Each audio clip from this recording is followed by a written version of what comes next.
So one thing that the security forces are doing at the moment, this entire area, almost 5-kilometer radius, has been cornered off and making sure that the security is top-notch.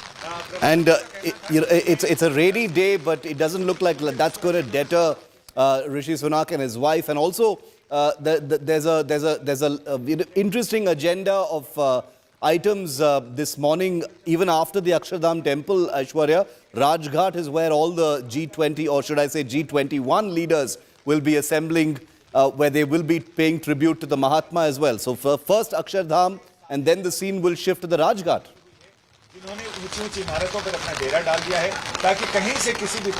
Well, that is exactly what, we will see all the top leaders doing. From what we also, know is that all the leaders will also be writing on the wall at Rajghat. We have seen how the top leaders, Shiv, globally, whenever they have come to India, the one thing that they really do is to make sure that, they go to the place and they pay tribute to our father of our nation, Mahatma Gandhi. So that's also something which will be coming up in the next couple of hours. But yes, for Rishi Sunak and his wife, one of the things that they made sure that they do is to come inside the temple and also to pray. From what we also know, what they will be doing is that they will be taking the prasad also. That's something that the priest inside the Akshardham temple have told us, Shiv, they will be taking the prasad along with them to the United Kingdom. So all those things lined up for Rishi Sunak and his family. And then, Shiv, they will be moving back to the UK. Okay, very interesting. So I'm told that live images are going to be coming to us in just a few seconds from now, where we're going to be able to see what's happening inside the Akshardham temple. Rishi Sunak and his wife have already reached. I'm going to tell my producer to just switch off the talkback so I can anchor in peace. Yeah, sorry about that. So Rishi Sunak and his wife are going to be inside the Akshardham temple in just a moment from now. We're going to get those live images right out to you in a moment from now. They have already reached, as you can imagine. It's the British Prime Minister. So there are multiple levels of security, Aishwarya, and you can talk us through those as well. It's not just the Delhi police and Indian intelligence agencies, but also British intelligence and local resources from the UK High Commission, who will all be there. I'm sure the British High Commissioner, Alex Ellis, will also be accompanying the British Prime Minister, as will other officials from the High Commission and possibly the External Affairs Ministry as well. So this is a world leader who's going to be visiting the Akshardham temple. There's going to be widespread security, around his visit at this point of time. Can you tell us a little bit more about that from where you're standing, Aishwarya? I'm sure it's a little bit of a distance away, but that's a nice vantage point you have of the beautiful Akshardham. Extensive security, though. Extensive, from what we understand, close to 2,000 security personnel have been deployed in and around the Akshardham temple. The vehicles are not being allowed to stop. In fact, not just the vehicles, Shiv.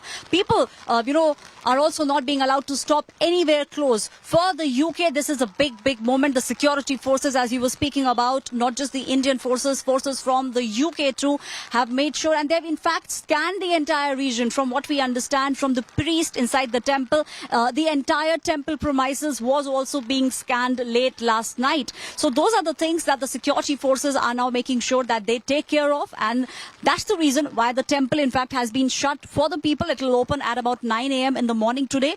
All the security arrangements have been made. Let me also tell you, the priest in fact had requested that there should be a guy who should be making the video, because even for the temple, this is a momentous moment for them. It is the Prime Minister of the UK who's now coming with his family, but the only person who's now being allowed inside, apart from the priest and the officials who will be coming, is one photographer. So, that's the kind of security that is now being made sure is inside, in and around the Akshardham temple, speaking volumes of the kind of arrangements that the security personnel are making, but also speaking volume about how religious Rishi Sunak and his family actually are, Shiv. Extremely tight schedule. We have seen the kind of, talks that have been going on, the very important decisions that have been taken. But yes, making sure early morning that Rishi Sunak and his wife visiting the temple speaks volume about, the kind of person Rishi Sunak and the kind of family that he comes from. If you look at all the visuals, most of the visuals, you will be seeing Rishi Sunak having a kalava on his wrist,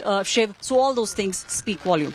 I'm gonna in just a moment, I'm gonna ask my producers to line up the soundbite where Rishi Sunak was asked about his faith and his religiosity. And I'm going to be playing out that for you in just a moment. Remember that Rishi Sunak, of course, is a British Prime Minister of Indian origin. His wife is Akshata Murthy, who is the daughter of the Infosys co-founder N.R. Narayana Murthy, and his wife Sudha Murthy, the famous author and philanthropist. They don't meet very often, obviously, but the family was hoping to get some time with their daughter and son-in-law this time, but we understand that won't be happening on this particular visit, but maybe another time. So Rishi Sunak and his wife, and we'll show you some of those images just now on our screen, they've been media darlings during this visit.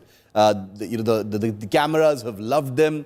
They stepped out of their hotel for a little tour of central Delhi. I'll show you those nice pictures of Akshata and Rishi. We've got lots of pictures of the both of them, stepping out of their hotel and enjoying a brief evening with tight security, of course, in central Delhi. Akshata Murthy actually, went and visited the chef Anahita Dondi, where she had a meal of millets, we understand, last evening before the big dinner by the president at the Bharat Mandapam. I'm going to get those pictures as quickly as possible so we can show you what the couple has been doing. So can we get those visuals up, please? I'm going to ask for those visuals to get up of Rishi Sunak and his wife as they stepped out into central Delhi. I want to show our viewers in case they may have missed them yesterday, because they've been going viral on Instagram and on social media.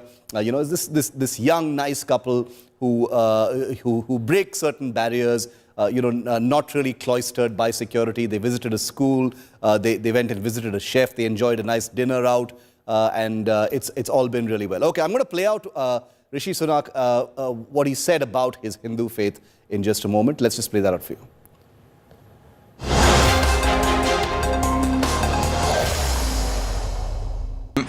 I'm a proud Hindu, and that's how I was raised. That's how I am. Hopefully I can visit a mandir while I'm here for the next couple of days. And yes, we've just had Raksha Bandhan, so from my sister and my cousins, I have all my Rakis. And I didn't have time to celebrate Janmashtami properly the other day, but hopefully, I said, I can make up for that if we visit a mandir this time. But it's something that is important to me. I think faith is something that helps everybody who has faith in their lives, particularly when you have these stressful jobs like I do. Having faith to give you resilience, to give you strength is important, and it provides an outlook on life which I find particularly valuable.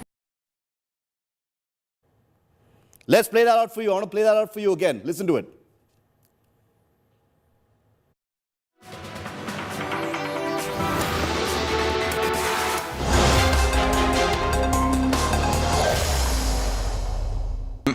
I'm a proud Hindu, and that's how I was raised. That's how I am. Hopefully I can visit a mandir while I'm here for the next couple of days. And yes, we've just had Raksha Bandhan, so from my sister and my cousins, I have all my Rakis. And I didn't have time to celebrate Janmashtami properly the other day, but hopefully, I said, I can make up for that if we visit a mandir this time. But it's something that is important to me. I think faith is something that helps everybody who has faith in their lives, particularly when you have these stressful jobs like I do. Having faith to give you resilience, to give you strength is important, and it provides an outlook on life which I find particularly valuable.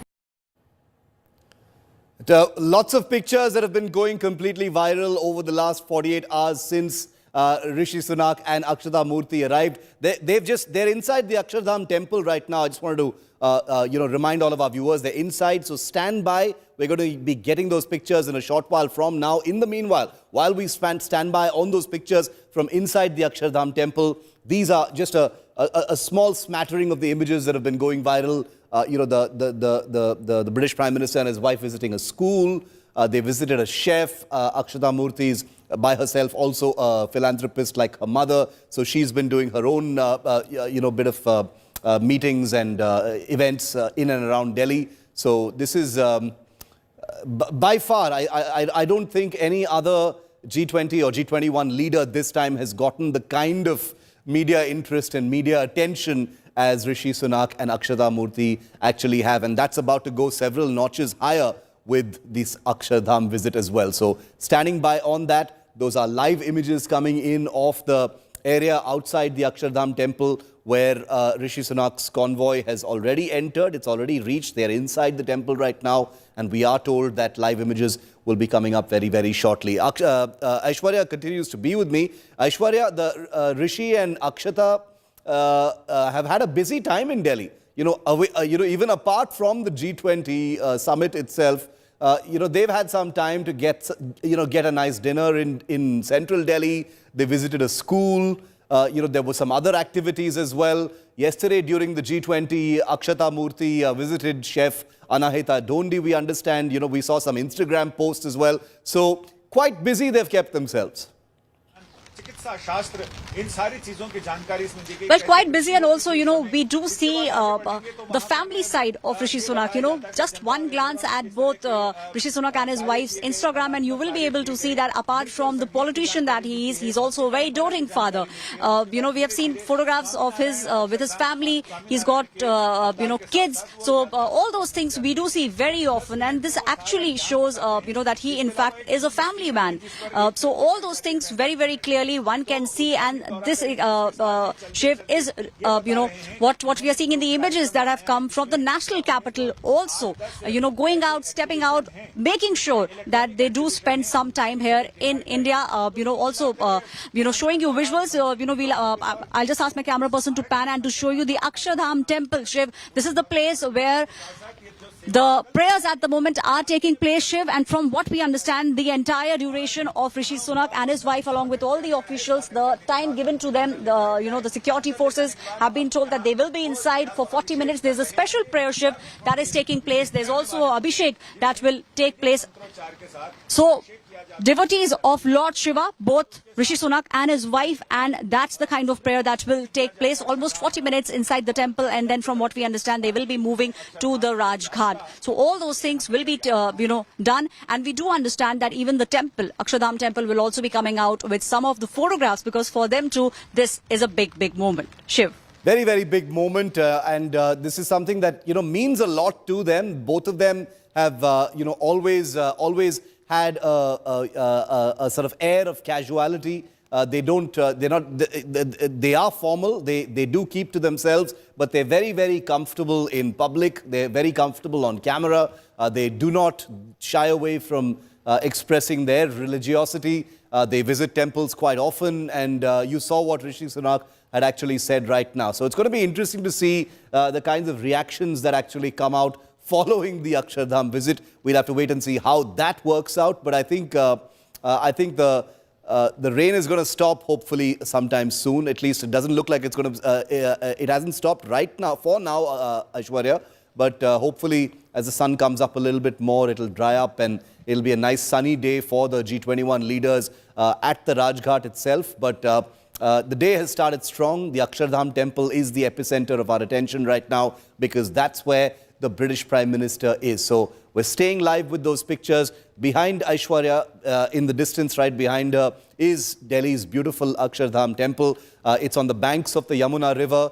It is between, it's on the edge of Delhi in the eastern part of the national capital. For our viewers who are joining us who don't know, the Akshardham temple is a fairly new temple, but it's a vast a property where many world leaders visit, because it's also a place that's not only on the edge of Delhi, between Delhi and Uttar Pradesh, but also one that is relatively new. The architecture is new, and it's a favorite of world leaders whenever they visit the national capital. If they get a chance, they do go to the Akshardham temple. So we're waiting to see how this works out. The Delhi police have had their work completely cut out. Remember, Delhi itself has been in a mini sort of lockdown in some areas, owing to the huge scale of preparations and the sheer number of world leaders who've all descended at the same time for the G20 Summit.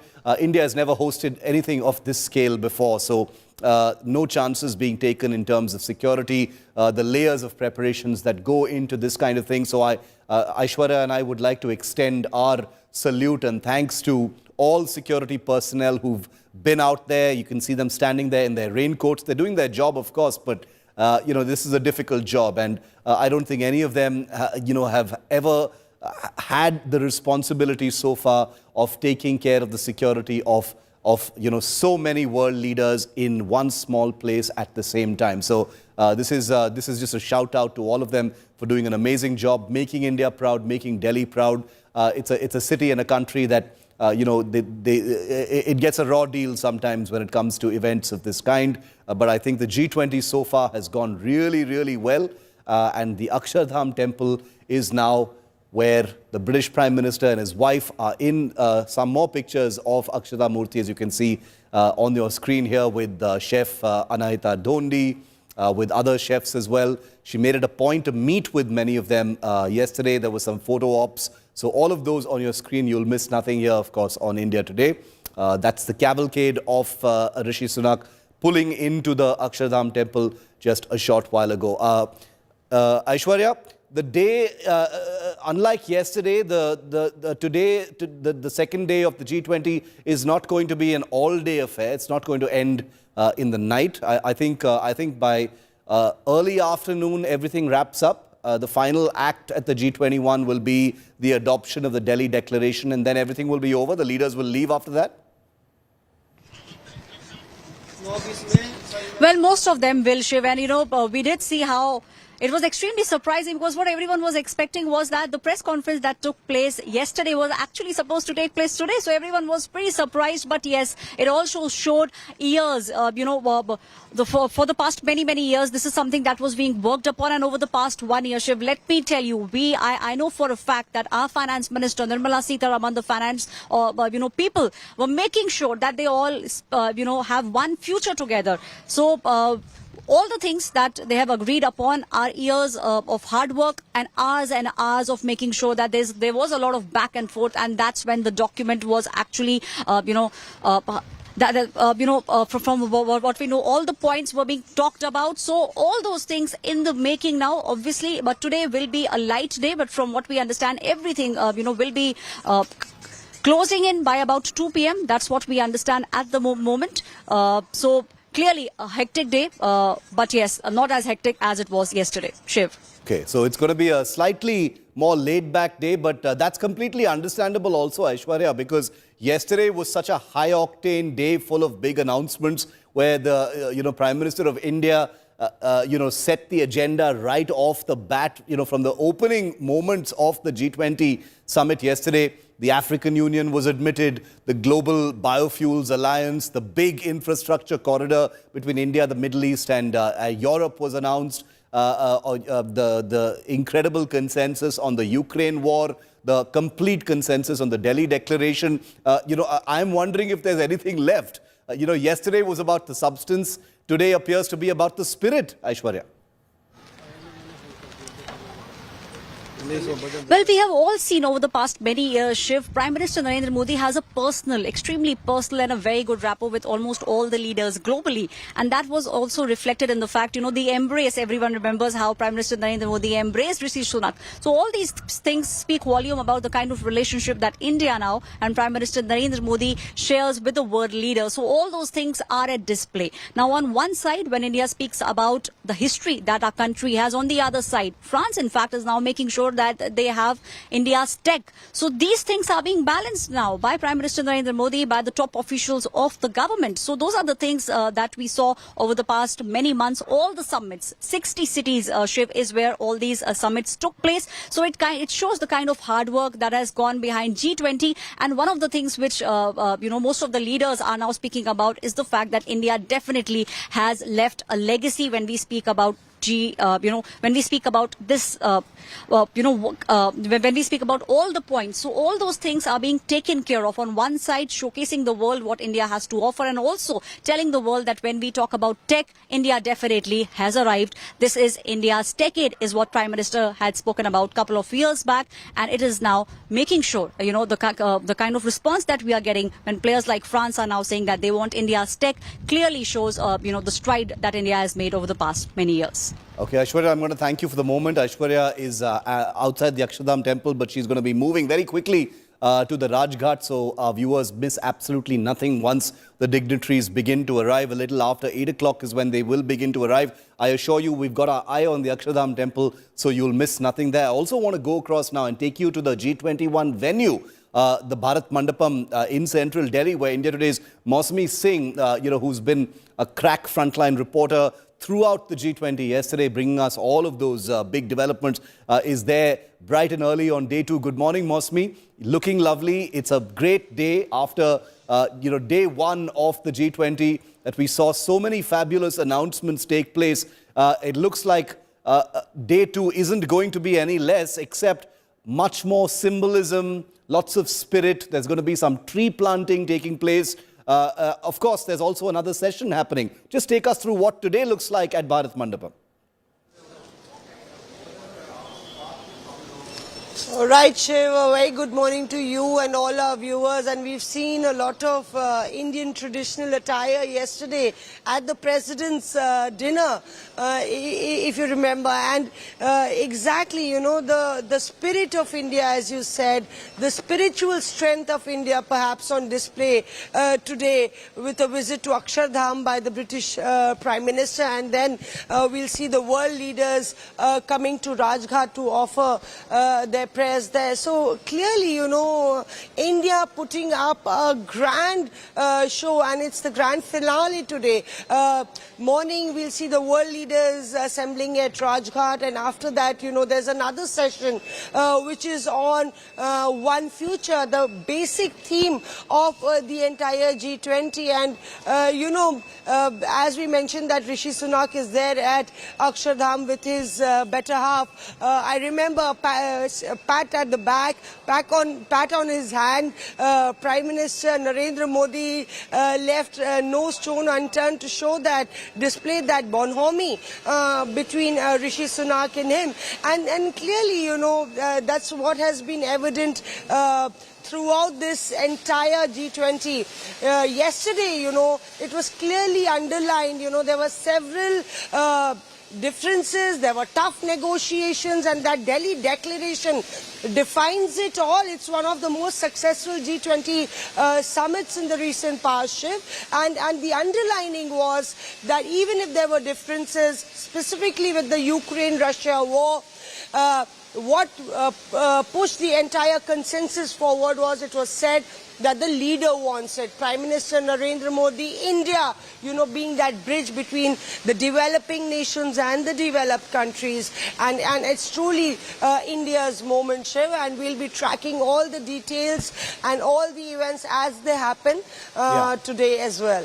It's a lovely morning. It's a little rainy for my taste, but it's still a lovely morning. It's not going to stop any of the things that have been lined up today. Mosmi continues to stay with me. We've got an excellent team at the Bharat Mandapam, but also at the Rajghat, where the scene shifts very, very shortly. Let me just take you through what today is going to look like in summary, so you're completely prepared to see many of the pictures that will start coming in just minutes from now. The day 2 of the G21 has begun. Day 1 of the summit, as you know, saw a power-packed day full of insightful sessions, several key bilateral meets, as well as the grand gala dinner hosted by President Draupadi Murmu at the Bharat Mandapam. Multiple important decisions like the adoption of the Delhi Leaders' Declaration, the addition of the African Union to the G20, as well as the launch of the Global Biofuel Alliance were taken on day 1 of the biggest global event India has ever hosted. Day 2 of the summit begins now, with world leaders visiting the Rajghat shortly, paying tribute to the father of the nation, Mahatma Gandhi.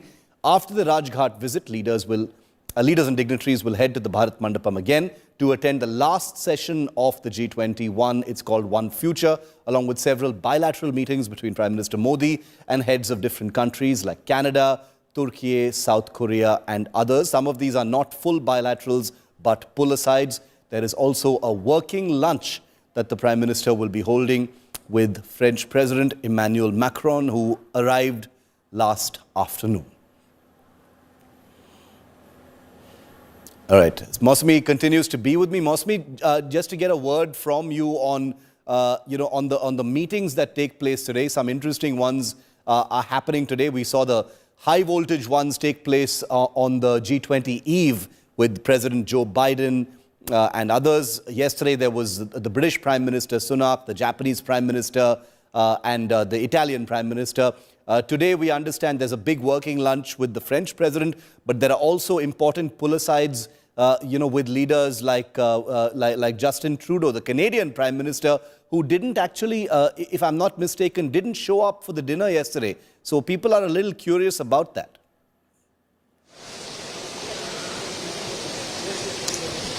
That's right, Shiv. It is a pull aside. It's not a full-on bilateral that's happening. And, you know, even before the Canadian Prime Minister actually arrived, Canadian President actually arrived here in India, he was skeptical about the fact that, not sure about the fact that whether there would be any meeting, one-on-one meeting with Prime Minister Narendra Modi.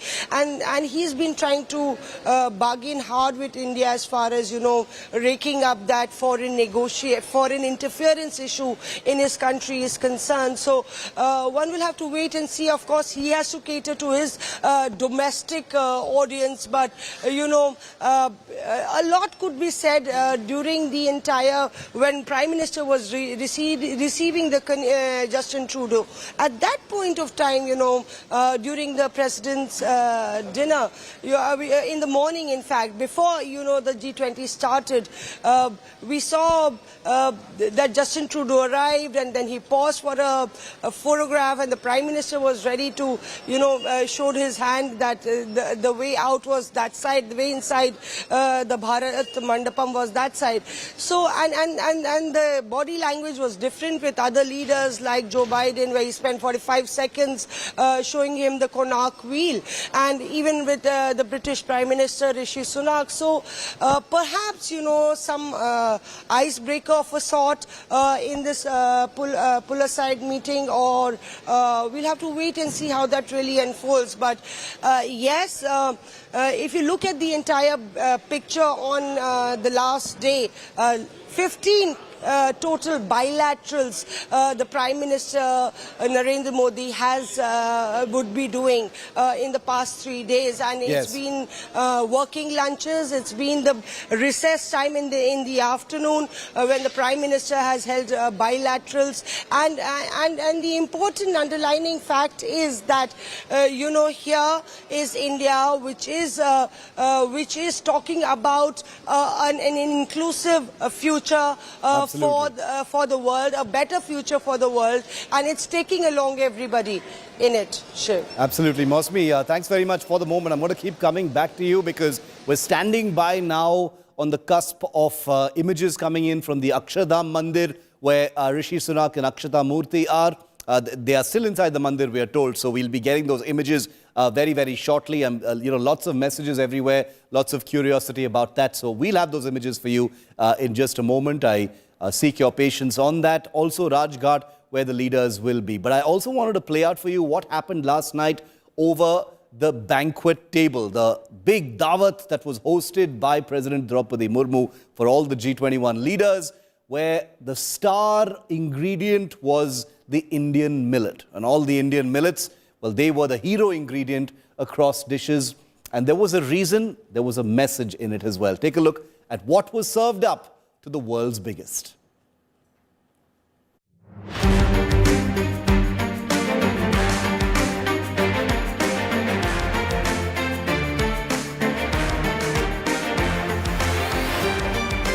Welcoming the guests to a sumptuous feast. Were leaders, delegates at the official G20 gala dinner hosted by President Draupadi Murmu.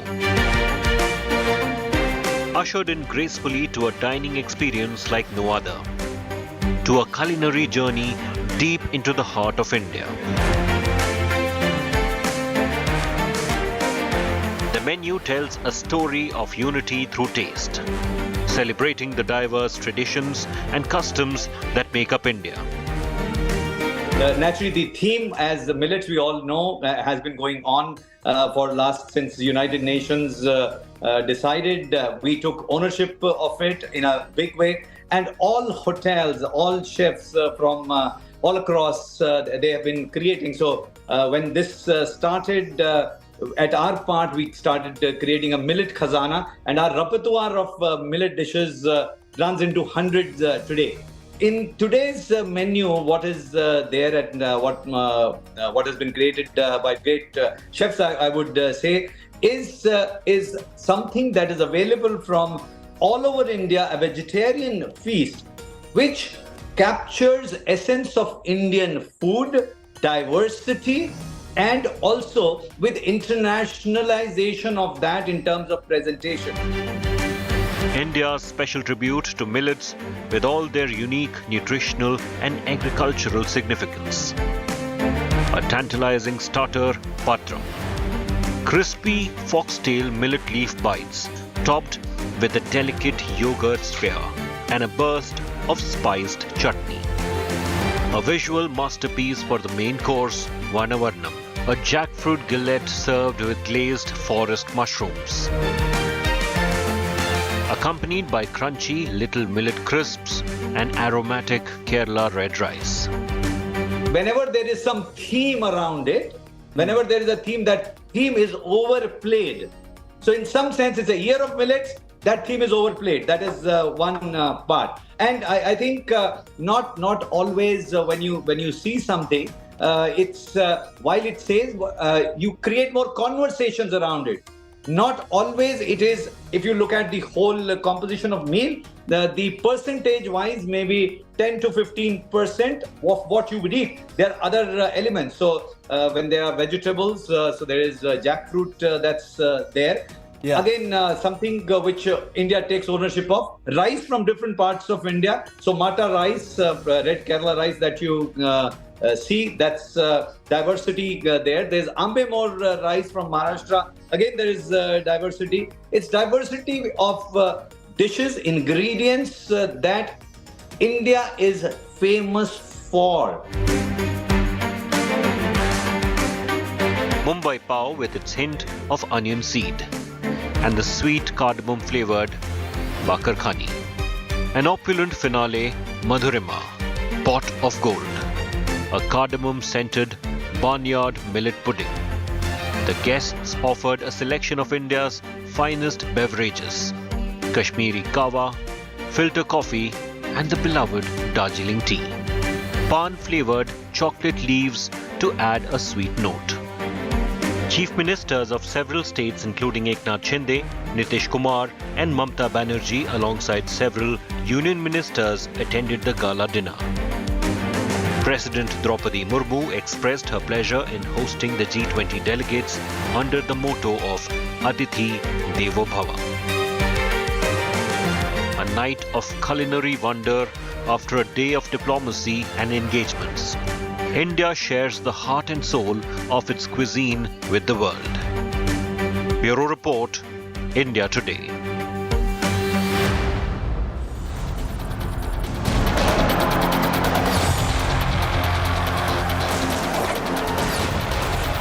Okay, so Rajghat, Akshardham, millets, all the right pictures, all the amazing optics, they've all been locked and loaded, but things are going to go to the next level now. I want to take you straight back to the Bharat Mandapam, where G21's Day 2 will be kicking off very shortly from the Rajghat. Poulomi Saha joins us live from the Bharat Mandapam. Poulomi, a lot of spirit, a lot of symbolism to begin Day 2 of the G21 today, after what has been a really, really power-packed agenda-setting Day 1. But Day 2 isn't going to be any less. There are important meetings and there could be more announcements. Are you getting a sense that there could be other announcements like the ones that were made yesterday, today as well? We do know that the adoption of the Delhi Declaration will be the final act. But anything else that you're picking up? Well, as of now, not yet. But Shiv, yesterday was full of surprises.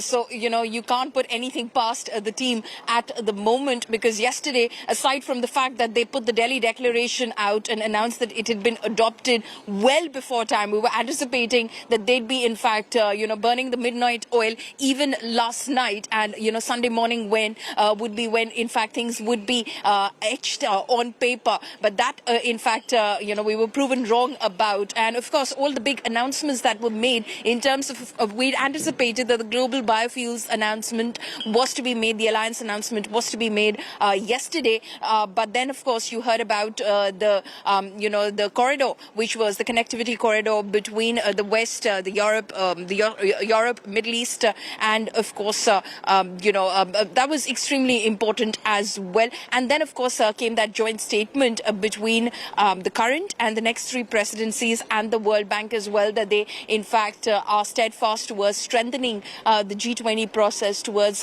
strengthening MDBs, multilateral development banks as well.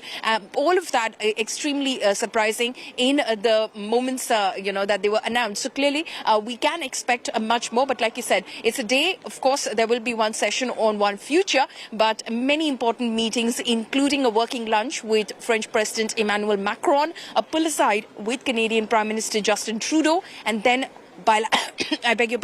bilateral meetings with Brazil, Nigeria, EU, European Commission, South Korea, Turkey, UAE, Comoros, which currently holds AU chair as well. And then, of course, the German bilateral, which didn't happen yesterday, will happen today. Okay, very interesting. So that's what we were wondering about, the German bilateral. So that's going to be happening today, obviously, due to paucity of time. Very interesting. Polami, stay with me, because apart from the amazing number of announcements that were made yesterday, and I completely agree with Polami, you can't put it past the Prime Minister and his team to have a lineup of big gun announcements today as well. They set the agenda yesterday. They set the mood yesterday with real substance. This was not puffery. The African Union being admitted is an enormous global headline as far as the G21 is concerned, the Global Biofuels Alliance and all the rest of it. But the color, the mood, the body language and the messaging in every aspect and every frame of the G21 has been absolutely spectacular. I wanted to put the spotlight on one particular aspect of it, which was that many of the first ladies who had attended had decided, to wear Indian clothes. United Kingdom's First Lady Akshata Murthy is, of course, Indian. She's been painting the town red with her very, very colorful outfit choices. Our own fashion team has been wowed by her. She wore a multicolored gown with an Indian touch as she arrived for last night's gala dinner with the president. Someone who's been widely appreciated for how she carried it off. The First Lady of Japan, Yuko Kishida, wore this beautiful green and pink Banarasi sari with a shiny golden border as she walked in for the G20 dinner with her husband, the Japanese Prime Minister, Fumio Kishida. Images of the Japanese First Lady going viral. Meanwhile, the Mauritian Prime Minister, also of Indian origin, Praveen Jugnauth's wife,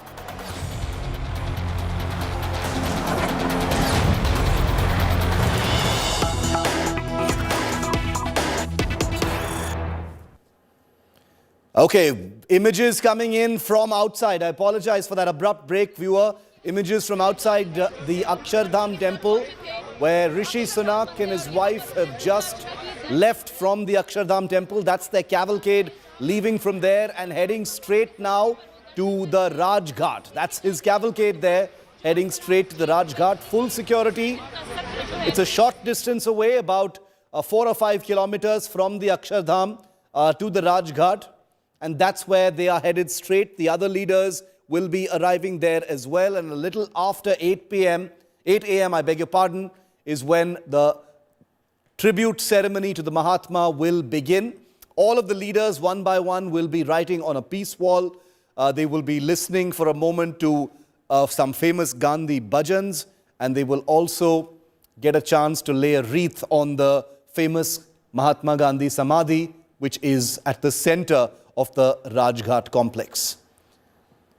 These are images of the security on the overbridge connecting the eastern part of Delhi with the rest of the national capital.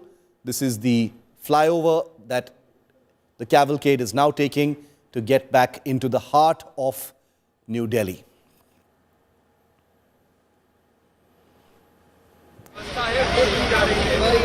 Okay, let's just get a quick update from Polami on this itself. Polami, when does the Raj Ghat ceremony start? A little after 8 a.m., I understand.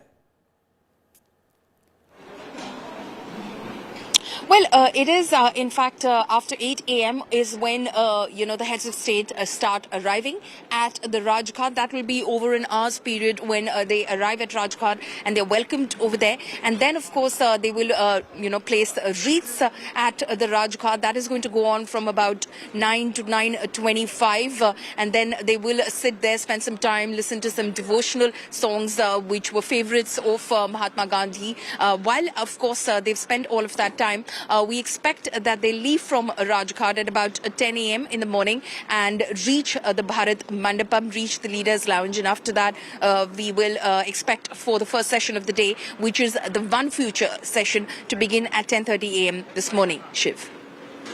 At about 10:30 a.m. is when they get back. There will be a tree planting ceremony as well. All of it's going to be very, very nice to see. Right now, we're awaiting those first pictures of the leaders. They've left from the Akshardham Mandir. They're heading towards the Rajghat right now. Our reporters are also stationed near the Rajghat. There's very, very heavy security, as you can imagine, because lots of movements on the roads of Delhi today, where they will be heading towards the Rajghat. So I can only imagine what the security must be like. Poulomi's had a first-hand experience of getting through some of that security. Obviously, only accredited journalists and others are able to get through all of that security. But it's been difficult in many parts of the national capital because of the sheer scale of arrangements and security required for so many world leaders in one single place. Poulomi, Rajghat, I imagine, is going to be like a complete fortress now before the world leaders arrive.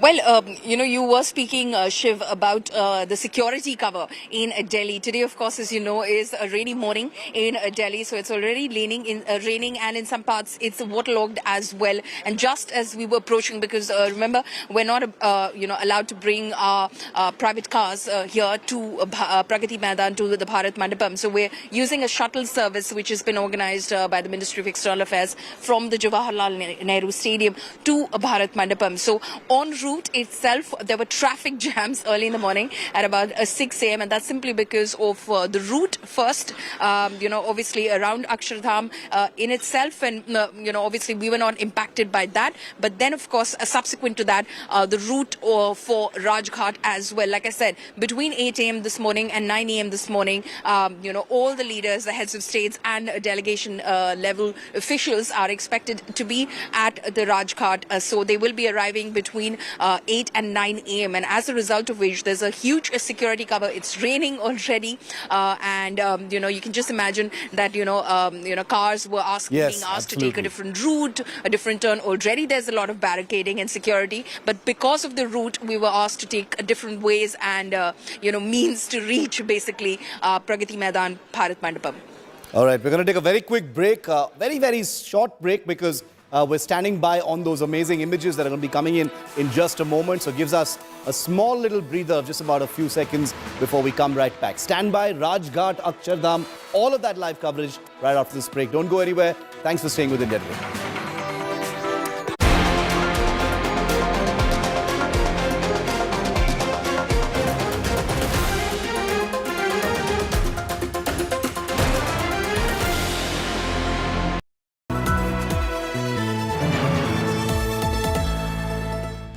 India aims big with the G20. The India Today group brings together unmissable, super sharp global thinkers and strategists. Top foreign affairs guru. It has to be a world with a greater sense of purpose, of vision, of values. Leading expert on global political risk. Xi Jinping is not surrounded by a bunch of reformers right now. Leading global economists. India's economy should be able to grow. Ex-president of the United Nations Security Council. This is an indication that relations between China and India still remain very troubled. The Indian imperative, debated like never before. Only on India Today.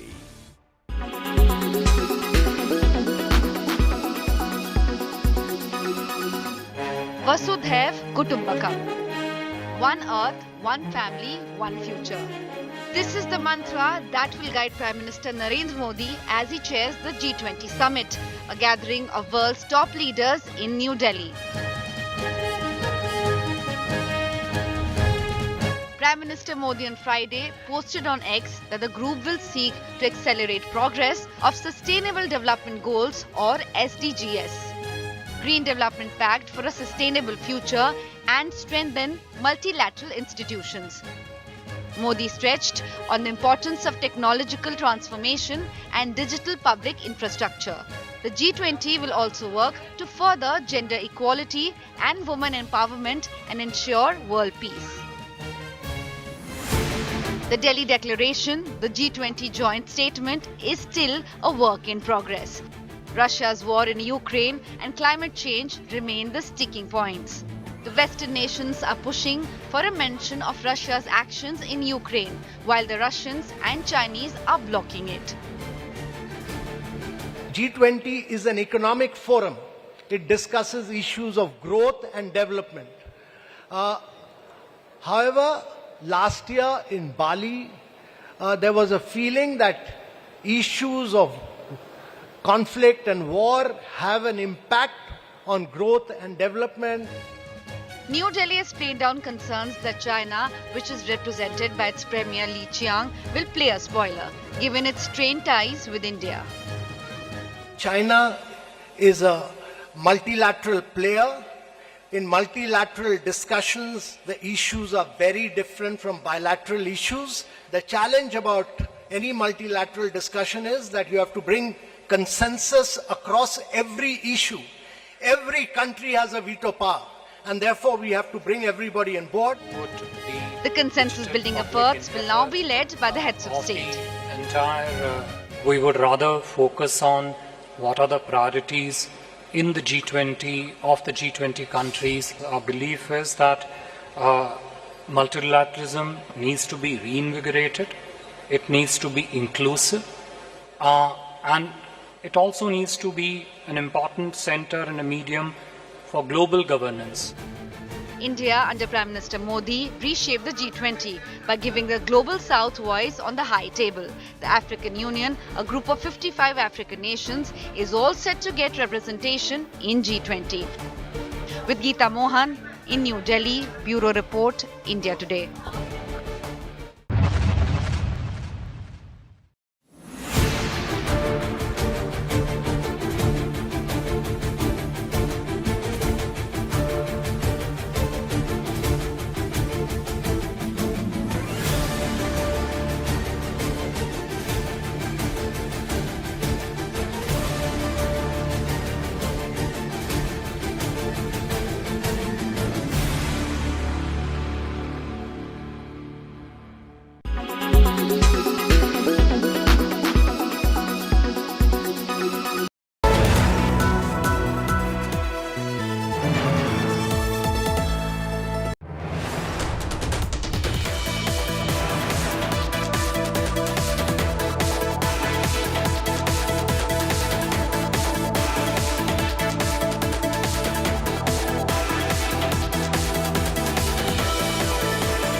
Than ever.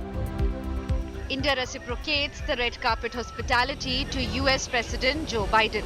Prime Minister Narendra Modi and President Biden poised to build on their previous engagements in Washington, D.C. earlier this June. 3 months ago, India and the United States forged a deeper military partnership. In June, the aerospace unit of General Electric announced it had signed an agreement with India's Hindustan Aeronautics to jointly make engines in India to power fighter jets for the Indian Air Force. Substantial progress on the jet deal is expected as Prime Minister Modi and President Biden convene for bilateral talks on Friday. As the President heads to the G20, he's committed to working with emerging market partners to deliver big things together. That's what we believe the world will see in New Delhi this weekend. The United States' commitment to the G20 hasn't wavered, and we hope this G20 summit will show that the world's major economies can work together even in challenging times. The agenda for the bilateral talks set to take place at Prime Minister Modi's residence aims to expand strategic cooperation, anticipate significant advancements in defense and advanced technology, state-of-the-art drones, artificial intelligence, and telecommunications, among other topics. with Washington showing a willingness to assist India in expanding its nuclear power program to address climate change challenges. Both sides may make headway in revitalizing the India-US nuclear deal originally signed during UPA-1. The US administration unequivocally recognizes India's outstanding presidency of the G20 amidst the ongoing conflict in Europe. I believe the G20, in spite of obvious problems due to Russia's war against Ukraine and Russia's, general absence from G20 initiatives, I believe the G20 has been extremely effective, and especially under India's leadership, our goals for the G20 have coincided closely with those of India. Bilateral talks, therefore, likely to showcase America's unwavering commitment to a rising power like India during these tumultuous times.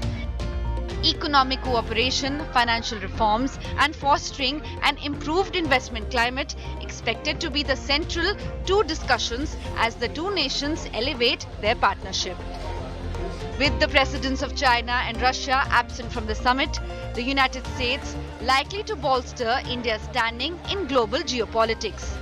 Prime Minister Modi and President Biden set to engage in comprehensive talks on security and the situation in the Indo-Pacific region. In the midst of a changing global landscape, these bilateral talks set the stage for a brighter and more collaborative future. Bureau Report, India Today.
are watching India Today.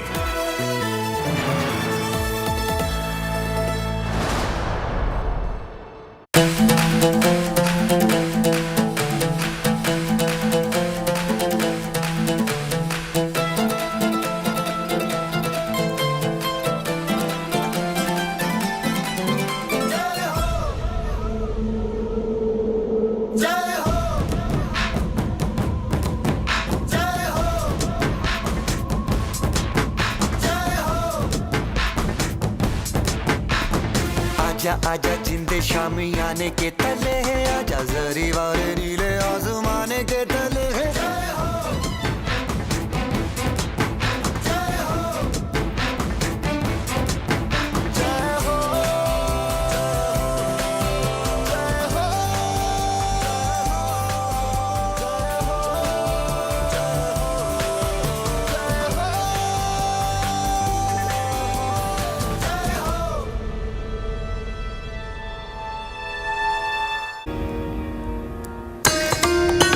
Hello and welcome to our special coverage here of the final day of the G20 Summit, where guess what?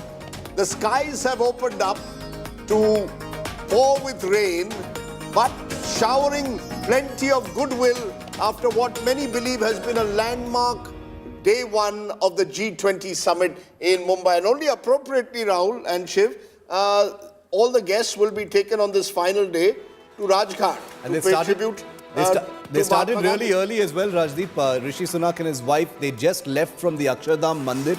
They went there really early. We see all the cops in their raincoats outside the Akshardham Mandir, but they're on their way now to the Rajghat. That's where the scene shifts next. 8 a.m. on a Sunday morning. Rajdeep, Shiv and I are here, all charged up and raring to go. And a lot of the international commentary is talking about how the G20 Summit signals the arrival of Prime Minister Narendra Modi as a leader on the global stage. So we'll talk a bit about that as we take you through these first set of images coming live this morning from the Rajghat. The memorial to Mahatma Gandhi, a black marble platform which marks the spot where Gandhiji was cremated on the 31st day of January 1948. This is Klaas Knot, chair of the Financial Stability Board, coming into Rajghat this morning. He's been president of the Netherlands Bank before this, member of the Governing Council of the European Central Bank, the FSB playing an important role along with the International Monetary Fund in determining the crypto regulations, Rajdeep, that will be looked at very carefully. I think the very fact that you've managed to achieve so much on day one, I think that leaders go into day two with a quiet sense of satisfaction. That's Matsasuko Asawaka, the president of the Asian Development Bank. As we've seen now, it's these international organizations that come in first. Masatugo Asakawa, president of the ADB, chairperson of the ADB's board of directors. Coming in next is the Director General of the International Labour Organization, Gilbert Fusini Hungbo. He's been with the ILO's governing body as the organization's 11th Director General, being welcomed to Rajghat now by Prime Minister Narendra Modi. This, as I said, is the FSB chair, Klaas Knot. The FSB is an international body that monitors and makes recommendations about the international financial system. It's raining a bit. This is now the Director General of the International IMF Monetary DG, Fund. Kristalina Georgieva. Check. Hello. What is fascinating has been the choreography of the entire G20 summit in terms of the photo ops. You've got it, spot on. You got much more than the photo ops on. No, 1 minute. At the moment, the manner in which this But it's always like this, even in the last G20. Well, if you look at it in terms of the ability of this government to have made this a spectacle, you have to give them 99 but out of 100. But it's much more than a spectacle, Rajdeep. We can discuss the much more. One minute. We can discuss the much more later. I'm talking about what we're seeing now. At the moment, no, but they're all coming in one by one. Where's the spectacle? The spectacle is the manner in which it's been choreographed. Look at the image that is there. You saw yesterday was the Konarak temple in the background. Today it is the classic Mahatma Gandhi image of ashram-like structure, similar to the Sabarmati structure that has been recreated here, so that you have the backdrop. It's smart. It's showing how much thought has gone into it. Instead of being casual about it, they've thought it through. That's exactly why I said it's an interesting spectacle which effectively reflects the eye to detail. Sure. You see, the eye to detail has perhaps in the past never been there to the extent that we've seen it on this particular G20 Antonio summit. Guterres, the 9th Secretary General of the United Nations, took office in 2017. Lots of questions being asked about the role and relevance of the United Nations. At the moment, he's coming in to the Rajghat. It's raining a bit. So that means A, there's no pollution, which is fantastic. B, it kind of takes a little bit away, but the rain is just so much that it doesn't derail you completely.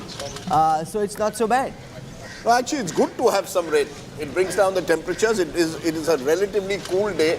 And if you look at social media, it's also being seen as auspicious. That's right. Start, a new G21, the city getting a nice bath. Everything's by the way, nice when does G20 become G21 officially? Is that already there? Later today, when the adoption of the declaration, I'm assuming at some point there will be a separate announcement. Now, Ajay Banga coming in, the 14th president of the World Bank, began his term on the 2nd of June 2023. He, before this, served as vice chairman at General Atlantic, was president and CEO at MasterCard, seen as a proud son of India.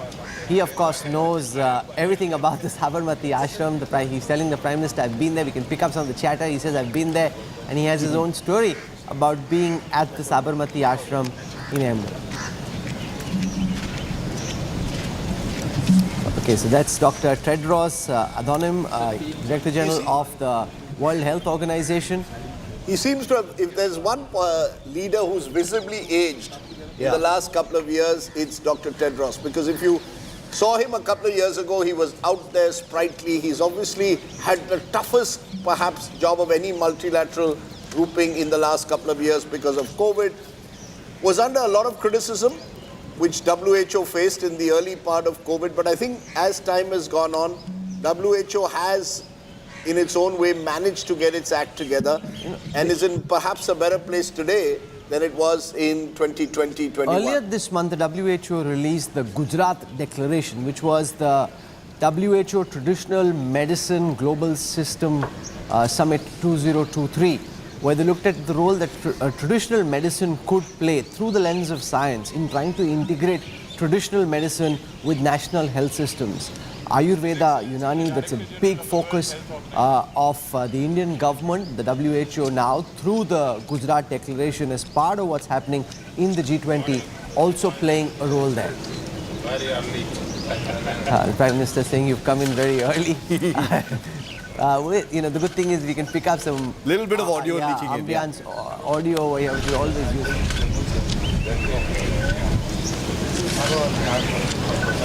There's a lovely backdrop of the Sabarmati ashram there. You see, as I said there, it gives you the opportunity in a way to showcase India from antiquity, which is Konarak, to the to Mahatma Gandhi, to Gandhi's ashram.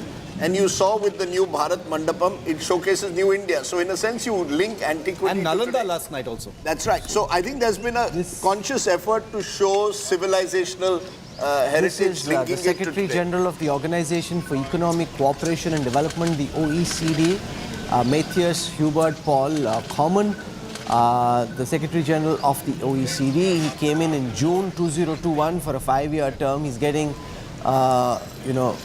tour of the Sabarmati image that's at the back, being told about it. Ajay Banga, of course, didn't need that, Rajdeep. He knew all about it. He's been the Australian Federal Minister before this, representing the state of Western Australia. Now we have on our screen the Director General of the World Trade Organization, Ngozi Okonjo-Iweala. The 7th DG of the World Trade Organization took office in March 21. First woman and the first African to serve as the Director General. What's come through very strong in this G20 is the increasing role of Africa and India playing a role in acting as a bridge between the North and the South and helping bring Africa to the high table. In fact, one of the challenges will be for the WTO now, because a number of the agreements that hopefully will be pitched forward will be the subject of intense scrutiny and debate at the WTO. There have been question marks, particularly that the Chinese have raised and are being raised about the Chinese and their commitment to these trade agreements. So I think the WTO will play a major role. Okay, our first guest this morning from the invitee countries, the head of state of Oman, Sultan Haitham bin Tariq, ascended the throne in January 2020. He's come out early in the morning, the Sultan. A bit uncomfortable given the fact that it's raining just a bit. So obviously Rajghat also just a bit slippery as the head of the state of Oman walks in, member of the Al Said dynasty that's ruled Oman since the 18th century and traditional trade linkages with Oman. Rajdeep. You see, the two regions which I think have got an amplification, which is very positive, is Africa and West Asia. The agreement that was signed between India, the Middle East and Europe for an economic corridor, I think is really actually historic, along with the African Union entering the G20. And those slices of history are seeing the greater presence of West Asia and Africa at multilateral fora like this. Compare it to when it started off in 2008. In the last 15 years, the big change has taken place with a greater push for integration with West Asia and significantly with the African Union. Sultan Haitham studied at Oxford University. He's working on a Oman Vision 2040. And then that's the other thing. If you look at all the states of these sort of they have traditionally been straitjacketed as authoritarian, and inward looking. In the last decade, you're seeing more of them from even Saudi Arabia to Oman to a UAE, which are increasingly seen as outward looking and progressive. I really like this backdrop. You know, the fact that you have the Konark wheel first. Good. Finally, you're accepting that there is space for choreography, the right choreography. It is well choreographed. It's an immersion in Indian culture. No, it's well choreographed. Also, the khadi scarf, if everyone noticed. Okay, this is the longest-serving Prime Minister of Bangladesh, Sheikh Hasina, now in her 4th term. She and her sister both here. They got a lovely selfie with President Joe Biden, who was very enthusiastic about meeting them. This G20 also signaling in some ways. Lots of pictures taken by the sister as well. I think the sister was very enthusiastic about it. Lots of pictures. So she can also be more unabashed. Yeah. But think about it. Yeah. You've got a situation where out of all the other South Asian countries, the one invitee is Bangladesh. Yeah. So you've actually got a situation where you're seeing the ascent of Bangladesh in a manner that you wouldn't have conceived of again a decade ago. Bangladesh is one of the success stories of South Asia. You look at many of their social indicators, Bangladesh doing extremely well. Economic indicators been up and down. A few years ago, they were on the rise. They've suffered in COVID times, and even India's relationship with Bangladesh has much better than downs, and now it's on an upswing. And again, much better than most other neighbors of India. I mean, you've got the isolation in a way of Pakistan on one side, and you've got the ascent of Bangladesh on the other. And Sheikh Hasina represents that because she's been symbolized continuity. 2008 or 9, she comes back to power. Yes. She's been in office now for 14 years. Questions again over her leadership. Is she too autocratic? But the fact is... It'll be interesting to see whether she needs to know about the Sabarmati Ashram. She probably already knows a thing or two about it. She spent a fair amount of time in India. Remember, after the assassination of her father, the family was in exile. She's been a great friend of India. In fact, when she first came to power, she was accused by her critics of being too close to India. She's got over that. She's controlled Bangladesh over the last 15 years. And it is one of the success stories, undoubtedly, of South Asia.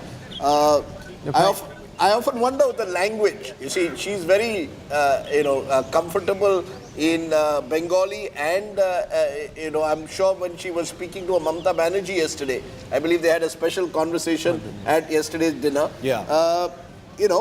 Pure Bengali. So... speaking to each other, Mamta in Bengali and Sheikh Hasina and Abdel Fattah Saeed Hussein Khalili Al-Sifi, the 8th President of Egypt. He's a retired Field Marshal, elected President in May 2014.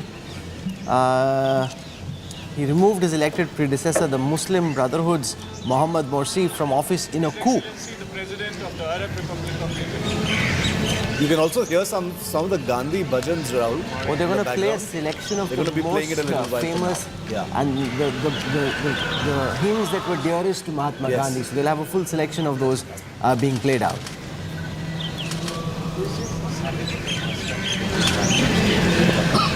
It also shows that, times can change, but Gandhi is the eternal symbol. You can have political shifts, you can have contentious political ideologies competing with each other in this country, but the one person who, even his worst critics cannot deny that Gandhi remains India's most enduring symbol in a way, even in the 21st century. And I think that's, particularly with Africa, you will see the Gandhi symbol resonating time and again. Prime Minister of Mauritius, Pravind Kumar Jagnauth, coming into the screen right now. He's one of the special invitees, invited by India for this G20. We scooped an interview with Pravind, and he was talking about the deep ties between India and Mauritius. He, again, I suppose, would know a thing or two about the Sabarmati Ashram once he comes in. And from that interview that Geeta Mohan did with him, he seems to be a great fan of Hindi films and music. He said Singham is his favorite film. So, you've got... And this is again Indian sort of diaspora power. Yeah. His father also was Prime Minister of Mauritius. That's right. So Anirudh Jagnauth was Prime Minister of Mauritius. So he succeeded his father, comes from a political family. He's been leader of the militant socialist movement, the MSM, since April 2003. You've got about 3 or 4 countries in the world who today have prime ministers of Indian origin. Yeah. Mauritius, the United Kingdom, Guyana. Parts of the world where Indians went more than a century ago, some of them as indentured labor, others just to find work. But deep links that these countries have as a result with their sort of roots in India. I think Mauritius has never given up their roots to India. The Indian Mauritius, I mean, there's another Mauritius route now, which is far more contentious, but the original Mauritius route is where a number of people like Mr. Jagannath's forefathers went and discovered the island and went on to establish themselves politically. Very important things that the Indian Navy is also doing with Mauritius now. In the last couple of years, things have really gone to the next level. Mauritius is very much part of India's counter strategy as far as China's entry into the Indian Ocean is concerned. So, important country for India. Very important. His Excellency, the Prime Minister of the Kingdom of Netherlands. This is the Prime Minister of Netherlands, Mark Rutte, heading the caretaker administration. The elections there in November. He has to just bend a bit so that the Prime Minister can get the stole across. It's interesting that in Europe we've picked Netherlands as the country where we've extended a special invitation to. Key hotbed of semiconductor technology, very valued internationally at this moment because that's really at the cutting edge of what a lot of advances are happening around. Prime Minister holding his hand as he explains. Nice. Yeah, interestingly. In fact, unlike, yesterday it was in most instances just the photo op. As you mentioned, only Joe Biden was given a clear description of Konarak. Today, every guest who's coming is being given a sense of what that ashram represents. Yeah, amazing. Which is interesting because it symbolizes the fact that you want the world to know more about Gandhi. You hope that many of them will encourage their people to go and see the Sabarmati ashram. The ashram itself needs desperate renovation. There's a old project which is on at the moment in Gujarat to have the Sabarmati ashram renovated. The Prime Minister of Singapore, Lee Hsien Loong, has been Prime Minister since 2004. Now the outgoing Prime Minister of Singapore, and a country that Prime Minister Modi is very fond of, has spoken enough number of times about the Singapore model. He likes the efficiency that Singapore has. In fact, just in February this year, Singapore worked with India's UPI. So Singapore Pay Now and India's UPI got integrated in the Prime Minister's presence and in Lee Hsien Loong's presence, and they're trying to work on digital payments together. If you recall, these are, Singapore, Japan, and ironically China were three of the countries with whom Mr. Modi had a very strong personal relationship built when he was Gujarat Chief Minister. These were three countries which he visited fairly often at a time when the Western world was not as embracing. He found almost some kind of refuge in the East, and these countries were extremely welcoming, Singapore being one of them, and a country again with a strong Indian presence, a country where I think the next Prime Minister incumbent is again of Indian origin. Oh yeah, very bright. I met him at Davos, extremely bright. Seen him in action in a couple of debates, extremely bright.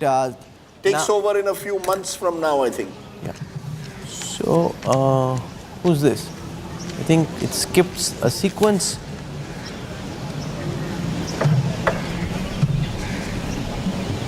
I think it's Bola Tinubu, the ruling All Progressives Congress, the APC, from Nigeria.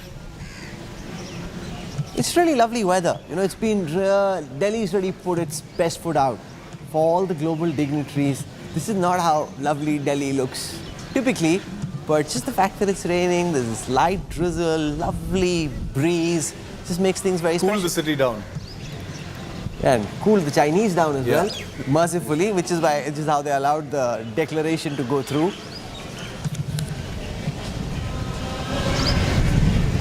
Geeta Mohan joins us. Geeta, while we're looking at these images of different guests coming into the to Rajghat early this morning, do you want to take our viewers through the more substantive parts of what to expect once day 2 starts, One Future? That's the theme today. Rahul, before you go to Geeta, just for a minute, someone who is involved in this exercise at Rajghat just sent me a message. Our intention of taking them to Rajghat is to send a message of peace and non-violence to the world, provide a ray of hope in a divided world. Which is interesting that, you see Gandhi as a sort of great unifier. So I think the imagery, in a way, is you've had all the hard negotiations, all the Sherpas meeting, a declaration comes out, you've got a war in Ukraine, the document itself says this is not the era of war, and then you're going to an apostle of peace and non-violence, almost as a symbol of bridging the world. And there is a tinge of irony there. In a lot of the international commentary I was reading in the US and some even in Pakistan, ironically, the linkages about how Prime Minister Modi is emerging after Pandit Nehru as the first Indian international leader who's a leader at the global stage. So there is a bit of irony at play over there. But let Geeta take us through what's going to happen on day 2, One Future. Geeta, give us a sense. Morning. Well, that's the concluding session of the G20 Summit, Rahul. The G20 Summit will end with the theme, like you said, One Future, which is where Prime Minister Narendra Modi is going to talk about technology, he's going to talk about the advancements India has made and how many countries across the world are looking at and looking to India to share that technology, whether it is digital public infrastructure or, for that matter, many other technological advances that India has made. And also, when we talk about One Future, he is also going to spell out what this presidency was and what this presidency should mean in the coming year for Brazil. The concluding session will also include a symbolic handover of the gavel to the Brazilian President Lula da Silva. And the Brazilian presidency begins on the 1st of December. So there are still a couple on our of screen right now, Geeta, Nadia Calvino, first Vice President of Spain, been Vice President since 2021. Currently also the Minister for Economy and Digitalization, had to step in for the Spanish Prime Minister as he developed COVID. Interesting times that Spain is going through. They're a permanent invitee to the G20. They are a permanent invitee, but as we know, among the sub-narrative, or the narrative in Spain has been post their remarkable victory in the Women's World Cup. There's been a lot of anger in Spain. I've been reading a lot of the political commentary in Spain is about their football president and his famous kiss on this football player that has divided the country. And it's, a lot of women are out on the street protesting and wanting the football federation chief to be completely out of the sport. Spain is again a country which sort of suffered post-COVID, has been hit hard economically, as like much of EU. The next guest will be Abu Dhabi's Mohammed bin Zayed Al Nahyan, but we wait for the guest to come. I just want to go across to Jyotindra Dave, director of the Akshardham Temple. Jyotinder ji was at the Akshardham Temple when Rishi Sunak and Akshata Murthy came there this morning. Jyotinder ji, welcome. आप हमारे दर्शकों को बताएं कि कैसे दर्शन हुए, क्या हुआ वहाँ पे, कुछ थोड़ा सा बताइए। देखिए, हमारे ब्रिटेन के प्राइम मिनिस्टर शौनक जी आए थे, उनकी पूरी टीम लेके उनकी वाइफ के साथ, और उनका बहुत अच्छा एक्सपीरियंस रहा, और उन्होंने मंदिर का दर्शन आधे घंटे से भी ज़्यादा वक्त तक दिया, और मंदिर में हर मूर्ति के पास दर्शन करके राधा कृष्ण, सीताराम, लक्ष्मी नारायण, पार्वती परमेश्वर, सब जगह पे उन्होंने दर्शन किए। मुख्य मंदिर में जो भगवान स्वामीनारायण की और गुरु परंपरा की मूर्ति थी, उसकी आरती भी की, वहाँ वो रहे, और उनके बाद वो सब दर्शन करने के बाद वहाँ आए हमारे रिसेप्शन में, और हमारे से बहुत बातें की, बहुत प्रसन्न थे, उनकी वाइफ भी बहुत प्रसन्न थी। Okay, that's the president of Nigeria, Bola Tinubu, from the All Progressives Congress. They've been here since the 5th of September. आपकी क्या बातचीत हुई, उन्होंने क्या जानना चाहा? ज्योतिंद्र जी, अक्षरधाम मंदिर के बारे में वो थोड़ा सा बताएंगे?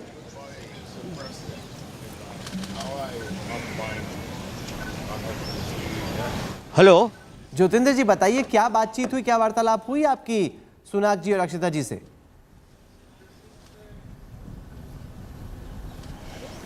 I don't think he can hear you. Jyotindra जी, हाँ, हम जानना चाह रहे हैं क्या बातचीत हुई आपकी सुनाक जी से? हमारे आपके भी यहाँ representative वो भी कहते कट हो गया. नहीं, आवाज आ रही है कि नहीं आ रही है? Okay. Bola Tinubu, the ruling All Progressives Congress leader of Nigeria on our screen right now.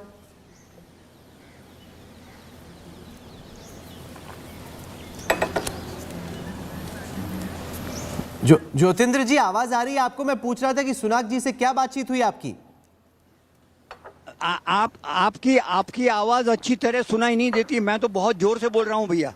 चलो मैं भी बहुत जोर से बोलता हूँ. मैं पूछ रहा हूँ कि क्या. I will give answer in English. Oh, I'm very happy to speak in English. That's fine too, sir. No problem. Whatever language you prefer. So now I was asking you, what conversation did you have with Rishi Sunak? The visit of the Prime Minister of UK, Rishi Sunak, was an extraordinary visit. Okay. He was extremely happy, and so was his wife. They remained here for more than 40-45 minutes and had the darshan of the Akshardham Swaminarayan temple and all the sacred images of gods and goddesses that we have in Akshardham. And he was very happy, and he came down from doing the darshan and was with us for something like 15-20 minutes. Again, the Akshardham connect is there with Gujarat. That's where the original Akshardham temple was, now expanded into this large complex. Was the first Akshardham. That's right. Hello? Akshardham in Gujarat was the first Akshardham. Right. So what?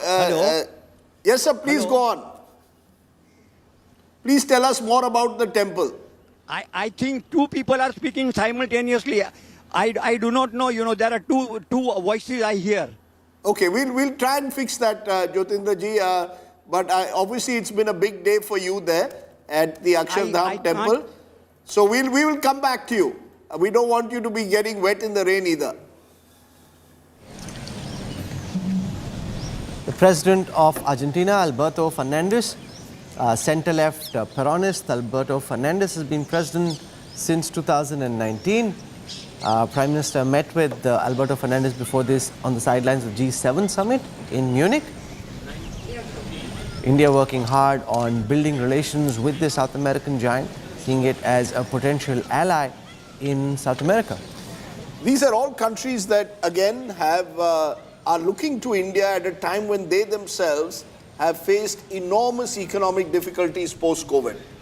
Argentina, another country which has been hugely impacted in the last couple of years. So, when you see, relatively speaking, India's position vis-a-vis many of these countries, I think it gives these countries a chance to sort of look at India as a potential sort of space which has a sort of oasis of relative stability at a time when there's been chaos in many other of these countries, economic chaos in particular. So Argentina has turned from time to time in recent years to the IMF for restructuring. It's been a tough process for countries like that. But these are all countries that have had strong relations with India even in a Cold, during the Cold War years, the non-aligned movement. A lot of these countries have been countries with whom India had a relationship, which now is being taken hopefully to another level. The interesting thing is that saplings have been planted at Rajghat since 1950. So it's a deep practice that continues to this date. They're meant to follow, Shiv, a sequence, and I think then somewhere in the middle, somebody gets a bit late or some Probably, maybe because of the rain as well. I'm wondering whether the sequencing has gone out of fashion. I think the tree sapling plantation, Rahul, I think it's happening at the Bharat Mandapam South Complex, at least as per the plan that we have, unless it's also happening at the Rajghat. The image that we just saw of the actual Samadhi is where the wreath laying is going to take place. So right after the signing of the peace wall, which we'll see once all of the leaders arrive, I'm assuming, is when the wreath laying ceremony will take place. This is Azali Assoumani, president of the Union of Comoros, head of the African Union, now the 21st member of the G20, and also a figure whose name will be written in history. He's the one under whose membership African Union became a full member of the G20. Absolutely. If you look at images of the day yesterday, that image of the Prime Minister giving him a huge on the front hug. pages of papers today That's as well. right. So, I mean, you know, if you look at sort of the image that will last from the Delhi G20 Summit, undoubtedly this will be. So he's going to give a second big hug. The first one was yesterday. And I think... He has a bilateral with the Prime Minister today. He has a bilateral with the Prime Minister, and you're talking not just of one leader here, but you're talking about 55 countries. Yeah. Effectively, yesterday, the G20 crossed the century mark. Because if you now look at the G20, if you add the EU nations and you add the African Union, you now have more than effectively 100 nations represented. Yeah. So it is now almost where it is more than half of what the UNGA is at the moment, and thereby its spread is much greater. And I think there's a huge sense of warmth and affection that India has got in the African continent as a result of what happened yesterday. So a defining image of this summit is undoubtedly getting in the membership. And I was told an interesting story yesterday by an African representative that the Prime Minister in Bali had promised the then AU president, who was from Senegal, that I will ensure that you have the membership by of the G20. Of the G20. There was an official letter written by the Senegalese to which the Prime Minister had responded. So I think that is, to me, the defining moment of what happened, something really productive and potentially game-changing. And there's been no, no big comments from China on this, by the way. There have been some vanilla things being said, but if anyone is expecting any major comments, hasn't come so far. Unless it's in Gaurav preparation Sawant right is now. also with us at the Bharat Mandapam. Gaurav, much more packed into what came out of the Delhi declaration yesterday than just the photo opportunity and the semantics. Delhi delivering and a lot of talk about how Prime Minister Modi has emerged as a leader at the global stage, and some interestingly comparing him to the next Nehru, at least as far as his international prestige is concerned, although I wonder what Prime Minister Modi himself thinks of that.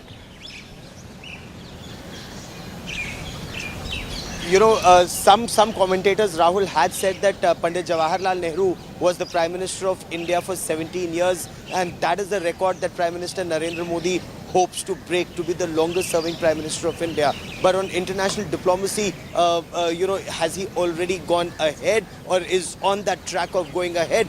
Because here are achievements that can really, India can be proud of, he can be proud of, and for reasons that this will actually take the world forward, and India is that engine. The Prime Minister believed it, his team believed it, the world believes it, they're talking about it. And in the face of immense criticism that came not just from countries like China, but tremendous skepticism that came from within. But he and his team believed it and they've done it. While this African Union is a huge development, Rahul, equally big, if not bigger, is that meeting, is that corridor, the India-West Asia-Europe corridor.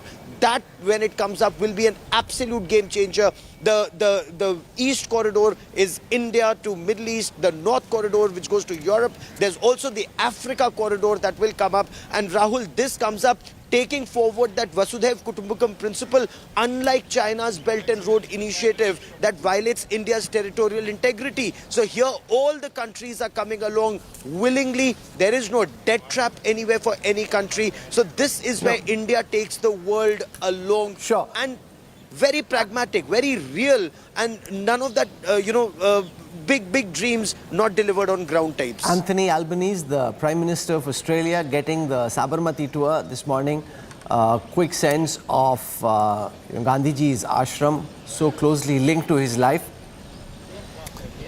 Every time I see Albanese and I look at these Australian Prime Ministers, the one thing that stands out is cricket. They're all obsessed with cricket.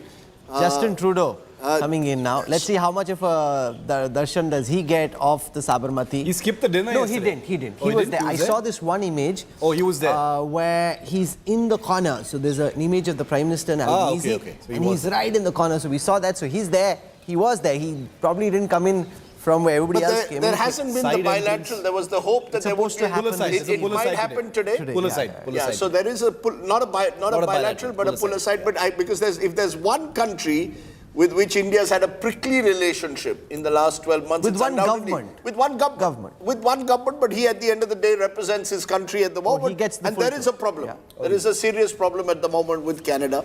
But he gets a tour. Modi ji explaining to him that this is Sabarmati, this is Gandhiji, this is what Gandhiji wanted. Please keep all those principles in mind. Little curt, I think.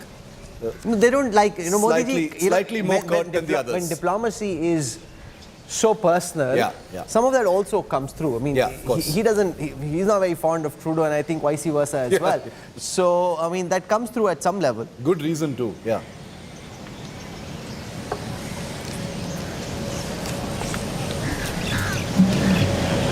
Were all the other leaders also there, Rahul? No, so we're still trying to figure out about the Erdogan Saudi prince and the Turkish president. So we're just trying to figure that out. But Justin Trudeau can be seen in the back of one image that came out. So we know, that's curious to know how that happened. We know that he's there. I'm kind of wondering which way he came in from. But then it's a huge complex, and there are different ways you can get in.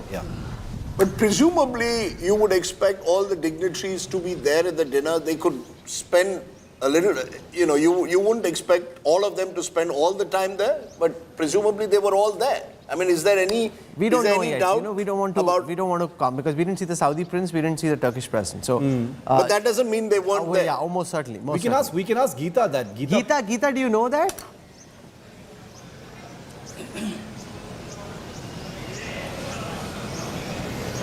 Geeta, was the Saudi prince at the dinner yesterday? What about the Turkish president? Well, as of now, no confirmation. We have no visuals of them. I've asked the officials. We do know that Trudeau certainly was there, but they had not. The Saudi embassy officials have not yet confirmed whether he indeed attended the dinner or not, and no word from the Turkish ambassador as well. So we're just waiting for a confirmation and for reasons as to why they didn't attend. Rahul. Okay, Ursula von der Leyen, president of the European Commission. She's headed the executive branch of the EU since July 2019, first woman to serve in this role.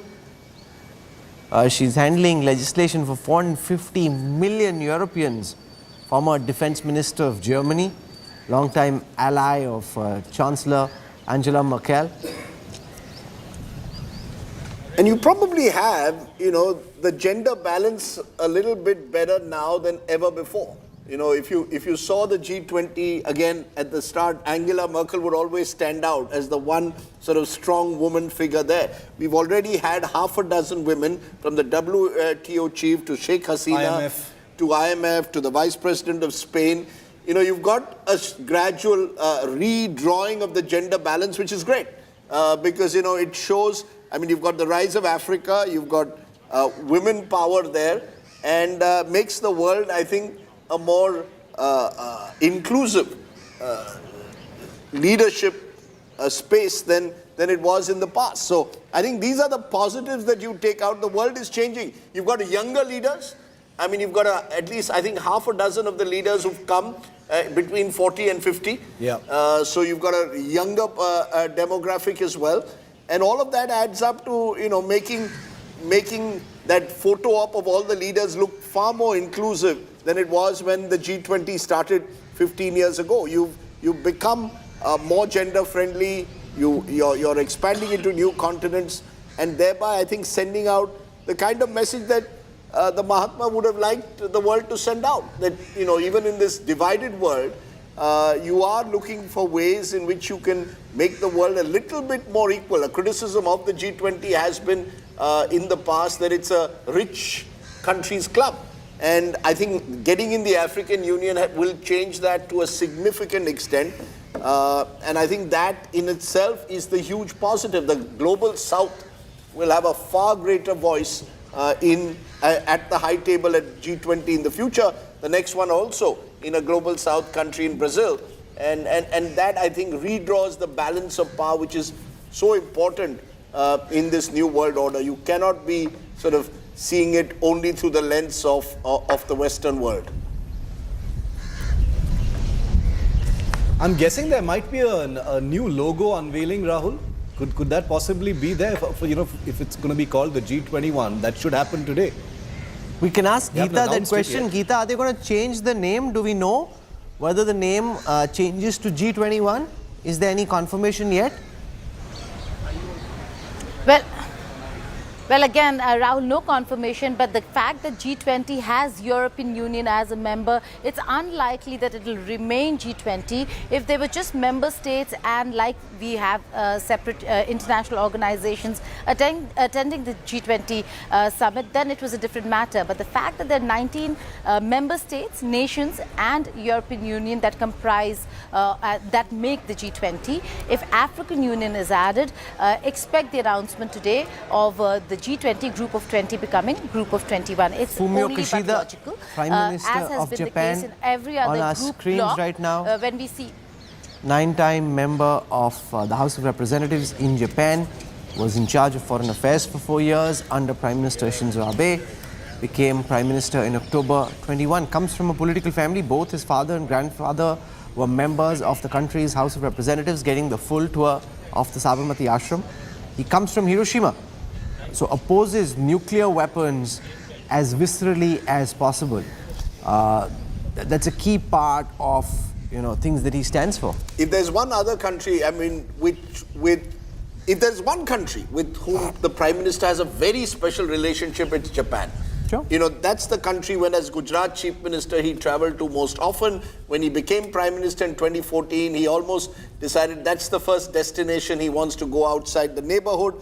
And particularly strong relationship with Shinzo Abe, and the tragic assassination of Shinzo Abe, in a sense, pushed Japan into some kind of political turmoil for a while. It's a country which has had remarkably 64 prime ministers since the World War. I mean, I don't think any other country would have probably had 64 prime ministers in the space of 70 odd years as Japan has had.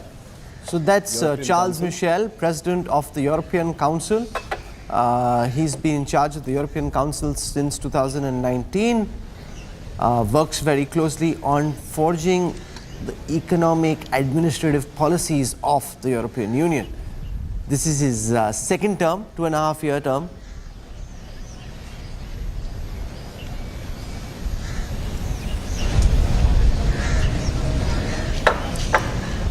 And they've been pushing for more to be said and done in favor of Ukraine. So there's some concern in Europe. There were some reactions also from Ukraine. Geeta Mohan can tell us about that. They're saying had we been there, more could have been done. So Ukraine not very happy with the fact that the Russia-Ukraine war language has been tempered a bit. Geeta? Well, absolutely, Rahul. Look, I'd consider this a major victory for India, but also for the RIC, which is the Russia-India-China bloc. The statement that has been watered down is watered down and a compromise by G7 and the European Union, the European countries within the G20. Ukraine mighty upset. The spokesperson coming out and saying that that nobody should be proud of the outcome because, of course, the mention of war is not there. There is no condemnation of Russia. The term war against Russia has been changed to the situation in Ukraine, so on and so forth. So yes, it is a huge win for India to get a joint communique, but the paragraphs on Ukraine certainly are a win for Russia and China. They were the ones opposing the kind of language that G7 and EU wanted. The questions that we should be asking are to the Europeans when the presses will take place today. There are umpteen number of press conferences today. So the question should be to the Europeans, did they let the Ukrainians down? There was a briefing yesterday by a European Union official, and he said, Rahul, that should there not have been an agreement, there would have been no outcome document, and if there was no outcome document, there would have been no future for the G20. Oh, most so it certainly. was a do or die situation President for of South Korea, the G20 member states. Now coming into the Rajghat, elected president in 2022. Again, a great friend of India, great friend of the Indian people. The Prime Minister also personally investing a lot, and in the counterbalance shift that India is trying to build against China, South Korea, Japan have very crucial roles to play. Huge role to play, not just in terms of cutting edge tech, but also, and since this is a subject close to my heart, the military hardware, Rahul. So they're talking about Vajra, the K9 self-propelled. You've got the K9 Vajra self-propelled howitzers, which are stationed in Ladakh, by the way, in large numbers. We've just repeated an order for L&T to build 100 more of those. So they want our Vajra, or what are they doing? They want our Vajra, we're building them together, or how's We're building them together. Larsen & Toubro is building them under license in Hazira in Gujarat.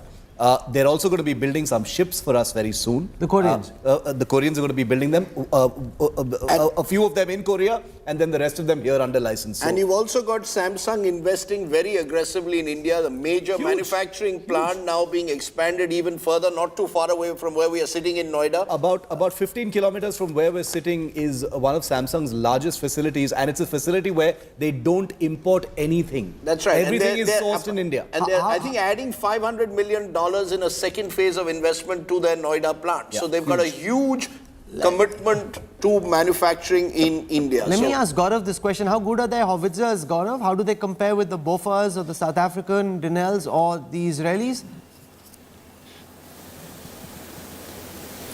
Rahul, they are actually outstanding according to artillery, and that is somewhere where you have a lot of information too. Considering Brigadier Kamal was a gunner officer, but all that I've been able to pick up from the gunners of the Indian Army, these howitzers, especially in high altitude, have performed extremely well.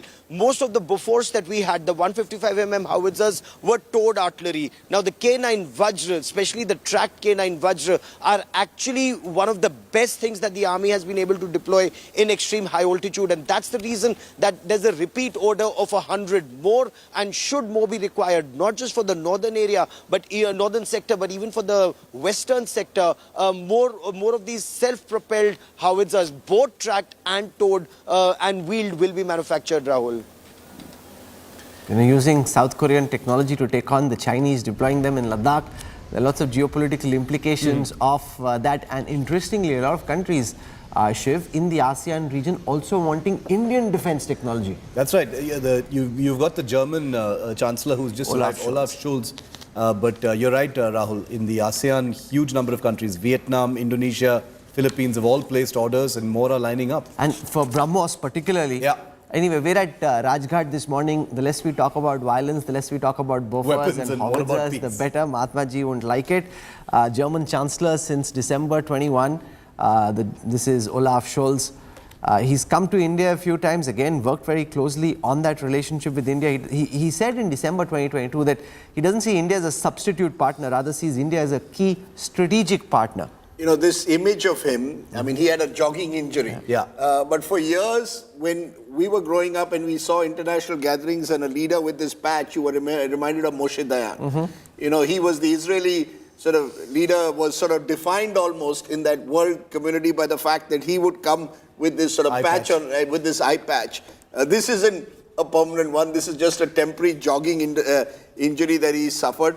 But I think one of the countries that will have much to answer for is Germany, because of the nature of the declaration's wording. Grita is spot on. I think all the European countries are the ones who are going to have much to answer for. I think the Russians and Chinese in that sense got their way. From what we gather, they stuck to their guns on that we're not going to allow any direct references to Russia as was in Bali.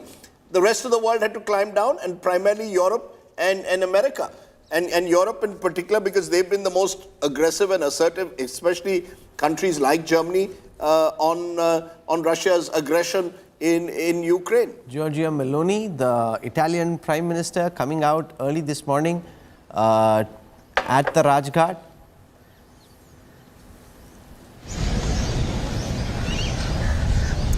There you have another woman leader, the fifth that we've had since the morning. Coming in or sixth that we've had since the morning, and she made headlines in India when she called Prime Minister Modi the most loved leader in the world. She made Mr. Modi's day. I mean, what more can you ask for within days? And I think it was within a short while of just having taken over. Comes, I think, at the sidelines of the Raisina dialogue and says. So she took over in October 2022. Yeah. So she comes in January of 2023, January, February, early this year. Was here within 6 months of taking over. And called Mr. Modi the most loved leader in the world. And I think that has endeared her to Mr. Modi forever. First female Prime Minister of Italy.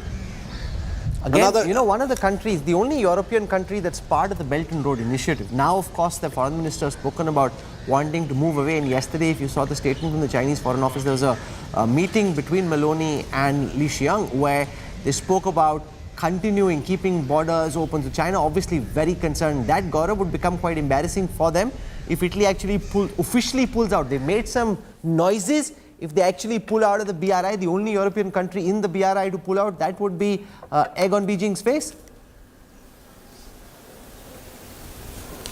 Rahul, it's almost done. Italy is going to be out of BRI because Italy plays a very crucial role in this India, West Asia, Europe corridor.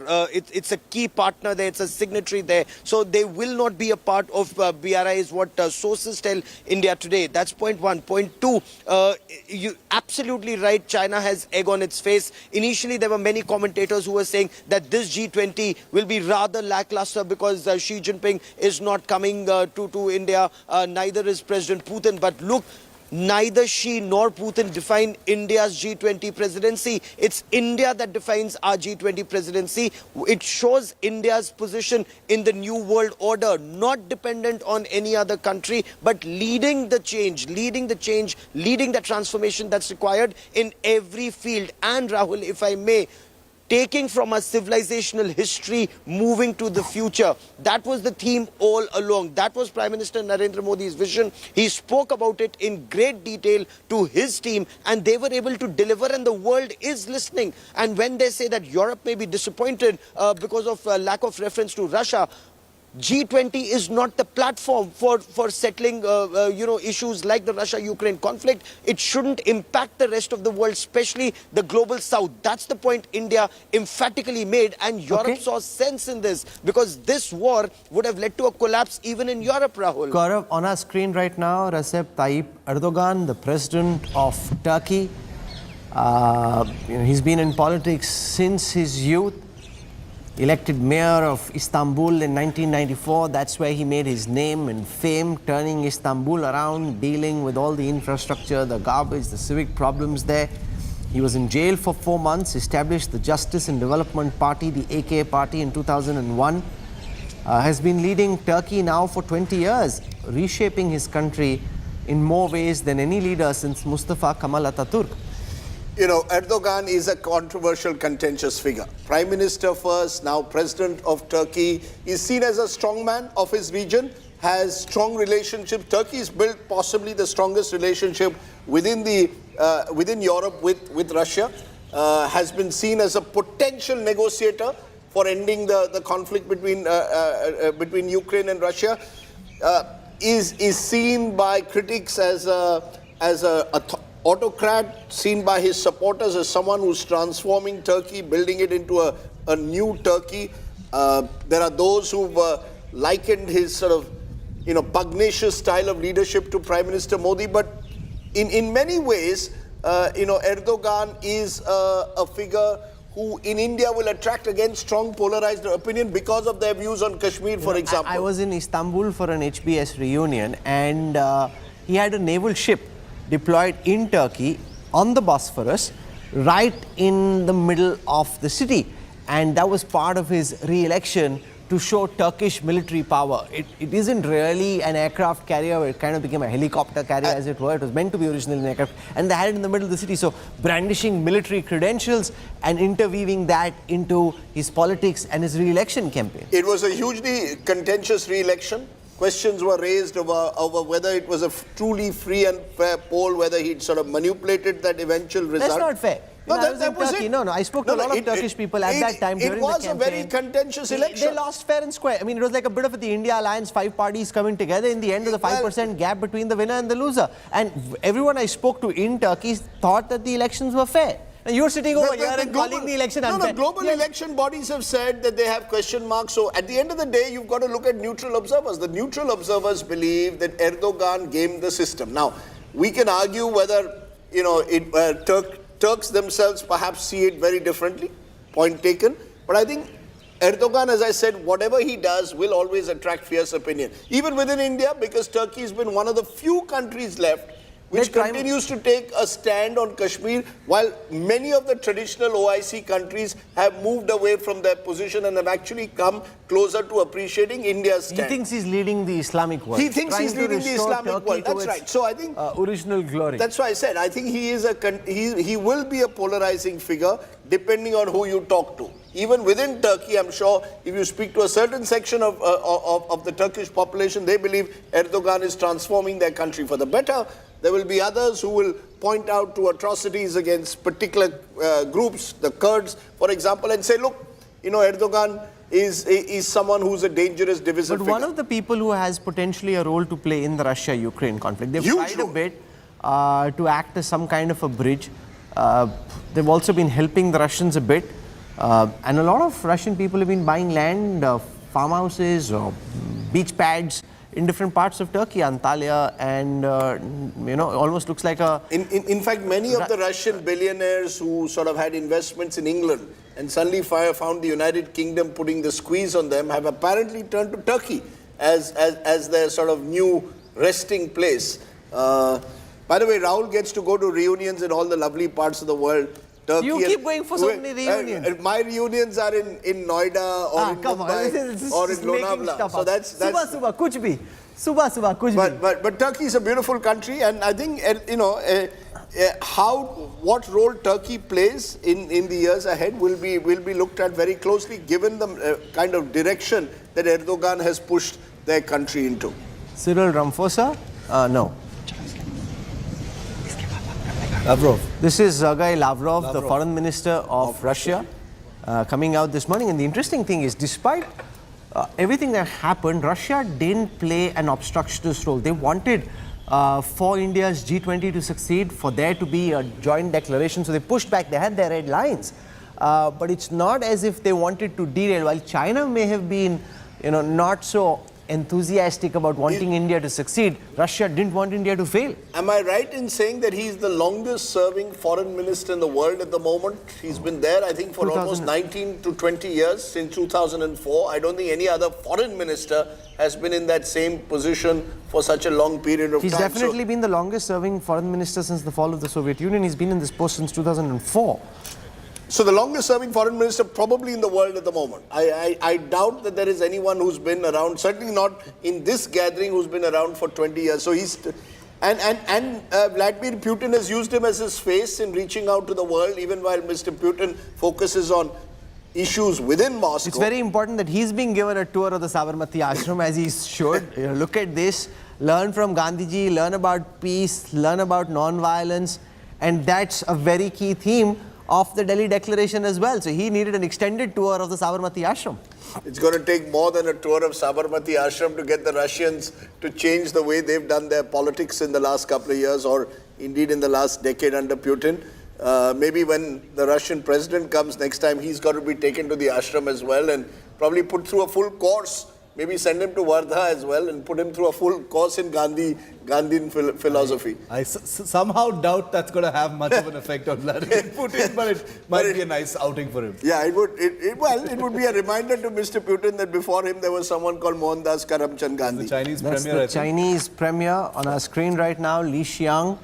He's a much more smiling man than Xi Jinping, Rahul. Sorry. And just as well that he's here. Initially I was feeling a little bad that she's not coming, but I'm actually glad that he's not here, because she would have been very unhappy with Modi leading the party. I mean, she thinks he's emperor, and you got Prime Minister Modi who wants to lead the party and push India's case. She wouldn't have been very happy with that. So it's good that he's come. He seems low maintenance and low fuss relative to Xi, and didn't play the role of obstructions. Obviously, that also is because of the instructions from Xi. And if she was there, we would have spent an inordinate amount of time looking at the body language. Yeah. And, looking at, has he reached out to Prime Minister who, because you saw what happened at BRICS. The two countries eventually ended up making very contrarian press statements about who wanted a meeting on the sidelines. And look now, when they shake hands, I think Prime Minister Modi squeezes his hand a bit more, like it's like a firmer handshake than for most others. No, I don't know that, but I'm saying amongst those... No, but they're poles apart. I mean, in a while, maybe later when we have some time, we're going to put two pictures together, but he's just a much more smiling, we're just happier to have him, Shiv. I think we're just happier to have him than she. He looks happy to be here as well, it looks like. He's like, I'm happy to have been here. Because not an easy position to be in. She not coming for this, him having to represent. See, he's got a big smile. You know, he's toothy seen smile. as pragmatic, business friendly. He's a career bureaucrat. Joined the Communist Party in 1983 at the age of 24. And he's been having a rough time, as has the Chinese leadership within China. So it's always nice when you're having a rough time at home, where you've got serious economic issues to address. Just move to a neighboring country, include, find almost sort of some greater empathy possibly here. Rishi Sunak on our screen now. He went to the Akshardham temple early in the morning. He's got a kalava on his wrist also, apparently. That's going to become a talking point. And no other leader has attracted as many eyeballs as Rishi Sunak on this visit. I mean, he's been here and there and everywhere. In 48 hours, he's been to a school, he's been to the British Council, he's been to Akshardham. He's also feeling comfortable here. He's feeling warm, he's feeling welcome. And for Indians also, I think it's a moment of pride. To he see does such a someone nice namaste to the Prime someone Minister of when he Indian comes. origin there as the Prime Minister of United Kingdom. I mean, Rishi Sunak can't go too wrong. So he's got those religious threads on his wrist and some rakhis, I think. And now he gets... Can we just have the audio up if possible? Are we still getting that? Because he's getting the tour of Akshardham. He's getting the tour now of the Sabarmati Ashram. Okay, so it's interesting. I thought he'd, like Ajay Banga or somebody would say, I know quite a bit about this, but he's soaking it all in. He went to the Akshardham temple this morning, and he always gets this little bit of an extra conversation with the Prime Minister, obviously talking a bit about the role that Mahatma Gandhi would have played. He's a very well-read man. And he's the youngest, 42. At 42, I think he's the youngest member of this gathering at the moment. Will face a very difficult year ahead. Re-election won't be easy for the Conservatives in 2024, end 2024, early 2025. Joko Widodo, President of Indonesia, he just hosted the ASEAN Summit. Now coming on the screen, known back home as Jokowi. Again, a country that we're building very close ties with. Re-elected in 2019 for a second 5-year term. The Indonesian president right now in front of this image of the Sabarmati Ashram. Second time that the Prime Minister is meeting him in about 72 hours after the ASEAN Summit. And Rahul, you made a good point yesterday about his sort of transition to the new Indonesia, woodcutter's son. Yeah, absolutely. And therefore, you've got a lot of leaders of countries which came out of independence in the 40s and 50s. The earlier generation leaders were seen as part of the old elite. And now you've got a completely new generation, all of them born after their countries got independence, coming out of that period where the colonial era still dominated the politics, to a new generation. And Prime Minister Modi, some believe, also represents in his own way that generation. And so does Widodo. His family, his son and daughter-in-law, went to Taj Mahal, to Agra. The lovely pictures, we'll have them out for you, Shiv, in just a moment, where they're at the Taj Mahal, soaking it in. So a lot of these other people who are part of the troupe get a chance to go out and about. Good idea. Yeah. And that's something which perhaps some of the leaders will miss out, because it's so cramped. In normal times, when you come to a bilateral in Delhi, traditionally you went to Agra and got your one photo up but with this your government's wife. not very hot on sending people to Agra. This government's not very hot, but I'm sure people would love to. The visiting dignitaries would love to go and spend. But there's so much more to India than just the Taj Mahal. Taj Mahal is lovely, of course, but it's not the only thing that you want to send everybody to. If you ask someone, you are to come to India and you want them to see 3 landmarks, would the Taj feature in them or not? What will be the other 2? Now I'm asking you, would the Taj feature in them? Of course. Yeah, so, I mean, if you ask somebody, a friend wants to come to India and he says, tell me 3 places I must visit, I think the Taj would be very much still there. It's a magnificent monument of a kind that you don't have in the country. If time is of... in the world, rather. If time is of essence and there's a shortage of time, they can also go to the Humayun's tomb. We understand that... it's magnificent. Might be and the Argentinian president went there as well. No, it's a magnificent monument. The Taj is the Taj. There's the Humayun's tomb. True. And it just takes a couple of hours on the freeway. I mean, if you are here for a weekend to Delhi, you can do Humayun's tomb and you can do the Taj. 2.5 hours. 2.5 hours and you'll be in the Taj. So, well, the Indonesians got it right. And we're seeing, Gaurav, the Indonesians push back. A lot of these ASEAN countries are pushing back against China much more than we've seen them push back so far.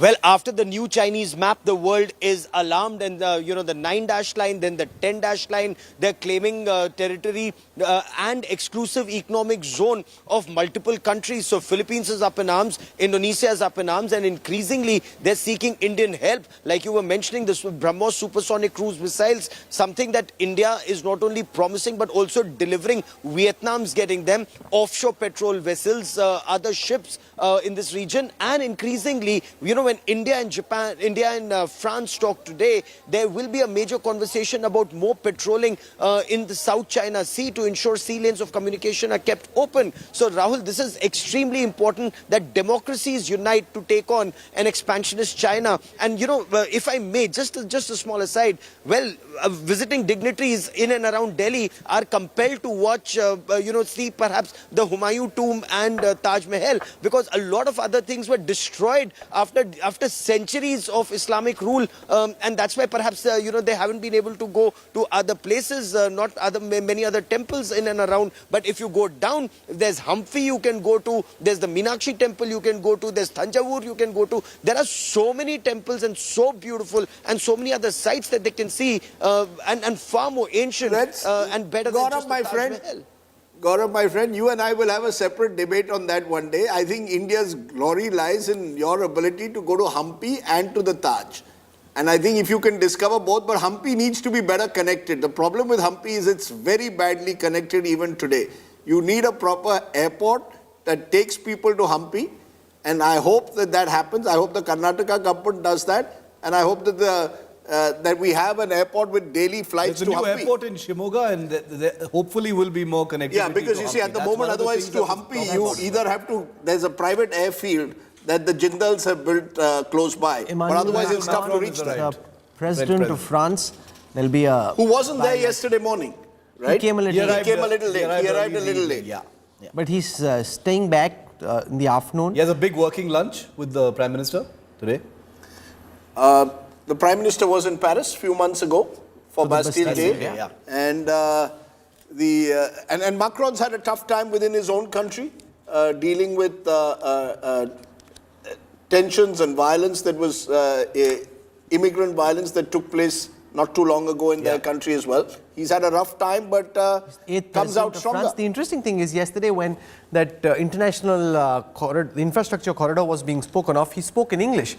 So, some other French leaders were very prickly about speaking in English. He was fine. It wasn't long intervention, short intervention, but he was happy to speak English. Warm welcome. Happy to see Prime Minister Modi and Prime Minister Modi. Yeah. Shiv, happy to see Emmanuel Macron. Big year for India, France. The Bastille Day parade, where the Indian armed forces were present there. We had ships in France on the day. India and France have just begun talking about a second Rafale deal, which nobody thought was going to be possible after all the politics over the original Rafale deal in 2018-2019. So this is a relationship that's been sweetened by the strategic relationship between the two countries. This is a friendship that goes back a long way. And another leader from this sort of 40s generation. You've got these 3 or 4 young leaders, all in their 40s. Macron, 46, born in 1977. So, when you look at it, you recognize Europe in particular seems to be embracing a completely new generation of Meloni, leaders. Sunak. Just look at across Europe. You're getting more and more leaders who are born post-1970, which is quite remarkable because that means in their early 40s and 50s, they're already leading their country. It's a lesson for us sometimes. Our politics tends to remain a little geriatric, if I may be allowed to use the word. It doesn't matter how the age, as long as the man can get the job done. By and large, but when you want, we keep mentioning how we are the youngest, we have the largest young population in the world, but in contrast to that, most of our politicians are over the age of 60. I would like to see many more younger 40 and 50-year-olds taking greater leadership positions. Who's experienced, who's won himself, not appointed, and who can get the job done. I think that's far more important. Yeah, well, yes and no. At the end of the day, I think a younger leader across the world, one of the reasons why younger leaders are attractive is because there is a younger demographic out there. But as long as the younger leader gets elected himself. Rajiv Gandhi was very young, but he was also very inexperienced and made lots of bloopers. I think Rajiv Gandhi is an outlier. The reason why he became Prime Minister in 84 didn't have to do with a long period in politics. He just entered in 81. But I'm just mentioning the fact that Europe has a lot of young leaders out there is a sign of the times. And I think that's one thing that we've always, maybe in India we value age and experience. That's why I can survive. As long as he's That's why I can survive in a television studio at the age of 58. Otherwise, you'd think, and that's the contrast. Look at BBC's presenters. They're all in their 60s.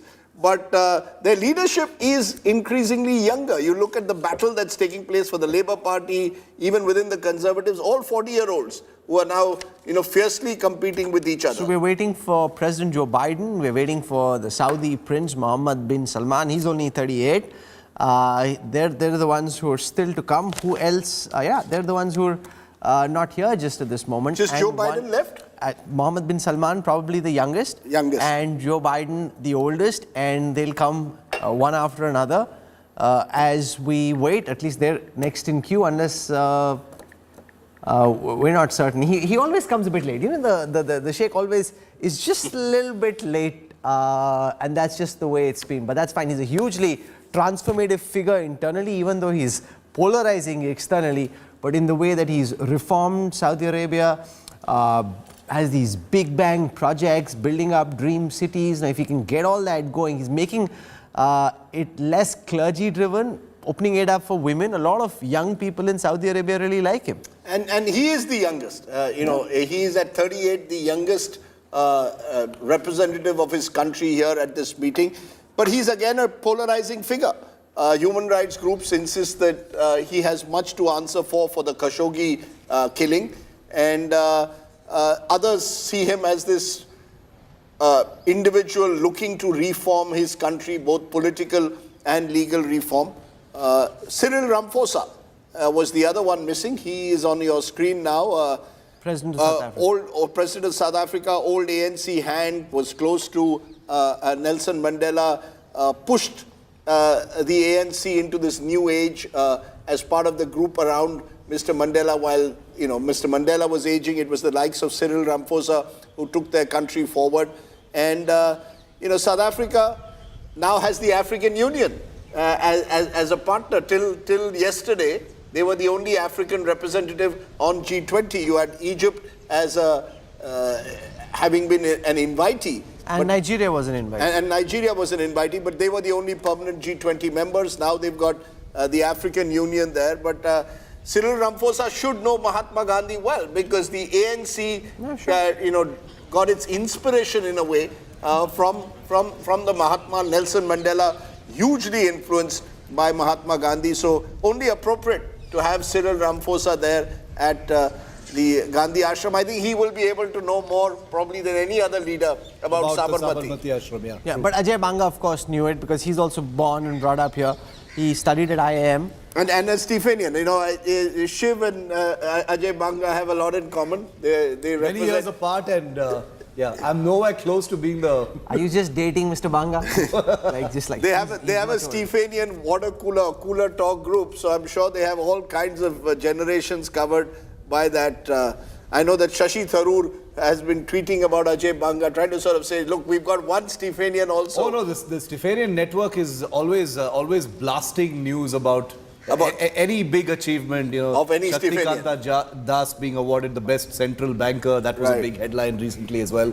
So yeah, also Ajay Banga studied at the Indian Institute of Management in Ahmedabad, so which is probably why he told the Prime Minister that he knows quite a bit about the Sabarmati Ashram, because he was at IMA. So now we have the Saudi Prince. So we've just got two left. So they haven't gone alphabetically. Koi late ho jata, I think. Koi late, so it's just on time. This was supposed to get over around 9:20 before you have recitations of prayers and hymns of Mahatma Gandhi. So we have another 5 minutes. Given that There'll be a replaying first. Seems that it's raining. So because if you're going to be sitting around on the lawns and it's raining, that's going to be a bit awkward. So let's see how much of the original plan they stick to and how much of it they have to adjust and adapt, given the fact that there is a bit of rain. But it's, these are, again, important symbolic images, as we've been saying, of, you've got a fractious world out there divided by war in recent times, and then you come to Rajghat, assemble there. Hopefully that spirit of the Mahatma is provides some element of peace and reconciliation. I think it's significant that we are, as a nation, that we are able to use the Mahatma creatively and constructively to send that message to the world. I think it remains India's great strength, and it's enduring. It's like the Taj. Gaurav and I can dispute whether you should go to Hampi or whether you should go to the Taj, but these are all enduring symbols. The Taj will be there hopefully for centuries, as will Gandhi's legacy. Gaurav? But the one thing that they've done... On Gandhi's legacy, I hope you and I are on the same side. Sir, we are always on the same side. We always keep India On first. Gandhi. There are no two ways. I thought you were about going to say it. Bharat first, Gaurav. Are you going to change the name of your show? Does it go from India That's a first good to one. Bharat first? Yeah, Gaurav, you got to start changing the name of your show starting Monday. Bharat first.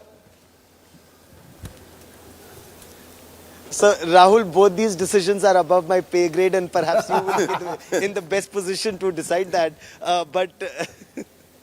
But if I may, yes, even Mahatma Gandhi spoke of peace and non-violence, but was never in favor of cowardice, was never in favor of giving up, what was legitimately yours. So that is also, when we learn about Gandhi, when we teach about Gandhi, what we must also teach is protecting what is yours. That's exactly what our country is doing at this point of time, taking the entire world along. It's taking that Indian Sanatan philosophy, civilizational philosophy to the entire world, that the world has now accepted. This Vasudhaiva Kutumbakam is exactly India's philosophy that the world agrees with. They have not agreed to everything in Bali. They haven't agreed to things in the past, but they've agreed to all the 83 paragraphs, hook, line and sinker, because it is Vasudhaiva Kutumbakam. Yes, Russia-Ukraine war is important, but not at the cost of taking the developing countries along. And, that's the point India has been trying to make throughout. Rahul, Rajdeep and Shiv.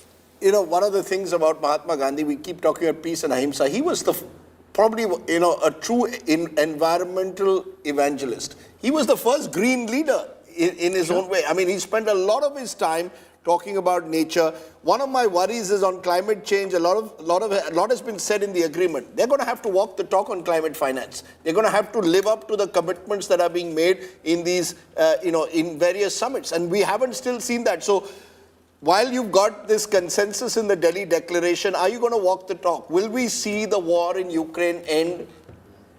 Unlikely, right away. It's not going to end because you made a declaration and asked countries to stop territorial aggression. At what point in time do you decide you need to get on with what you're doing, Geeta, and not worry about the guests who haven't come so far? So how's it going to play? Are we still waiting for the Saudi prince and for the American president? Well, that's the American. Yeah, Geeta. Sorry, Rahul, could you please repeat your question? I'm saying, in terms of keeping it going, because you also have the one future plenary, are they still waiting for the Saudi prince and for the American president, or will they just get on to the rest of the program? Well, I'm just looking at the White House details, and the president has left for Rajghat, so he will be there. Interestingly, he is not going to attend the concluding session. From Rajghat, there's going to be a spray for the White House pool of reporters, and then from there he heads to the airport for his visit to Vietnam. So I think the timing of the declaration being announced yesterday also primarily maybe was to do with the fact that many of the leaders, because the decision has arrived and there is an outcome, Rahul, President Biden is not going to participate in the concluding session of the G20. That's what I learned from what I see from the White House pool. The fact that they are leaving for, that the president has left for Rajghat. He will be there in some time, and you will be seeing visuals coming in very soon. And from there, he leaves for Vietnam. That's right. That was what we were told yesterday as well, that he wouldn't be there at the last session. He has a meeting in Vietnam. And that meeting will, take precedence now. It's a major sort of bilateral that he goes, and he's got to go back home within a certain But he's delivered where it mattered, to help India get that declaration ensure through. that there's a declaration to deliver big tangible takeaways so that you couldn't have said later ki sirf photo kichi kuch hua nahi. So President Biden played an important role in all of that. And he came at a time when there was a question mark, will he come or not? His wife had COVID just a couple of days before. While we're talking about Biden, he's on his way now to the Rajghat. This picture that's just been tweeted by MK Stalin, one of the few opposition chief ministers who showed up, along with Mamta Banerjee and others. Nice picture of him shaking hands with Joe Biden. There's also the Prime Minister in the frame, as is the President. And he's tagged the Prime Minister as well. There's recent political acrimony over Udayanidhi Stalin, etc. Things have been said. There's been a crossfire. Nice picture. He's tagged the Prime Minister. Genial picture. Shiv, it's interesting that the Congress chief ministers chose not to attend. Sukhwinder Singh Sukhu was there. But the others weren't there. I don't think Gehlot was there. Baghel was not there. Siddaramaiah was not there. How did Sukhu show up? Most of the regional, there was no order as such. But I think, it's strange that these chief ministers didn't show up, because I think this was an occasion where you wanted to show India's, the plurality of India, the diversity of India, the fact that most of the regional party chief ministers were there. I know Arvind Kejriwal was there, Mamta Banerjee was there, MK Stalin was there, Nitish Kumar was there. Nitish Kumar was there, Hemant Soren was there. So it's not as if the so-called opposition India alliance boycotted the function, far from it.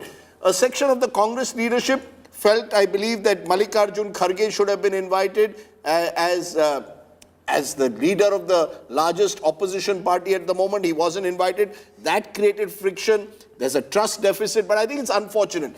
Yesterday was an occasion where every chief minister who was invited should have been there. No reason not to be there. You had Bhupesh Baghel say that because of airspace restrictions he couldn't come. You had the Home Minister denied that. The Home Ministry denied it. Said that there are no restrictions for governors and chief ministers. I mean, there would be no way. That looked really silly. In fact, I put the spoke spotlight on the chief ministers. very interestingly, I spoke to Mamta Banerjee, and she came a day earlier because she was worried that if she came on the day itself, would she be caught up in all the VVIP restrictions? But she came in a day earlier and made sure that she was there for the dinner, spent some time with Sheikh Hasina in particular because of the ties that exist between West Bengal and Bangladesh. I think, there are occasions where you can be truly inclusive.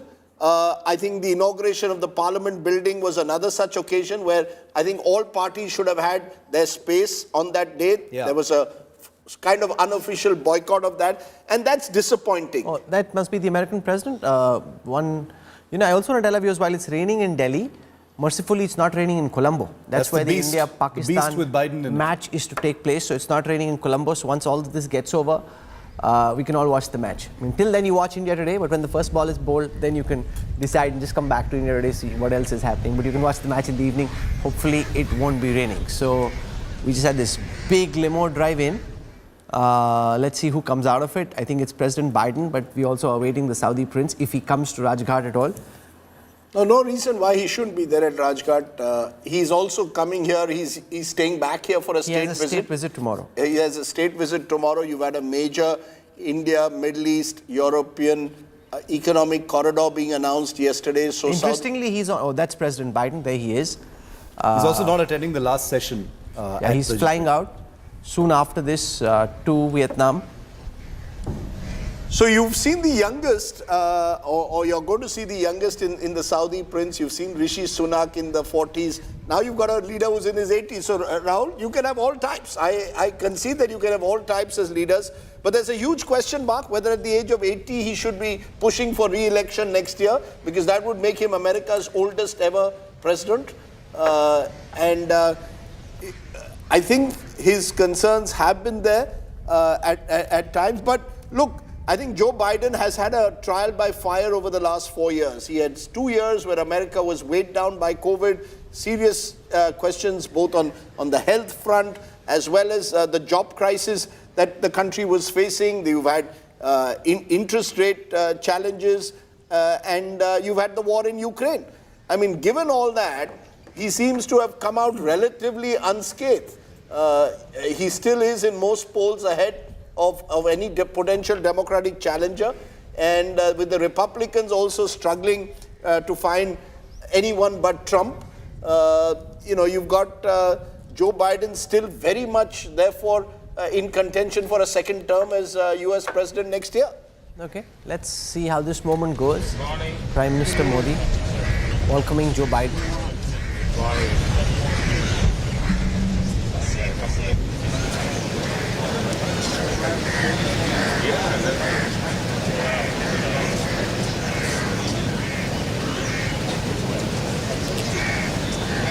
Now he gets the Sabarmati tour.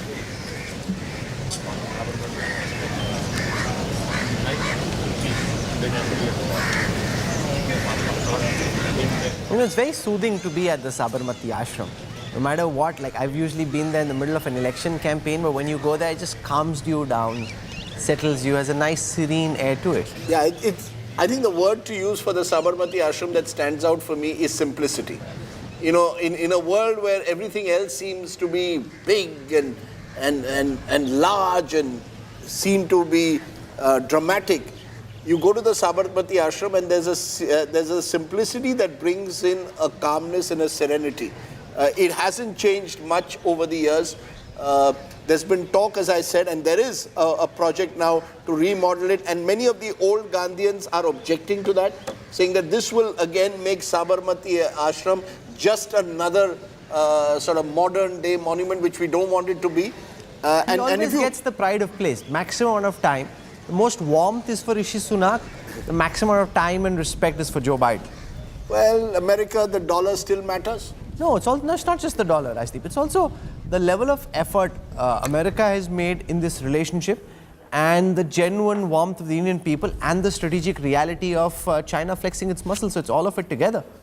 You have, you know, in the Indo-US partnership now works at various levels, which is quite, again, one of the big changes that's taken place in the last 30 years. I remember when Bill Clinton came here and Vajpayee ji was Prime Minister, there was a lot of excitement because it was also new. You know, you didn't think an American president rarely came to India. And when they came, you sort of went overboard almost. And now they come more and more often. We go more often to the United States. The Indian diaspora is breaking all boundaries and walls and ceilings in the United States. So it's a relationship that operates at different levels. Indian students, making an impact in universities across the United States. So I think that's changed the Indo-US relationship, hopefully forever. That's the Brazilian president. Lula da Silva, he's come out now. This time without the translator. Translator nahi hai, sir. Aap kya bol rahe ho? It was his wife. Okay, his wife. We thought it was his translator. It turned out to be Mr. Lula's wife. But he's the next leader of G20. I'm just getting calls and messages from people in government saying, correct Rajdeep, correct Rajdeep. Arvind Kejriwal wasn't at the dinner yesterday. He wasn't at the dinner. He was slated to be at the table of Lieutenant Governor V.K. Saxena. He wasn't there. He confirmed that he'd be coming. I don't know what happened. And didn't come in the end. He didn't come. This is what sources sort of all the other names that we said, he's the only one who I mean, there are lots of people in government who are watching. So those who are watching, some of them are calling and messaging basically to say that Arvind Kejriwal wasn't there. He's got some big shoes to fill when he takes over the G20 Yeah, which is why if you see when he comes, he looks the most carefully to the left and the right to see how it's going because he's going to host it next. So this is how the pressure is on him. No, the Brazilians know a thing or two about putting on. Yeah, no, they'll put out a party. I mean, you could imagine the backdrop of Copacabana. Yeah, but you have to deliver some tangible takeaways as well. No, I'm sure they will. I mean, and you have to invest a lot of energy in getting it done. You know, this is also, Brazil Shiv is right. They know how to sort of throw a spectacle. They've done it in the past. They can be chaotic. I think the one thing that India has shown is that amidst the chaos, when you want to do it, you can be very organized and go to the micro detailing, and we've done that successfully. That's the lesson I think Brazil or any country needs to get from India. Your eye to detail is critical to get a global event perfectly right. Lula is an interesting character because, trade unionist, went to jail, came back, fought a very tough, acerbic campaign against Bolsonaro. Bolsonaro again claimed that was almost refusing a Trump-like to leave for a while, eventually went out. And, Lula is the comeback king of Brazil at the moment. And again, has a very special relationship with India. It's a country, he said in interviews, that he has a great admiration for. And at a time when the right is dominating politics across the world, you still have someone like Lula representing, in a way, the old left.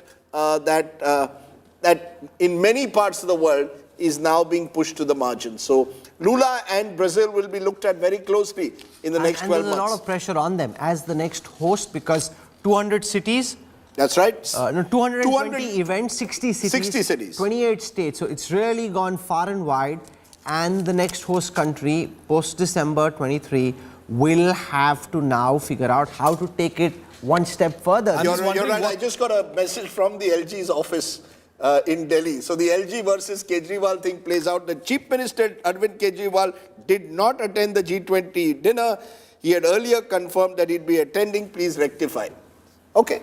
We rectified it. Mr. Kejriwal was not there. It'll be interesting to know why. Is there anyone who's not watching India Today right now? I'm wondering. No, but it'll be interesting to know why. I mean, you're in Delhi, and I think, correct me if I'm wrong, a lot of the arrangements were made by the Delhi government in parts of Delhi. The beautification, they took a lot of credit. A lot of it was done by the Lieutenant Governor as well. No, but both, right? There were areas, I know in my constituency, for example, in Greater Kailash, you had Saurabh Bhardwaj actually putting out videos of parks that were being decorated, G20 symbols, hoardings that had been put up by the Delhi government. So you would expect in the normal course the Delhi Chief Minister to be there, because in a small way, he is part of the host committee. He should have been there. I can't think of a good reason why he wasn't there. He really ought to have been there. We'll check with Mr. Kejriwal why he wasn't there and if there's a good reason. So far, we've got sources in government indicating that he wasn't there. He and the LG, of course, have a fractious relationship, so putting them on the same table would not be a good idea in any case. But either way, I think this was an occasion where they could have bad recently. I mean, well, it will never really get. There are too many scars in that relationship. But the images we are showing, Rishi Sunak one side, Joe Biden on the other. The Saudi prince is the only one who hasn't come. Am I correct so far? Out of the expected. I don't think he's. I mean, we'll check. He didn't come for the dinner either. He's also the Prince of Arabia. Now, how hard are you going to push him? So let's see if he does come. Because if everybody comes so slowly with so much of a gap between each leader coming in, Prime Minister Modi, who's a stickler for time, will find it difficult to be able to manage time. Because I think it was 9:20 that the hymns and the prayers were supposed to start, and then they have a tree planting around 10:10 to 10:30. So if you're working according to time, you're slightly delayed, which is possible in a mega event like this. But presumably they also have to write on the wall. They're going to put out a message. There's a peace wall. There's a peace wall that's been set up. Rajiv Chandrasekhar, who's a very avid aviator himself, seems to have had an opportunity to get into Air Force One. So he's saying one more item on my bucket list ticked, the Air Force One, as I wait to see off the POTUS. VK Singh welcomed him. Rajiv Chandrasekhar seeing him off. He says fanboy aviator. And here is Prime Minister Modi walking the American president and the other invited guests around. They've all taken their shoes off in deference and respect to Mahatma Gandhi, or at least most of them have. Some have these slip-ons on. But they're all walking around. And President Biden leading the way, getting a personal tour and an explanation from Prime Minister Narendra Modi. Now, you can also pick up the kind of chemistry that exists amongst various leaders, who talks to who's walking alone. It's always interesting to pick up those little snatches.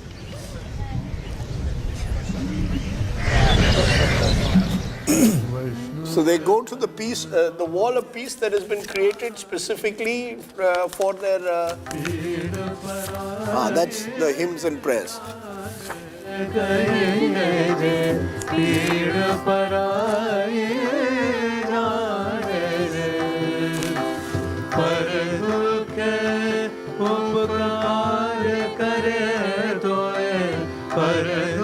All of them with their khadi scarves, led by the Prime Minister, walking towards. And the Prime Minister talks the most to Joe Biden, at least in the images that we see, always keeping him right by his side. And it also signifies, these little things signify the deepening strategic ties between India and the United States and the level of emphasis both countries play on the relationship that they have with each other.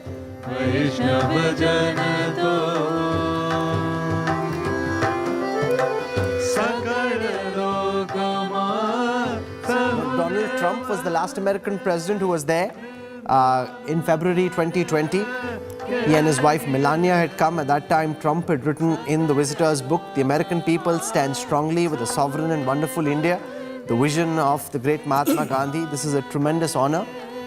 Before him, Barack Obama was here. And I have Barack Obama's notes. He says, what Dr. Martin Luther King Jr. said then remains true today. The spirit of Gandhi is very much alive in India, and it remains a great gift to the world. May we always live in the spirit of love and peace among all people and nations. Can we just say what a fabulous image this is?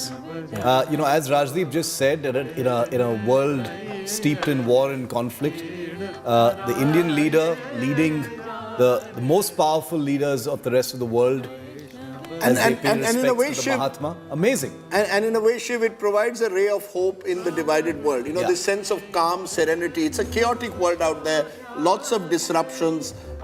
It's a world which is rapidly changing. And you look for those few symbols that represent a sense of hope. Yes. And dare I say, stability. And the Mahatma provides that enduring sense of hope. That true. Every time you go to Rajghat, you feel the peace like you do in Sabarmati.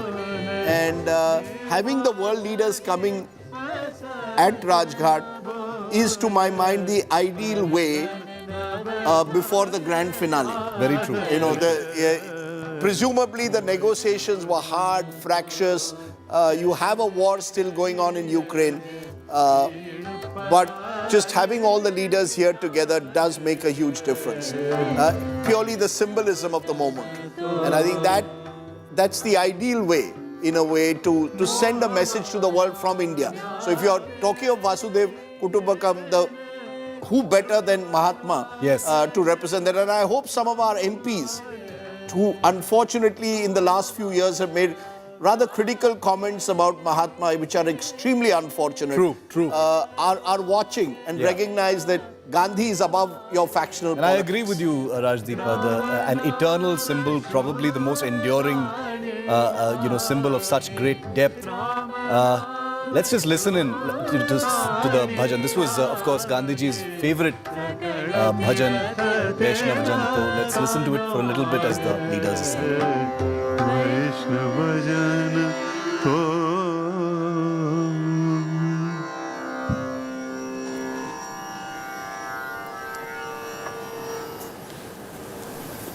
Your Highnesses and Excellencies, thank you for joining us for this special occasion at Rajghat. I will now request the leaders to kindly step forward and adjust the country ribbons on the wreaths, please.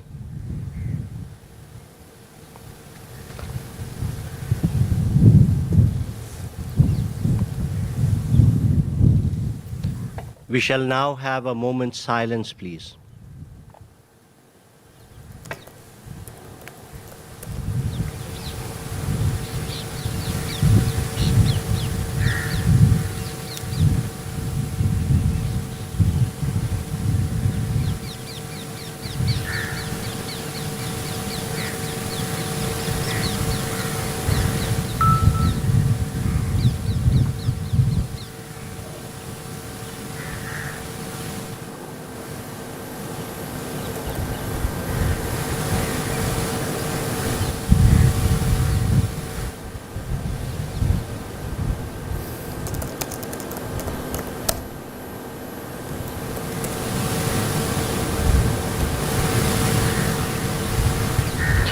Thank you, Excellencies.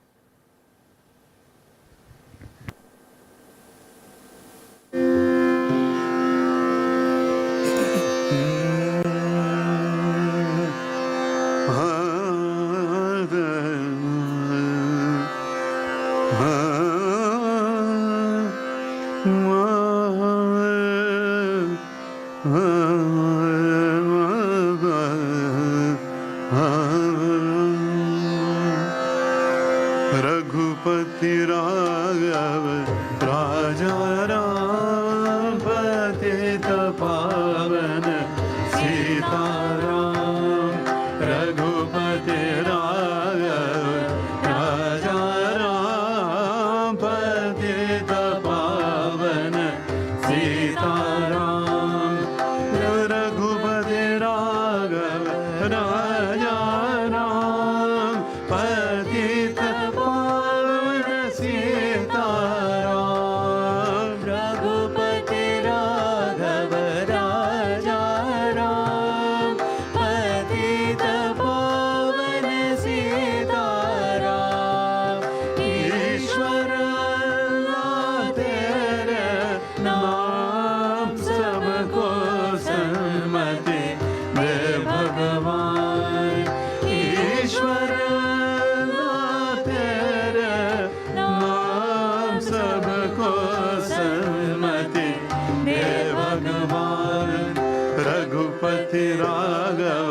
राजा राम पतित पावन सीताराम रघुपति राघव राजा राम पतित पावन सीताराम रघुपति राघव राजा राम पतित पावन सीताराम रघुपति राघव राजा राम पतित पावन सीताराम ईश्वर अल्लाह तेरे नाम सबको सन्मति दे भगवान ईश्वर अल्लाह तेरे नाम सबको सन्मति दे भगवान रघुपति राघव राजा राम पतित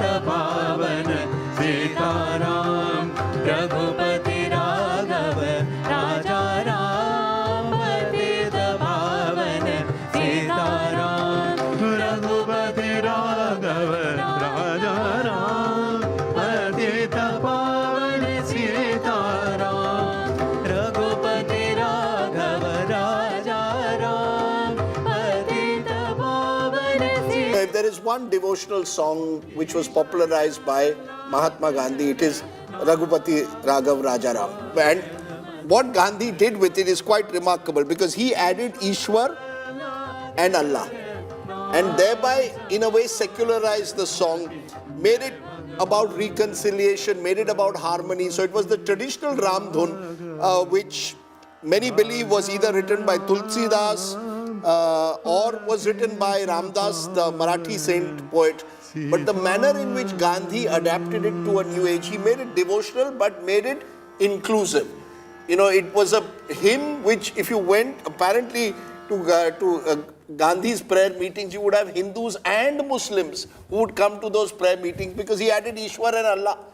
I mean, this was the genius of the man, that you took the traditional Ram Dhun and it was with the devotional fervor and you adapted it to what he thought was the challenge of the times, bringing Hindus and Muslims together in that fight against freedom. So I think that message perhaps can only go to the world leaders. This is a moment to reconcile differences and come together. So Raghupati Raghav Rajaram is, you know, classic Gandhi spirit and philosophy encapsulated in that song. I don't think these images are going to evaporate anytime soon. All of those world leaders in perhaps the most peaceful site in the country is something that's going to be emblazoned on people's minds. It is only the part one of the symbolism that we're going to see today. I'm told that in a short while from now, we might get images from British Prime Minister Rishi Sunak's Akshardham visit as well.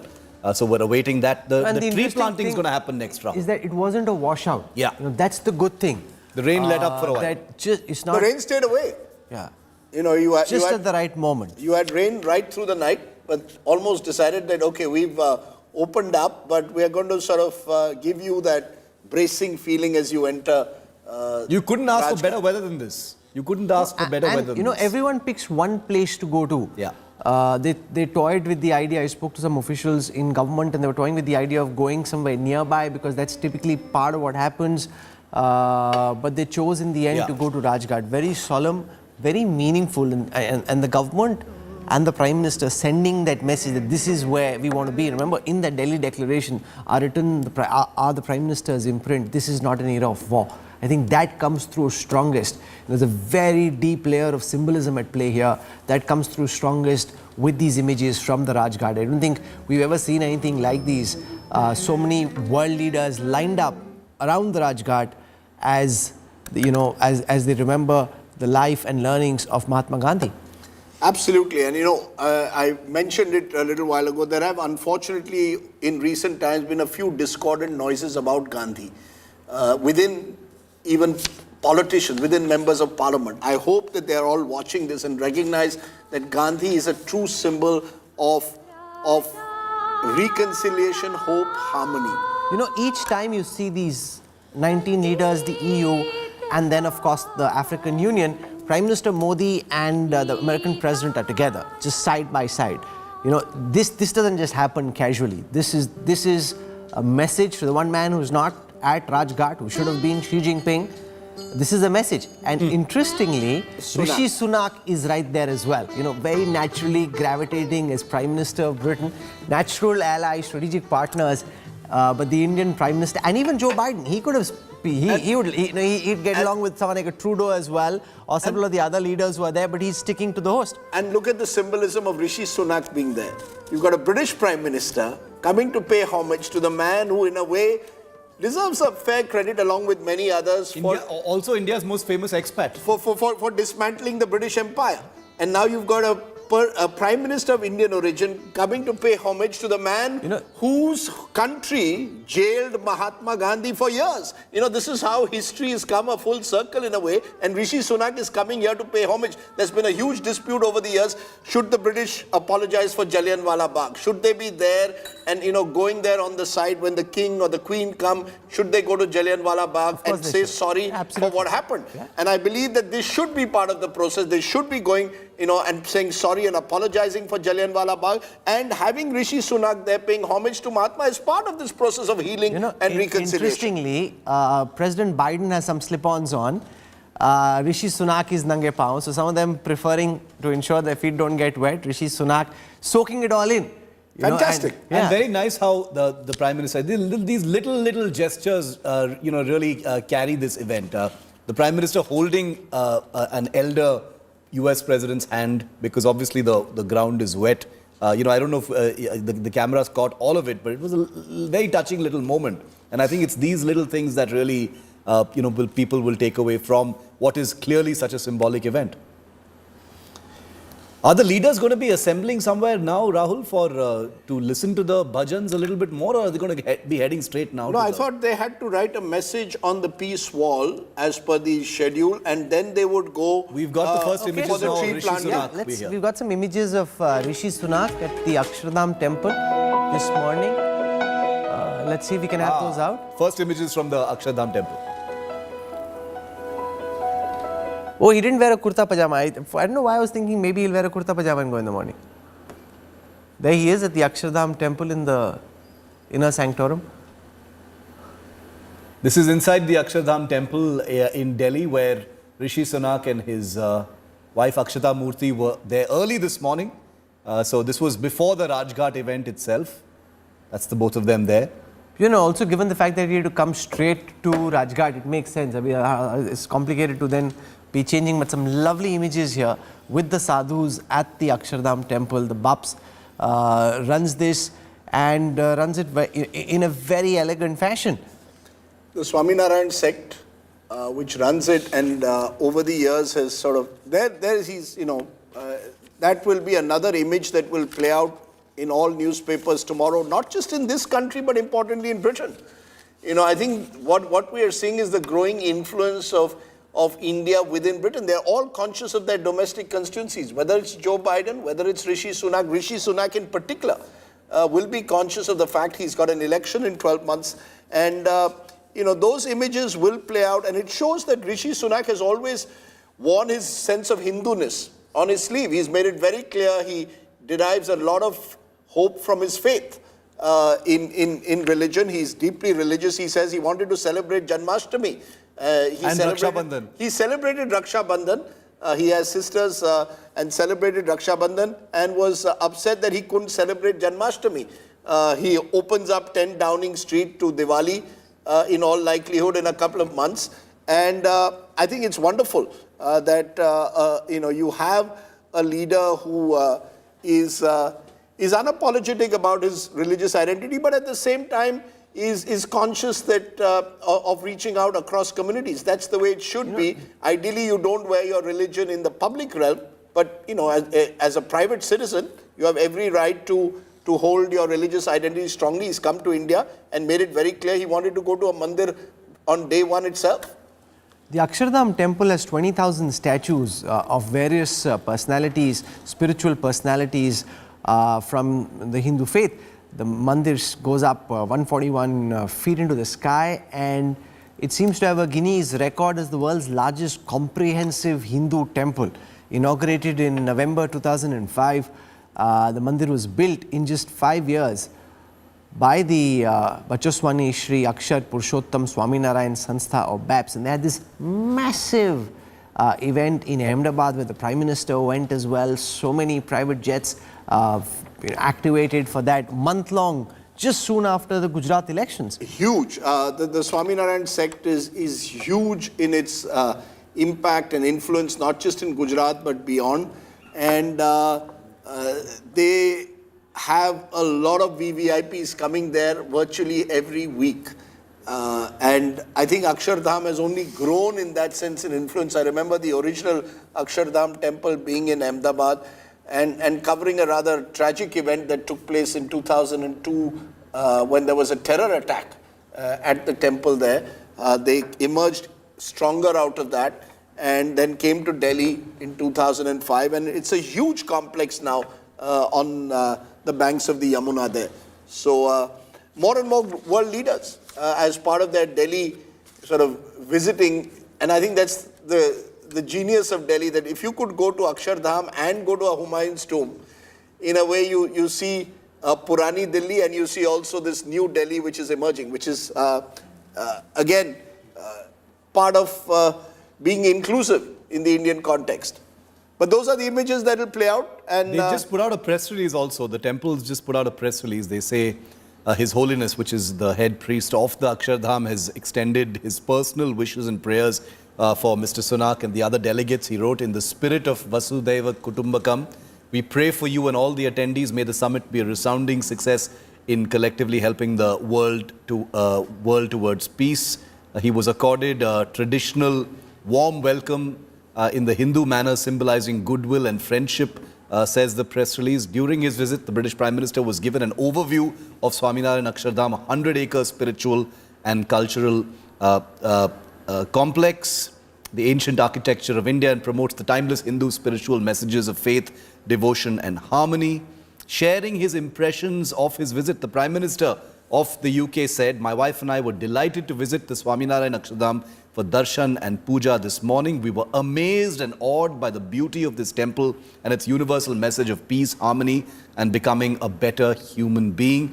This is not only a place of worship, but a landmark that also portrays India's values, cultures and contributions to the world. We see today in Britain these very same values and culture through the positive contributions the British community makes to our country." He continues, I'm quoting what the British Prime Minister has said. He says, "I was honored to have received the blessings of His Holiness Mahant Swami Maharaj conveyed to me this morning, and I understand that His Holiness is inaugurating another beautiful Swaminarayan Akshardham temple in Robbinsville in the United States very soon. I would like to send my very best wishes to His Holiness." So that's the statement just out from the British Prime Minister as he visited the Akshardham temple. Looks like they had a very, very nice time. No, I don't think any other leader has been on such a whistle-stop tour of Delhi as he knows exactly where to go. So he's got gone things to he wants to do, places he wants to go. And he's got a very, very good High Commissioner in Alex Ellis. Alex Ellis has embraced India like few other diplomats in recent times. He's been going and watching Bollywood films also. He's been watching Bollywood films. He will ring you up and say, which are the films that I should watch? He watched Sholay, which he said he loved. And then sort of did a karaoke on Ye Dosti Hum Nahi Todege, which also broke the internet. He loves cricket and intends to go to watch all the World Cup games, he says, not just where England is playing, but also he hopes for an England-India final. He says an England-India final at Ahmedabad, Narendra Modi Stadium. And by the way, Rishi Sunak also loves his cricket. You go to Narayan Murthy's office and there's a picture of Rishi Sunak playing a forward defensive shot. So Rishi Sunak got the entire England team to come before the Ashes series to 10 Downing Street. They played a bit of cricket apparently in the garden behind. So cricket is the other great unifier, as is religion in the case of Rishi Sunak. So lots of the bridge building between India and the UK is quite amazing in recent times, given the fact of all that happened, the depredations during the British Empire.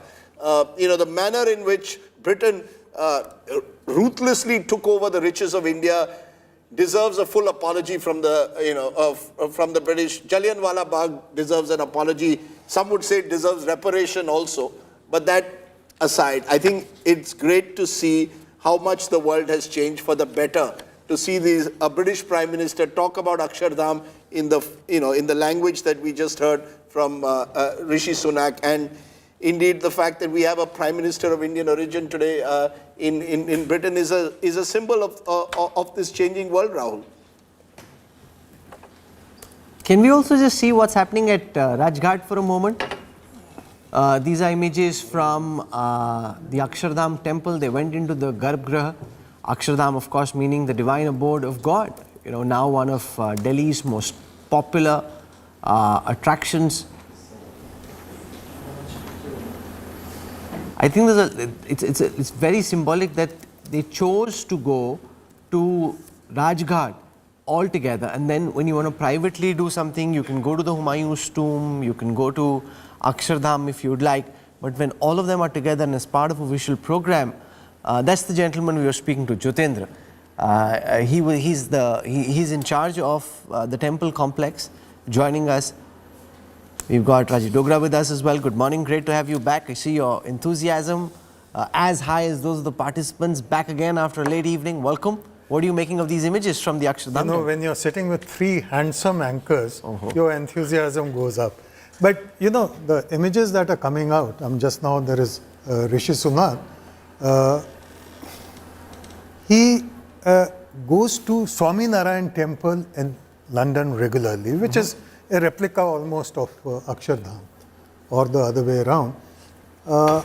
And this is remarkable in an age where one of the British Prime Ministers, Cameron, he had declared in a conference in Munich that multiculturalism in Britain is dead. That means their experiment with assimilation of other people, other religions had gone wrong. Now, these images, and especially when he proudly says, I am a Hindu, not a rigid one, but I am a Hindu, I practice my religion, shows that there is hope. And that message is also being conveyed by all of them, including the President of Indonesia, Nigeria, who have different faiths. Without imposing your religion on anyone else of a different faith in the performance of public duties. I think that's the significance. You can proudly wear your religious identity on your sleeve, but you do not impose it on anyone else or use it in your public duties. This is his private space in a way. He's not, doing it in his public space. And I think, I'm sure Rishi Sunak will also have a Christmas party at 10 Downing Street, as he will have Diwali. And I think that is true multiculturalism, which, as you rightly said, Mr. Dogra, Britain has been wrestling with. But perhaps in the rise of Rishi Sunak, you can sense that Britain is slowly coming to terms with it. Gaurav Sawant is with us. Take us through your sense of the symbolism of Rishi Sunak being at the Akshardham temple. It's rained just a little bit. It hasn't rained too much. It's not rained so much that it derails your plans. It's rained just a little bit, and in my view, it makes Delhi even prettier when it's just a little bit of rain. Not too much that impacts your infrastructure. That was also arranged by Ministry of External Affairs. Itna bhi nahi, sir. Ministry of External Affairs. Okay, I know you guys are on a roll, and you did spectacularly well. Most certainly, no doubt about that. But let the ME and the IFS not get carried away. You definitely didn't arrange the rain, but you did, thanks to your young bride officers and the entire team, help bring the Delhi Declaration together, which is far more significant. There was a nice picture that Amitabh Kant put out today with his team. Nag Naidu and Inam Gambhir, the two people who were... One speaking Russian, the other Chinese. 200 hours on just the Ukraine issue. Amazing. No, I think the backroom staff of India's foreign service deserves a huge... a huge degree of applause for the work they put in. This hasn't just been a one-day match. What we are seeing is the culmination. They started this, October, November last year. Bali was November last year. And to take it over, do 220 events across 60 cities. Okay. You involve, IAS officers, IFS officers. I mean, Amitabh Kant is an IAS officer, and he had a team of a mix of IFS and IAS. Mr. Dogra is in the mood to do a bit of Rara MEA. I'm going to invite Harsh Shringla, the chief coordinator of the G20. He'll be joining us in a short while from now, so we'll have him there. Former foreign secretary, chief coordinator, worked very closely in bringing this whole program together. So we'll do a bit I just wanted to quickly, before we bring in Harsh Shringla, the chief coordinator, I need to do this because this is important, because the number of messages we're all getting about the number of people who are viewing us. We've just done a quick calculation, not to boast, but we are currently at 26 times. India Today's viewership currently is 26 times all of the other channels' viewership combined. Wow. 26 times. All of the other And she was saying he didn't want to boast. So that's it's important to us very because that's nonchalant. made by our viewers. That's important. Just wanted to say that. Now that's quite amazing. Thank you for your faith, your trust, your time, waking up early in the morning, staying with us through the evening. It means the world to the entire team at the India Today Group. And it's your messages, your love, your affection that keeps us going. In fact, got us out of bed early this morning. Without that, we'd be sitting and just sipping our coffee at home. So thank you. It really does mean a lot. And it is indeed a big moment for India, a big moment for India today. And a big moment for Bharat as well. So we're working on this. Skand Dayal joins us, former diplomat, expert on Chinese studies. Mr. Dayal, what are you making of the reactions we are getting from Xinhua, from Global Times, and the manner in which China is decoding India's coming of age at the global stage in the modern world? At least on the channels, if you see Al Jazeera or you see Channel News Asia, or the G20 coverage has been very good and positive.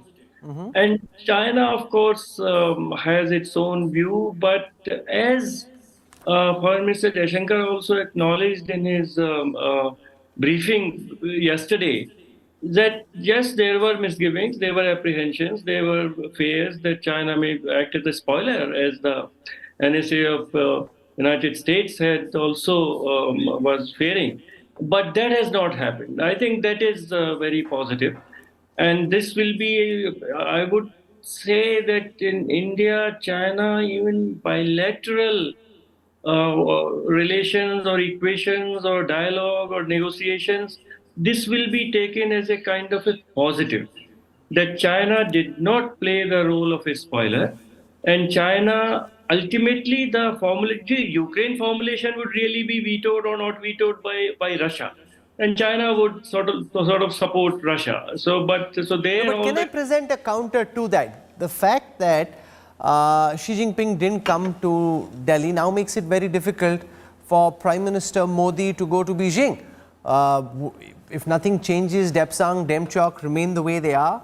Can the Prime Minister go to Beijing? So what happens next? They didn't play the role of spoiler, but that's just the bare minimum expectation. But it does suggest that at the highest levels, an acknowledgement that things between India and China are really amiss at this moment.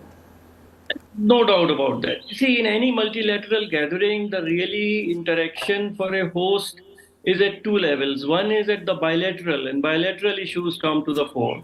And one are the multilateral, whichever organization, whether it is BRICS or SCO, it has its own agenda, its own priorities, its own ambitions, goals, objectives.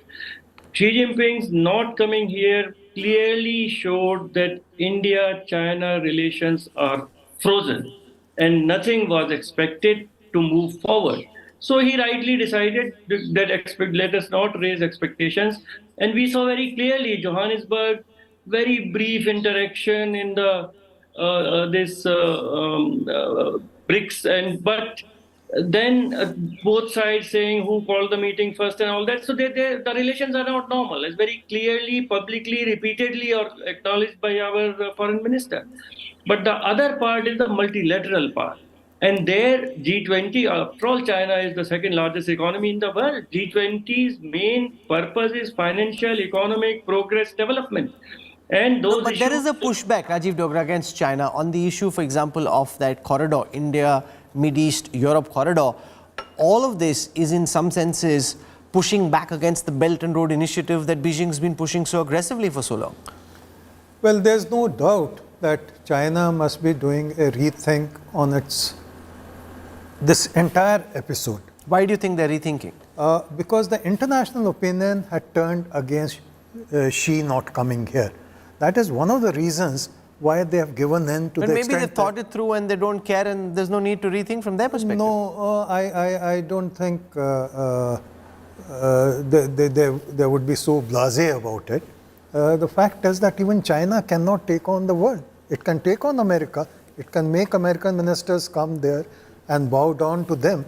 But maybe their calculation is they want to build up BRICS, expand the BRICS, make their own G20 kind of G7 alliance. It's like, this is our own, this is our party.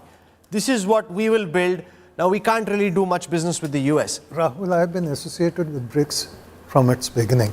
And all I can say that despite it becoming 11, it is still BRICS. The mortar is missing. So that's a long way off. But coming back to China, I think first there were conspiracy theories that he stayed away because he was scolded by the party elders at the annual meeting. That has been demolished now. Then there was this theory that he wanted to send a message that without China you can't move ahead. That again has proved wrong because they have now come down and gone with the agreement. No, but has China conceded in the agreement, or has the Western world? The general media commentary is the Western world is the one which has compromised to ensure that a Delhi declaration came through. That's the Guardian's view of today. That's by and large the world view at the moment. Europe and America have conceded far more than the Chinese and the Russians. But I don't think that is correct. That's a knee-jerk reaction by some correspondents who are generally biased. In fact, I've tweeted about it, that some of them are malicious. The Guardian, in fact, the entire report. How is it? They've gone against the European view on Ukraine, and the American view is not represented in the Delhi Declaration. It's much closer to the view expressed by the global South in a way, that you can't single out Russia in the way the Western world has done. Well, firstly, you can't have the sky and the earth all in your pocket. You have to concede somewhere in the international negotiations. And the wisdom was that without naming Russia, if you talked about the nuclear issue, if you talked about the territorial aggression, then you don't have to put a stamp of Russia on the document. So I think. So what have the Chinese conceded? Chinese have conceded, from the general impression that they were the spoilers, they were the roadblocks on every part of the document. Today, they have gone along with the entire document. So either don't get it advertised that you are the villain of the piece, and then you fall flat on your face. So, which is exactly what is happening. Their argument is that we never projected ourselves as the villain. The Americans said the Chinese should not obstruct. The statement came from the Americans. The Chinese will turn around today and say that, look, we are actually, and Rahul has a point, many believe that the Chinese actually want global leadership through organizations like BRICS, which they can control far more than the G20. They will invest much more in the years ahead, possibly, in building BRICS than in building G20 or G21. As I said, the mortar is missing, and that's the essential part for any BRICS. But the other thing is, China may want anything. There is also a counter move by USA and like-minded countries to strengthen organizations like World Bank and so on, so that there is more representation of countries like India and other developing world. Sure. So China is not the only one who's setting the rules of the world. Okay. There are well-established rules of the world post-1945. We have some more images of Rishi Sunak at the Akshardham temple as they are going around looking at different parts. This happened earlier this morning, and as I told our viewers, we will have Harsh Shringla, one of the heroes of India's G20 team, the chief coordinator, former foreign secretary. He'll be joining us in a few minutes from now. They're just setting up for that. But these are images from the Akshardham temple, Akshardham Murti, and you've got Rishi Sunak there walking around, even though it's raining, they're nange pao. That's a lovely image again. Husband and wife with an umbrella. It's a good classic Indian image that will again go viral, I'm sure, across the world. I'm wondering what they're making of all of this in Britain. In India, all of this is smashing the internet. No doubt about it. No, I think every time you go to London, you see India as the flavor of the season. Go anywhere in England, and it is across new industries. You go to I was at the India-Australia Test match in London. And a friend of mine, British friend, took me to one of the boxes where all the private equity guys and the bankers are sitting. Over half the people sitting were top Indian bankers living in Britain in top positions in different commercial organizations, corporate organizations in Britain. India is the flavor of the season. We've earned our right in a way to have a sense of Indians being a major influence on what's happening in that country. And therefore, I think people in England will buy these pictures. This is great for for any major English newspaper tomorrow to have as a front page picture, across. But what does White Britain think of this? I think, look, all polls seem to suggest that's not a factor at all at the moment in any English poll. It is the state of the economy. If Rishi Sunak can get Britain back on track. But he doesn't have enough time to do that. He's got 12 months. He's got 12 months to get it back on track. If he can get it back on track, he's got every chance. But I don't think his Indian origins are an issue at all in any election in England. In fact, if anything, because multiculturalism is becoming increasingly the flavor of the season, you're seeing a pushback even among the Brexiteers. If you look at Boris Johnson sort of rode on the power of Brexit. Rishi Sunak supported of Boris Johnson on Brexit, but you're seeing now he too is nuancing his position. Then you're seeing the Brexiteers finding themselves in a more difficult position and dare I say, a new Britain. And these images, Rahul, are wonderful. They will not just break the net. I think they will be seen as symbols of social inclusion in Britain as well. But it speaks about Indian politics as well. Can we have somebody so different from the majority becoming Prime Minister of India? Would that be welcome? So I think there are questions there as well. Rahul, what are you hinting at? No, I'm just saying it's tough. Mrs. Gandhi was once almost at the verge of becoming the Prime Minister. But there would have been a pushback. I mean, this is not the time to get into that. But if she had chosen to be Prime Minister, there would have been a strong pushback. No, there was. I mean, let's be honest. Sonia Gandhi's foreign origins was a major issue in that 2004 election and the build-up. I don't think Rishi Sunak's Indian origins at any stage were a major issue. There may have been a section of conservative backbenchers and a group of people, more extreme views who would have... But the majority of people in Britain, whatever their opposition was, had nothing to do with the color of Rishi Sunak's skin. What I really think his message is, as I said earlier, that he will have these images here, he'll go back, he will celebrate Christmas. And there will be images of Rishi Sunak celebrating Christmas with the same fervor that he celebrates possibly Diwali. And I think that will be a message that goes out, that if you're a Prime Minister of a multicultural new Britain, then you sort of embrace festivals of the majority community there, as well as, Hindus and even, I'm sure he will even possibly be there at an Eid gathering in Britain. That's the new Britain. And the reality of that country at the moment. In India, on the other hand, that politics is changing. That was the old style politics where Indira Gandhi would make sure that she was seen in a temple and in a mosque and in a church. Under Narendra Modi, that has changed. But these are personal choices. These are personal choices as long as they don't interfere in your public functions. I think in your public functions, you've got to be clear. You've got to treat every citizen with equality. And I'm sure that message will be Rishi Sunak's message. He's worn his Hinduness on his sleeve from the day he arrived. His first statement was that he wanted to visit a temple. And there he is in Akshardham. But the thing which will test him is his ability to get the economy back on rails. That's a tough one because time is against him. The second thing is, as Rajdeep very correctly said, the feeling that we rushed into Brexit without thinking of the consequences, that is increasing in Britain. Yeah. Because it is pinching the ordinary man. The price rise, the lack of jobs, the lack of export possibilities, because EU was its greatest market. Absolutely. And in that sense, Boris Johnson is almost history now. Struggling both at the personal and political level. And that's how politics changes. I mean, 2 years ago, he was the flavor of the season. Then COVID happens. He struggles with it. There is a potent message there. It takes a man of Indian origin to try and fix the mess in the British economy. That's right. Because remember, between Johnson and Rishi Sunak, there was Liz Truss. And she was there barely for a couple of months and it was a disaster. Yeah. And suddenly, whether it's the top companies in America, the likes of Google, so many American companies, Adobe, they're all being run, IBM, by people of Indian origin, Microsoft, Satya Nadella. With the World Bank.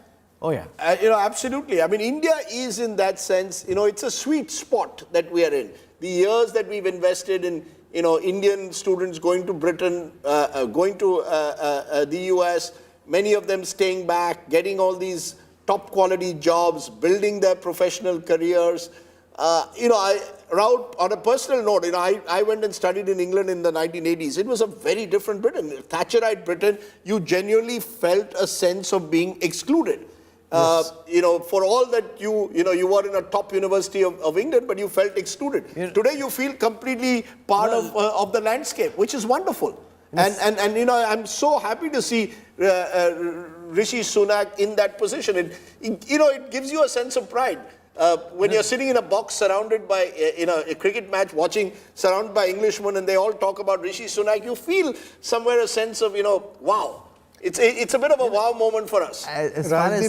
On a slightly different but connected note, since you're talking of cricket match, will we have a cricket match today? Oh, it's not raining. No, it's not raining. You see, they've moved the venue. You see, India is also the power, the superpower of cricket. Guess what they've done? In the Asia Cup, the only match that now has a reserve day is India versus Pakistan. Some of the other countries are saying, what happened to us? Bangladesh and Sri Lanka are saying, if our match gets rained out, we don't get an extra day. But India, Pakistan gets it. I think it's unfair. It'll be a perfect, I think it's hugely unfair. It'll be a perfect weekend if after this big Delhi declaration, we can get one over Pakistan. And that would be very nice. So I've just started, this is get me into trouble. I've started not me, but a friend of mine from Pakistan is a former under-19 captain of the Pakistan cricket team. He started a WhatsApp group of Indian and Pakistani cricket fans. So since morning, it's been buzzing with who's going to win the match. And actually, for the first time, after a long time, Pakistan probably goes into a cricket match as equal favourites, if not slightly ahead. They've got a much better fast bowling attack, a more settled side, ironically, than India. India's a lot of our players coming back from injuries. We're all hoping it'll change. So they're hoping that it'll be an India-Pakistan final in Ahmedabad. On November 19, India-Pakistan World Cup final. Think about it. You've got one match on the 15th of October.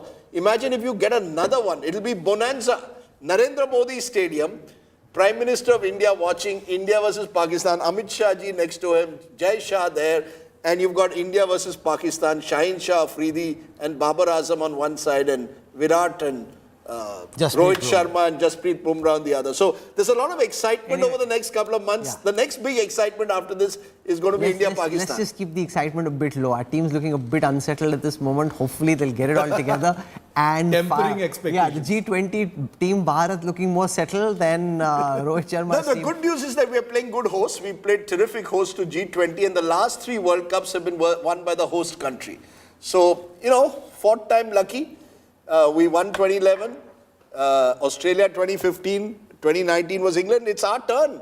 But it takes a special player. Kapil Dev in 83, Modi 2023. When you want to make a big impact, Dhoni in the last World Cup. When you want to make a big impact on the global stage, it takes a big player. But that's where, if for example, you heard what Amitabh Kant said when we were interviewing him yesterday. He said that at 4 a.m. I sent to all my Sherpas the message that this is the declaration, this is what my leader wants, and if you don't agree with it, get your leader to speak to mine.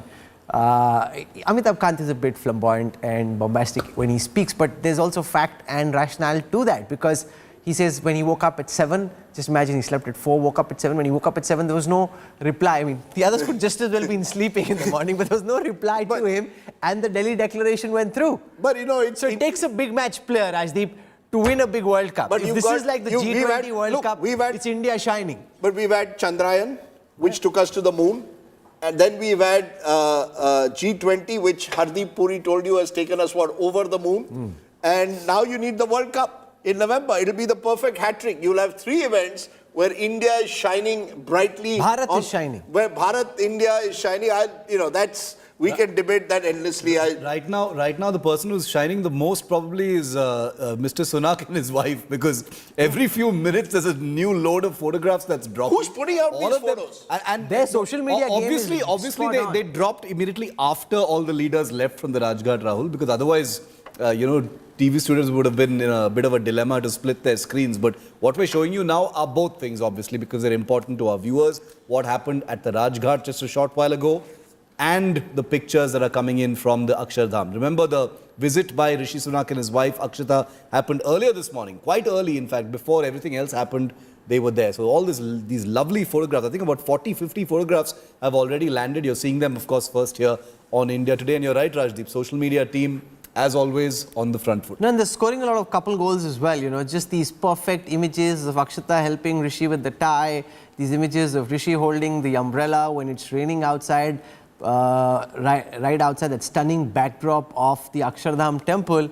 So they really have been winning hearts. Are these pictures coming from the Akshardham? So a bit of both. Mandir, or are they coming from the British High Commission? The spokesperson of the Akshardham temple sent me a lot of photos. Some of these photos are from the British High Commission and Rishi Sunak's team. So it's a mix of both. Everyone was shooting. I mean, this is the social age. Everyone's shooting. Everyone's got their phones out and everyone's sending a blast of pictures, and all of them, Rishi Sunak scoring. That's right. As is Akshardhamurthy. And Joe Biden presumably is on his way out to Vietnam. Yes. So and there's just one final session left. So yesterday was a lot of the meat of the session in terms of the negotiations. Do they relax once it's done? Now that the declaration is out there, final session, is it more a celebratory mood, a mood of quiet satisfaction for the bureau, for the diplomats and the main principals? Absolutely, you got it spot on. You know, people are so tense till the 4 o'clock declaration in the morning or whatever, including the leadership, because they have some stakes. Biden would be worried about headlines back home. As Rahul said, that there's been some criticism that West has conceded too much, Russia didn't get named and so on. So these are the nuances that they look out for, whether they've done the right thing, whether they'll get a few more votes in Biden's case. So they are relaxed once the declaration is through. Now there's nothing but to be in casual clothes for the rest of the day.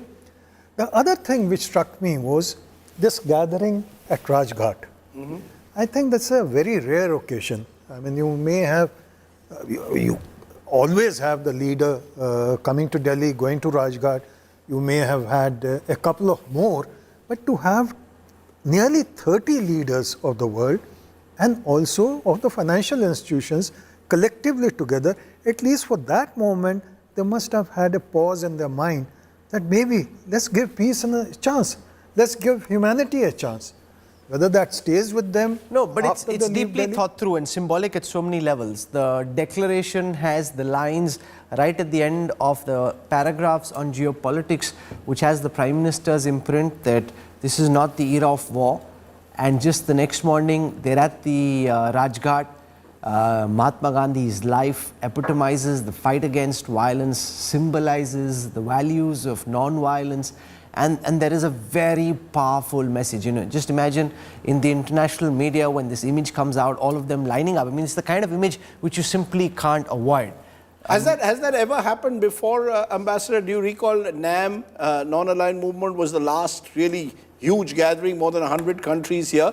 Did they all go together to Rajghat? I haven't seen a picture ever before like that. So I'm just wondering whether that ever happened. Is this the first time you would have had so many leaders on one day at Rajghat? Possibly? NAM 1983, you're very right, had 101 heads of states. But did they all go together to Rajghat? No.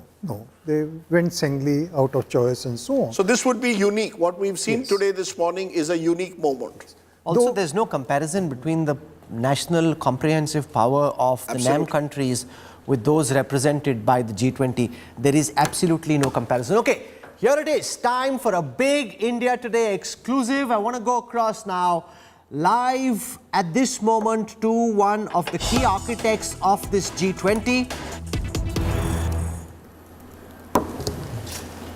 Joining us now, live and exclusive on India Today, the chief coordinator of India's G20, a man who has a content look on his face this morning. I don't know how much sleep Harsh Singla has had over the last several days, but Mr. Sringla, congratulations on a job well done. Were you anxious? Were you nervous in the last few hours? No ended, no consensus heading towards the Leaders Summit, no consensus yet. Give our viewers a sense of all that was happening behind the scenes. Welcome, sir. Thank you, Rahul. And I must say that we had absolutely no doubts about the ultimate conclusions that our summit would reach, for the simple reason that our planning and preparation started well in advance. And given the efforts by our team and the stature of the country and the Prime Minister's own stature, that we would have an outcome document that would reflect the solutions that are necessary to meet the global challenges of the day. I'm very curious to know what happens to the G20. Now that you've got the African Union on board, does the G20 become the G21? Does it stay the G20? How does this work? Well, I think that is a decision for another day. But certainly, I think we are very, very happy that Africa could have a rightful representation in one of the most important global forums, and we do believe that international governance bodies across the board need to reflect the realities of the 21st century, and Africa as a extremely important continent with 54 countries, tremendous potential for the future, has to have its due recognition. This is also in keeping with our desire to reflect the concerns and aspirations of the Global South. As you know, the Prime Minister engaged the countries of the Global South in the Voice of Global South Summit before we took over the presidency. And our efforts within the G20 have been to ensure that the solutions that we seek through the G20 are those that address these concerns of the developing world, and the African Union is an important part of that. Rajdeep has a question for you. Rajdeep. What, Mr. Shingla, first of all, congratulations. You and your team have had a remarkable summit, almost flawless in execution. If I were to ask you, Mr. Shingla, for your biggest takeaway, at the end, what for you has been the biggest point of satisfaction? Is it that declaration? Is it the African Union joining in? Is it just putting it all together at the right place at the right time? What gives you a sense of greatest satisfaction today? I would say all of the above, for the simple reason that our presidency has to be looked at as a comprehensive whole, a comprehensive effort. It is not only a whole of government effort, but whole of nation effort. And the consequences and I would say results of our presidency really has to be looked at comprehensively and in a manner that encompasses all of these efforts. So whether it is the seamless organization of G20 process culminating in the summit, whether it is the induction of the African Union as a permanent member of the G20, whether it is the achievement of having an outcome declaration in the first day of the summit itself in such a polarized, group like the G20, polarized from a geopolitical perspective, I think has been nothing short of extraordinary. So what was that turning point? As you said, it was a polarized world. What was the turning point? What clinched it? Rahul was interviewing Amitabh Kant yesterday, and he said 4 a.m. in the morning, he sent a message to all the Sherpas saying that, if you have any problems with the declaration, please ask your leaders to speak to the Prime Minister. Was there any prime ministerial intervention that made the difference? What was it that changed it to make sure that you had a comprehensive agreement? Well, just to give a very brief background, obviously, in today's world, the polarizations that exist also cut across the G20. But India as a country has been very well placed because we are regular invitees to the G7, we're members of the Quad. At the same time, we're members of BRICS, we're members of the SCO. We straddle that ideological space between North and South and East and West. And the country's stature and the stature of our Prime Minister, I think, has been absolutely critical in determining the outcome of our summit.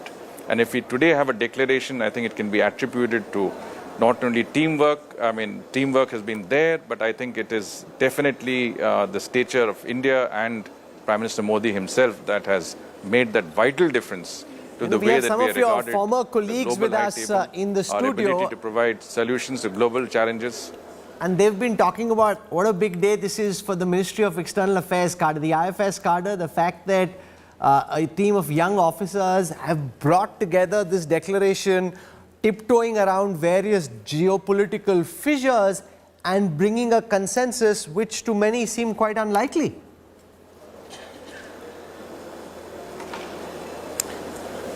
Well, I mean, we have an excellent team, but again, as someone who looks at it, I mean, I would say that it is Team India that has today won Team India that has, I think, the satisfaction of seeing our country, succeed in providing outcomes on behalf of the G20 under our presidency. And I think if we had a seamless G20 presidency culminating in the crowning glory of the summit with an outcome document that is very, very substantive in nature, I think that whole of government and whole of nation approach has won. How was the approach of the Chinese during the negotiations, given the fact that each of the ministerials that happened since December didn't see a joint statement at the end of it? Was that making you anxious?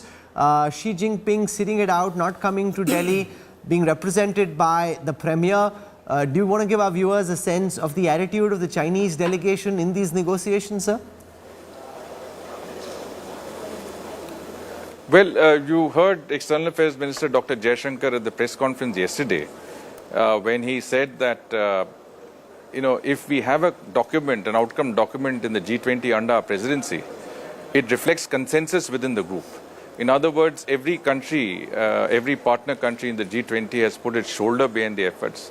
Every country has come together to realize the importance of the G20 in providing, as I said, solutions to the vast global problems of the day, which are mainly socio-economic and financial in nature.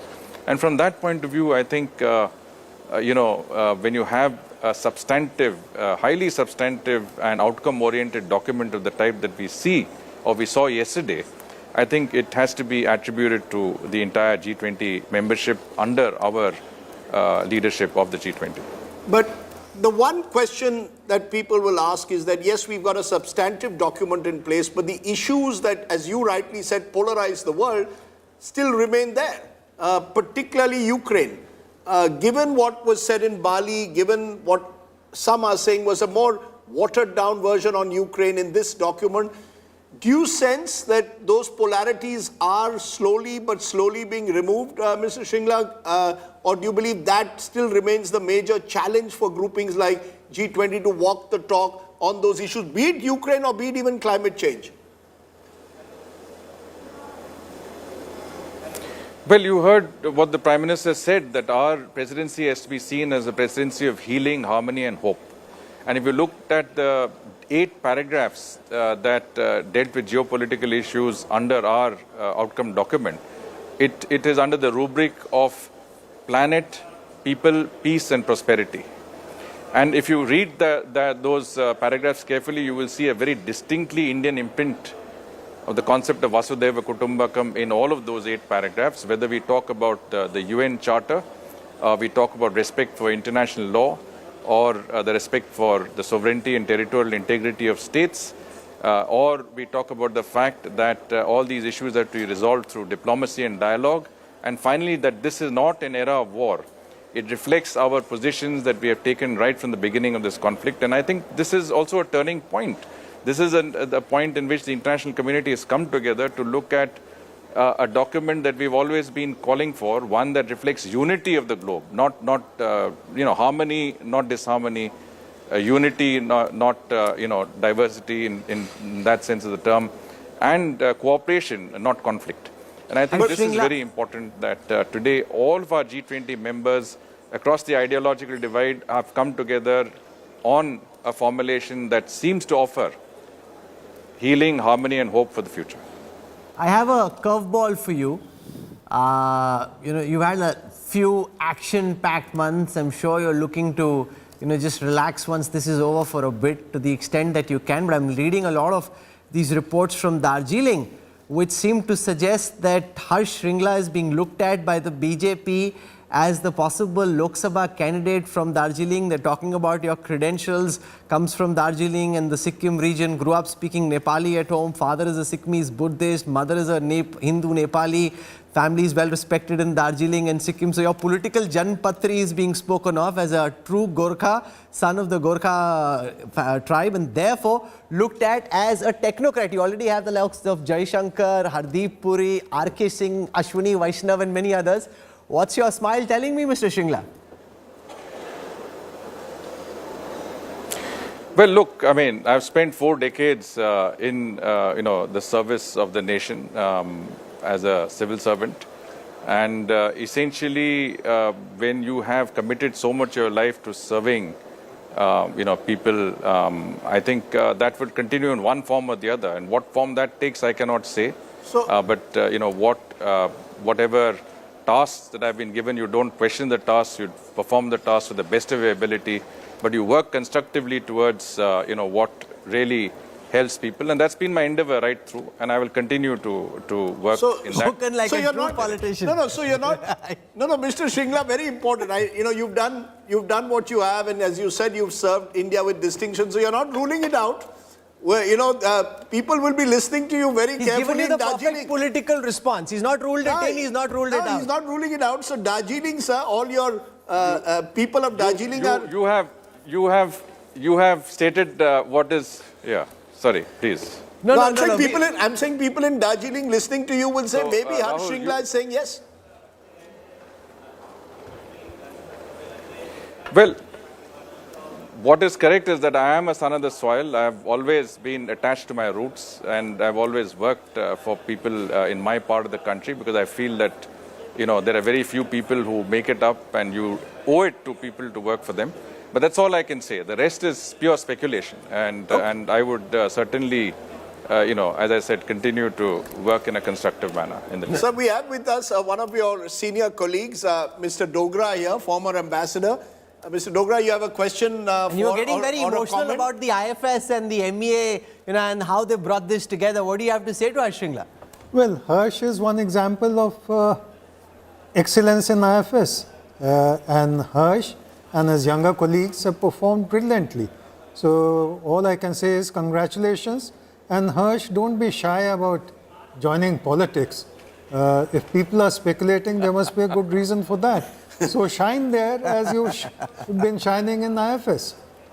That's someone encouraging you, Mr. Shringla, to make that great leap. Thank you, sir. Well, that's a positive or a negative about politics? I very much... Yeah, go ahead, Mr. Shringla. No, well, as far as I'm concerned, you continue to work. As you worked in service, you continue to work for the larger, common interests in the globe and the larger good. And I think that would be the endeavor. In what form that is, it's difficult to say now. But I certainly, would want to thank Ambassador Rajiv Dogra for his support throughout. I mean, even when I was Foreign Secretary, he was supportive, and he's always been a great senior colleague and a mentor. Thank you, sir, for your advice and guidance. Well, all the best to you, both in your present, because the present job continues for some time, and also whatever future plans you have, I'm sure you'll shine. It's interesting. India has a rich tradition of IFS officers who made careers in politics, stretching back to Natwar Singh, became a successful politician. You've had Jaishankar making the leap. Correct me if there are, I'm sure there are many more names. President Narayanan. President Narayanan, Hamid yes. Ansari. Hamid Ansari. Manishankar Iyer. Manishankar, how can we forget Manishankar Iyer? Roster is full. So, Mr. Harsh Shringla, you're going to follow in. You've got lots of people to emulate. Let's not get him into trouble. Okay, we just asked. I said I threw a curveball at him. He's just. I don't think you can throw a curveball. There are good reasons and not so good reasons. Good one. I see, Mr. Shringla. Now you're speaking like a politician. The moment Manishankar Iyer's name came up, you said for good reasons and not so good reasons. He's already putting on his political pads. No, but the fact is they've all, in their own way, done quite well. I think politics requires diplomacy. So diplomacy can be. What was the toughest part of all you did over the last year, Mr. Shringla? What was the toughest? I think one of the meetings that gave me the greatest satisfaction was the one in Srinagar in Jammu and Kashmir, because I really had to go there a number of times and work closely with the J&K administration, Lieutenant Governor, Chief Secretary, all of our colleagues there. And I think it is an extraordinary, again, effort of teamwork that resulted in a meeting that I believe was a game changer. Srinagar was an absolute game changer. The way that meeting was held, the international representation, the sort of turnout for that meeting, the sort of, urban transformations and beautification of the city that took place, which really charmed the residents of that place into saying that we should have more meetings of the G20, the fact that it spurred tourism in a very important part of our country, a beautiful part of our country. I think in many senses that was a game changer, in the region and of course in terms of the way the G20 was perceived in our country. And what about I the think meetings in Arunachal in that Pradesh? small way, The fact not that just for our G20 effort, but also for the future. I think that is very, very important.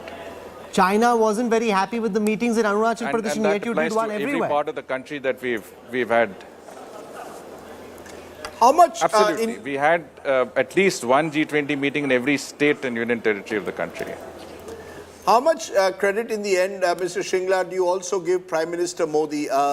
The manner in which he put a sort of personal imprint on G20, the personalization in a way of his diplomatic outreach. How critical was that? Let's be very clear, right from the beginning of the process, not now, but in 2020 when I was Foreign Secretary, Prime Minister had a vision for our G20 presidency, and that vision has gone down right to the script. So we've been guided by his vision.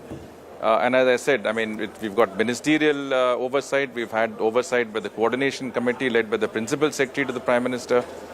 We've had an excellent team working with us. It's been a whole of government, but a whole of nation approach that has made such a momentous event a success. And I think in many senses, if it hadn't been all of these factors, right from the guidance of the Prime Minister and his own vision for G20, it would not have been a meeting, it would not have been a process of this magnitude and achievement that we have seen today. Today that we can look back and say that these 9 or 10 months were the most momentous in our diplomatic history and engagement at a global level. Do you think Brazil will have a tough time to follow? Was one of the ideas also to take the bar so high that whoever hosts the G20 next will really look at what India did and say, okay, now how do we try and outdo this, or compete or compare or at least equal this? Brazil has been part of the Troika with us. We share similar ideology, and I think they will continue many of the best practices that we have instituted. They have been a great partner, a very friendly country, and I have no doubt that they would host a wonderful presidency of the G20. We leave it there. In conclusion, just to ask you, so you can now probably organize another festival of a very different kind in Darjeeling, another beautiful part of the world, but this time for very different reasons than diplomacy.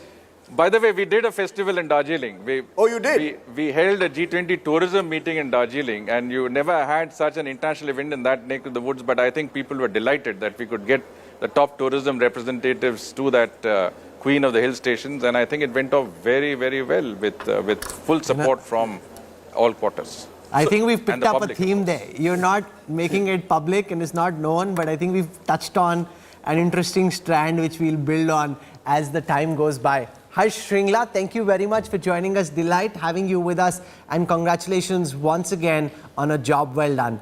Thank you, sir. Thank you very much. Thank you. Thank you, Rahul and Rajiv. And it's actually, that's the buzz.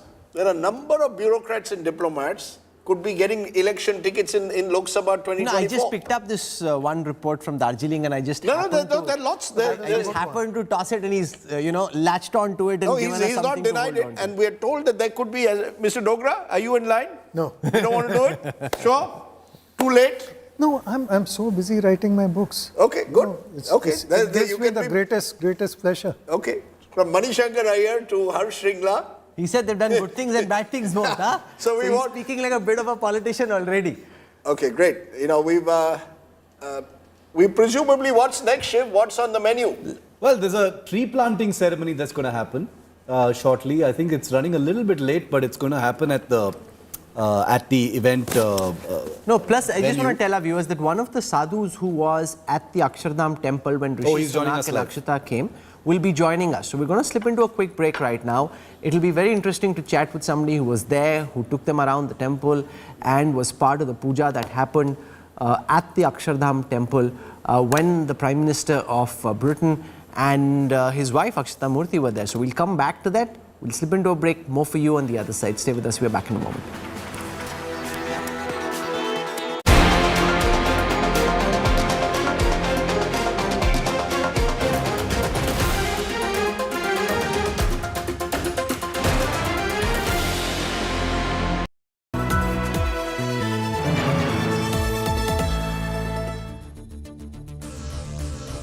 The new world order starts here. And a rising India is leading the way. A new template for a changing world. India in the front seat for global peace and prosperity as world leaders line up for the big event. India Today gives you the only ringside view. The faces, the voices. The big news breaks. Unrivaled build-up to the G20 Summit. Namaste G20. Continuing coverage only on India Today TV.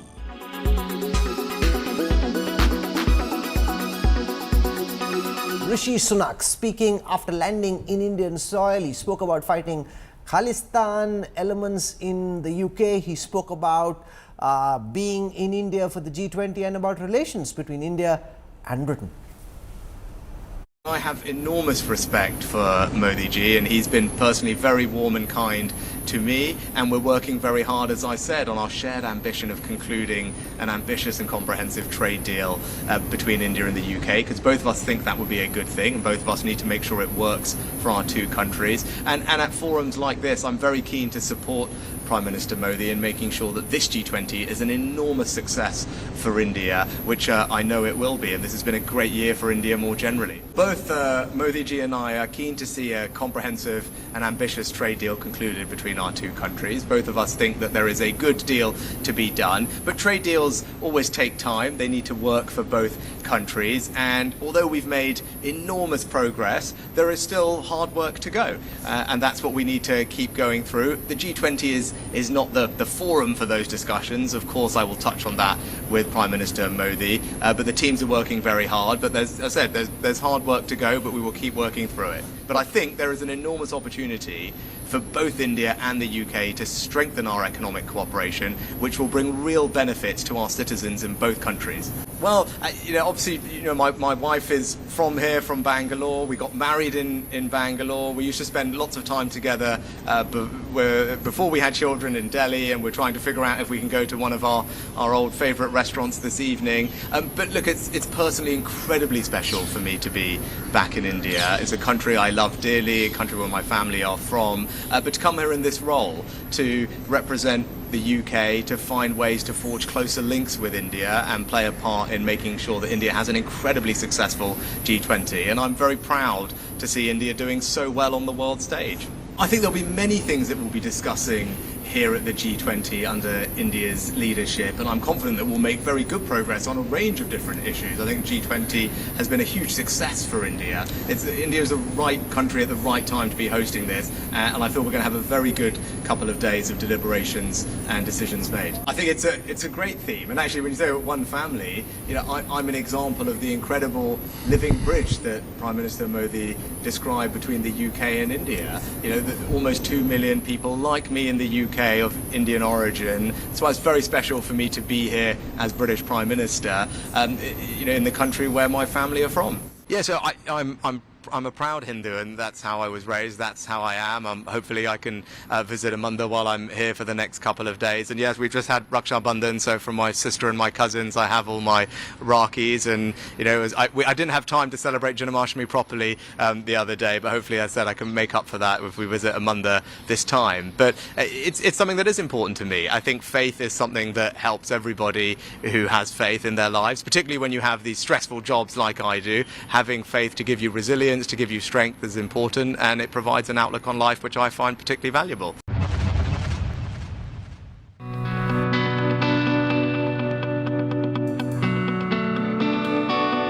As the UK Prime Minister arrived in New Delhi for the G20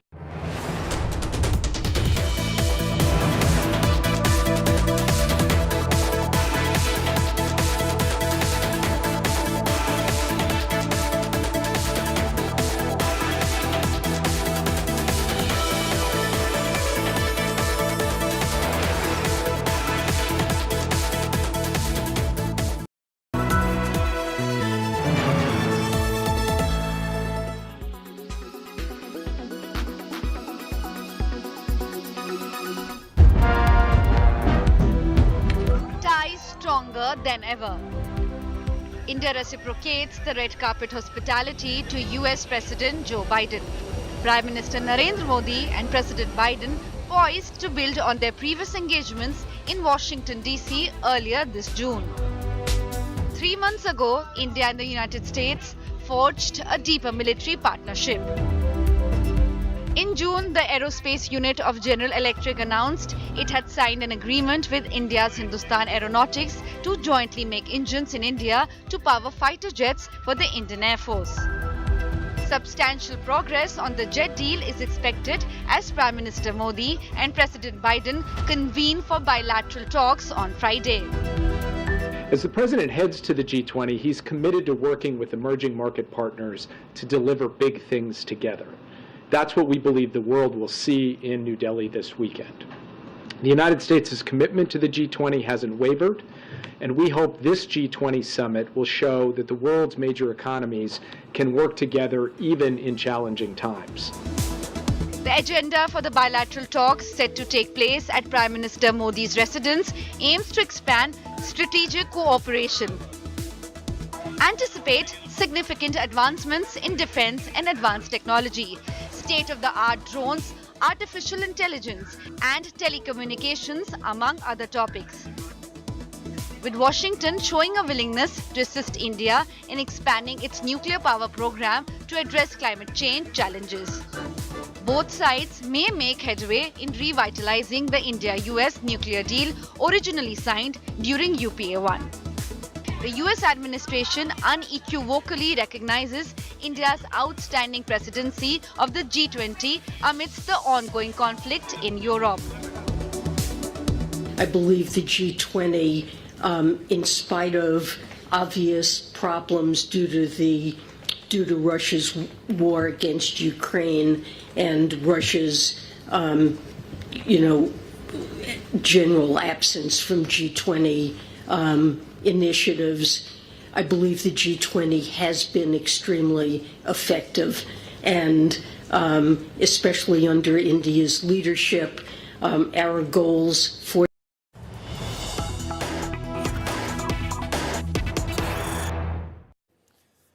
And joining us live as we continue our coverage now.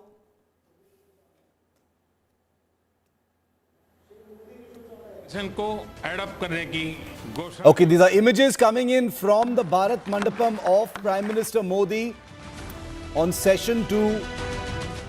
Okay, this is session 1 of the G20. It's a new video that's just come in. Let's just watch it.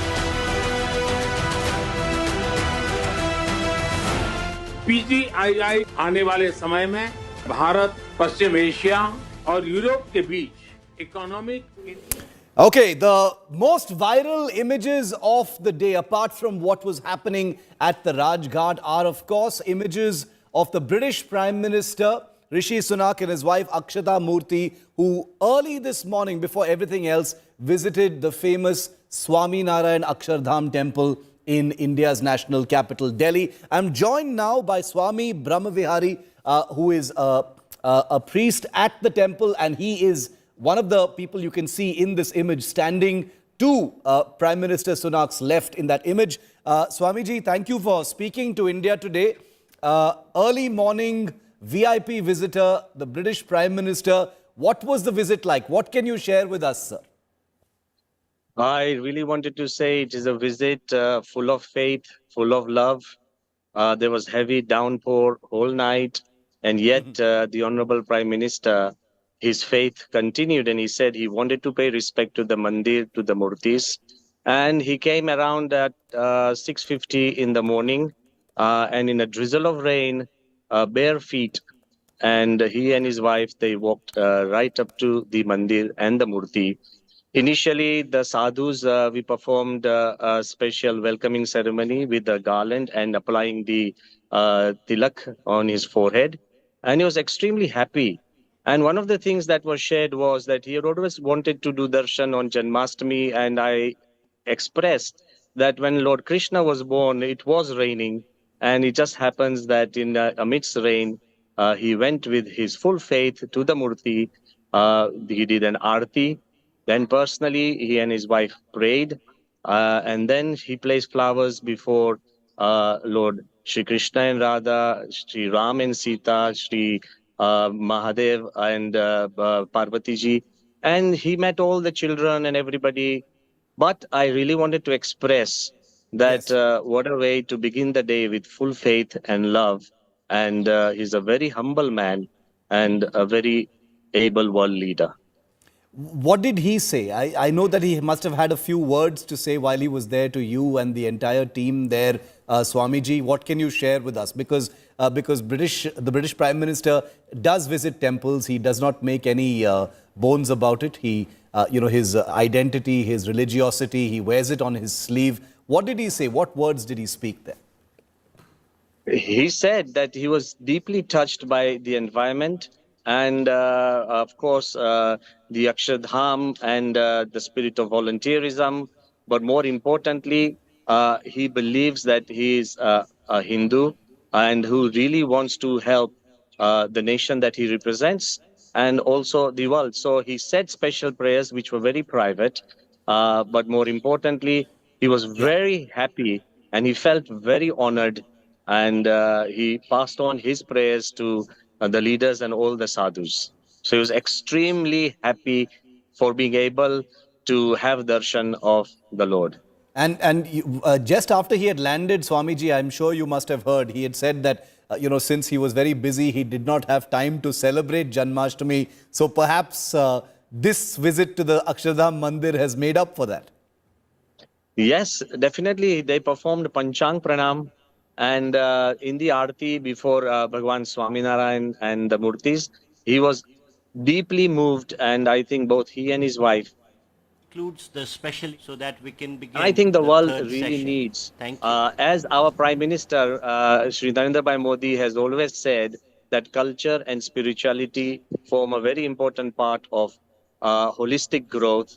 And he mentioned that, this is an era where we have to make up for the trust deficit. Yes. In that, I think this faith in God, faith in people, and faith in tradition play a very important role. Very, very important role. One final question, Swamiji. Obviously, this is a world that is not at peace right now, and we do know that Rishi Sunak and his wife have often said that they visit temples not just to pray for themselves and their families, but also to pray for the world. They have a lot of responsibility on their shoulders, and this visit comes at a time when all the world leaders, are in our city, in the national capital. So there must have been prayers offered for world peace as well. 101%. I believe this is at the core of every great leader, world peace and through faith. Let me remind you of Dr. APJ Abdul Kalam. He often said that there are 5 elements that are very important for the growth of a nation. And he mentioned that health and education are important, critical technology is important, infrastructure is important, communication and IT, information technology is important. And then he always said that all these elements are important, but His Holiness Pramukh Swami had asked him that add a 6th, faith in God or faith in people, faith in the nation. And I believe at this time of G20, very rightfully, our Prime Minister, who does believe in this at the core, that to reintroduce faith in whichever higher being you believe in, or faith in God, faith in nation, and faith in people, plays a very important role in just not creating, economic prosperity or political stability. But I believe it's humility that also takes us there. So I think this was a very important visit this morning, just at the time of Brahme Muhurte. Very, very important message from you, and we appreciate it deeply, Swamiji. Thank you very much for joining us. The Akshardham Mandir, a beautiful place of worship that the British Prime Minister and his wife visited, not very far away from Rajghat, where that other beautiful image of all the world leaders standing around the Gandhi Samadhi has already gone viral, and justifiably so. So we thank you very much for joining us and giving us your insights into what was clearly a very, very special visit by the British Prime Minister. Thank you. Well, it's a turbocharged day 2 at the G20. We showed you images just a moment ago. of the second session that's happening at the Bharat Mandapam. We'll reflect those in just a minute from now to show you that the Prime Minister has already begun leading that session. So work is on at the Bharat Mandapam as we speak. But while we're on the subject of Rishi and Akshata, I also wanted to welcome onto our coverage Chef Kunal Kapoor. He's a very well-known chef, celebrity chef, TV personality, and he's someone who actually cooked a lot of wonderful dishes, including some millet dishes for the First Ladies, including Akshata Murthy yesterday. Chef Kunal, good to have you. Good to see you as well. Interesting and important time for India, for Delhi, for persons like you who've had a chance to, meet with all these great people and them to meet you and vice versa. What was it like yesterday? Tell us about that, what you cooked. What was it like interacting, with the first partners of all these world leaders? Thank you so much. Very good morning to everybody. And I think India hosting G20 is massive, huge. And there are world leaders, big people who are taking some very important decisions. And, as a small little individual, I think I was blessed with an opportunity to cook and showcase my India through my food. And that's my little way of contributing to the larger pot. I think and it was a very exciting moment because you're connecting with the better halves of the world leaders. And they actually hold the power, not them in many ways. But I think what I found interesting is that no matter who you meet, whether it was Akshata, or whether it was the First Lady of Turkey, or Mauritius, or Japan, everybody had, and there's a language barrier, many wouldn't understand, and they're interpreters, but food does not need a language. The expressions of satisfaction of good tasting food, you capture like that. And that's the biggest reward for any chef like me. Especially with Akshata ji, when she was tasting her first bite, she just rolled her eyes and said, wow, that's the best warm homecoming I could get. This is the khichdi that I knew of, and this is a different version of it. What did you feed them, Kunal? What did you feed them? What were the things that you fed them? So, very interesting. We've heard of khichdi, but khichda is the lesser known because that's a predecessor to a khichdi, actually, where khichda was always made with broken millets, some meat, and some dal. Right. And that is the porridge was called a khichda, from where possibly the khichdi came, the vegetarian version. I did the similar khichda, but it was pure vegetarian. In order to have some nice, strong flavors, I used some very interesting mushrooms, the regular button mushrooms that you get, shiitake, enoki, chanterelles, and a variety of other mushrooms. Very interestingly, all of these mushrooms, these are all international mushrooms, but they're all grown around Delhi NCR. So you kind of created an international. My effort was to create a nice impact on them that, hey, we are deep-rooted in our culture, but we're very aware of what's happening around the world through a humble dish. And all of these mushrooms and millets were flown in, not from any other country, but very close to Delhi, which is Manesar, from.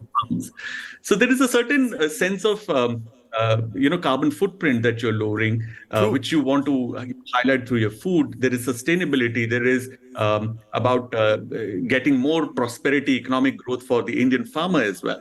So that's what the mixed message that I tried to do with my team to the First Lady. Oh, there's an amazing message. And the choice of millets has an amazing message for sustainability, clean earth, like you said, economic prosperity, because millets grow, in India specifically, and there is an effort being made to make millets, a greater food across different parts of the world. But Chef Kunal, as a chef, and you've cooked all over the world in the best places, in the fanciest restaurants, and you're used to dealing with very, very expensive ingredients, I'm sure. What's it like dealing with millets? Because millets is, for most people, there's also a learning curve. People have to be introduced to millets gently. They can be told about all the benefits of it. Yes, less inflammation. It helps with diabetes. It's better than gluten, etc., etc. But what's it like for someone like you, who's otherwise sometimes deals with very, very fancy, expensive, rare ingredients, getting into millets? I think millets have been the backbone and the mainstay of Indians, especially Indians living in rural India.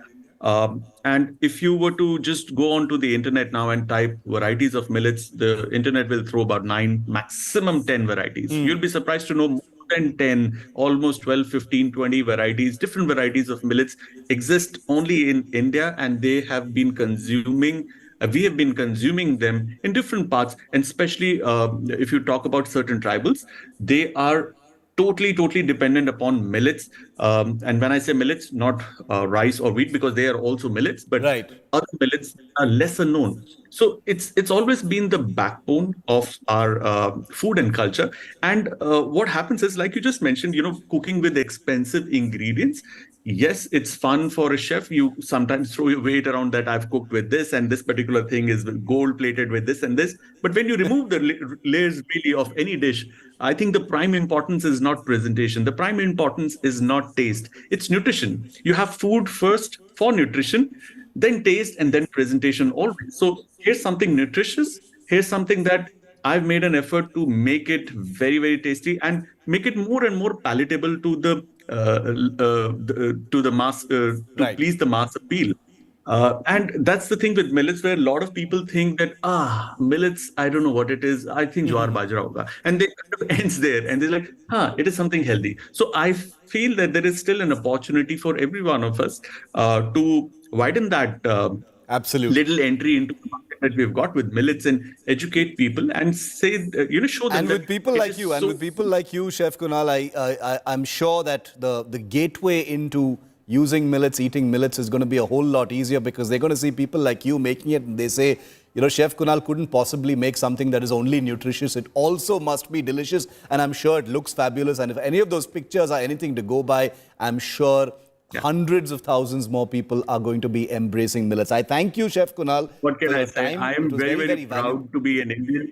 Yes. Sorry, I'm saying yes. All I can say is I'm proud to be Indian. I'm very proud to cook something which is purely 100% Indian, and that really brings a very genuine joy to my heart, being a chef. We salute you. Hope to taste some of your dishes one day as well. Thank you so much. Thank you so much for joining us.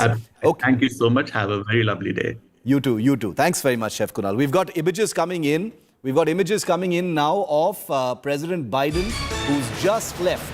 He's just left from the airport. The final G20 session, One Future, has also begun at the Bharat Mandapam venue. President Biden, this was scheduled, of course, that he would not be staying back for the final session called One Future. He's already departed for Vietnam. We can confirm to you that Air Force One has taken off from the Palam Air Force Station and is headed towards Vietnam already. President Biden arrived 2 days ago, and he had his bilateral with the Prime Minister the night before the G20 began. He's been a very visible, hugely prominent part of all of the proceedings that you've seen. The images on your right are, of course, of the second session, the second day of the G20 that's underway right now. And on the left, President Biden in his blue suit getting into Air Force One, and a confirmation from the US Embassy that he has departed and he's headed towards Vietnam. Well, I'm joined now by our experts who are joining us to help us talk through some of the things that we've been seeing this morning, what's happening at Bharat Mandapam, President Biden and those fabulous images. Ambassadors Vivek Karchu and Ashok Sajanhar, always a pleasure to have the both of you with us here on our coverage. I don't know if the both of you know, but yesterday and today our viewership, thanks in no small part to people like you, has been leagues and exponentially higher than everyone else. I know it may be a small thing to say, but this is important to us because it means that our viewers are getting value from the coverage that we're bringing to them. It's not just the pictures, it's also the context, the wisdom, and the kind of information that helps them understand and appreciate the importance of what's happening in the national capital. So I'd like to personally thank both ambassadors who are with us and who were with us all day yesterday, through our coverage yesterday on this. Ambassador Karju, I'm just going to come to you in just a minute.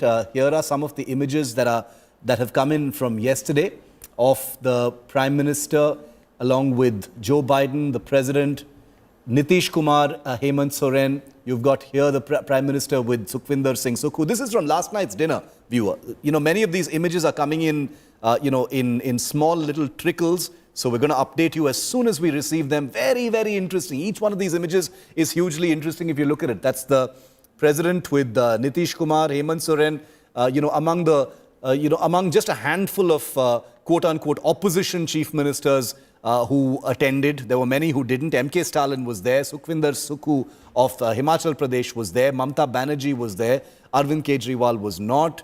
Bhupinder Singh Baghel was not. You didn't have Ashok Gehlot either. But several of them from the India Alliance did turn up, and it was a lovely image. Here, an interesting image of the Prime Minister with the Congress Chief Minister from Himachal Pradesh, Sukhvinder Singh Sukhu, as well. So, nice warm images from that dinner where the Prime Minister played host. The President played host, I beg your pardon. And all of these big leaders, Yogi Adityanath from Uttar Pradesh was also there. And I imagine that we'll be getting more images in just a short while from now. I want to get a quick update from the ground. India Today's managing editor Gaurav Sawant is at the Bharat Mandapam. Gaurav, we're still getting streams of brand new images from yesterday's dinner by the President, Gaurav, as also what happened at the Rajghat today and elsewhere. But you take us through what's happening where you are. The final session of the G20, or should I say the G21, is taking place right now. Can you tell us a little bit about that? And also, Gaurav, there's a lot of curiosity about whether, before the adoption of the Delhi Declaration or post that, is there any agenda item about changing the name of the G20 to G21? Will there be a new logo? Will that be left to the next session? Any clarity on that? So there is intense speculation that there would be a new logo and a name, but perhaps deliberations are still on. No clarity just as yet from the G20 Secretariat here at the Bharat Mandapam. But as you saw those images, the tree plantation ceremony is over, and now the heads of state and governments, they've gone for that final plenary, which is on the future. Future again becomes very interesting. So the Delhi Declaration is being hailed as a landmark by all leaders, and this actually talks very emphatically about the relevance, importance and growing importance of the G20 and now G21. Shiv, now they talk about future challenges, how they will meet those challenges, and what next in Brazil. Of course, India of course remains G20's president for the next couple of months till the time Brazil officially takes over. There's a very effective handing over, taking over ceremony. Officials assist each other so that there's an absolutely smooth transition from India to Brazil. So all of that is also discussed, and then, as you know, a number of bilaterals scheduled for today, including the working lunch with the French president and a pull aside with Justin Trudeau of Canada. Okay, lots of bilaterals. The German bilateral, which was supposed to happen yesterday, Gaurav, has been postponed to today, probably because of paucity of time, we understand. And a whole bunch of other bilaterals also with the UAE, with the Comoros, with South Korea, and a few other countries are going to happen today. So lots of bilaterals taking place today by the Prime Minister with the leaders of those countries. A big working lunch, which, as the ambassadors who were with me yesterday had told us, it's actually a working lunch could be bigger than a bilateral because it goes on for longer. It's much more personal, and that relationship between India and France, of course, has been very deep. This has been an excellent year for the India-France partnership, with the Prime Minister being the chief guest at the Bastille Day celebration earlier this year. Just to clarify, because I'm seeing some questions on social media, especially from people wondering about President Joe Biden leaving early. This was completely planned. I want to, Gaurav, first a quick word from you, and then I'll get the ambassadors in. President Biden leaving early, this was planned ahead. There was nothing sudden about this. He was always scheduled to skip the final session of the G20 on day 2 and head to Vietnam, correct? You're absolutely right. This was scheduled. It's not out of the ordinary. And that's why Delhi Declaration was also adopted early. Everything was done and dusted yesterday and announced before that gala dinner hosted by President Draupadi Murmu at the Bharat Mandapam. The US President was scheduled to leave early this morning. Rajghat was to be a part of that, and immediately from Rajghat he was to leave, because early this morning even the pool media had made that very clear that they weren't staying back. They had been told that they're supposed to rush to get on board Air Force One before flying off. So yes, it's not out of the ordinary. Yesterday it was indicated this is happening. Late last night it was clear this was happening. It's not out of the Lovely ordinary images. at all. Ambassador Kaju, I'd like to bring you in. President Biden is off. He's off. He's in the air right now and headed towards Vietnam, another very important country for the United States. Interesting relationship there vis-a-vis China, etc. But take us through your takeaways and impression of the Modi-Biden body language and partnership. A great deal of substance, but a great deal of spirit as well. I think both leaders are very comfortable with each other. Both are veteran politicians. Mr. Modi has a long record in public life. He has been in office as Chief Minister and Prime Minister for over 2 decades.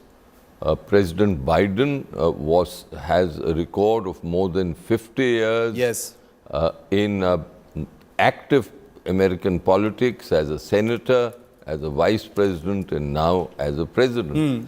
So there is among the leadership at the top, especially of 2 complex countries like India and the United States, very different in terms of advancement.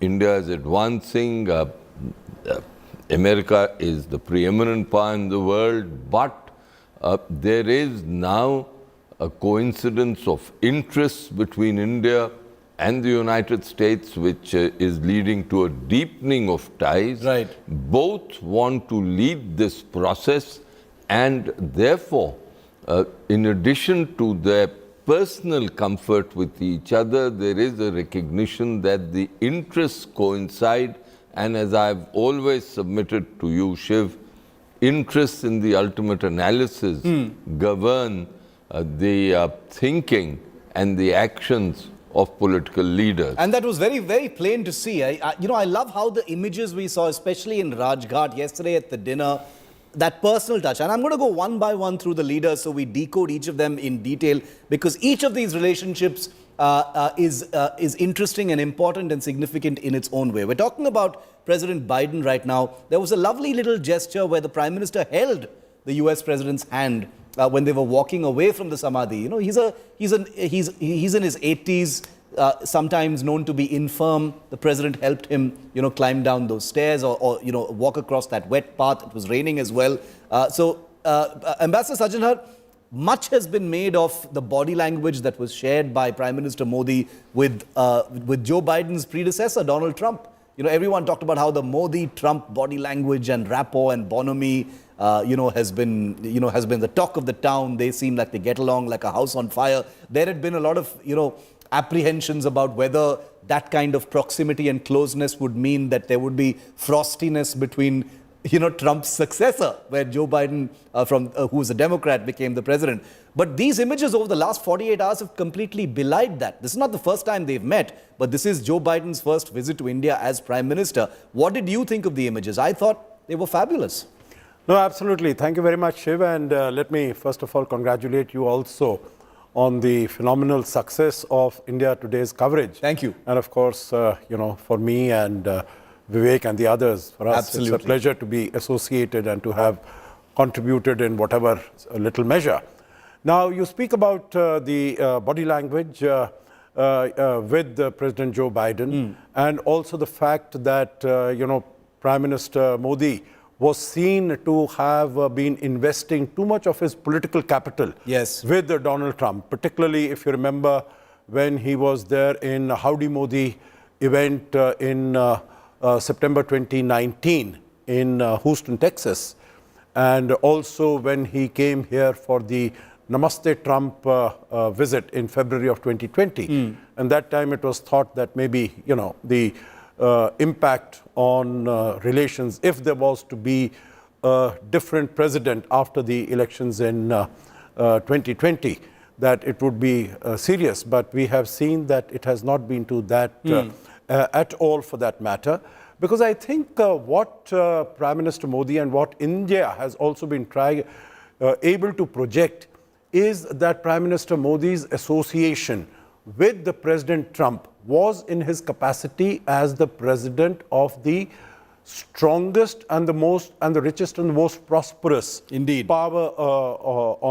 in the world. And that was basically to advance both bilateral cooperation as well as India's interests. Exactly what Vivek mentioned just now. Prime Minister Modi's relations, if we just look at the United States, he had excellent relations with the President Barack Obama. Yes. 2.5 years, 9 meetings, 3 summits with Donald Trump, and also now with President Joe Biden. And it's not only the last 24 or 36 hours. I would take you back to the Hiroshima, the G7 summit, also the Quad summit that took place in May. Or I would take you back to the Bali summit last year, or for that matter to the COP26 in Glasgow.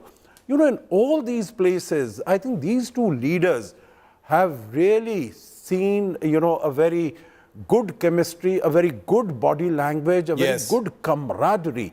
And this, of very course, visible. This we have seen Prime Minister Modi enjoy also, whether it was with Shinzo Abe, with President Macron, with the others also.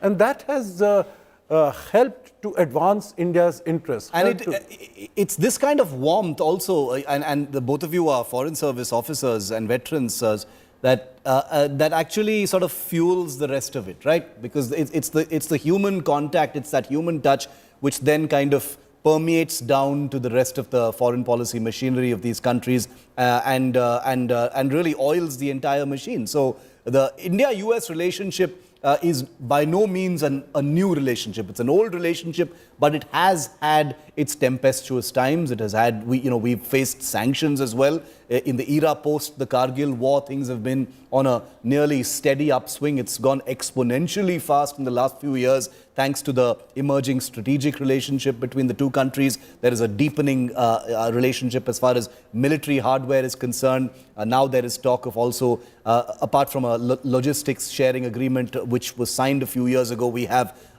now an agreement in place that's going to allow India to refuel and maintain American warships in the Indian Ocean region. So all of these things mean that the integration of India and the United States, with a great deal of common interests, including under the auspices of the Quad and other multilateral formations and formats, is a relationship that is really something that is self-fueling, self-perpetuating. Politicians will come and go, but the India-US relationship will always be on an upswing. The other big talking point and relationship that we've been talking about is Prime Minister Modi and British Prime Minister Sunak. He's a young man in his 40s, same age as me, just a few months older than me, as a matter of fact. Rishi Sunak is, and he's the Prime Minister of the UK. And a lot has been made of this as well. And I can imagine, because the Prime Minister, would connect very well to someone who is young. The Prime Minister is someone who is seen as a youth icon himself. So he was looking like the indulgent elder with the young Indian, young Indian beta, if I can call it that, who's gone there, conquered Britain, become the Prime Minister, something that the Prime Minister would be very, very proud of. For a person of Indian origin to go there and at such a young age become the Prime Minister of that country. Rishi Sunak and his wife, as you've seen in some of those pictures, spent a few hours today at the Akshardham Mandir early this morning. Another thing that's gone completely viral. So very interesting to see. The bilateral between the Prime Minister and Rishi Sunak has also been very, very constructive. So I'm gonna come back after this very short break. We're going to leave you with these pictures from the Rajghat of these three world leaders. Incredible, lovely pictures of the Indian Prime Minister, the US President, and the British Prime Minister walking together from the Gandhi Samadhi chatting amongst themselves. Unfortunately, there's no audio about what they were talking about, but we'll try and get a sense of that and maybe make some guesses. But the fact is, the Sabarmati Ashram backdrop, the Khadi shawls, all of those leaders standing around the Gandhi Samadhi and the eternal frame, in silence while the bhajans then piped in and played, is an image that sends out an incredible amount of symbolism to a world at war. So we're going to take a very, very short break. I assure you, we're going to be back in about a minute or two at the max. And then we're going to update you on a couple of new things that are coming in right now about not only the working lunch with Emmanuel Macron, the French president, but also, very interestingly, lots of interest in how the Prime Minister deals with Justin Trudeau, the Canadian PM. There's a small pull aside, not a bilateral, but a pull aside that the Indian Prime Minister has with Justin Trudeau. A lot has been said about the body language being a little frosty for good reason. We'll tell you more about that right after this. And I also have a piece of breaking news when you come back. Stay with us.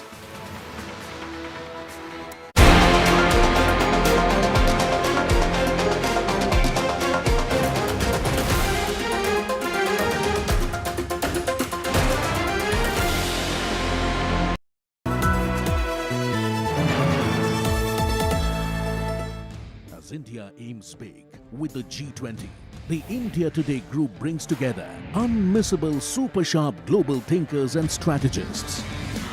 Top foreign affairs guru. It has to be a world with a greater sense of purpose, of vision, of values. Leading expert on global political risk. Xi Jinping is not surrounded by a bunch of reformers right now. Leading global economists. India's economy should be able to grow. Ex-president of the United Nations Security Council. This is an indication that relations between China and India still remain very troubled. The Indian imperative, debated like never before. Only on India Today.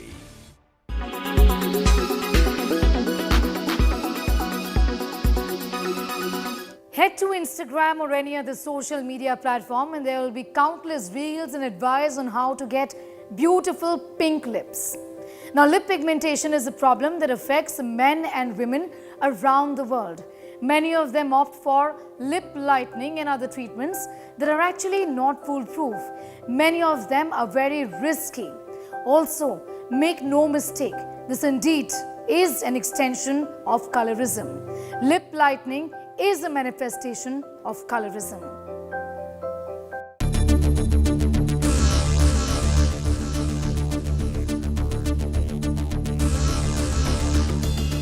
Lip treatments are big business in the beauty industry.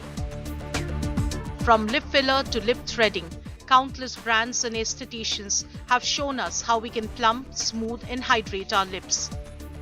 Celebrities like Kardashians, Priyanka Chopra Jonas, Anushka Sharma have done it all. But recently, what has caught popular imagination is treating up lightening. Countless videos on social media shows skin experts helping women to remove their lip pigmentation. But what causes the difference in skin tone pigmentation? It is the melanin. Less melanin creates a lighter skin tone, whereas more melanin means a darker skin tone. When skin begins to produce more melanin than usual, it can lead to hyperpigmentation. Causes of hyperpigmentation in lips include sun exposure, tobacco smoking, pregnancy, certain medications. From peeling to laser, there are several dermatological treatments. The one under scanner is use of tyrosinase inhibitors. As aesthetic it may look, the treatments have several drawbacks drawn with it too. You can expect to experience mild to moderate redness, swelling, sensitivity like a mild sunburn, temporary darkening of the targeted pigments, moderate scabbing or crusting with limp discharge. Using lemon, aloe vera and pomegranate, honey sugar scrubs are natural products that can be used to lighten lips. Lifestyle changes like stubbing the butt and hydration will help. There are no health benefits of lightening lips. Lightening the lips with a hyperpigmentation kit or various cosmetic treatments raises concerns of colorism, and normalizing it is normalizing colorism too. Let no words be minced. It is conforming to Western beauty standards. With Simranjeet Kaur Renu, Bureau Report, India Today.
Air quality today. In Delhi, 319. In Mumbai, 48. In Kolkata, 52. In Bangalore, 37. In Chennai, 22. In Hyderabad, 36.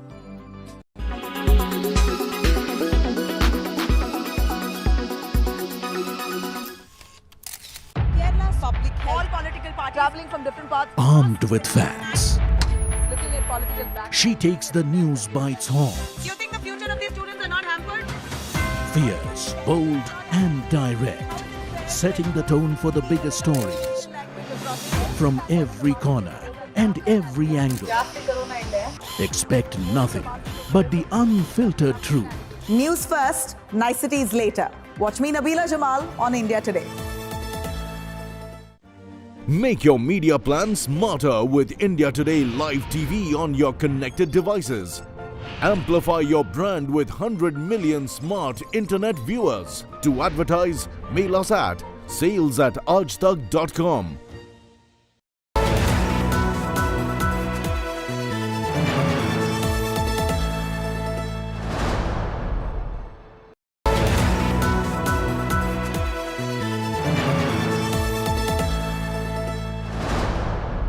Kia Sonet, undeniably wild.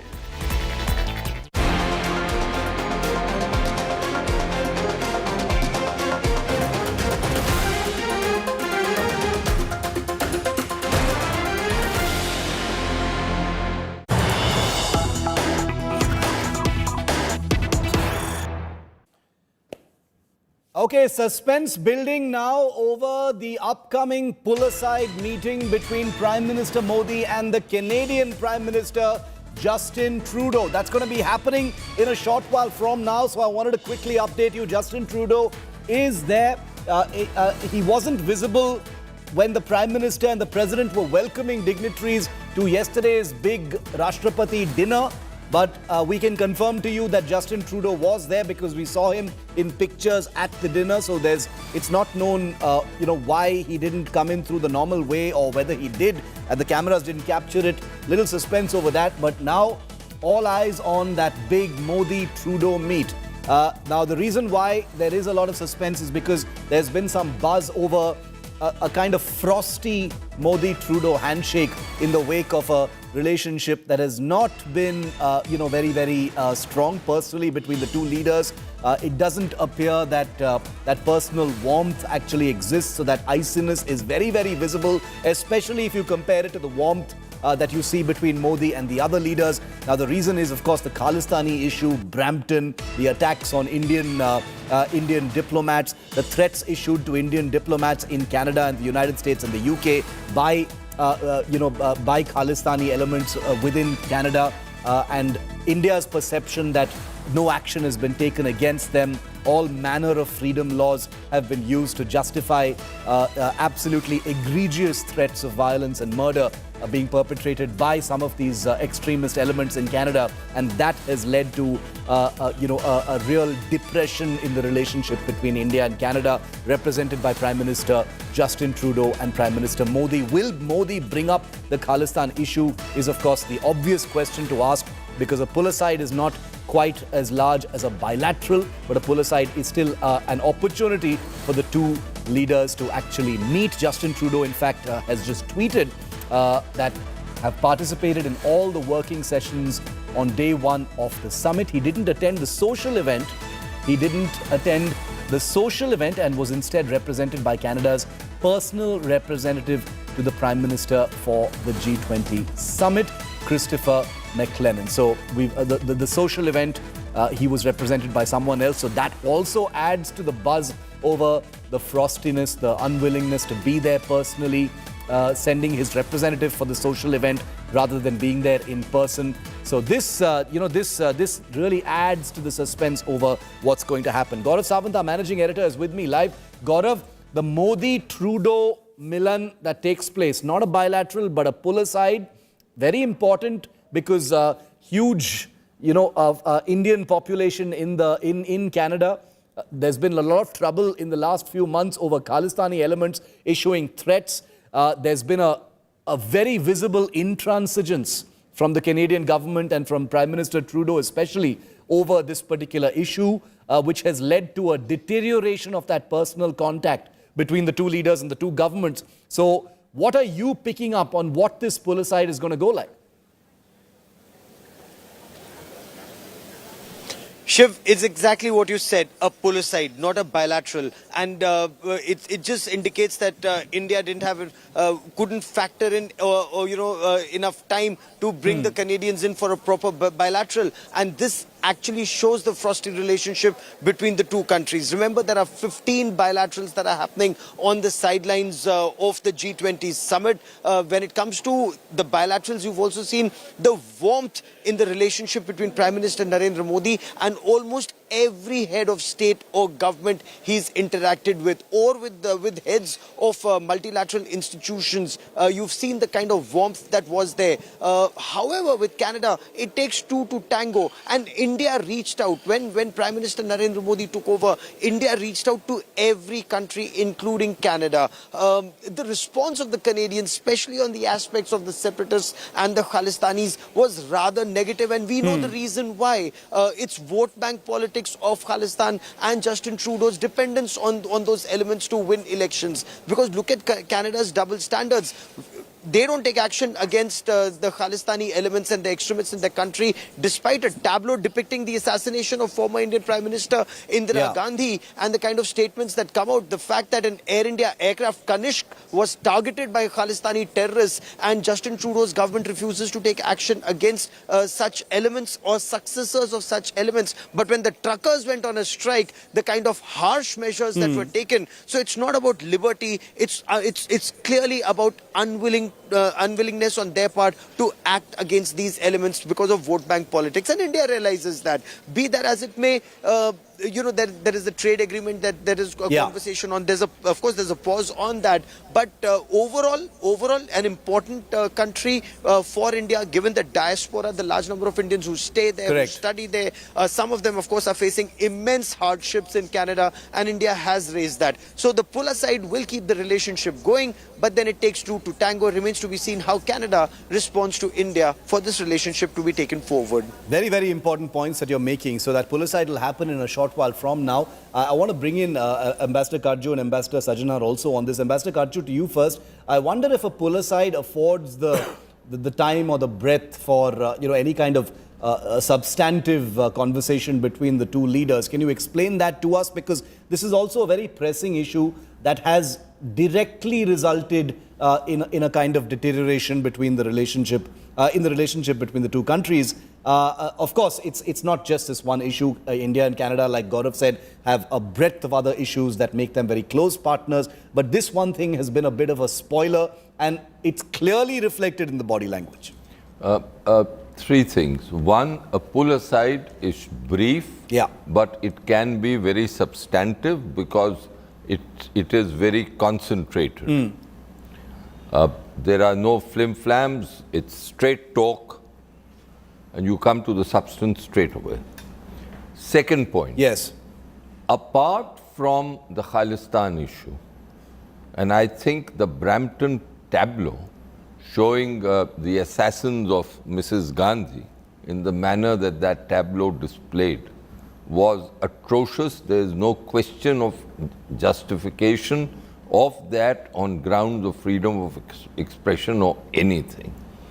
Third point, which is not generally known to people, but I think the people should know. Canada regularly denies visas to members of our security forces who have served in Jammu and Kashmir. Right.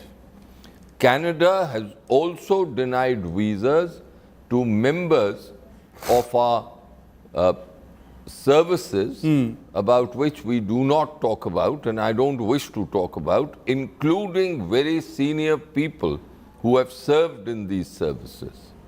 Canada, while asking for visa applications, demands that these security personnel should inform the Canadians of the places where they have served. Yes.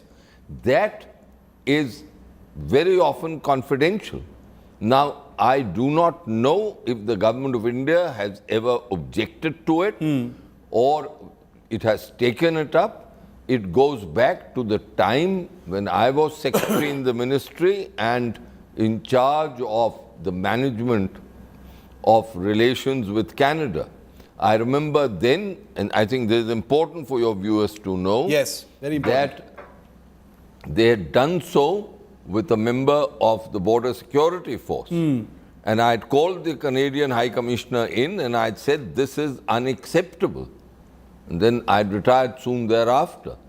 So it's been 12 years since my retirement, and I think 13 years since this particular incident.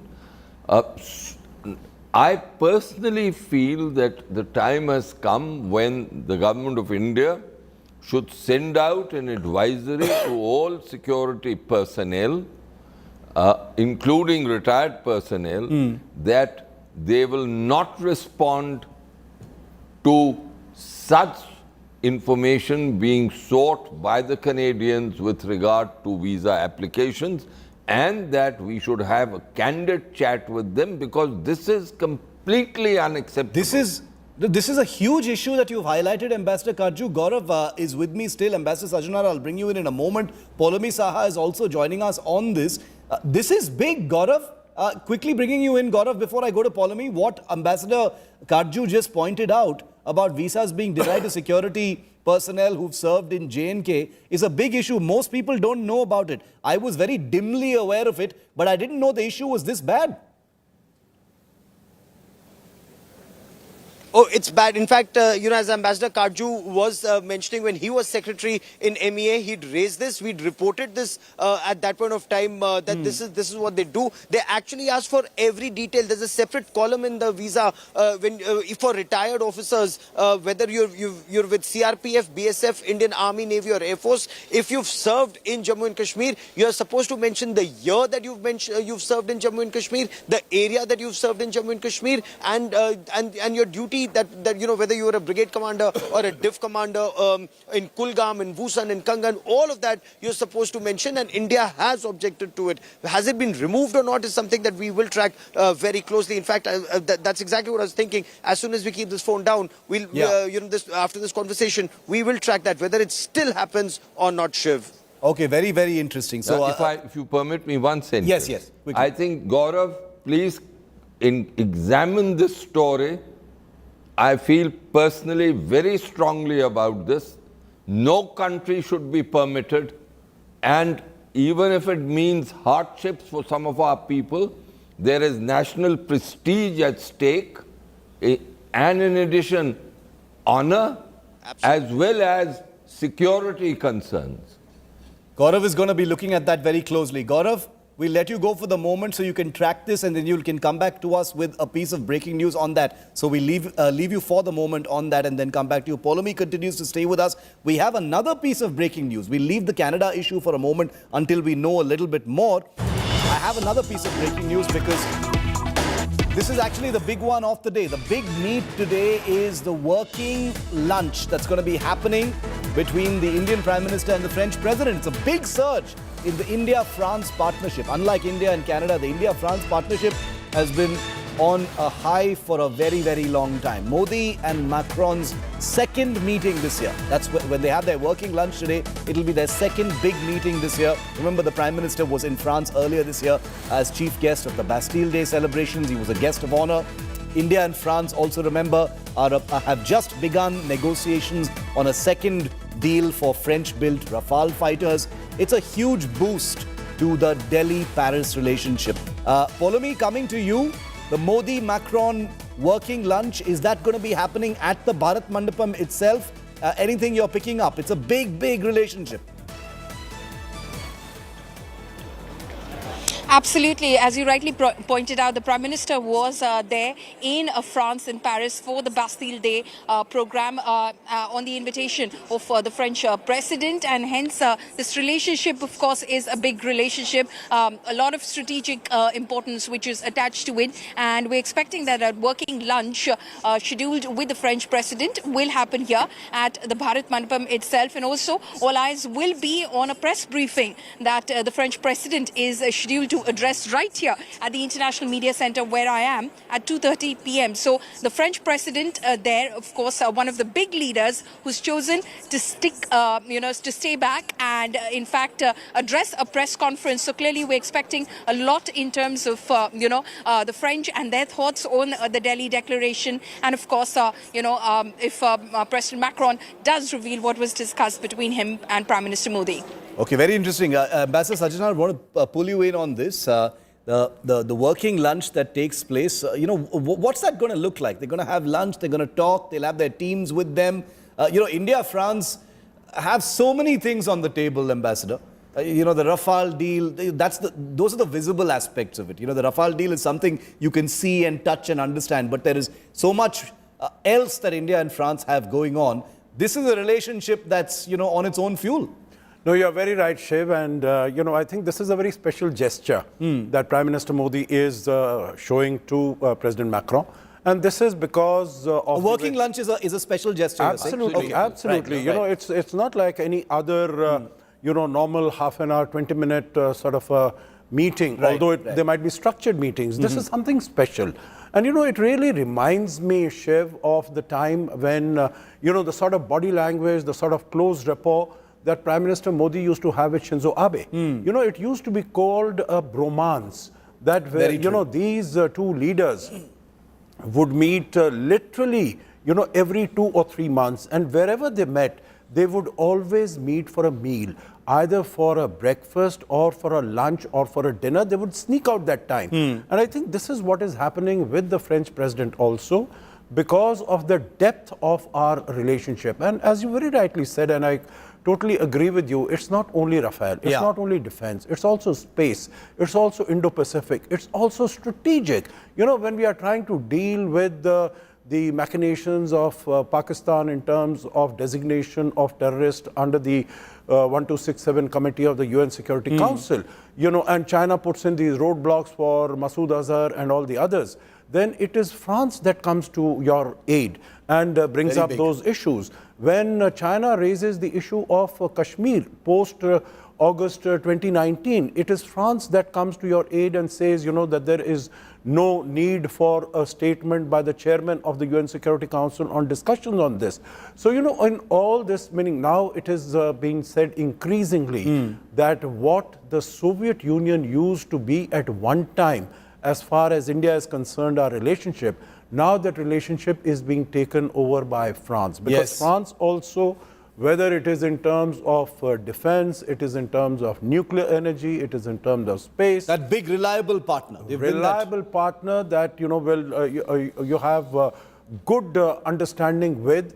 And also, in terms of in the context of our nuclear tests in 1998. They didn't impose sanctions. Yes, Russia was one that, had a very standing understanding of view of the nuclear test, and also France. Amongst the P5 countries, amongst the developed countries, the 7 developed countries, I think France was about the only one that showed so much of understanding that it was not to enter the nuclear club, but for taking care of our security. I think the countries like France see the big picture. They play the long game. They saw the big picture as far as India was concerned in 1998. And let's not forget, that's a big picture that even the United States didn't see at that time. So it's important to highlight what France actually saw. We're taking a very, very quick break. On the other side, we're getting some breaking news from the British Prime Minister, who's made a couple of announcements which are very important.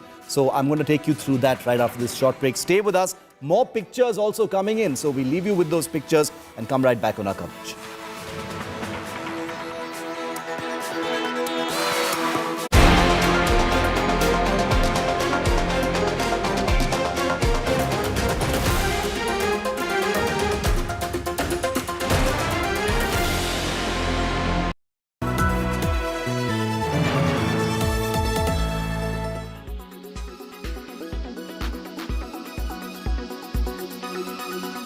How do you really see India playing a role, particularly, as you mentioned, at a time of global conflict? Historically, we've always been for peace. Some of our biggest leaders, some of our most influential faces, historic figures, have always propagated peace. India is a land of peace, essentially. So now that we're hosting the G20 Summit at such a crucial juncture, when there's a Russia-Ukraine conflict as well, how do you really see, Sri, India's role in that? See, India's voice has always been sane, and we are very sensible in whatever we are saying, because we are just and sensible. This is something that world has started to notice.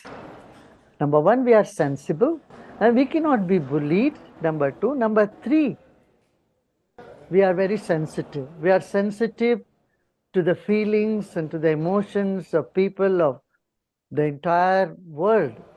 And the mindsets. So we in this country have embraced such diversity. See, we have a communist government in one part of the country, and we have multi-party democracy, which is not present in anywhere else in the world. There are bi-party democracies, but we have so many parties. And then on top of it, we are the largest population in a country that the world is seeing today, and young population. And so we have a lot of things to offer to the world. Of course, I would say spirituality is the need of the world today, when there is so much of distress and aggression and depression that is clogging the youth population.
Than ever.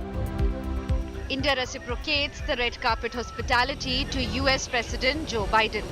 Prime Minister Narendra Modi and President Biden poised to build on their previous engagements in Washington, D.C. earlier this June. 3 months ago, India and the United States forged a deeper military partnership.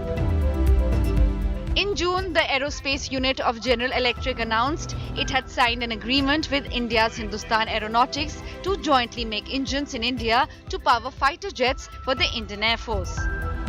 Substantial progress on the jet deal is expected as Prime Minister Modi and President Biden convene for bilateral talks on Friday. As the president heads to the G20, he's committed to working with emerging market partners to deliver big things together. That's what we believe the world will see in New Delhi this weekend. The United States' commitment to the G20 hasn't wavered, and we hope this G20 summit will show that the world's major economies can work together even in challenging times.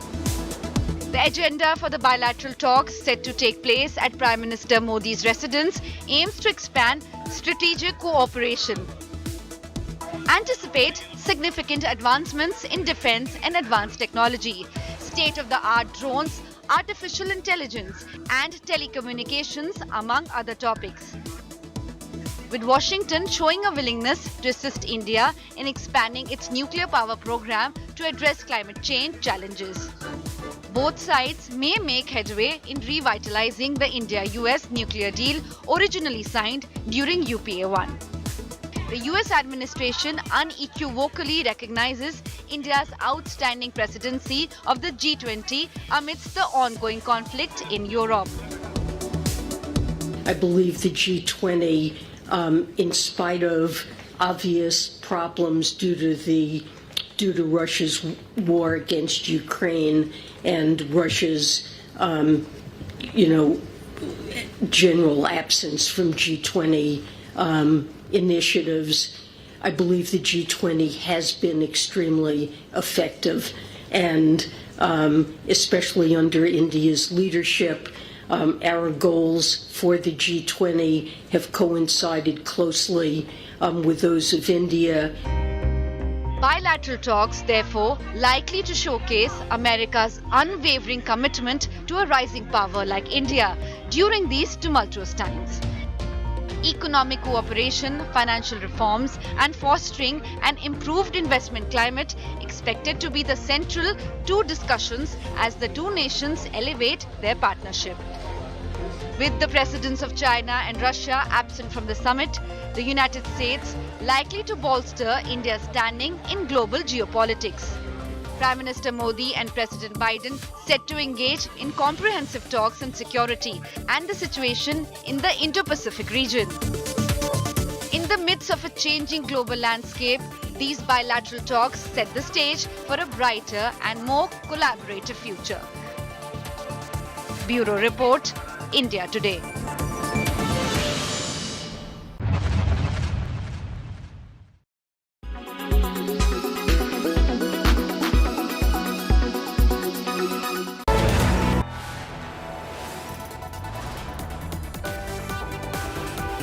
You are watching India Today.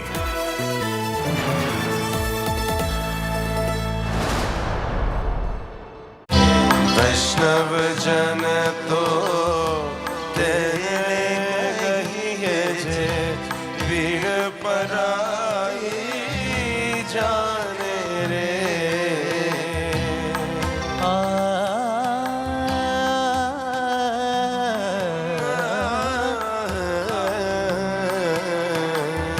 सकल लोक मां सहुने वंदे निंदा ना करे के नीरे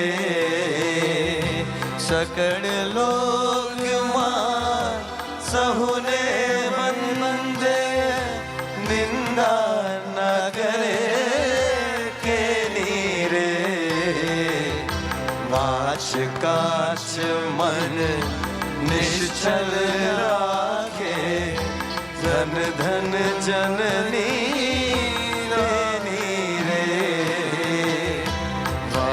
काच मन निश्चल राखे धन धन जननी तेरी रे वैष्णव जन तो तेरा गई है जे पीर पराए जाने रे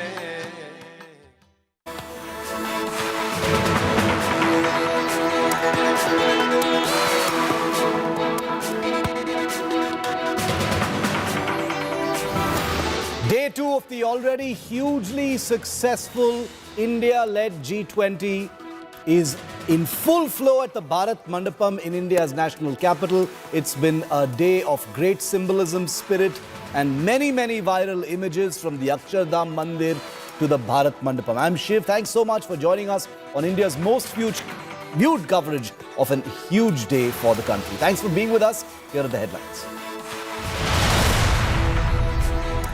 The final G20 session named One Future is underway at Delhi's Bharat Mandapam. Biden skips the final session as expected and as scheduled. He's on his way to Vietnam. Day 2 of the G20 Summit begins with a tribute to Mahatma Gandhi. All the world leaders and delegates pay a floral tribute to Bapu at Rajghat. Prime Minister greets world leaders with a khadi scarf. The image of all of them standing around the eternal flame of the Mahatma goes viral across the world. British Prime Minister Rishi Sunak's big Hindu connect. He bows in prayer at Delhi's Akshardham Swaminarayan Temple, invokes Vasudhaiva Kutumbakam, prays for G20 success and world peace, along with his wife Akshata Murthy. India Today speaks to ultimate G20 insider on the grand success of the summit. G20 Chief Coordinator Harshvardhan Shringla, only on India Today. The efforts within the G20 have been to ensure that the solutions that we seek through the G20 are those that address these concerns of the developing world, and the African Union is an important part of that group. Ahead of the much-anticipated clash between India and Pakistan, Pakistan skipper Babar Azam says his side has an edge over India going into the Super Fours clash.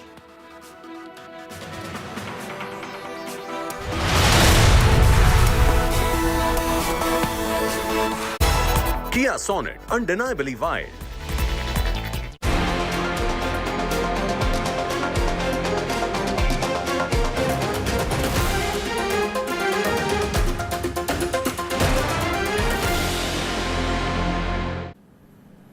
After day one of huge achievements at the India-led G20 in the national capital, the summit's second day is in full flow at Delhi's Bharat Mandapam. On the second day of the summit, the third session of the G20, or should we call it the G21, called One Future, has begun after world leaders paid their homage, as you can see in these pictures, to the Mahatma Gandhi at Rajghat in New Delhi.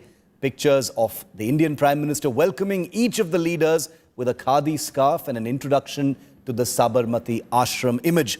They participated in a wreath-laying ceremony at the Samadhi while being accompanied by a live performance of the Mahatma Gandhi's most cherished devotional songs and bhajans. Prime Minister Modi greeted the G20 world leaders at Rajghat and also offered them the khadi ceremonial scarf. All delegates took part in the tree planting ceremony also, that symbolizes the commitment of G20 nations to environmental sustainability. The summit's theme this year is One Earth, One Family, One Future, emphasizing the interconnectedness of all nations and the need for collective action on global challenges. Okay, let's get a word in from India Today's Poulomi Saha. She's live with us from the Bharat Mandapam. Poulomi, the One Future session, which is the final session at the G20's Day 2, is currently on. Can you give us a sense of the schedule?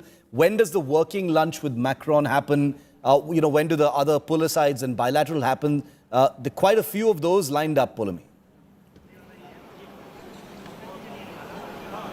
That's right. At about 12:30 officially, the session ends. But we're expecting some amount of delay because there was a little bit of a delay in the session beginning, the One Future session, and it will end at 12:30 when, of course, India will hand over presidency of the G20 to Brazil.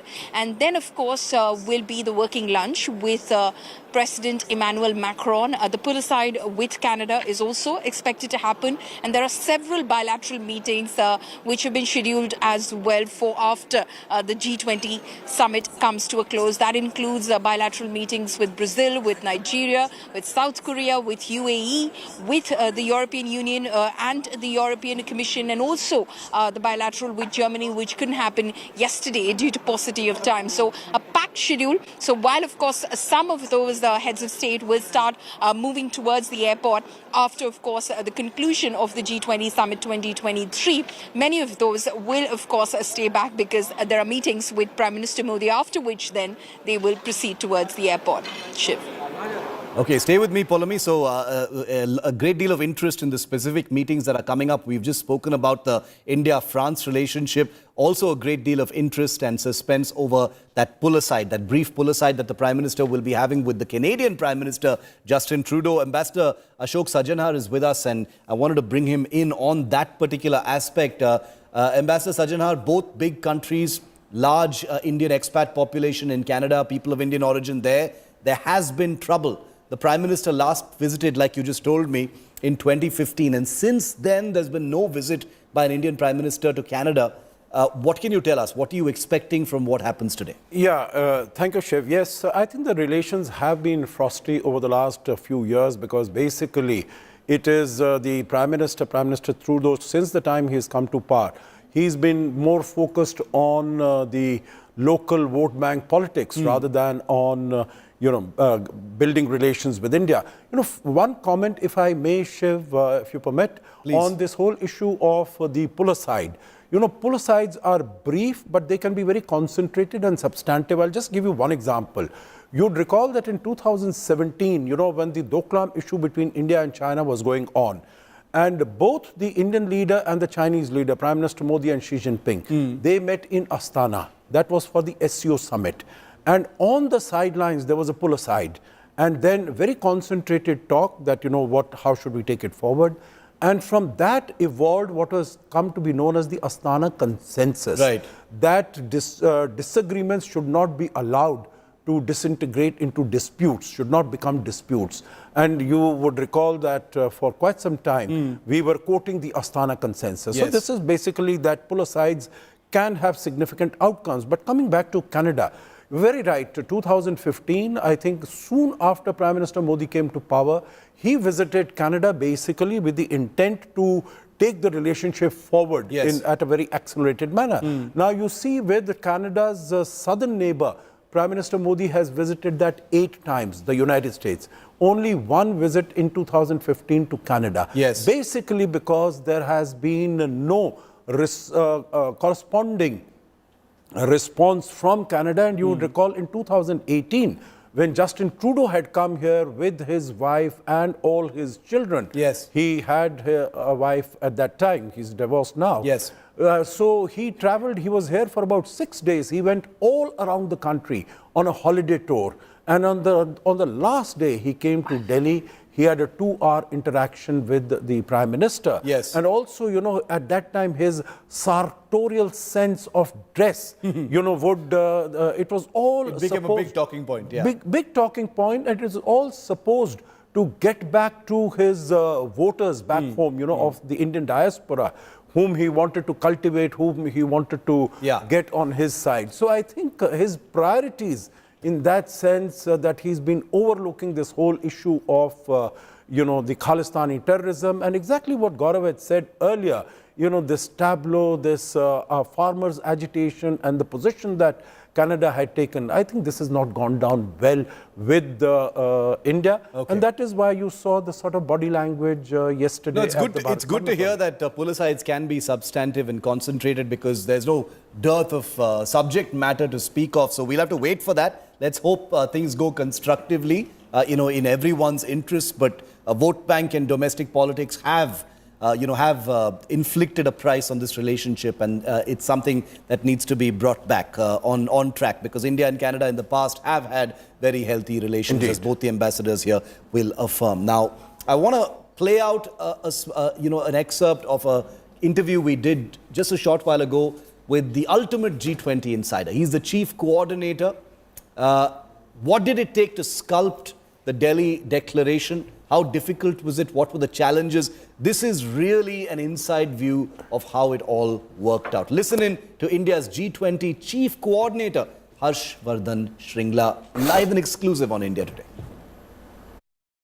Joining us now, live and exclusive on India Today, the Chief Coordinator of India's G20, a man who has a content look on his face this morning. I don't know how much sleep Harsh Shringla has had over the last several days, but Mr. Shringla, congratulations on a job well done. Were you anxious? Were you nervous in the last few hours? No ended, no consensus heading towards the Leaders Summit, no consensus yet. Give our viewers a sense of all that was happening behind the scenes. Welcome, sir. Thank you, Rahul. And I must say that we had absolutely no doubts about the ultimate conclusions that our summit would reach, for the simple reason that our planning and preparation started well in advance. And given the efforts by our team and the stature of the country and the Prime Minister's own stature, that we would have an outcome document that would reflect the solutions that are necessary to meet the global challenges of the day. I'm very curious to know what happens to the G20. Now that you've got the African Union on board, does the G20 become the G21? Does it stay the G20? How does this work? Well, I think that is a decision for another day. But certainly, I think we are very, very happy that Africa could have a rightful representation in one of the most important global forums. And we do believe that international governance bodies across the board need to reflect the realities of the 21st century.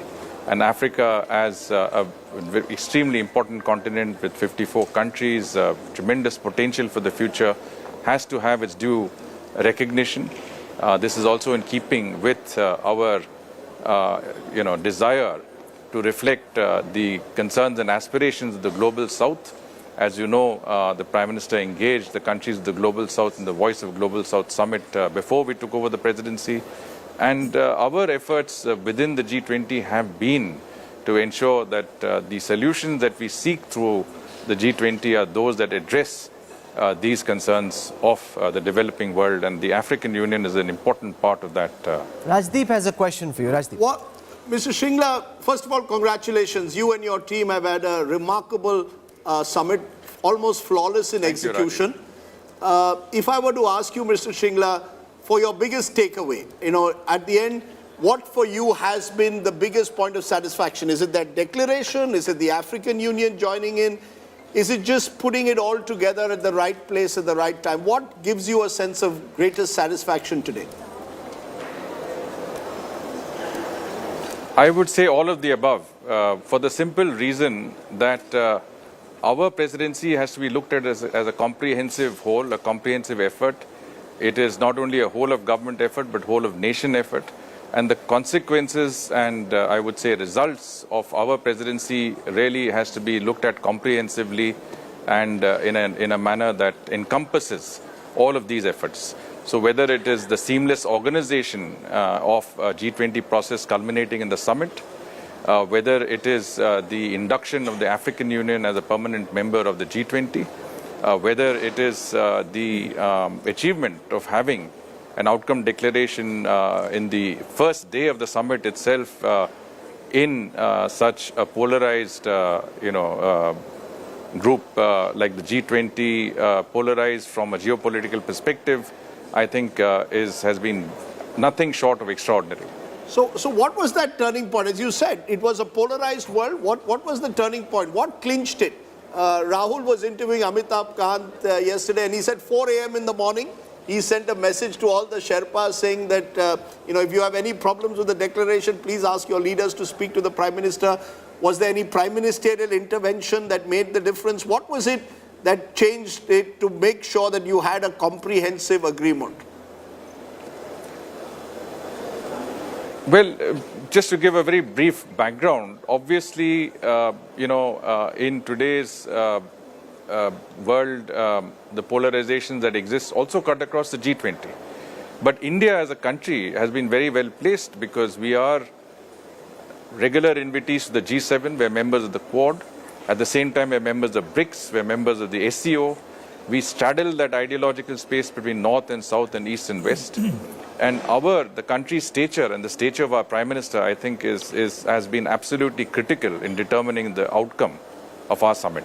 And if we today have a declaration, I think it can be attributed to not only teamwork, teamwork has been there, but I think it is definitely the stature of India and Prime Minister Modi himself that has made that vital difference to the way that we are regarded. Some of your former colleagues with us in the studio. Our ability to provide solutions to global challenges.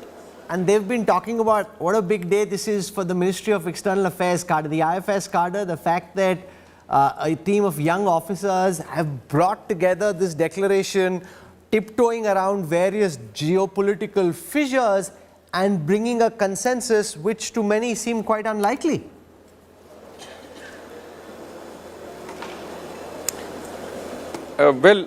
We have an excellent team, but again, as someone who looks at it, I would say that it is Team India that is today one Team India that has, I think, the satisfaction of seeing our country, succeed in providing outcomes on behalf of the G20 under our presidency. And I think if we had a seamless G20 presidency culminating in the crowning glory of the summit with an outcome document that is very, very substantive in nature, I think that whole of government and whole of nation approach has won. How was the approach of the Chinese during the negotiations, given the fact that each of the ministerials that happened since December didn't see a joint statement at the end of it? Was that making you anxious? Xi Jinping sitting it out, not coming to Delhi, being represented by the Premier. Do you want to give our viewers a sense of the attitude of the Chinese delegation in these negotiations, sir? Well, you heard External Affairs Minister Dr. Jaishankar at the press conference yesterday when he said that, if we have a document, an outcome document in the G20 under our presidency, it reflects consensus within the group. In other words, every country, every partner country in the G20 has put its shoulder behind the efforts. Every country has come together to realize the importance of the G20 in providing, as I said, solutions to the vast global problems of the day, which are mainly socio-economic and financial in nature. And from that point of view, I think, when you have a substantive, highly substantive and outcome-oriented document of the type that we saw yesterday, I think it has to be attributed to the entire G20 membership under our leadership of the G20. But the one question that people will ask is that, yes, we've got a substantive document in place, but the issues that, as you rightly said, polarize the world still remain there, particularly Ukraine.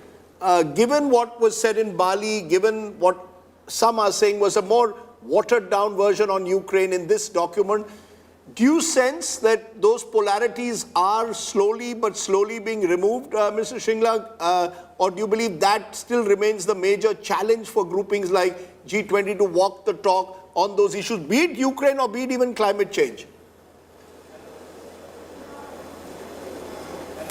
Well, you heard what the Prime Minister said, that our presidency has to be seen as a presidency of healing, harmony and hope. And if you looked at the 8 paragraphs that dealt with geopolitical issues under our outcome document, it is under the rubric of planet, people, peace and prosperity.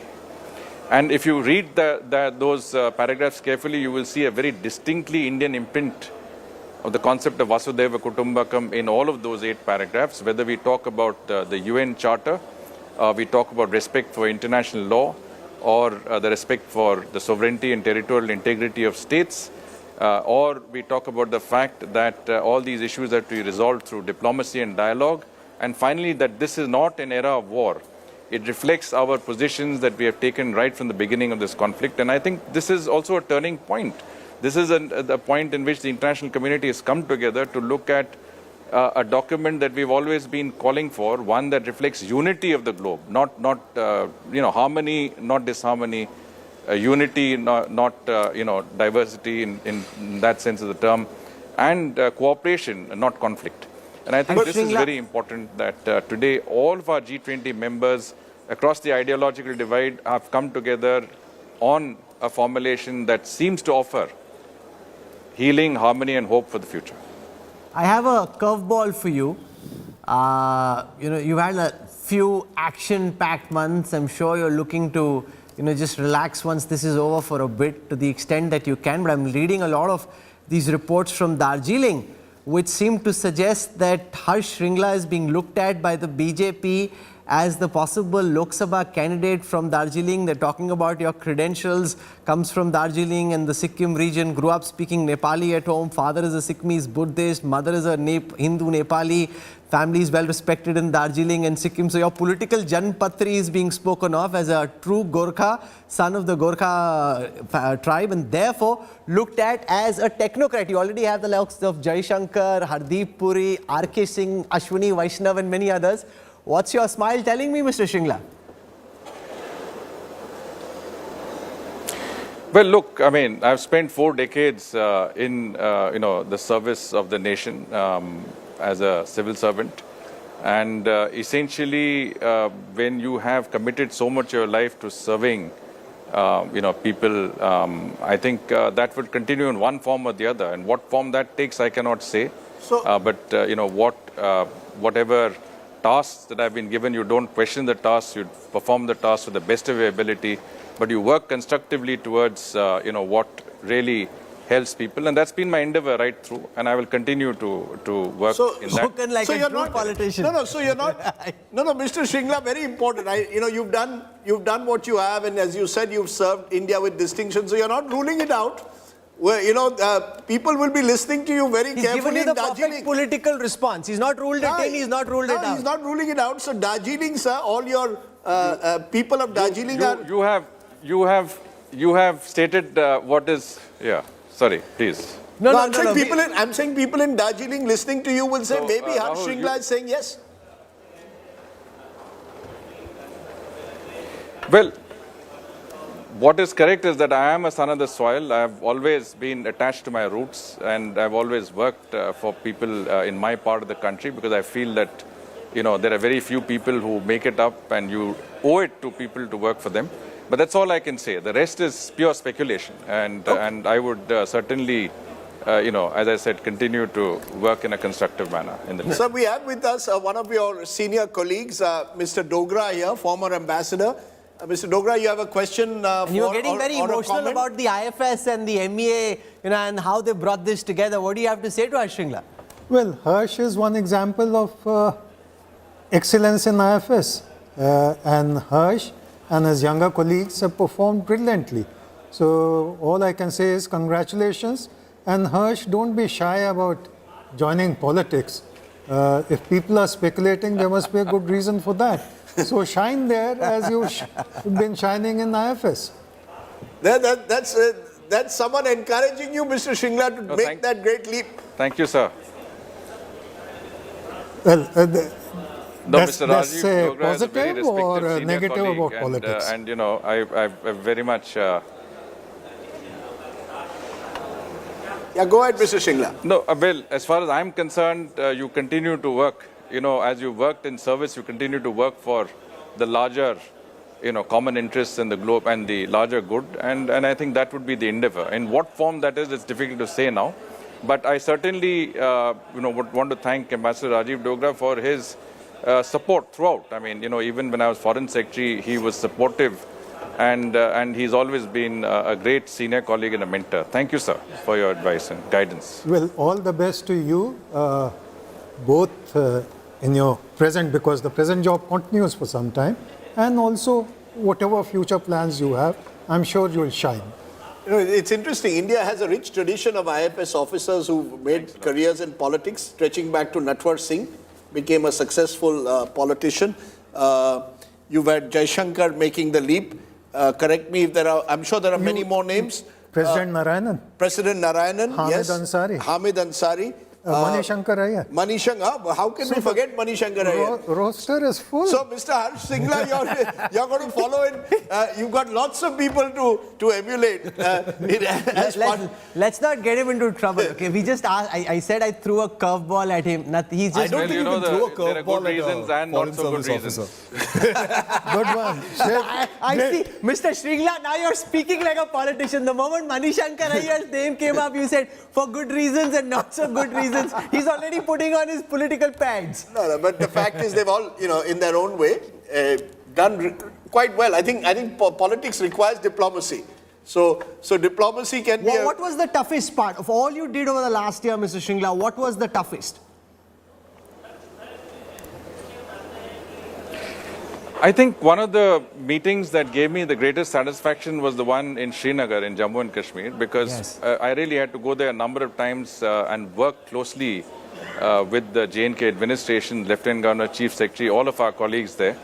And I think it is an extraordinary, again, effort of teamwork that resulted in a meeting that I believe was a game changer. Srinagar was an absolute game changer. The way that meeting was held, the international representation, the sort of turnout for that meeting, the sort of, urban transformations and beautification of the city that took place, which really charmed the residents of that place into saying that we should have more meetings of the G20. The fact that it spurred tourism in a very important part of our country, a beautiful part of our country. I think in many senses that was a game changer, in the region and, of course, in terms of the way the G20 was perceived in our country. And what about the meetings in Arunachal Pradesh? In a small way, not just for our G20 effort, but also for the future. I think that is very, very important. China wasn't very happy with the meetings in Arunachal Pradesh, and yet you did one everywhere. Every part of the country that we've had. How much? Absolutely. We had at least one G20 meeting in every state and union territory of the country. How much credit in the end, Mr. Shringla, do you also give Prime Minister Modi? The manner in which he put a sort of personal imprint on G20, the personalization in a way of his diplomatic outreach. How critical was that? Let's be very clear. Right from the beginning of the process, not now, but in 2020 when I was Foreign Secretary, Prime Minister had a vision for our G20 presidency, and that vision has gone down right to the script. So we've been guided by his vision. And as I said, we've got ministerial oversight. We've had oversight by the coordination committee led by the principal secretary to the Prime Minister. We've had an excellent team working with us. It's been a whole of government, but a whole of nation approach that has made such a momentous event a success. And I think in many senses, if it hadn't been all of these factors, right from the guidance of the Prime Minister and his own vision for G20, it would not have been a meeting, it would not have been a process of this magnitude and achievement that we have seen today. Today that we can look back and say that these 9 or 10 months were the most momentous in our diplomatic history and engagement at a global level. Do you think Brazil will have a tough time to follow? Was one of the ideas also to take the bar so high that whoever hosts the G20 next will, really look at what India did and say, okay, now how do we try and outdo this, or compete or compare or at least equal this? Brazil has been part of the Troika with us. We share similar ideology, and I think they will continue many of the best practices that we have instituted. They have been a great partner, a very friendly country, and I have no doubt that they would host a wonderful presidency of the G20. We leave it there. In conclusion, just to ask you, so you can now probably organize another festival of a very different kind in Darjeeling, another beautiful part of the world, but this time for very different reasons than diplomacy.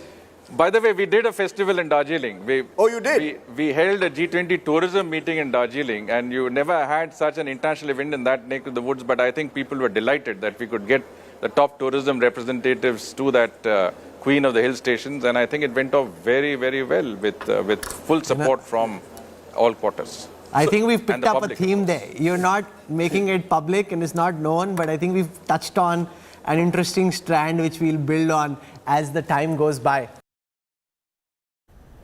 Great interview there with Harshvardhan Shringla. Lovely one. It's also online. You can go and see it. The full version is up there. We're taking a very quick break. On the other side, we're going to bring you some images that have become the big talking point. The day actually began with this, not what was happening at the G20. Rishi Sunak, the British Prime Minister, who spent his morning at the Akshardham Swaminarayan temple with his wife Akshata Murthy. We'll get you those lovely images. We'll talk about it just a little bit right after this break.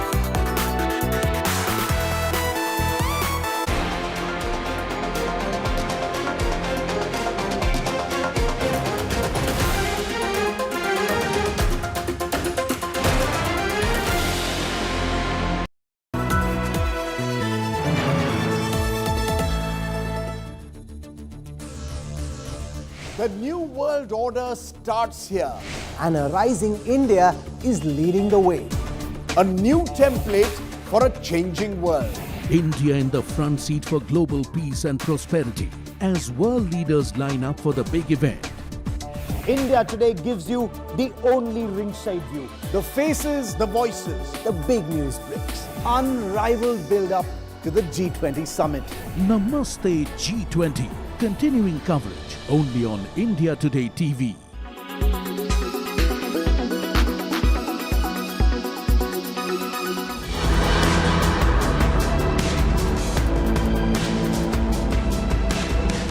World's top leaders have arrived in the national capital.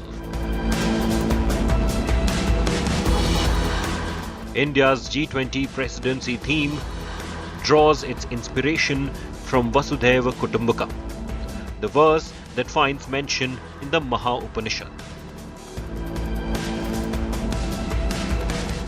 So India's G20 presidency is exceptional. And yes, we live in very challenging and difficult times. The more India takes merit for mastering this G20 presidency, I think it's also due to the leadership of Prime Minister Modi. And what I experience here coming to the country is that there is a whole national effort to master the G20 presidency by the largest democracy we have on this globe. The summit is being held at the newly constructed Bharat Mandapam at Pragati Maidan. India presidency will majorly focus on green development, climate change, inclusive and resilient growth, women-led development, accelerating progress of sustainable development goals, as well as promoting digital public infrastructure, reforming and strengthening multilateral development banks to reflect the changed geopolitical conditions, and the rise of the global south also remains key part of India's agenda during its presidency. Global debt distress. Countries are in deep distress. Not just less developed countries, but middle-income countries as well. That affects the global financial architecture as well. Even discussions on debt distress under Indian presidency are happening in the G20, seeking global collaboration. No document in the world would have such a strong voice for the global south and the developing countries as the New Delhi Leaders' Declaration. And therefore, the Prime Minister's vision of India's G20 presidency being a very inclusive presidency has been our aim. We have had Africa's highest ever participation. In addition to the 29 countries, we have had 32 additional countries. We've been the voice of the global south. The Prime Minister has played an important role, and I would like to thank him for accepting our membership to the G22 and also for making the advocacy for Africa as a whole. This global event will further cement India's position as the voice of Global South, as well as showcase to the world what it can offer to resolve some of the major priority issues by maintaining harmony across the globe. Bureau Report, India Today.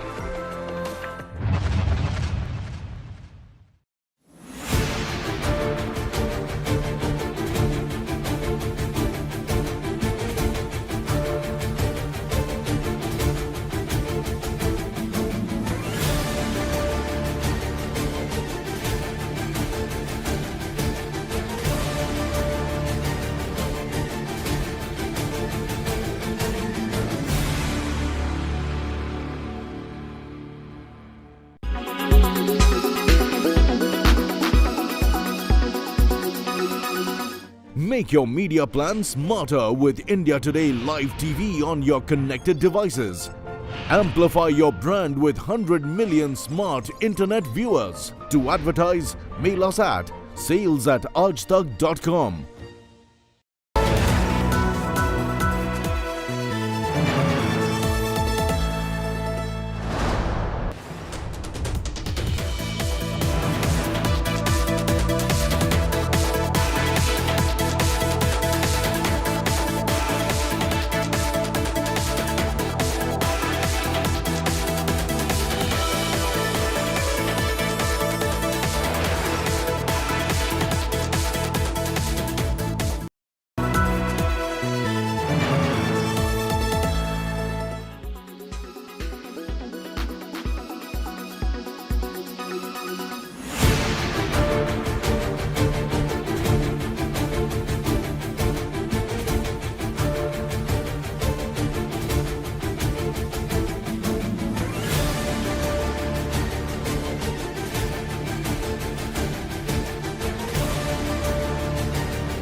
What really should be your alternatives to white refined sugar, which clearly is something that you must avoid? Let's talk about what you can use instead of this white sugar. Number one, organic brown sugar. Organic, then all the very better, because this is extremely healthy. Now what it does essentially is that this is processed, but it is made in the most natural way to retain most of sugarcane's nutrition, and that's the reason why this should be an alternative. Coconut or palm sugar, again extremely healthy sources of sugar, which are alternatives as well, extracted from the flower buds of the coconut palm tree. The sugar has a mild caramel taste and can be used in a number of ways in your delicacies, also for daily consumption. Date sugar, extremely nutritious natural sweetener. Date sugar can be a great addition to your diet. This also is a good alternative. Jaggery or gur, as we know it, has got a world of benefits in terms of what it does to your body. Essentially, a lot of people have spoken about the fact that during pollution, you should be consuming a lot of gur. It's a great alternative to sugar. Also, the fact that it is rich in iron is really an added benefit and added advantage. Raw or unprocessed honey. This too is a great alternative. You can use it in various forms, like you use white refined sugar. It tastes extremely good as well.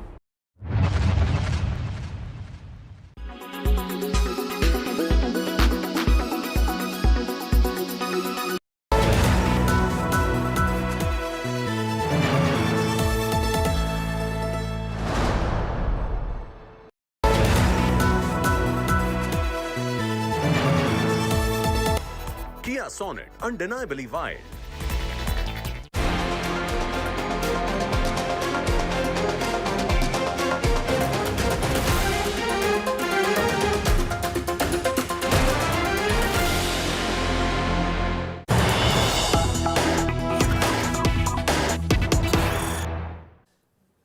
Okay, breaking news coming in on the back of the big Delhi declaration at the G20 Summit headed by India. UK Prime Minister Rishi Sunak has just announced a record climate aid commitment.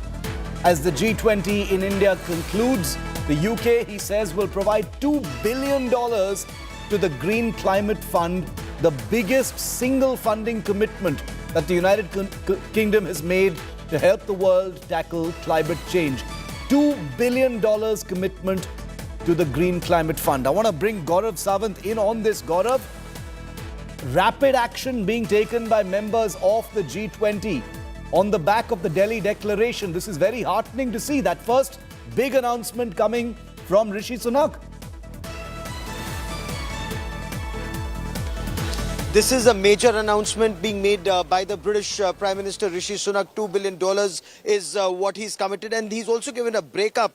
He said that UK continues to show global climate leadership, and they're having cut their emissions faster than any of the G7 countries. He says their financial commitment is also the maximum that any G7 country may have made, and this was at a gathering of the G20 leaders in India that concludes today. The British Prime Minister announced UK's biggest single financial contribution to helping the world's most vulnerable people adapt to and mitigate the impact of climate change. In fact, Shiv, you'd recall this had been one of India's principal demands, that the developed countries, the Western countries, needed to do much more, not just in terms of financial commitment, and financial commitment was a big thing, so that developing countries did not have to pay for all the sins of the developed countries in modernization and industrialization. And this is a big announcement being made by the British Prime Minister, Shiv. Okay, very, very important piece of breaking news that Gaurav is bringing to us at this point of time. $2 billion as a commitment. It's the largest ever that's been committed for the Green Climate Fund. It's a record commitment. Also, sources telling India today that Khalistani concerns about the Khalistani extremism in the United Kingdom were raised with the UK Prime Minister by Prime Minister Modi during their bilateral yesterday. Prime Minister definitely raised concerns when sovereignty of countries are impinged upon. Gaurav just brought that to us. Very, very important, Gaurav, in light of the fact that there's a pull aside that Prime Minister Modi will be holding with the Canadian Prime Minister shortly, the diametric opposite kind of effect from the British Prime Minister. He's very receptive. He's even spoken out saying there's no room for extremism. This was raised with him yesterday. Shiv, the images are there for the world to see. You're absolutely right. The British Prime Minister has assured Prime Minister Narendra Modi that there is no space, there is no place for extremism in today's day and age. Extremism of any kind will not be tolerated, and that is why Britain will take action against the Khalistani extremists. Britain has assured India that security of our diplomats and security of Indian installations, the Indian High Commission in London, is of paramount importance, and they will ensure adequate security is provided. Shiv, you'd recall, after the Indian High Commission was targeted the first time, India had taken up the matter very strongly with the British, and the second time when the Khalistanis threatened to target the Indian mission, there was adequate deployment of security. And India has made one thing very clear to all countries, whether it's Canada or the United Kingdom, Germany, Italy or Australia, that there is no place. This is not freedom of expression. A tableau in Canada, for example, showing the assassination of late Indira Gandhi, former Prime Minister of India, that cannot be passed off as freedom of expression. That is terrorism and must be dealt with as such. It remains to be seen how Canada responds to India's concerns.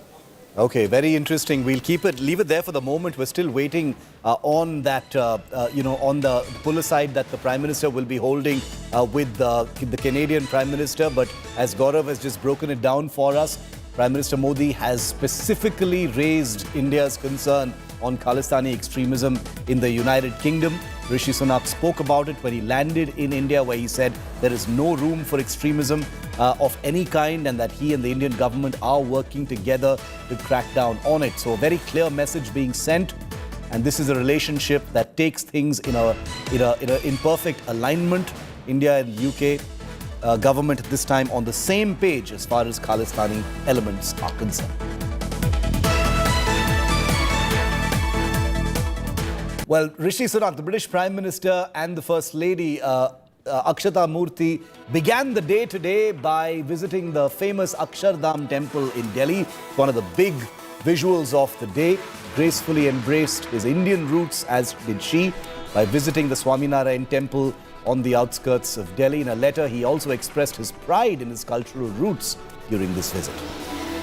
While Akshata Murthy channeled her Indian roots with a traditional outfit, dressing up in an Indian outfit. The UK Prime Minister was seen in sleek black trousers paired with a white shirt for this temple visit. All of these images being shared widely, many of them going viral. The proud Hindu Rishi Sunak walked barefoot at the Akshardham temple, performed Aarti. The couple also performed Abhishek on the Murti of Sri Neelkant Varni Maharaj and offered prayers for world peace, progress and harmony. Rishi Sunak was seen donning a kalava on his wrist, considered to be a sacred thread in the Hindu religion, worn around the wrist after performing a particular puja. The kalava was visible when he posed for a quick picture with Akshata and also with the priests of the Akshardham. Another image being shared widely is this image of Rishi Sunak with the temple priests. We spoke to one of them and I'll be playing that out for you in just a moment. He was also offered a model of the temple as a memento. And I spoke just a short while ago with one of the priests in those pictures with Rishi Sunak, Swaminarayan sect spokesperson Brahma Vihari Swamiji. Here's what he said.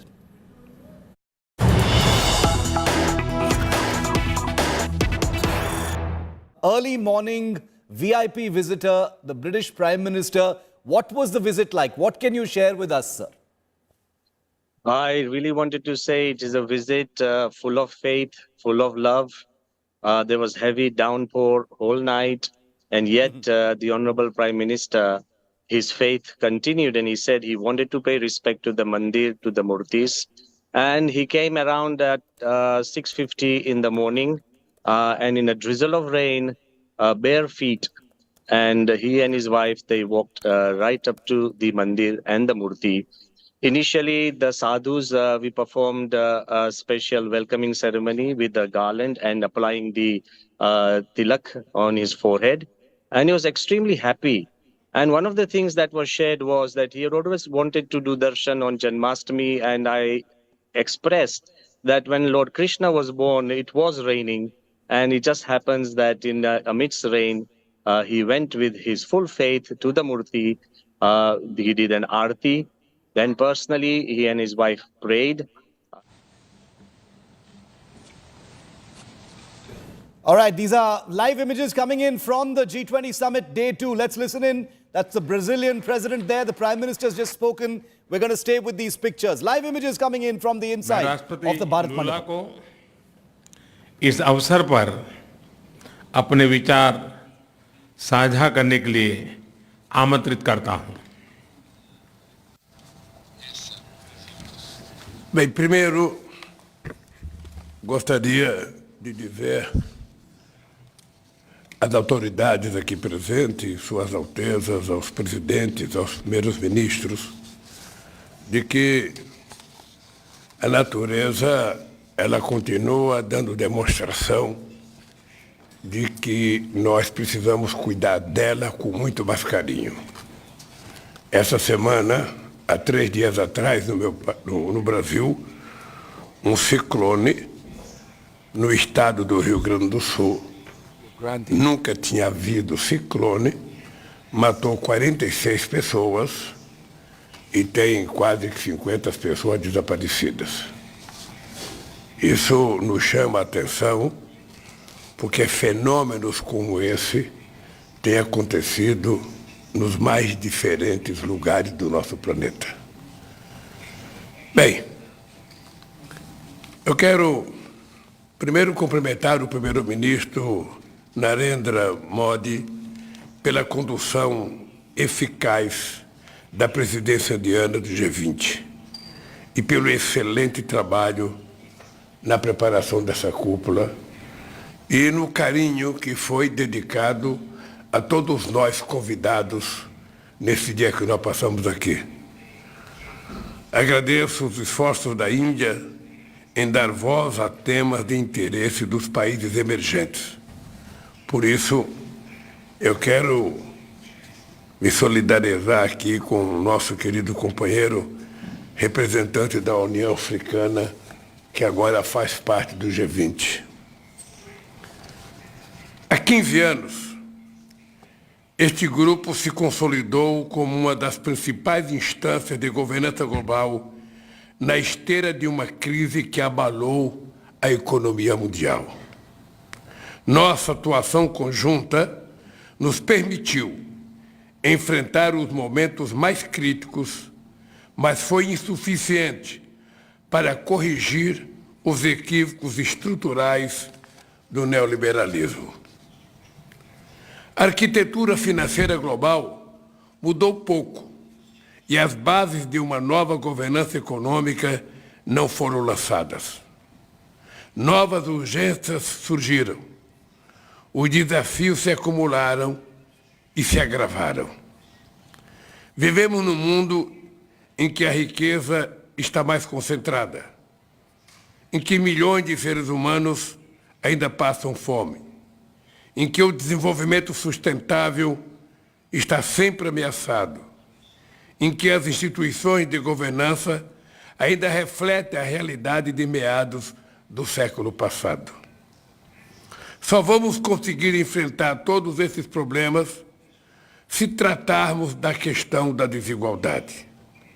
A desigualdade de renda, de acesso à saúde, de educação, de alimentação, de gênero, de raça e de representação está na origem de todas essas anomalias.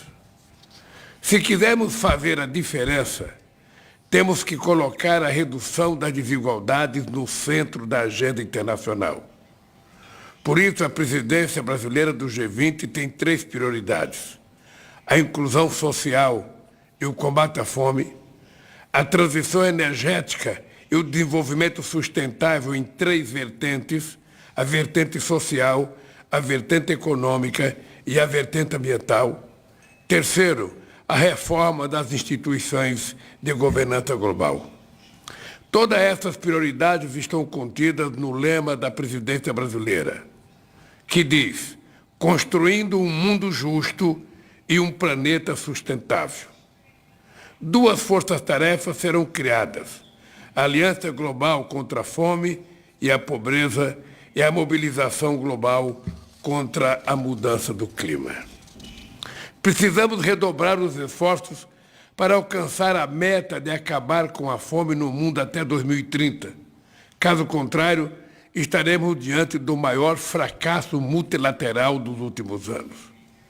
Agir para combater a mudança do clima exige vontade política e determinação dos governantes e também recursos e transferência de tecnologia. Queremos maior participação dos países emergentes nas decisões do Banco Mundial e do Fundo Monetário Internacional. A insustentável dívida externa dos países mais pobres precisa ser equacionada. A OMC tem que ser revitalizada e seu sistema de solução de controvérsias precisa voltar a funcionar. Para recuperar sua força política, o Conselho de Segurança da ONU precisa contar com a presença de novos países em desenvolvimento entre seus membros permanentes e não permanentes. A comunidade internacional olha para nós com esperança, porque reunimos o G20, economias de países emergentes e países desenvolvidos. Representamos 80% do PIB global, 75% das exportações e cerca de 60% da população mundial. Para assegurar que o G20 atue de forma inclusiva e coerente, o Brasil pretende organizar os trabalhos em torno de 3 orientações gerais. Primeiro, nós vamos fazer com que as trilhas políticas e de finanças se coordenem e trabalhem de forma mais entregada. Não adianta acordarmos a melhor política pública se não alocarmos os recursos necessários para a sua implementação. Segundo, nós temos de ouvir a sociedade. Não existe governo sem sociedade. A presidência brasileira vai assegurar que os grupos de engajamento tenham a oportunidade de reportar suas conclusões e recomendações aos representantes do governo.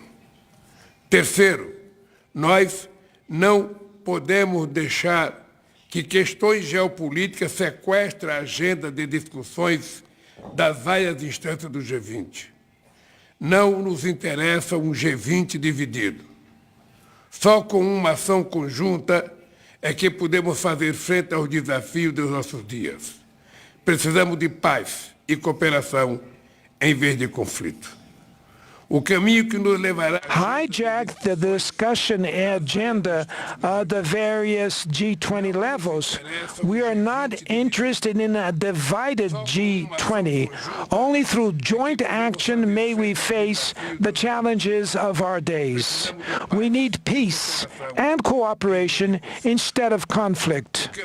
The path that will take us from New Delhi to Rio de Janeiro will require a lot of dedication dedication and commitment from everyone.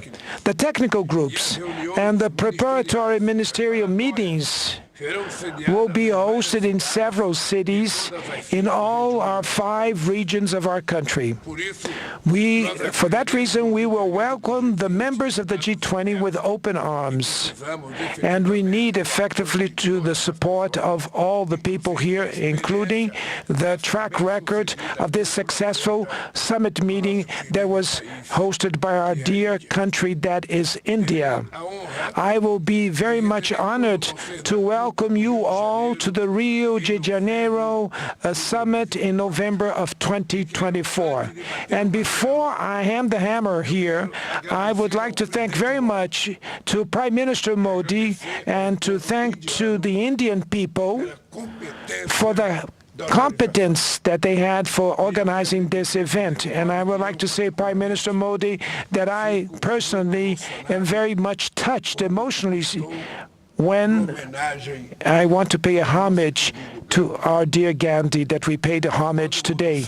Everybody knows that in my political life, Mahatma Gandhi has great meaning because the struggle with non-violence was a role model that I followed for many decades when I was in the labor movement. And that's why I'm very much touched and emotional and I'd like to thank you for the opportunity to pay this homage that we did today.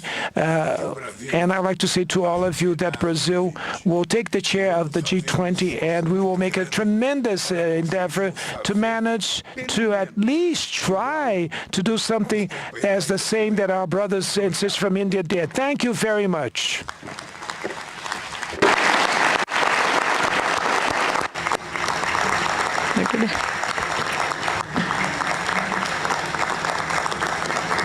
Your Highnesses, Excellencies, जैसा आप सब जानते हैं, भारत के पास नवंबर तक G20 presidency की भी जिम्मेदारी है।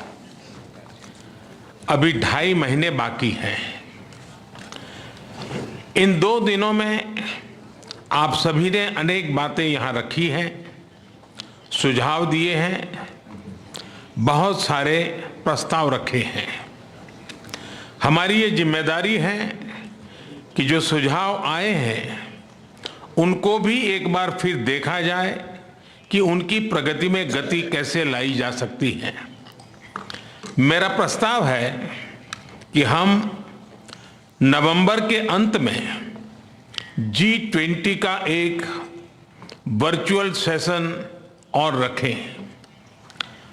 उस सेशन में हम इस समिट के दौरान तय विषयों की समीक्षा कर सकते हैं।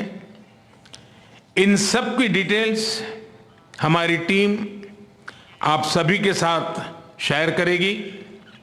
मैं उम्मीद करता हूं कि आप सब इससे जुड़ेंगे।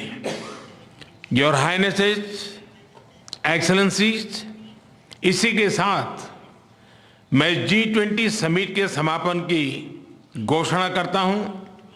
One earth, one family, one future का रोड मैप सुखद हो।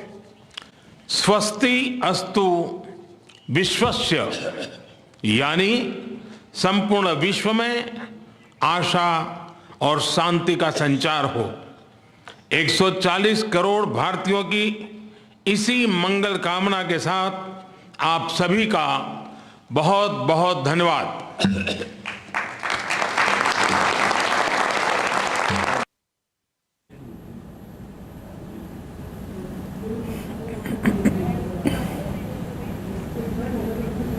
That's Prime Minister Narendra Modi, who's speaking right at the final ceremony. The closing session that Prime Minister Modi spoke at. Just before him, the Prime Minister of Brazil, Lula da Silva, spoke extensively about the consensus that all the countries have reached about India really paving the way into conversations around development, climate change, and a lot more. Let me cut across to Abhishek Balla joining us live for more on that. Abhishek, the closing session of the G20 with Brazil Prime Minister speaking, and then you had Prime Minister Modi wrapping up. Give us a little more on the final words that were spoken. All right, I'm going to try and patch with Abhishek. Pallavi Saha is also joining us, who's right there at the center, Bharat Mantapam, where we're seeing this grand closing ceremony of the G20 take place. Pallavi, what a successful ending for India. The real purpose to achieve consensus on the Delhi Declaration has been achieved. With Prime Minister speaking his final words, tell us what more did the Prime Minister of Brazil say?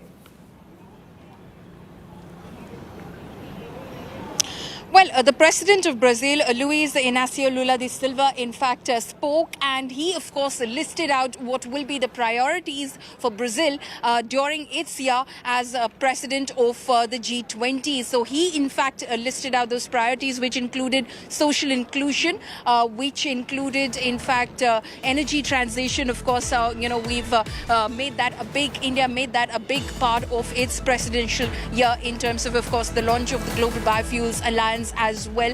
We spoke a lot about climate change and climate action in our Delhi Declaration. So he's made that again a priority of his presidency. Also, he spoke about eradication of hunger and also, other issues which, of course, again, India laid a lot of stress on, which was, in fact, the achievement of the Sustainable Development Goals, which the Prime Minister admitted that we were quite off track on in terms of the listed, I beg your pardon, Sustainable Development Goals as listed by the United Nations. So those were, of course, the priorities that were, in fact, listed out by Brazilian President Lula da Silva, as, of course, the Prime Minister handed over the ceremonial gavel to him, which indicated that he's handed over India's presidency to Brazil. But, of course, like the Prime Minister himself said over there, India's presidency doesn't come to an end officially until November. And so a big suggestion there, Nabila, coming in from India and Prime Minister Modi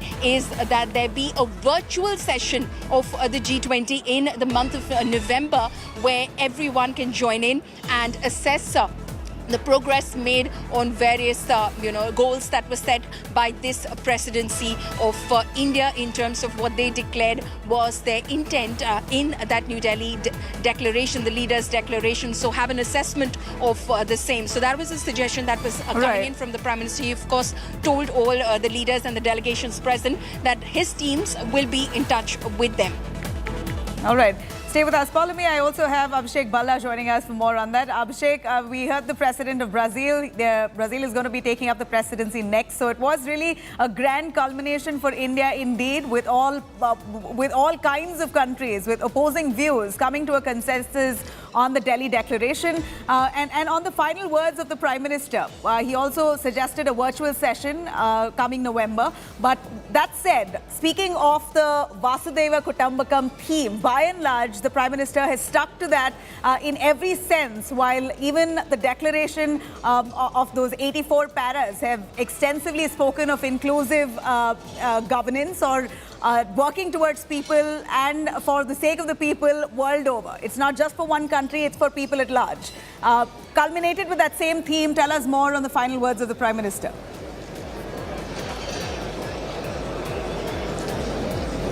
Well, Nabila, the Prime Minister ended his statement saying, let there be peace in the world. Now, that's a big message because there was a lot of speculation whether there will be a mention of the Russia-Ukraine war in the joint declaration.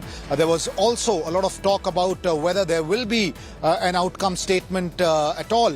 There was an outcome statement with 100% consensus. In fact, all 83 paras that are part of that statement, every paragraph had 100% consensus even within that. And that's the big takeaway of this summit.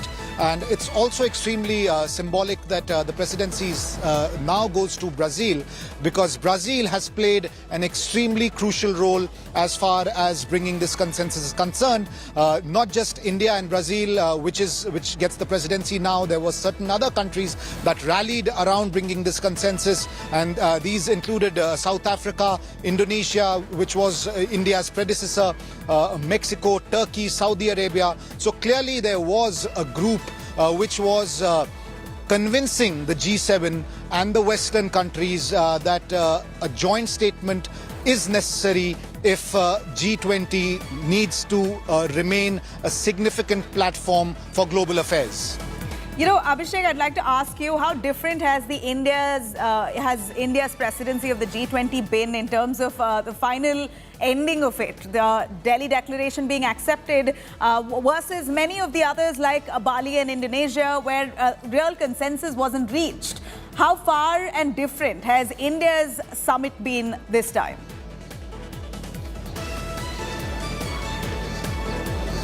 Well, the Russia-Ukraine war was clearly the polarizing factor in this summit, and there was a lot of talk whether there will be consensus on it or not.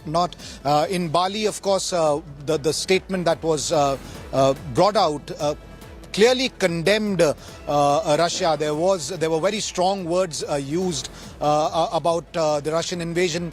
That hasn't happened now.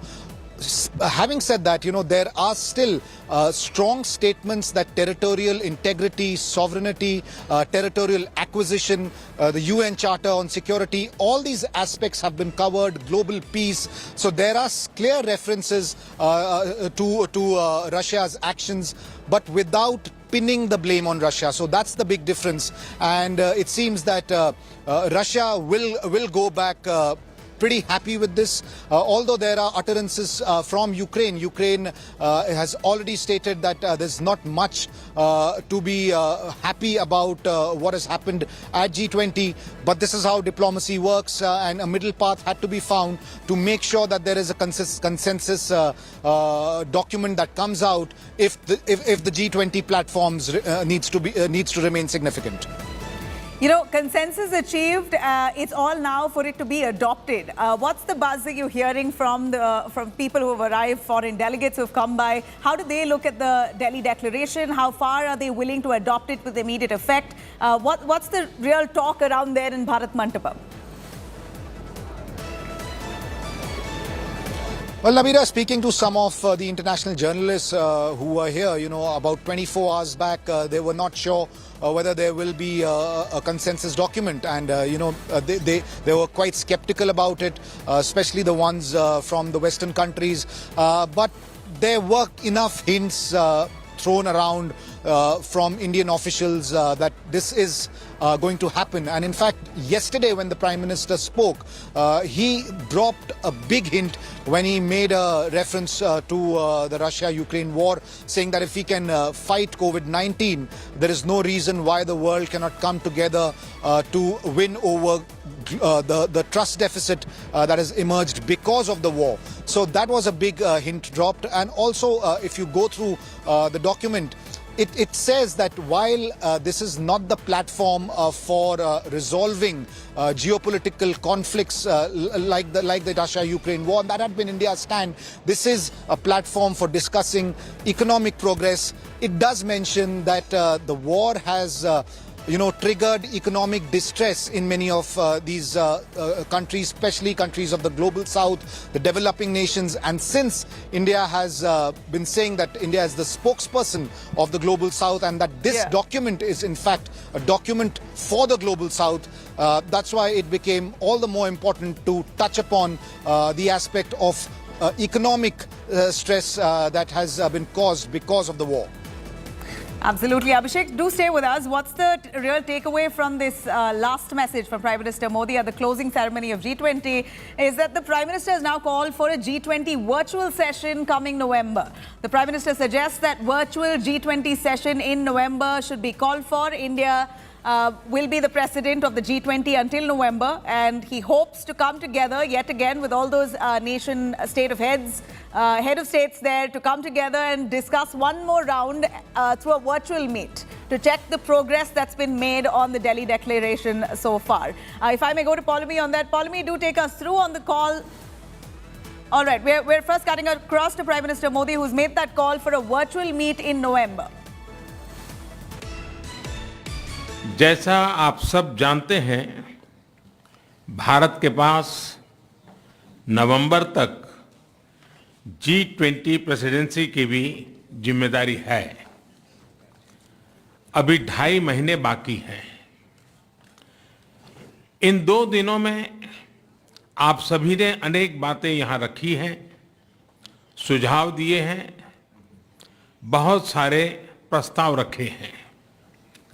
हमारी ये जिम्मेदारी है कि जो सुझाव आए हैं उनको भी एक बार फिर देखा जाए कि उनकी प्रगति में गति कैसे लाई जा सकती है। मेरा प्रस्ताव है कि हम नवंबर के अंत में G20 का एक वर्चुअल सेशन और रखें। उस सेशन में हम इस समिट के दौरान तय विषयों की समीक्षा कर सकते हैं। इन सब की डिटेल्स हमारी टीम आप सभी के साथ शेयर करेगी। मैं उम्मीद करता हूं कि आप सब इससे जुड़ेंगे।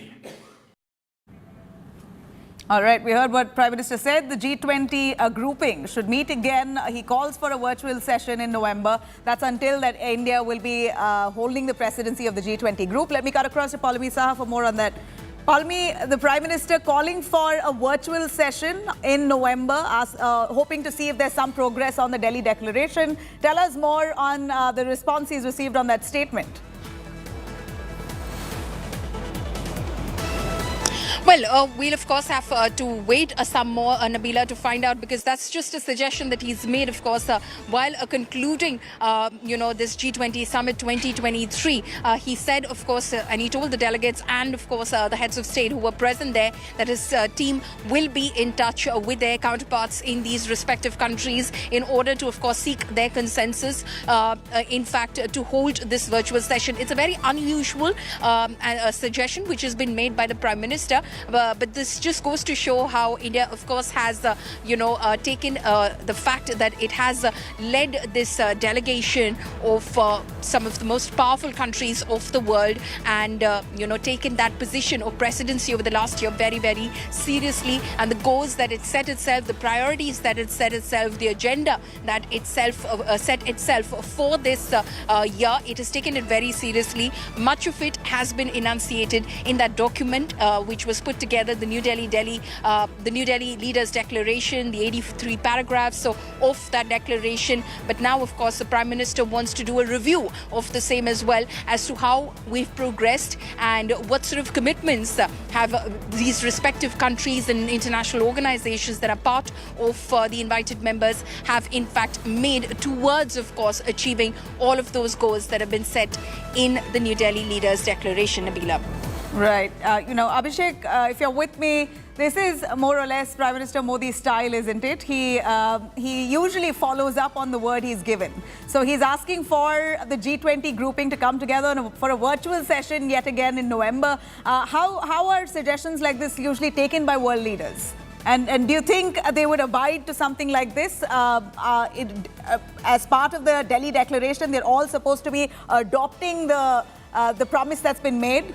Will it begin in time? All of those details will be discussed in November. If they can come together for a virtual session is what Prime Minister suggests. Will that be received well?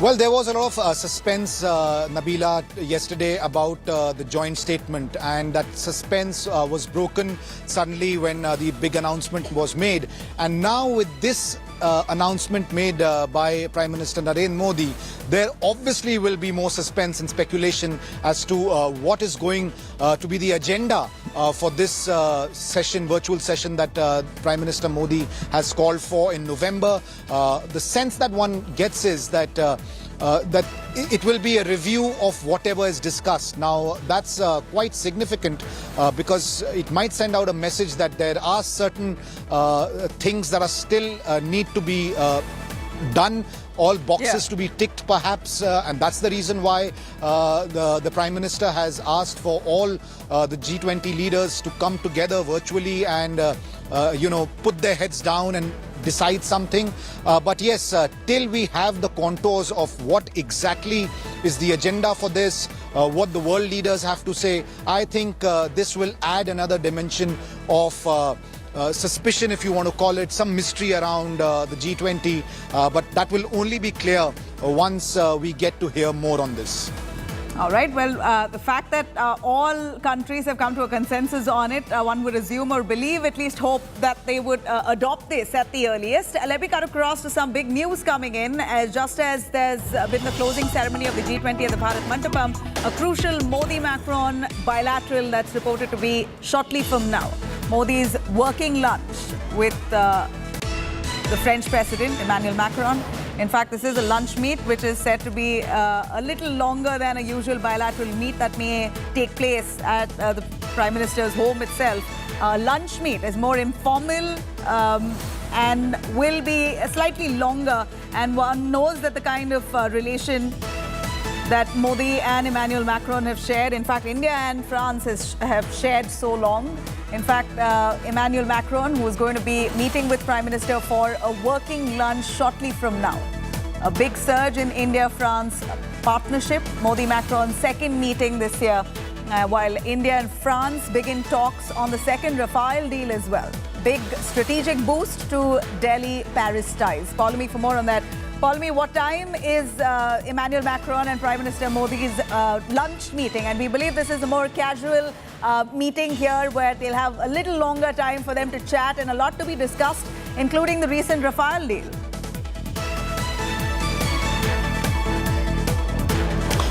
Well, as far as this interaction is concerned, it is being called a working lunch. So over lunch, basically the leaders and of course their support staff, who are part of the delegation, will in fact sit down and work out a few things in terms of their strategic partnership, check on the progress, review the same as well. India and France, of course, have been very close in terms of the relationship that they share, and they've, elevated the level of that relationship. You mentioned the Rafale deal, of course, that is just one of the defense factors that in terms of the defense sector that exists between the two of them in terms of the relationship that they have, and Abhishek will be able to share more on that. But we do know that the Prime Minister was invited as a guest of honor at the Bastille Day function in Paris as well, very recently as well. So clearly there is an elevation in the relationship between the two countries, and that is exactly what the two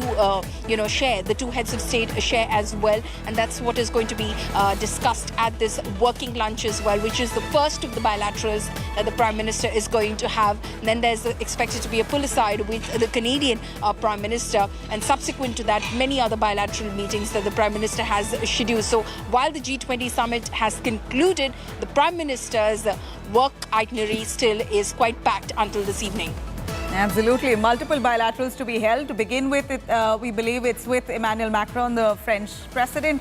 Abhishek, to tell us a little more about the equation that France and India really share. It seems like our equation has really built over the years thanks to Prime Minister Modi and the recent Rafale deal. That's really led to stronger ties and relations between India and France. This bilateral meeting, working lunch, we believe, between the two will give them a little more time for them to chat on a lot of areas, including the Rafale deal. There's a lot more to come in the Rafale deal. Do take us through the inside story. Well, Nabila, you're right. When the Rafale deal was clinched and 36 French Rafales manufactured by French major Dassault Aviation were purchased by the Indian Air Force, it was a big deal. A lot was talked about it. There was a political controversy within India, but all that is left behind now. And in fact, on the cards is another deal with Dassault Aviation, this time for the naval version of the Rafale fighter jet, which the Indian Navy is looking for. Still a lot of speculation around it. We keep on hearing that it's a done deal, but no official announcement has been made yet. Not sure if that will come up during the meeting that the two leaders have today. But yes, defense cooperation is certainly one of the most important aspects of Indo-French ties. And over the years, we've seen how this has enhanced, and certainly everybody, at least who follows defense and military, will be hoping and will be expecting some kind of an announcement for the naval version of the Rafale that the Indian Navy is looking for. There were trials done. we've heard that everything has been sorted out, and it's almost certain that the Rafale Marine version has been chosen, but we'll have to wait and watch. But of course, this will be a crucial dialogue. In fact, the two leaders have met quite a few times in the recent past, and this informal lunch meeting will definitely add to the camaraderie between the two leaders and diplomatic relations between the two countries. Absolutely. Abhishek, do stay with us. It's not just Emmanuel Macron and Prime Minister Modi. It's also another bilateral that has all the eyes on it, particularly that with Canadian Prime Minister Justin Trudeau. Big suspense indeed over Prime Minister Modi and Canadian Prime Minister Justin Trudeau's meet with surging Khalistani provocations in Canada. There seems to be huge buzz now that Modi is likely to rake up the issue when the two meet. In fact, in the past couple of months, major anti-India incidents have been reported in Canada. Despite all of this, Justin Trudeau seemingly has not taken any real concrete action against the Khalistani mob, which has made many think whether Justin Trudeau really is being soft on the Khalistani separatists, allowing Canada itself to become a breeding ground for it. Though Justin Trudeau has time and again refuted allegations of him being ignorant on the matter, claiming that his government takes serious actions against extremism, it now remains to be seen, interestingly, if Prime Minister Modi will rake it up and what would be the response of Justin Trudeau on the same. Now, it was on July 7th this year when Justin Trudeau seemed to have backed the Khalistanis when he said that, and I quote, "India is wrong." His comments came after External Affairs Minister S. Jaishankar slammed Canadian Prime Minister for being soft on K-terror, to which Trudeau says India is wrong on that. Listen in. They are wrong. Canada has always taken extremely seriously violence and threats of violence. We've always taken serious action against terrorism, and we always will. We have an extremely diverse country, and freedom of expression is something that we have, but we will always make sure that we are pushing back against violence and extremism in all its forms. All right, I'm going to bring in Abhishek Bhalla for more on that. Abhishek, we know that the Khalistani separatists have been really causing havoc and targeting Hindu temples in many parts of the globe. Canada seems to be one place which has almost become like a breeding ground for Khalistani separatists. And while India has more often than not stood up against them, Justin Trudeau hasn't really been, he hasn't really strongly worded his statement to try and eradicate such elements, the troublemongers. But today with the bilateral talks, one hopes, or at least Indians really expect, that Prime Minister Modi will rake it up, and we've got to wait to hear what Justin Trudeau's response would be on that. Well, Nabila, when it comes to the Khalistani movement, there is definitely a big difference of perception and approach that the two countries have. You know, for India, this is a separatist movement, a secessionist movement, and on the other hand, as far as Canada is concerned, a lot of domestic politics revolves around these characters who India says are separatists, Khalistanis living in Canada. But for them, you know, several politicians are part of their domestic verantwortbar umzugehen. Wir haben ferner miteinander beraten über digitales Zentralbankgeld, also die digitalen Währungen. Das ist eine ebenfalls beachtliche Aufgabe, vor der wir stehen, Zugang zu Finanzdienstleistungen einerseits zu ermöglichen, andererseits aber neue Risiken für die Finanzstabilität, die sich daraus ergeben könnten, zu verhindern. Unter der Überschrift One Future haben wir uns in der letzten Session am heutigen Vormittag befasst, unter anderem mit künstlicher Intelligenz. Künstliche Intelligenz ist eine faszinierende Innovation, die auch einen Hebel für zusätzliche Produktivität darstellen kann. Potenziell verbunden sind damit allerdings auch Gefahren, nicht nur für die Arbeitsmärkte, sondern auch darüber hinaus für einen nicht ethisch verantwortbaren Umgang mit diesen neuen Instrumenten. Und deshalb haben die G20 verabredet, dass wir uns in der allernächsten Zeit mit der ethischen Fundierung auch einer möglichen Einfassung künstlicher Intelligenz in gemeinsame Regeln beschäftigen wollen. Das ist ein Prozess, der jetzt beginnt, auch auf der Ebene von Expertinnen und Experten und dann im nächsten Jahr vertieft werden soll. Schönen Dank.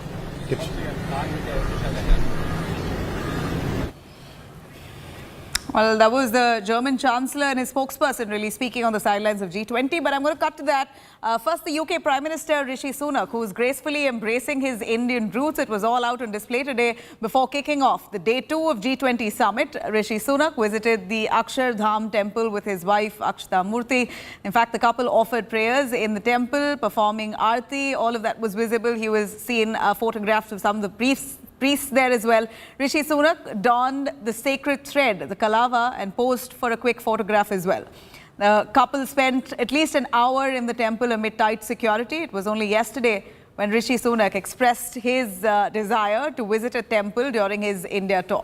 In fact, Sunak also evoked Vasudeva Kutumbakam. He, in fact, penned a note to the Akshardham temple as well.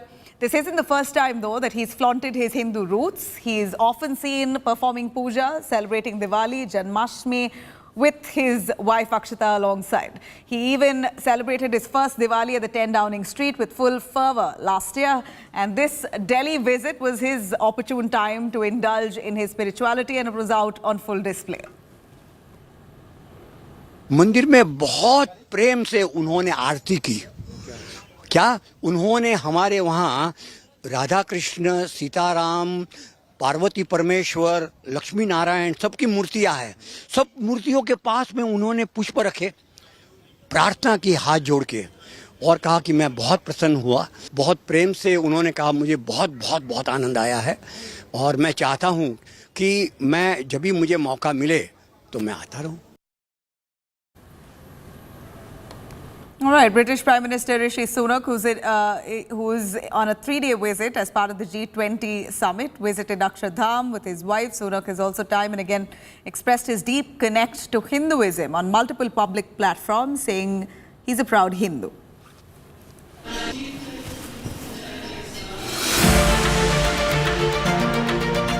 Rishi Sunak, the first UK Prime Minister of an Indian origin, is also a proud Hindu.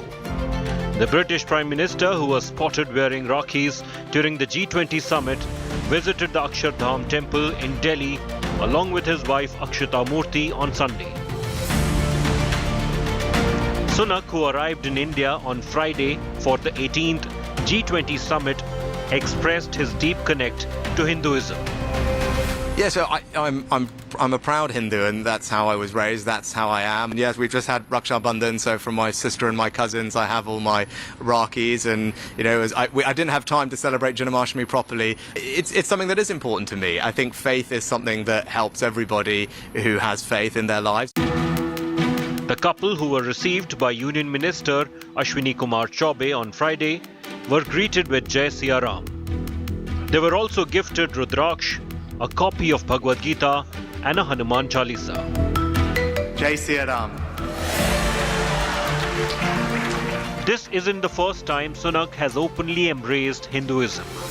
He had visited the Hindu spiritual leader Murari Bapu in Cambridge for his 921st recital, titled Manas Vishwavidyalaya. इतनी सबल राजपीठ पर बैठे हुए होते ही इतनी सरलता मैंने कम राजनेताओं में देखी है। जिस तरह वो गए और बच्चों से मिल रहे थे, लोगों को मिल रहे थे, ये जो है, ये उसका बहुत अच्छा पहलू है। And what I see Bapu does each day of his life. Sunak addressed a gathering of people of Indian origin. He said his faith guides him in every aspect of his life. Always be an inspirational figure. I swear by Almighty God that I will be faithful. After the 2017 general elections, he swore his oath to Parliament upon the sacred Hindu text, the Bhagavad Gita. As per British media reports, Sunak always keeps an idol of Sri Ganesh on his table. He earlier made an appeal to give up eating beef and claimed he has consumed it. Sunak was also seen performing Gau Puja in London. The video, which went viral, was shot when the 42-year-old visited a cow enclosure along with his wife Akshita Murthy, the daughter of Infosys founder N.R. Narayana Murthy, a practitioner of Hinduism and the first British Prime Minister of Indian descent. Sunak is not leaving his culture and values behind. Bureau Report, India Today.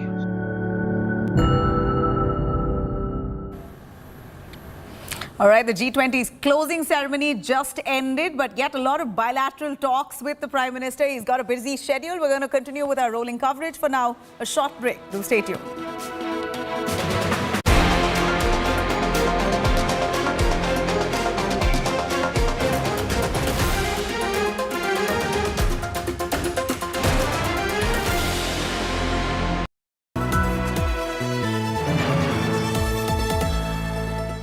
As India aims big with the G20, the India Today group brings together unmissable super sharp global thinkers and strategists.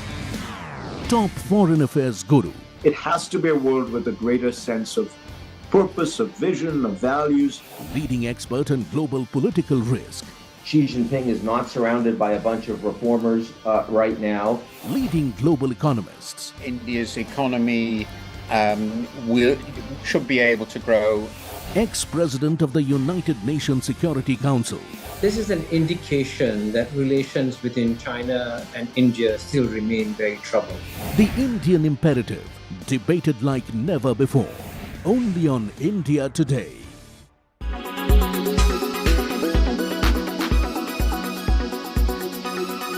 In a world divided, unity prevailed. हमारी teams के hard work से और आप सभी के सहयोग से नई Delhi G20 leaders summit declaration पर सहमति बनी है. India as the G20 president secured consensus.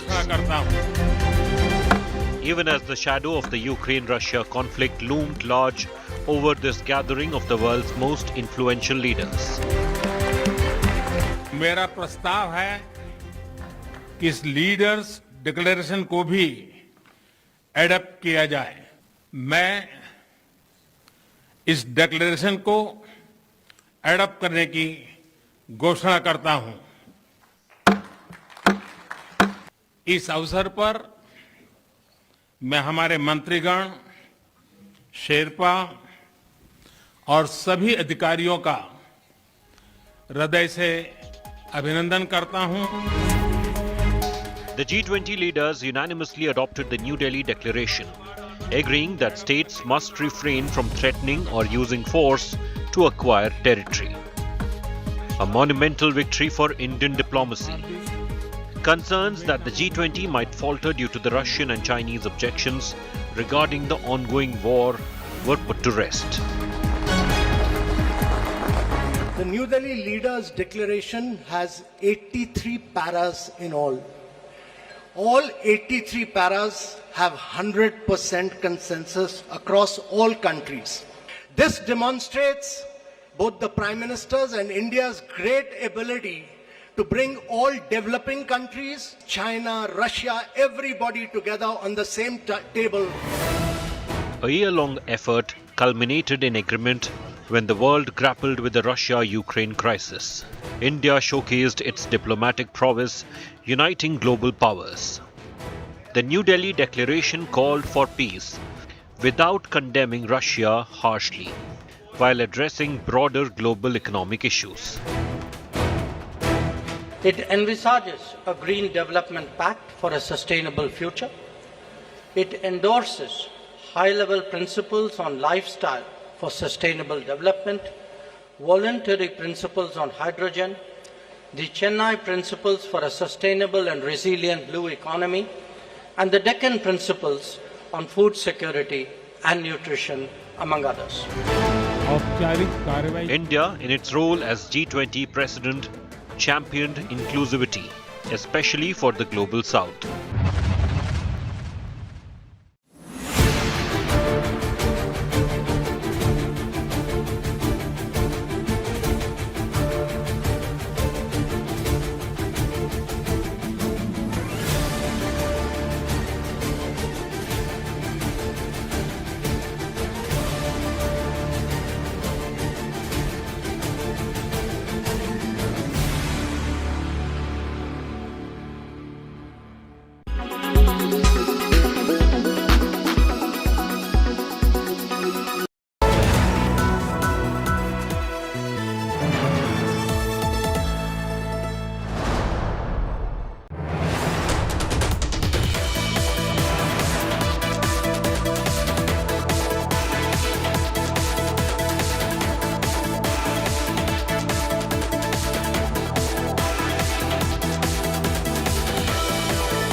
Air quality today. In Delhi, 31. In Mumbai, 60. In Kolkata, 56. In Bangalore, 32. In Chennai, 49. In Hyderabad, 37.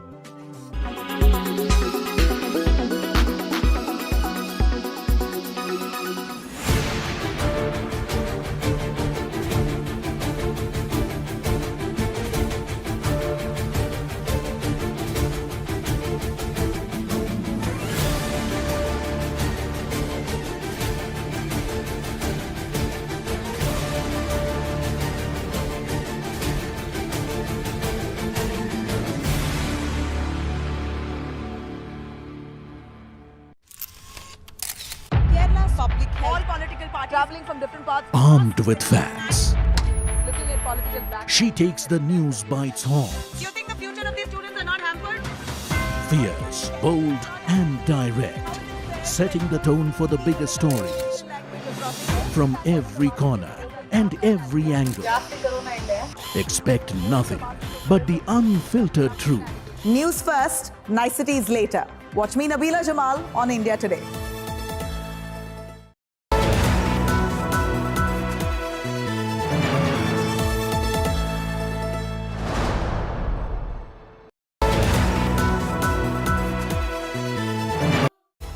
Kia Sonet, undeniably wild.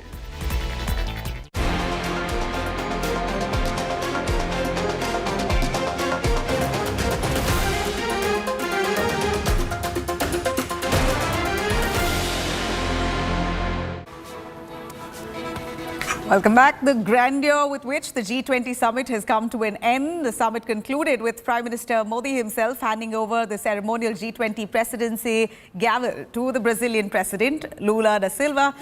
Brazil is now going to be the host next for the G20 Summit 2024. On the second day of the summit, the third session of G20 Summit One Future began after world leaders paid their homage to Mahatma Gandhi at Rajghat in New Delhi. In fact, they participated in a wreath-laying ceremony at Mahatma Gandhi's Samadhi while being accompanied by a live performance of Mahatma Gandhi's cherished devotional songs. Prime Minister Modi greeted the G20 world leaders at Rajghat, also offered them the Kadhi ceremonial scarf as well. The delegates also took part in the tree planting ceremony that symbolizes the commitment of G20 nations in environmental sustainability. मैं Brazil के राष्ट्रपति और मेरे मित्र the president Lula da सिल्वा को and हार्दिक शुभकामनाएं देता हूं De Silva. और मैं उनको And now I प्रेसिडेंसी का गेवल सौंपता हूं.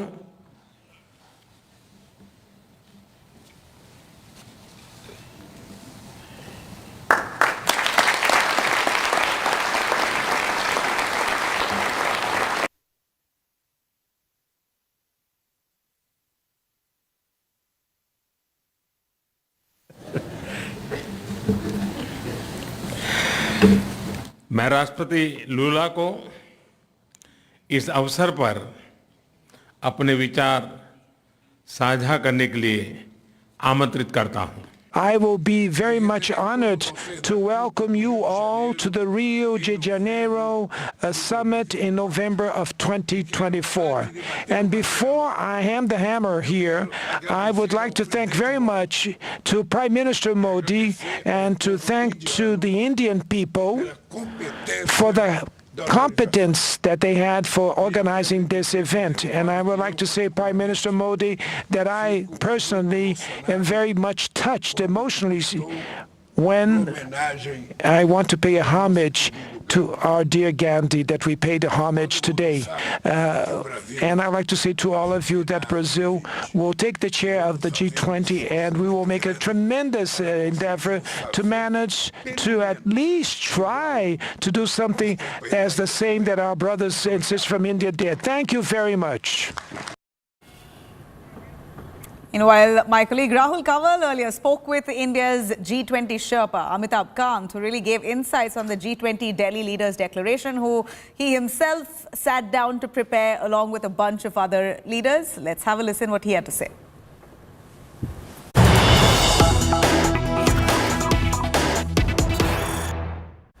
I want to go across now, live and exclusive, to the man of the moment, the hero of the G20, India Sherpa, Prime Minister Modi's blue-eyed bureaucrat, technocrat, who's delivered once again on the highest stage possible. Amitabh Kant now joins us live on India Today. Mr. Kant, the Prime Minister's congratulating you, the government's congratulating you, people watching this time saying once again, Chage ji, aap to well done. Well, let me tell you, Rahul, it's been very, very tough, very difficult, but we've managed to get everybody around, and it really demonstrates India's great leadership of bringing all emerging markets together, bringing the developed world together, bringing China, Russia, everyone together, and arrive at a consensus on 83 different paras, including 8 paras on the geopolitical crisis. And on the geopolitical crisis, can you hear me? I hear you well. I was seeing the pre-briefing that you did. Your eyes were looking swollen and puffed, and I was thinking, I don't think Mr. Kant's got much sleep. It's all the hard work and labor that you've put in has finally come through. Yeah, it's been, so it's been about almost, we've been doing non-stop negotiations for the last about 8 days since the Sherpa meeting started. And it's just been round the clock, 24/7. And the Sherpas are very tough, very, very tough and ruthless negotiators, I must say. It was, so while we were able to get a lot done on the developmental side, the Russia-Ukraine crisis was the real challenge because the Bali paras had, failed right after, and then you didn't have, last 9 months we were struggling actually, and all our ministerials we had a challenge, and we had to really get it going. The Prime Minister's direction was very clearly that this has to be a consensus. We do not want any footnote. We do not want any chair summary. It has to be 100% consensus. And I tell you, what we've achieved is truly unique in terms of even the Russia-Ukraine crisis. It's really the voice of emerging markets speaking out. And this was possible because I worked with the Sherpas of Brazil. I worked with the Sherpa of South Africa, and later the Indonesian Sherpa joined us. We worked as a team together. And then later we brought in Saudi, Mexico, Turkey, all involved together. So once you have a strong voice of the emerging markets, then everyone else understood that we want a consensus. And we had to work through about 7-8 different drafts. We got it, but I had a very good team of young officers like Nagaraj Naidu and Inam Gambhir who worked with me, and Naidu was top class in drafting. Inam was very enthusiastic on the geopolitical side. And they really worked with me as a very good team to get everybody around. But in the final call, let me tell you, it was just the Prime Minister's leadership, because after having done about 15 different drafts and 200 odd bilaterals, I took it to the last moment. And at the last moment, I just said that we had realized that this was the best. 4 Sherpas had realized that this was the best balance. This was the best perspective. And it had taken care of everyone's red line. So I took it to the Sherpas meeting late night. And I said, this is the final version. And this will be the final version. We'll make no changes. And if any country has an issue with this, please ask your leader to talk to my Prime Minister. My Prime Minister, my leader has given me the green signal. He feels it's a very good draft. But if any one of you has a challenge, please tell your leader to talk to my leader directly. I checked up my mobile today morning. This finished around 4 o'clock. I checked my mobile at about 7. I had 0 objection. Everybody had fallen in line. And, that really shows that the clout of the Prime Minister. It also shows the leadership of India. And that's how it happened. Really, all the men behind the Delhi Declaration, framing it itself super ecstatic that it's been a successful one. In fact, hours after the declaration had received its consensus, Rahul Kanwal, my colleague, spoke to Union Minister Hardeep Singh Puri as well. Let's have a listen.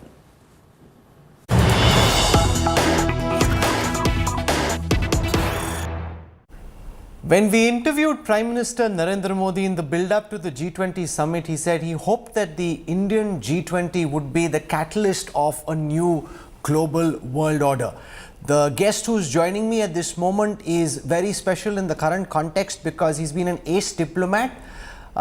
He's also a top minister in the Narendra Modi government, and his responses will be at the intersection of diplomacy and politics. Minister Hardeep Puri, Minister for Housing and Urban Affairs, Petroleum and Natural Gas, for joining us on India Today. Thank you very much. Let me start by the vision that the Prime Minister had outlined in that interview he did with us, catalyst for a new global order. Do you think in the Delhi declaration that's come out, Minister Hardeep Puri, that objective has been achieved? This declaration signaling India's coming of age at the global arena? It's not just a question of, what the Prime Minister, I think the Prime Minister was being modest when he said that. What the Prime Minister has succeeded in achieving, or rather the G20 Indian presidency has achieved, it has achieved a document called the New Delhi Declaration through a human-centric approach to development post-COVID and the initiation or the start of a new world order, with a new India being at the center of that. So I endorse what the content of your question, what the Honorable Prime Minister said, but I think when the Prime Minister spoke to you then, it was still work in progress. Today, you see evidence of that in the New Delhi Declaration. Can you explain to everyone watching how this corridor between India, the Mideast and Europe will actually work in the real sense? It's a fantastic idea to be able to bring these countries on board as a huge achievement, but how will it operationalize? What will it really mean on the ground? I am probably the wrong person, and I want to be uncharacteristically modest. This is a question which should be addressed to those of my colleagues who will be dealing with the issue. I can tell you that infrastructural cooperation is one thing, and I think the countries of the Middle East, the two countries that you have in mind, the United States, India, they will be able to achieve that. But I want to draw your attention, if you permit, to the Global Biofuels Alliance. I think that is another very major takeaway that you're going to get from this G20. Why? Because biofuels in the years to come will acquire an increasing importance, not only because of the value of global biofuels in the global economy. The IEA says it's worth about $92 billion today. It's going in the direction of $192 billion by the time the 2030 agenda comes. All this will be possible only because for the first time in the history of the biofuels, you have an international arrangement which brings together consumers, producers, other stakeholders, those who do research on it. I mean, you take all the other takeaways from that, plus your corridor, which is going to go through that. I don't want to comment whether that corridor is an answer to some other, some initiative by some others. But, the G20 and the people who are talking about these corridors are anchoring them in realistic, doable, small parts. And that is what it is about. But as I said, I'm probably the wrong minister to be having this conversation with. Okay, explain how the Global Biofuels Alliance, in your view, speeds up the adoption of biofuels as a fuel and the ecosystem of technology around it from where we've reached. How do you think this will take things to the next gear, Minister? No, I'll tell you, this is you've gone to the very essence or the heart of the matter. Biofuels usage is already a fact of life in many countries. I've had the privilege of serving in Brazil. I've had the privilege of serving in the United States, where biofuels are big play for a variety of reasons. In Brazil, you can go to a petrol pump on any given day and decide depending on the price of petrol or ethanol that day, whether you want more of one or more of the other in a flexi-fuel engine. In the United States, it's essentially from maize. In India, we've diversified. We have increasing use of maize, which we lately has risen. Sugarcane, we are also making biofuels in 5 plants from agricultural waste, second generation plants. We are going to be having third generation plants. As the idea of biofuels gets together, first of all, what is a biofuel? You will need some international discussion. The whole arrangement will be virtually hosted, and a lot of the stakeholders like Unica, which is a cooperative in Brazil, will happily contribute to, it's yearning to make a contribution. The Grain Council in the United States, my colleague, the Energy Secretary, Jennifer Granholm, when she came here and we were tying up the loose ends of this, I mean, I saw a palpable excitement about the fact that we will be able to do the journey to green transitioning through biofuels as a very major element. And I think till green hydrogen arrives on the scene, which is a few years down the head, biofuels will be a very important transitioning fuel. And I think that $192 billion target by 2030 is modest. It will be even higher because you are able to make biofuels from relatively simple plant and machinery. And all our plant and machinery for biofuel production in India is locally manufactured. All right, on that note, it's a wrap on this edition of The Bulletin. I'm going to cut across on the other side to our cricket special as clear skies in Colombo make way for India-Pakistan Asia Cup match. In a little bit from now, Nikhil Naz joining us from Ground Zero. Stay with us.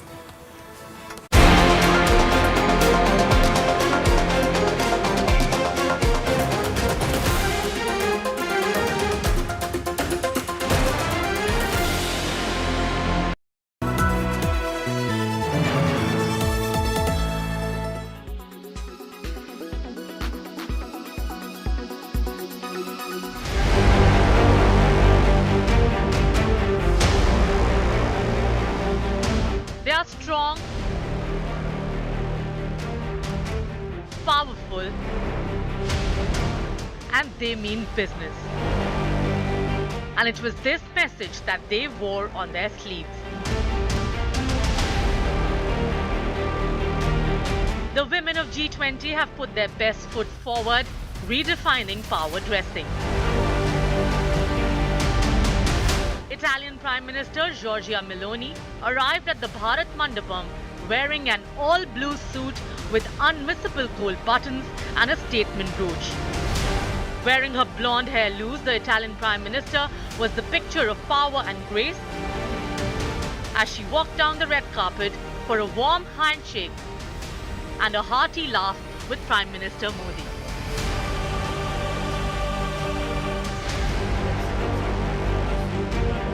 The other look that caught everyone's eye was the First Lady of Brazil.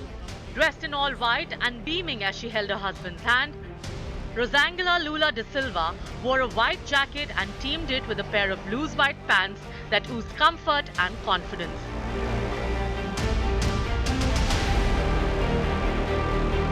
And then, of course, the couple that's breaking the internet. UK Prime Minister Rishi Sunak and First Lady Akshata Murthy have been going viral for everything they've been doing. Akshata Murthy blended her Indian roots with British sensibilities as she arrived in the capital, pairing a crisp white shirt and a brocade floral printed full skirt and nude pumps. Akshata's white shirt is from Nothing Underneath and costs about 11,700 rupees. I actually quite like what Akshata Murthy decided to wear today as she descended down the steps of the aircraft with Prime Minister Sunak as they arrived in New Delhi for the G20 Summit. I think if I had to label her look, I would say elegant and comfortable. Since then, Akshata has been painting the town red with one colourful outfit choice after another. From a white shirt juxtaposed with pink pants for a stroll in Delhi, to this colourful dress for a visit to the British Council.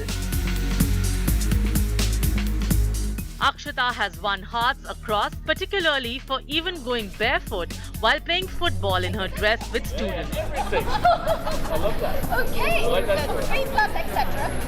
We do basketball and football. These women have redefined power dressing and have served some interesting looks on day one of the G20 Summit. Bureau Report, India Today.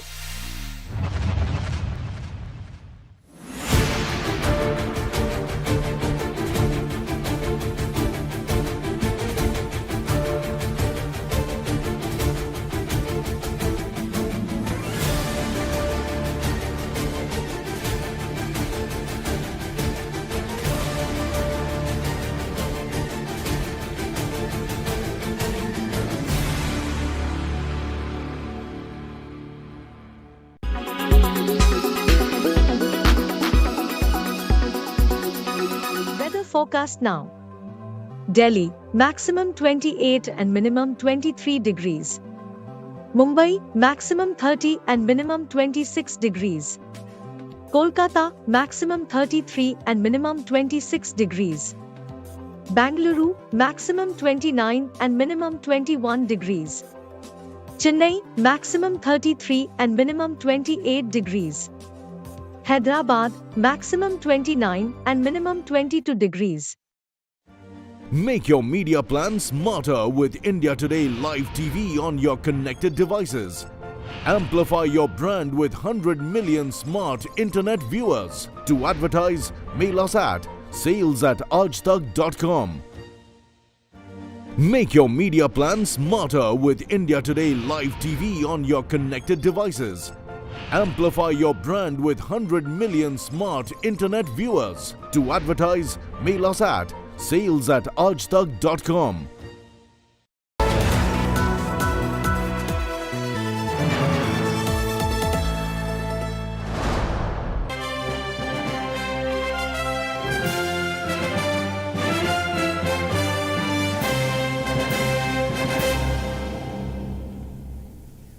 Well, hello and welcome to this special broadcast. I'm coming to you live from Colombo, a beautiful Colombo, I might add. You can see the ocean right behind me. It's a beautiful setting, one of the most popular roads here in Colombo. But I'm afraid I don't have great news to report from here because it has been raining for the last 2 days that I've been here. In fact, just a short while ago, we had a very heavy shower, which isn't great news if you're a fan of cricket. But we're still building up to India versus Pakistan with our fingers crossed, hoping that come the 10th, the weather gods will be slightly kinder to us. Joining me, Harbhajan Singh and Sunil Gavaskar. Let me start with you, Sai Bhai. India versus Pakistan, and all the talk is around Pakistan's fast-moving lineup at the moment. We saw it against India. We saw it in that game versus Bangladesh. Is it fair to say that at the moment they've got the best fast-bowling attack in the world? You could say that, yes, definitely, because at one time it possibly was Australia, and with Pakistan always being maybe either the shared number one spot or number two. Pakistan's always had top-class new ball bowlers. But at this particular point of time, theirs is probably the most lethal new ball attack in the game. Left-hand, right-hand combination, you've got good pace. They move the ball at that pace. So not easy for any batter to get aggressive against them from the word go. Harbhajan, same question to you. Is it the best attack? If it is, how does one tackle it? Well, play the ball to its merit. Simple as that. There have been a lot of bowlers in world cricket, who had class like Shaheen and the other bowlers. But people have played them well and also scored runs against those. It just comes down to those mindset. What kind of a mindset you are in.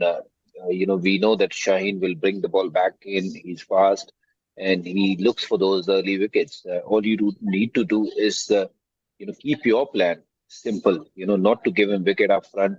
Negotiate with that swing and pace. Early on, simple as that. Even if you don't score runs in those first 4-5 overs of Shaheen, it doesn't make you look bad. But of course, if you stay back in the crease, for a longer period of time, there'll be more opportunity for you to score runs. So play the ball according to what the ball is doing rather than looking at the bowler who's bowling. Simple as that. So keeping simple will be the key.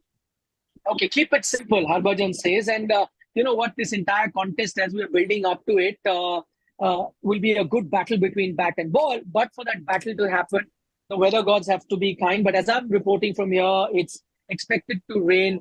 If and I'll take that question to Sanibhai, if we weren't going to get any cricket in Colombo, as is expected, unfortunately, who is to blame? Because I know I keep getting a lot of messages here, people asking me about the weather, and fans are fearing that, in Colombo, we might not get cricket. There were talks of it going to Hambantota, going to Dambulla. None of that has happened.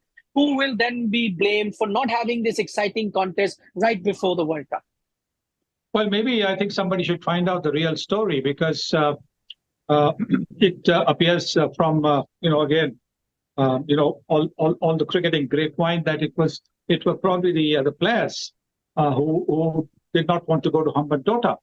And it was so the administrator had to, at the last moment, change it from Hambantota to Colombo, despite knowing that Colombo is going to have pretty dicey weather. So, I mean, that is something that you guys need to find out whether that actually happened or not. And then just keep our fingers crossed that, the rain doesn't really, even if it falls, it doesn't spoil a game. We don't have a washout like we had in the first game against India and Pakistan. And by players, I don't mean the players of one team, players of, the teams that were supposed to be playing there. No, Sahiba, you've hit the nail on the head because you told me I must find out. I am the reporter on ground, and this is exactly what we found out also, speaking to various people in and around the organization, that the players weren't happy initially also when Dambula was being suggested. So it did not go there. Then once it was decided Hambantota should be that venue, then also players, and you're right, it's not just players, Indian players, but also players of other teams weren't very keen to go to Hambantota. I'll take that question to Harbhajan because I know that he has played in Dambula, he's played in these venues in Sri Lanka. I'm just talking and I want to know from a player's perspective, is there anything that is inferior in these places which doesn't allow you to play your best cricket in terms of facility, in terms of the ground? Are there issues that players would want to play? Because I know you have played in those places. You played wherever the board asked you to play. I mean, during your generation, you guys went and played. Yeah, I think it wasn't the case when I played cricket, certainly, that we were, that consulted where we need to play cricket or not. If the match was in Gaul, we played in Gaul. If it was in Mantota, we played in Mantota, wherever the game was played, and now since we are hearing this, that players have said that we will not go to the place which you referred earlier. I think that shouldn't be the case. It is the BCCI or the ICC or the Asia cricket to decide, where to keep the matches. It is not players' choice that they will not play in Colombo or they'll play in Gaul. Wherever the matches are kept, wherever the conditions are playable, they should travel there and play. Simple as that. I don't see, that's something which players should be even asked whether you want to play in Gaul or Colombo. Simple as that. Because neither this tournament is hosted by Sri Lanka or India or Pakistan. It is a Asia Cup. So obviously Asia Cup need to see, Asian Cricket Council need to see where those conditions are, where they can actually go and play. It could be in Gaul, it could be in Mantota or wherever it is. If the matches are not going to happen in Colombo, so the only kind of games you can play here is have a match outside in the beach, who swim faster than the others and get the right result.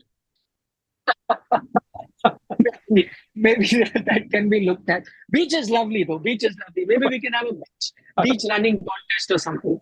If a swimming contest was there, when I was playing, India would not win because I don't know how to swim. I know a lot of players around that time, they were not swimmers.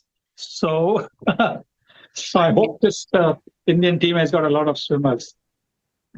Yes, I know that. I know that you do not know how to swim, but I'm going to take those two questions I want to ask you based on what Harbhajan has just said.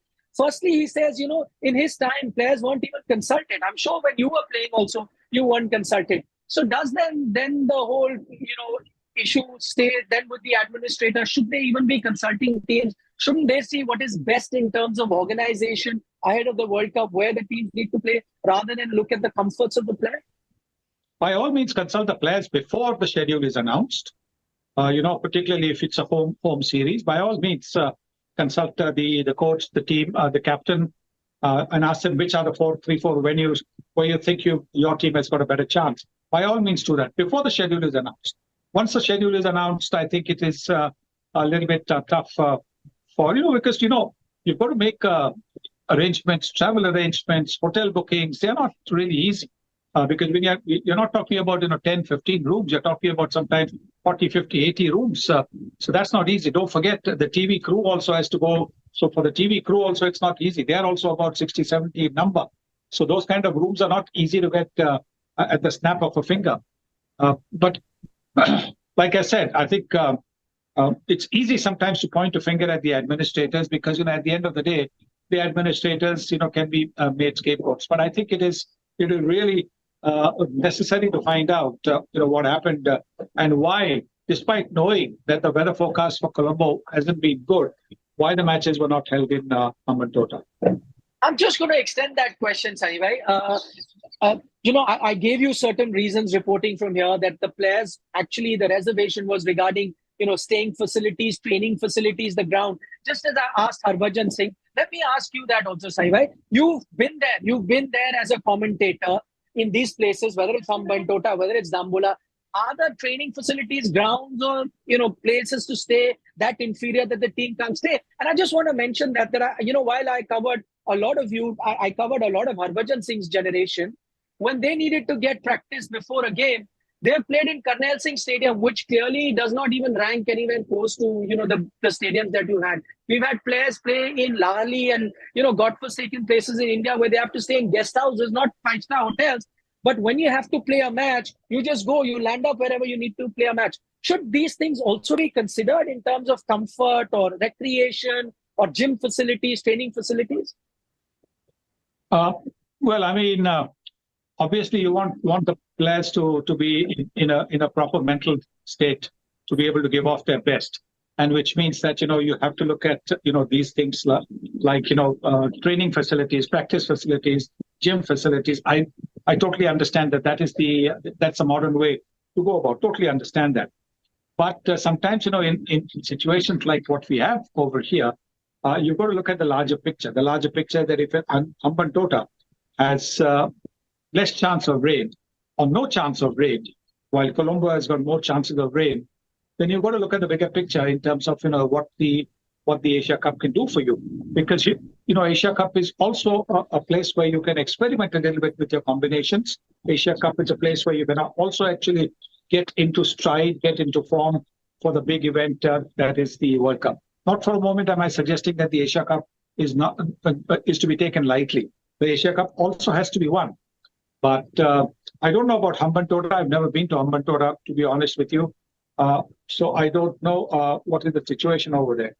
But I think sometimes the players have to take it on the chin. They have to say that, look, okay, we don't have the best of facilities, but we've got to go out there and show our best. And it's not always just facilities for 2 days before the match.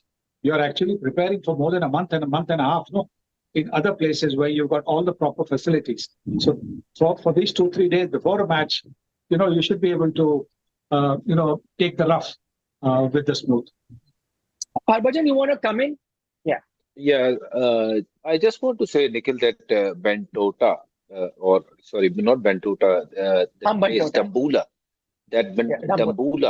Dambula is a proper international cricket stadium where we played a lot of cricket. Yes. A lot of guys from this team also played a lot of cricket there. So Asia Cup was, which was won against that famous game, India versus Pakistan, where I hit that 6. Yes. That was in Dambula.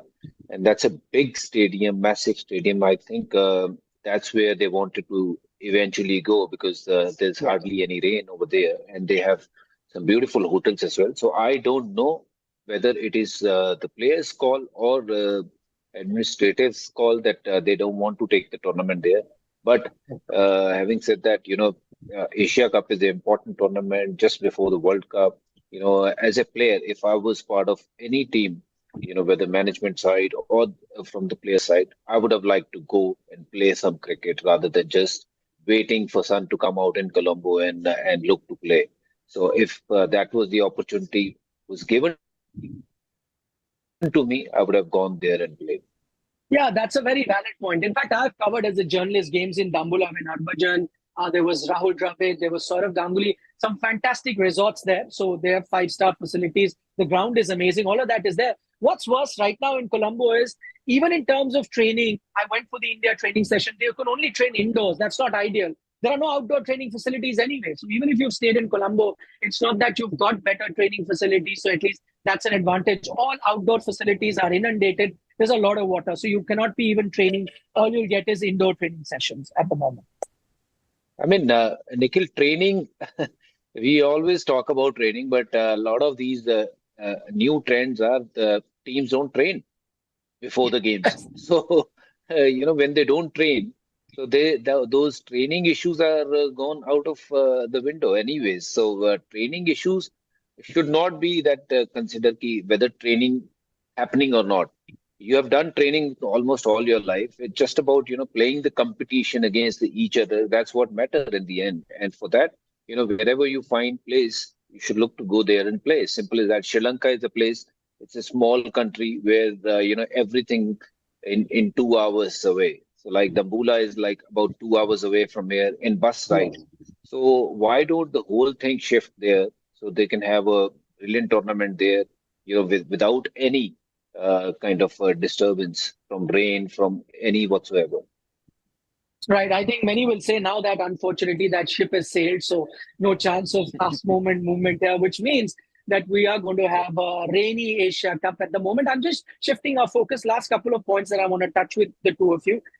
There is, because of this blame game happening, Pakistan saying we wanted to go to Hambundota, India saying we wanted to go. I'm not getting into it because we will not know the final picture. The only thing that's emerged is former PCB chief Najam Sethi coming out and saying the Indian players didn't want to, so they are afraid to play versus Pakistan. And that's a trend that now you see news articles everywhere.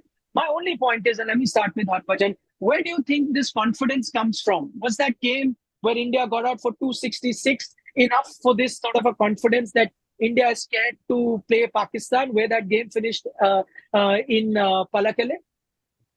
I don't know what is Mr. Nizam Sethi is smoking nowadays. I don't know how he's talking about, that they were the favorite or India doesn't want to play Pakistan. Please, someone give him the whole record, where India have beaten them more number of times whenever they have played against each other. So this is a baseless kind of a thing for him with the kind of stretcher he holds at this present moment for Pakistan cricket, says that India doesn't want to play against Pakistan because India is scared. India has never been scared of playing anyone. So I don't know where is this coming from, but they needed to sit with the Asian Cricket Council and decide where the tournament should be held and where the weather forecast seems to be okay. Simple as that, rather than blaming that India doesn't want to play. Boss, you come, play with us anywhere and we'll beat you wherever you play with us. Right, Simon, there's a word which can sum up this, which is called preposterous. And I'm sure that if you were to ask, any Indian fan, cricketers, all of would just, rubbish this sort of a thing. But I just want to know the same thing. Where do you think this confidence has suddenly come from? Because maybe a couple of years ago, if this confusion was over, arrangements, there could have been blame game. But this sort of an idea would have never come that India is scared to play Pakistan. Is that newfound confidence come after the last game or maybe those few victories that they've had versus India in the recent past? Well, I mean, basically, if you have a look at all the statements that come out from their side, and which sadly our media happily, gives them, prominence. We have, Pakistani players, Australian players selecting Indian teams. I mean, how is it their concern? We have, in our papers, so and so saying, oh, he should have been in the, some overseas player. Does Harbhajan, myself, Kapil Dev, or anybody select the Australia team or the Pakistan team or any team? We don't select. It's none of our business. But we allow everybody else to meddle into our cricket. And so, this is the sad part. So from there, it's always been, oh, Babar is better than Kohli and Rohit Sharma, or Shaheen Shafri is better than so-and-so, Inzamam is better than Sachin Tendulkar, so-and-so. For them, they are always better than us. So that is what, that is the way they have to cater to their audience. And therefore, that is what happens, that, always trying to show that this is the situation. In Mumbai cricketing terms, we call, such this thing, GTU. You know what GTU is? You know what GTU is, no? Yes. Gire to bhi tang upar. Am I correct? Correct. That's brilliantly summed up, Sahibai. But you know what? I'll also use a Hindi phrase. वो क्या होता है? They say ना जिस पेड़ पे फल होते हैं उसी पे लोग पत्थर मारते हैं. That is why I guess everyone loves to pick the Indian team. Everyone loves to talk about the Indian team. Because not the rest of the world isn't too interested in maybe the rest of the team. That's why everyone likes to focus on the Indian team and pick teams and decide who should be captain and who shouldn't be captain. You don't allow them. Don't allow them. Don't give them any this thing in your papers or in your media. You have a South African saying, he should have been in the team. You have an Australian saying he should have been in the team. How is it their concern? They are not selectors for us. Yeah, बहुत ज़्यादा होता है. I think, you have somebody saying, no, he should bat at number 3, he should bat at 4. Come on. We don't need your advice. Yeah, बिल्कुल सही, sir. 100% सही. Because all these people, they come from abroad and they played for their respective teams, and now they are coming and selecting an Indian team. Wow, that's something. I mean, amazed me कि वाह कैसे होता है और यही होता है sir. No one allows us to go to Australia or go to England to make their team, but people invite those legends, so-called, to come over and make Team India. And who should bat in number 3 or number 4, or they'll guide us कि कौन पहला over करे और कौन last. वाह. Okay, I'm going to wrap up. See, we Cancerians agree. I always agree with you.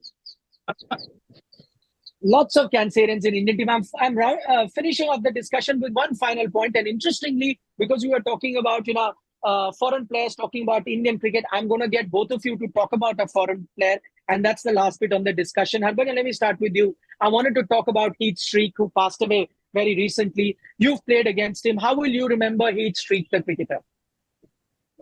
Someone who was very, very well respected in that Zimbabwean dressing room, and also in the opposition's dressing room, even in our dressing room. Someone who was a match winner, and more than that, he was a guy you can go talk to him, and very happy kind of soul. So it's a very sad kind of news when I heard that he's no more. There are a lot of memories which we played together. We spoke, after the game. So that remains with me. But yeah, wherever he's gone, I hope he rests in peace, and condolences to his family. He was a great, great, great guy. Saibhai, to you as well. You never played against him, but you commentated on a lot of games that he was playing. You visited Zimbabwe multiple times. He was a top player, no question about it. One of Zimbabwe's best ever players. And I did have the occasion to interact with him, being the chairman of the cricket committee, which looked into some of the playing conditions, etc. Being the Zimbabwe captain, did have the occasion. He was came across big fella, but came across as a very soft-spoken, giant. And very sad news that he passed away so soon. We all knew that he had been ailing for a while, and that it was going to be an uphill battle, which sadly he has lost. But I hope his soul rests in peace. All right. Sunny Gavaskar, Harbhajan Singh, remembering Heath Streak, one of the finest cricketers to come out of Zimbabwe. Thank you so much for taking our time speaking to India today. Hopefully next time I'm live, I will have Harbhajan Singh in person, because I know he's going to be flying into Sri Lanka, standing next to me. Saibhai won't be coming. He needs to recuperate after so many, assignments, commentary assignments all across the world. He's decided, a tournament or two, I'll just relax, sit back and enjoy it from the drawing room of my Mumbai homes. I knew all this was going to happen, so I didn't want to travel from one place, from Kandy to Colombo to Hambantota to whatever it is, That's why. Trust Saibhai, always forward-looking. Trust him to, plan his travel so far ahead. But maybe a thing or two for all of us to learn. But thank you so much for taking our time. And hopefully we may get some game India-Pakistan, but I'll keep updating you with the weather. For the moment, Nikhil Nath signing off from Colombo.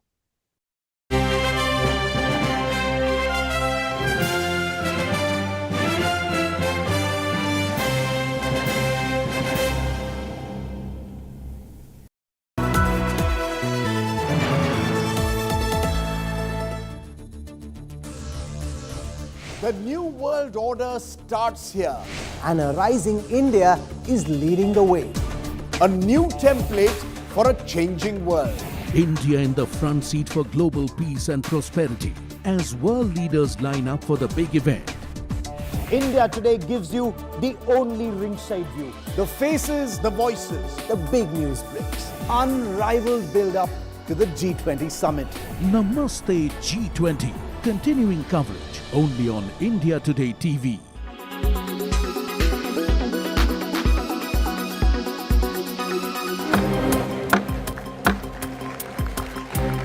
The Delhi declaration of the 18th G20 Summit refers to war in Ukraine and not war against Ukraine. It's a significant shift in language from the Bali Declaration of 2022. After intense brainstorming and negotiations, G7 countries and EU agreed to climb down over language from Bali. India worked very closely with Brazil, South Africa, and Indonesia. And I want to say that it was the emerging markets which played a very key role. The issue was clinched because of the leadership of the Prime Minister, because eventually we had to say that the leader wants it. It was just brilliant teamwork by India, which has enabled us to achieve consensus on an issue on which the world has evaded any consensus.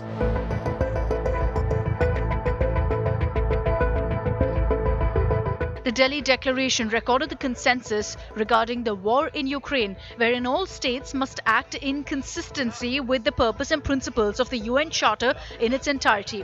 So all states must refrain from the threat or use of force to seek territorial acquisition against any independent sovereign state, and the use or threat of use of nuclear weapons is inadmissible. It also acknowledged that G20 is not the platform to resolve geopolitical and security issues. I think we are being transparent. I mean, it is a fact. This is today a very polarizing issue. There are multiple views on this.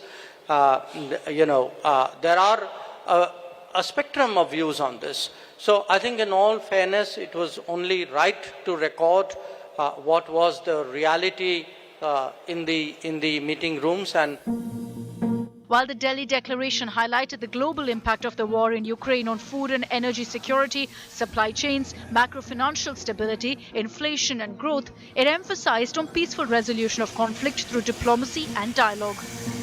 Bali was Bali and New Delhi is New Delhi. I mean, Bali was a year ago, the situation was different.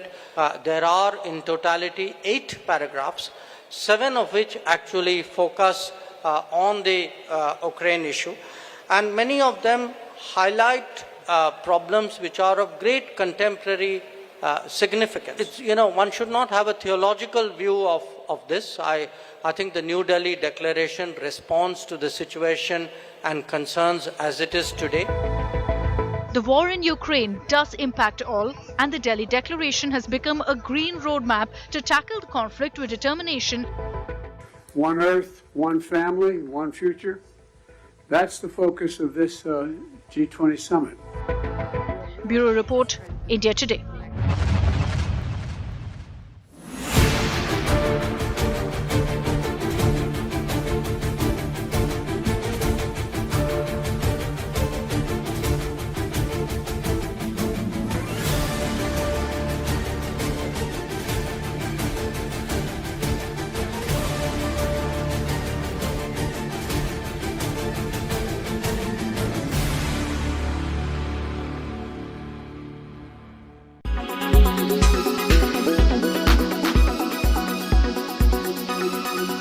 Make your media plan smarter with India Today Live TV on your connected devices. Amplify your brand with 100 million smart internet viewers. To advertise, mail us at sales@aajtak.com.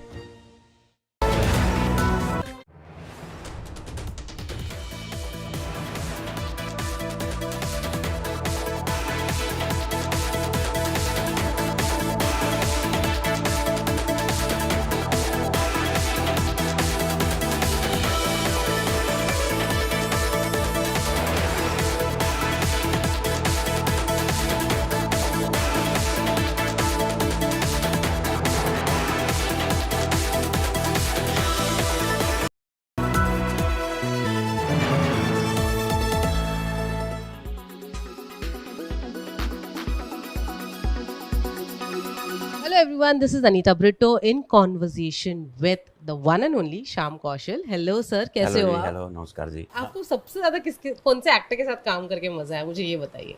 I know सबके साथ आया होगा, but एक तो favourite होगा ही आपका. तो मेरा एक मानना होता है, जैसा मैं आज भी ओपनली बोलता हूँ कि पिछले मैं 43 साल में मेरे को कोई बुरा आदमी नहीं मिला. तो मैं कभी सोचता नहीं हूँ कि अगर कुछ कमियाँ होंगी तो मेरे में होंगी. कोई बुरा आदमी नहीं है, कोई भी ऐसा. जब मैं एक्टर्स मेरे जो छोटे हैं, जैसा रणबीर सिंह, रणबीर कपूर, अर्जुन कपूर, उन्होंने मेरे साथ शुरू किया. जब भी मिलते पैर छूते हैं, ऐसा बच्चों की तरह. तो आप अगर उनको प्यार देते हो तो आपको सामने से प्यार मिलेगा ही. जब भी आप अपने आप में कुछ ऐसा होल्ड बैक रखते हो फिर वो चीज़ें आती. लेकिन मेरा कभी आज तक ऑनेस्टली मतलब कभी कुछ इशू नहीं हुआ किसी के साथ भी.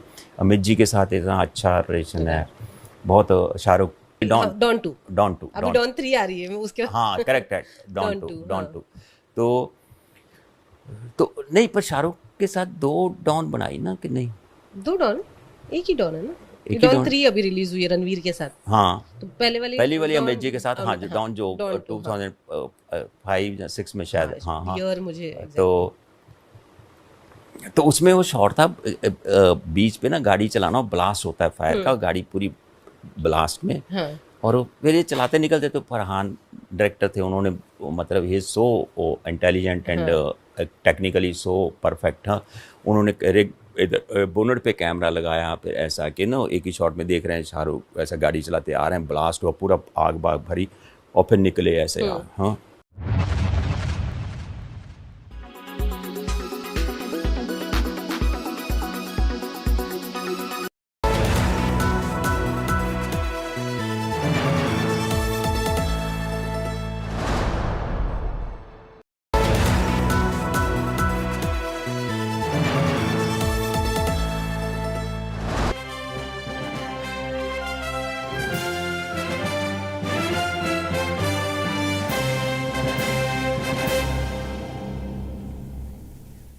के मैच में फैंस आते हैं यहाँ पर. Well, hello and welcome to our special show, Road to the World Cup, coming to you live from where all the action is at the moment. That is Colombo, that is the Premadasa Stadium, and I'm coming to you live from there. Just a short while ago, you heard from Harbhajan Singh and Sunil Gavaskar. At that time, they were setting up the game for you. I've quickly changed my location and come to ground zero because this is where all the action is going to be. And first and foremost, this is the biggest question on everyone's mind, and let me answer that. How's the weather looking like? Because you know what happened in the last game between India and Pakistan that was to take place in Palakele. There were rain clouds through the day. The sun kept playing hide and seek with the clouds, and then you got some bit of game. You got half the innings with a few interruptions, but the second half of the innings just could not happen. There were rain clouds that were threatening to wash out this particular game as well. Game number 2 in the Asia Cup between India and Pakistan. But I'm very happy to report that right now it's all clear. In fact, the weather has been very kind the last 3 days, because for the last 3 days we've not had rain here. I've been here for a good 5-6 day period in Colombo, and the first 2.5 days we had a lot of rain, and there were doubts about this game going forward. There was a lot of criticism that was coming by the way of the Asian Cricket Council for having organized the tournament here, knowing fully well that you could encounter a lot of rain in Colombo. There was this entire controversy over why not move it to Hambantota, with Pakistan saying that India is scared of playing Pakistan. That is why they don't want to move it to Hambantota. All of that has happened. All of that is behind us. All of that now, as I speak right now, is done and dusted because there is sunshine here. There has been sunshine since the morning. It was a clear day yesterday as well, which is why you got to see a full 100-over match between Sri Lanka and Bangladesh yesterday. So that's good news. So if you've got plans for this Sunday, well then, what do I suggest? Get a big bucket of popcorn, other snacks, your soft drink, juices, whatever your poison might be, and get ready to see a long day of cricket, because a one-day game, as you know, goes on for 7-8 hours, and keeping my fingers crossed, hopefully you will get 7-8 hours of cricket, which means hopefully you will get to see 100 overs of the match. So that's the good news. The toss will be happening any moment now, and we'll update you with the toss as well as changes to the playing 11. Sunny Gavaskar joins us live once again on the program. Sunny bhai, The teams will be out very soon. But do you expect India to make any sort of changes in this game? Maybe an additional spinner, considering that Premadasa ends up helping the spin bowlers. What do you reckon India would want to go with in terms of your playing 11? Also remember, KL Rahul is available for selection. Well, I'm not in Colombo, so I don't know what the pitch looks like, what the overhead conditions are. You said it's bright, so maybe a spinner could be included. But if there's a change that needs to be made, I think instead of Shardul Thakur, maybe Mohammad Shami, because you want wicket-taking bowlers as well, not somebody who's going to just contain the batters. You need wicket-taking bowlers. So Mohammad Shami would be a very good replacement, I think, for Shardul Thakur. Shaiva, that's interesting that you talk about that India go with wicket-taking bowlers, in which case you'll have to go with your three frontline fast bowlers in Siraj, Shami and Bumrah, and of course Jadeja, Kuldeep do play. But then the other argument on that front is, Shaiva, that the batting balance goes awry, because at number 7 with Jadeja, that's where your batting ends then. Well, with all the batting talent that India has, if it needs a number 8 to be able to push the score along, then that's not such a great thing. But Kuldeep Yadav at number 8 is a pretty handy batter as well. So I don't think India should be looking at it in a negative mindset. I think India should be looking at it with a positive intent to try and get early inroads into the Pakistani batters, because you make those early inroads, you put pressure on Pakistan, whether they are batting first or whether they are chasing any total that India puts up.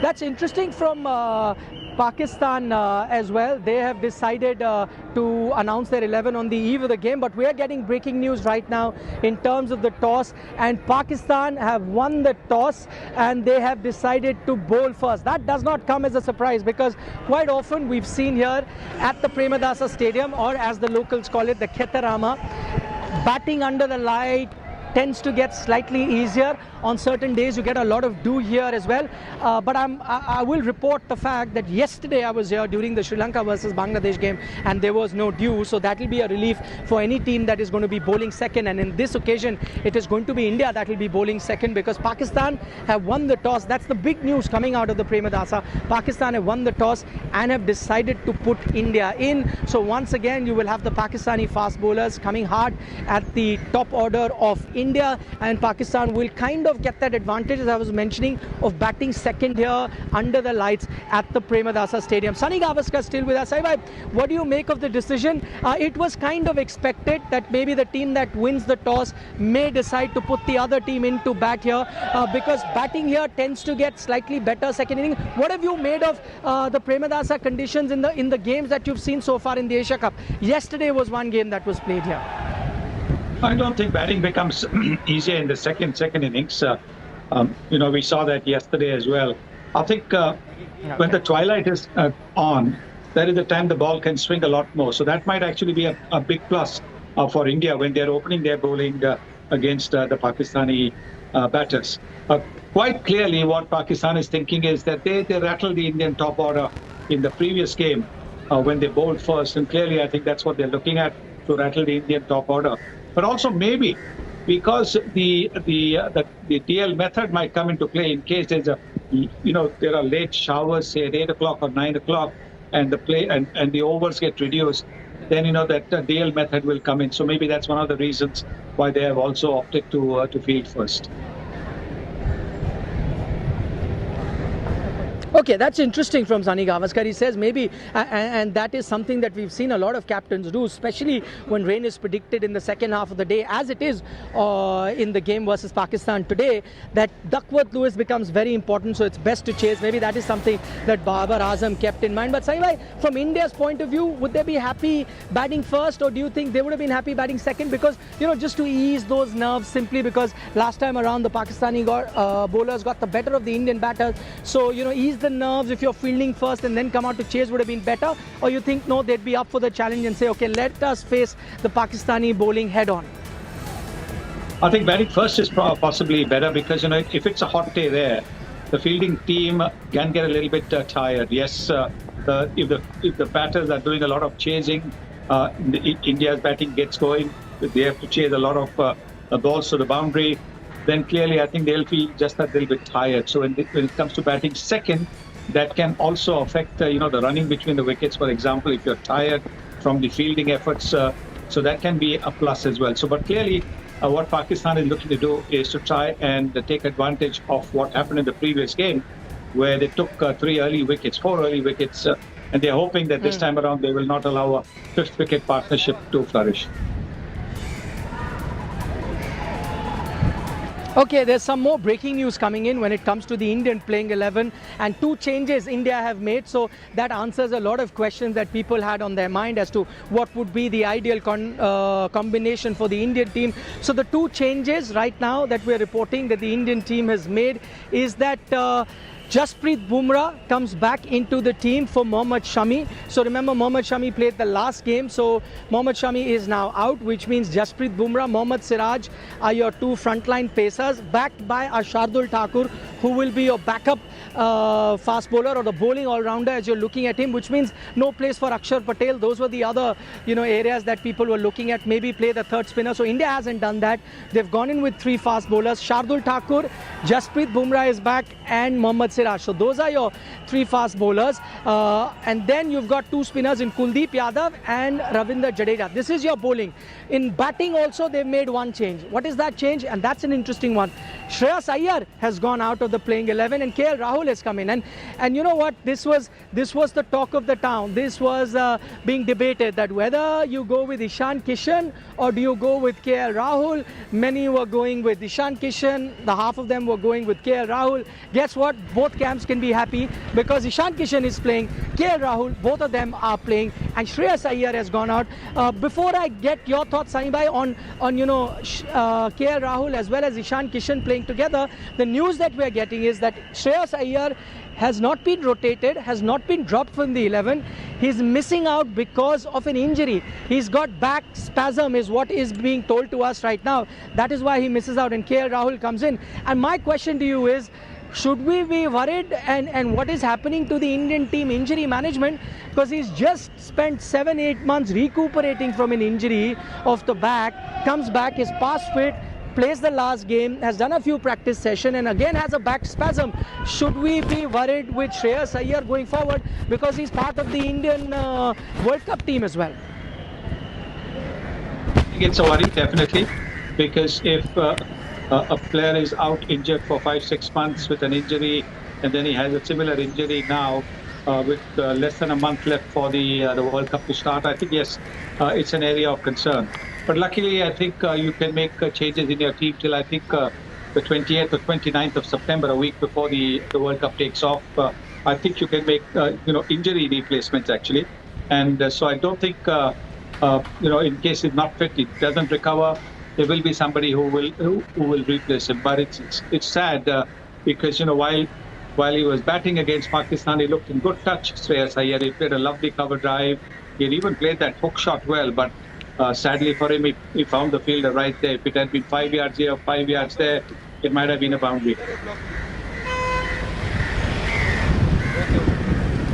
Well, that's right. Saibhai, I can confirm to you, I've been looking at him batting in the nets. He was looking very good in the nets as well. You talk about that innings that he played versus Pakistan, was very aggressive to begin with, showed some positive intent. So, I mean, now that he gets back spasm is a bit of a surprise to me. I even seen him spend some time in the gym doing some hardcore exercises, and then comes the news of back spasm. So this is then a recurring injury. This is then a worrying sign for India because, you spent 8 months helping him recover, comes back. It's not even been a week, 10 days since he's been with the Indian team, and then once again has that back spasm, and he's part of your World Cup squad. Something then for the selectors to ponder over. And as Sunny Bhai was pointing out, till 27th, you have enough time to make as many changes as you want. We'll try and get you other perspective. Hopefully Harbhajan Singh will join us. We'll bring you some live updates of the fans from here on ground. We'll even tell you how the 2 teams are getting ready for this encounter, what was said in the pre-match press conference, all of that coming up. But one question from Sunny Gavaskar before I go to all those elements that we have with us. But overall, in terms of change, KL Rahul coming into the 11, what is it that you're looking forward to seeing from KL Rahul, and who keeps today? Ishan Kishan, KL Rahul, who would you like to see keep today? Well, I get the feeling that maybe Ishan Kishan will keep wickets this time around, and KL Rahul will bat at 4 in place of Shreyas Iyer. So that's a good position for him to bat, because he's already done well at that position for number 4 or 5, and he gets a bit of a sighter as well with what happens earlier on, because he's batting at 4, what the pitch is doing, how the ball is swinging. So I think that will help him, settle in. We've all seen how good a player he is. So as far as his quality is concerned, it's not a worry at all. It's just that that little worry about the niggles that he's been picking up. So clearly, I think it's a good thing that he's batting at number 4. Okay, that's very interesting. Harbhajan Singh also joins us live on the broadcast. But Rupa, that same question that I asked Sunny Bhai just now, Shreyas Iyer has not been dropped from the 11. What we are getting to know is that he's not playing today because he's got back spasm, which is why both Ishan Kishan and KL Rahul have been included in the 11. My question to you, which is exactly what I asked Sunny Bhai, are you worried? Does that raise question marks about our injury management? Because here's a player who spent 7-8 months recuperating from that back injury, comes back, just spends about 7 days with the Indian team and already starts having back spasm. Does that worry you? Because he's part of the Indian World Cup squad as well. Well, injuries are part and parcel of the game, as we all know that.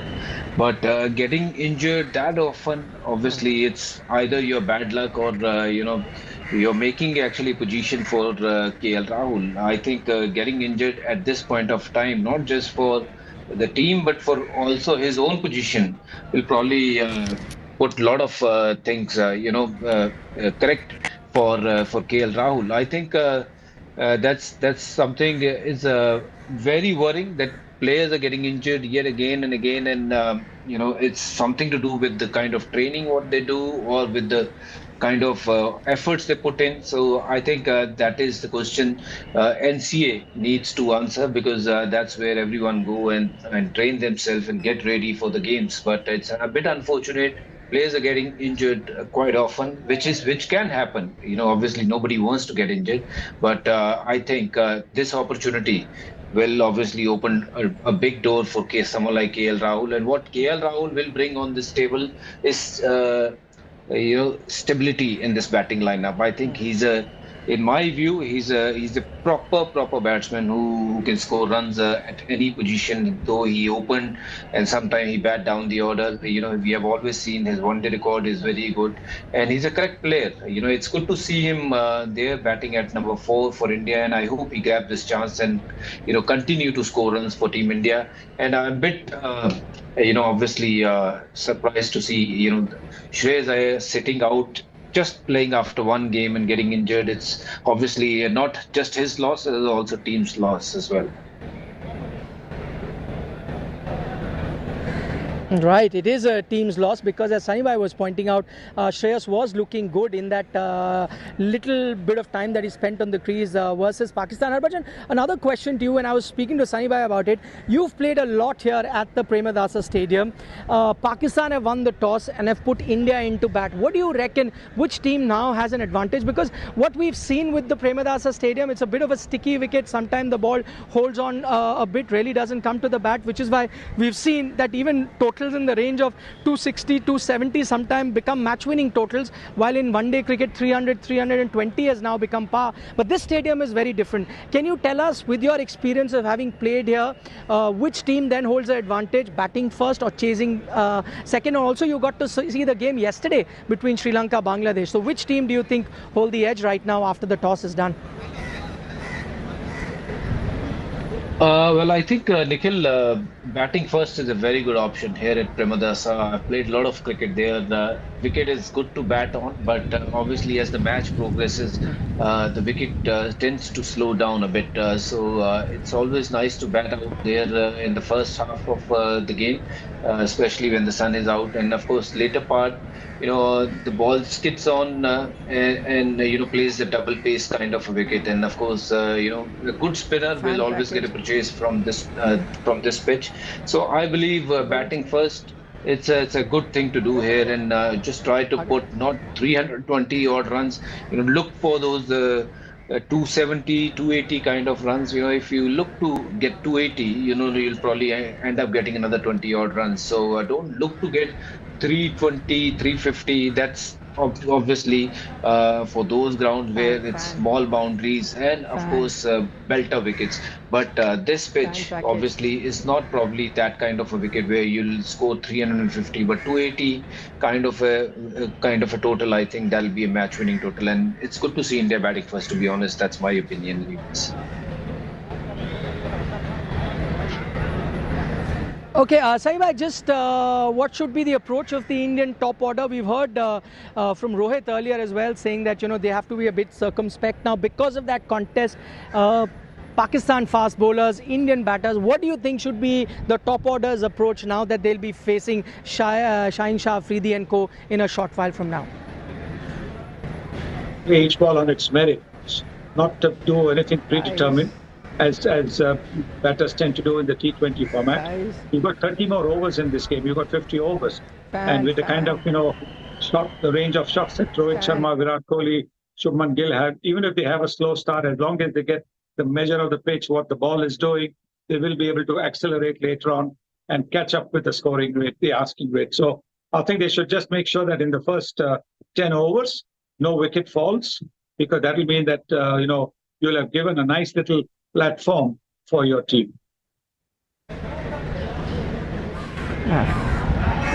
Okay, Harbhajan, what do you reckon is going to happen? Because we are all now warming up to that contest. Shaheen Shah Afridi, Rohit Sharma, Virat Kohli, many said that, listen, okay, that day they got the better of the Indian top order, but these are some experienced batters. How do you see that contest going on today in these conditions?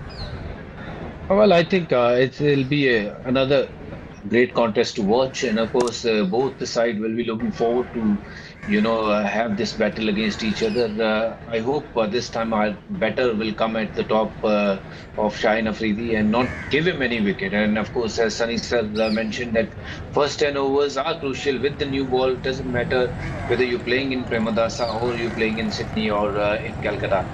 First 10 overs, just see that new ball through, and of course you have the opportunity to score runs in the next 40 odd overs, and you have the quality in your batting lineup. Back yourself not to give a wicket in first 10 overs, and then let's see what happens in next 40 overs. This same bowling lineup with Shaheen Afridi or the others will look ordinary if you don't give them any wicket up front. All right, that is what you heard from both our experts in Sunil Gavaskar as well as Harbhajan Singh in terms of what is it that the Indian top order has to do, because most believe that that's where the contest is going to lie. But a big positive came around for the Indian team last time where they lost the top order, but Ishan Kishan as well as Hardik Pandya had that rear guard action and put a very competitive total for the Indian team. Unfortunately, we could not get a full contest on that occasion. Hopefully today the weather is good, as I'm reporting from here in Colombo.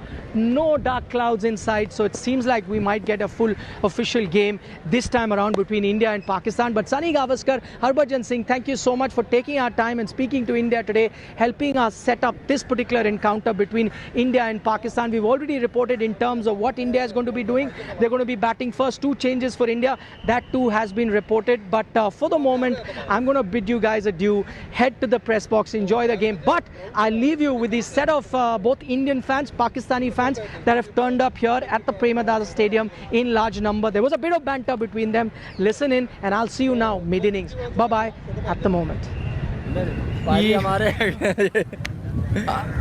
देखो मेरी बात सुनो, Iran मेरा बड़ा अच्छा दोस्त है, तो मैं इसकी भावनाओं की बड़ी रिस्पेक्ट करता हूँ, कदर करता हूँ, लेकिन आज पाकिस्तान जीतेगा। अच्छा जी। ये राम राम करता हुआ यहाँ से निकलेगा और श्रीलंका में लंका पाकिस्तान ढाएगा। जय श्री राम बोल रहे हैं क्योंकि लंका से जय श्री राम ही जीत के गए हैं। अच्छा, टोपी की कहानी बताओ, बड़ी बड़ी अच्छी टोपी। मैं पंजाबी हूँ और पंजाबियों की जो शान होती है ना, वो पगड़ी होती है। तो चूंकि मैं पाकिस्तान को पंजाबी तो है भी है, नहीं, हर एक का अपना स्टाइल होता है, अपना अंदाज होता है, कोई किसी को कॉपी नहीं करता, हर एक का अपना अंदाज़े बयान होता है। तो मैं ये 2 फुट लंबी हाइट है मेरी कैप की, तो मैं समझता हूँ कि जितनी शान ऊंची मेरे पाकिस्तान की है, मेरे अजीम परचम की है, उतनी ऊंची शान वाली मेरी कैप होनी चाहिए। तो मैं अपने मुल्क की इस तरह नुमाइंदगी करता हूँ इस कैप के साथ। अच्छा, एक सवाल दोनों से पूछूंगा जाने से पहले, आपको क्या लगता है मैच का, अगर आप बताएं क्या होने वाला है फ्यूचर इस मैच में, अपनी तरफ से बताएं क्या होगा, कौन रन बनाएगा, कौन विकेट लेगा, कैसे जाएगा मैच? देखिए हमारा बॉलिंग अटैक नो डाउट के बेस्ट जो है ना ODI का बैलिंग अटैक है हमारा अल्हम्दुलिल्लाह। और बैटिंग में आपके सामने है कि इनामुल हक जो है बड़ी अच्छी फॉर्म में है, बाबर आजम ठीक चल रहा है, और जो हमारा मोहम्मद रिजवान है 40-50 को तो इजीली वो भी निकाल लेता है अल्हम्दुलिल्लाह। यानी कि पाकिस्तान की जो बैटिंग लाइन है और बॉलिंग लाइन है, टीम कम्बिनेशन है ज़बरदस्त है, इससे अच्छी टीम और नहीं हो सकती। जीत हार जो है वो नसीब की बात है, टीम ज़बरदस्त है। इंडिया को प्रेडिक्शन करो क्या होगा मैच में? अल्हम्दुलिल्लाह पाकिस्तान आराम से जीत जाएगा मैच, बड़ा मैच होगा, टाकरा होगा, लेकिन पाकिस्तान आराम से इंडिया को बीट करेगा। राम वापस जा रहे हैं इंडिया, इंडिया वापस जा रहे हैं। पाजी मेरी बात सुनो, भूल लो मत, इंडिया के पास भी बॉलर हैं, बुमराह हैं स्पेशल। पिछली बार चांस नहीं मिला पाकिस्तान की बैटिंग को, हमारे बॉलर को चांस मिला था, दो डाला हमने। कोई बात नहीं यार, हर एक दिन रिजवान कह रहा है, रिजवान खुद कह रहा है इतना चैलेंजिंग टोटल। बिल्कुल रिजवान, मैं रिजवान साहब की बात की रिस्पेक्ट करता हूँ, लेकिन अगर इतना अटैक बॉलिंग होती ना इंडिया की, तो क्या नाम है, नेपाल 231 स्कोर उसी विकेट पे ना मारता। 231 ना देखो, वो तो चलो दे भी चंगी टीम ने, अच्छी टीम ने अच्छा खेला, क्रिकेट अच्छा खेला। एक बच्चों का एक्सपीरियंस ही नहीं है, एक नए बच्चे आते 231 स्कोर 50 ओवर खेल।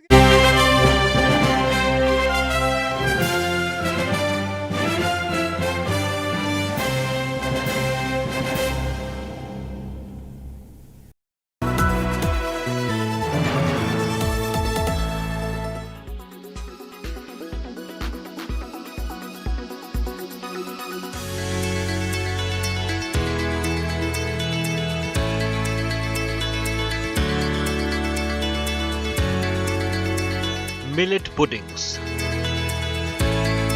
buns containing millets, Kerala red rice with millets, flat bread containing millet, an elaborate spread of millet recipes planned for the world leaders and delegates attending the G20 Summit. A platter that showcases not just the flavors of India, but also India's commitment in promoting the cultivation and consumption of millets.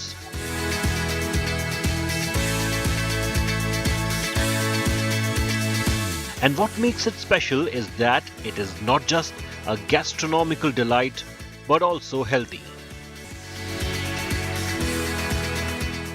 In fact, it was on India's insistence that the year 2023 was declared as the Year of the Millets by the UN. Millets are whole grains which pack complex carbohydrates, a whole lot of fiber, protein, antioxidants, and a lot of essential micronutrients such as B vitamins and minerals like iron, zinc, calcium, magnesium, potassium, phosphorus, to name a few. Millets are also gluten-free. They have a low to moderate glycemic index, thus help in reducing blood sugar as well as help in lowering blood cholesterol. Delegates visiting New Delhi to attend the G20 Summit had the opportunity to savor delicious millet dishes from Odisha, thanks to the efforts of tribal women Raimati, Gyuriya and Subhasha Mahanta, popularly known as Millet Didis. They shared valuable insights on millets, sustainable agriculture, healthy eating habits at the venue of the G20 Summit in Delhi. मो तो दिल्ली जाऊँगी आज phone आसला सीटी जाइए मत बहुत खुशी लगुच जीवी बोली बाहर देशर लोक भी आसवे सीटी सांगे भी मिसबी तो कभी देखी ना देखी मिसबी कथा भी सांगे और आमर आदिवासी जयंती कर परम्परा अच्छी सीटा नहीं कि सीटी खोईबी आमर आदिवासी लोग कौन कौन व्यवहार कर भी नहीं कि जीवी. Not only were millets on the menu, healthy but environment friendly in cultivating, a message India is sending out on sustainability. Millets are climate resistant and highly nutritious coarse grains grown across the country. Cuisines at the G20 summit were being given special attention, from millet thalis for President Joe Biden to desserts made of millets like ragi laddus and barley kheer. India did it all. In New Delhi with Sneha Murdani, Bureau Report, India Today.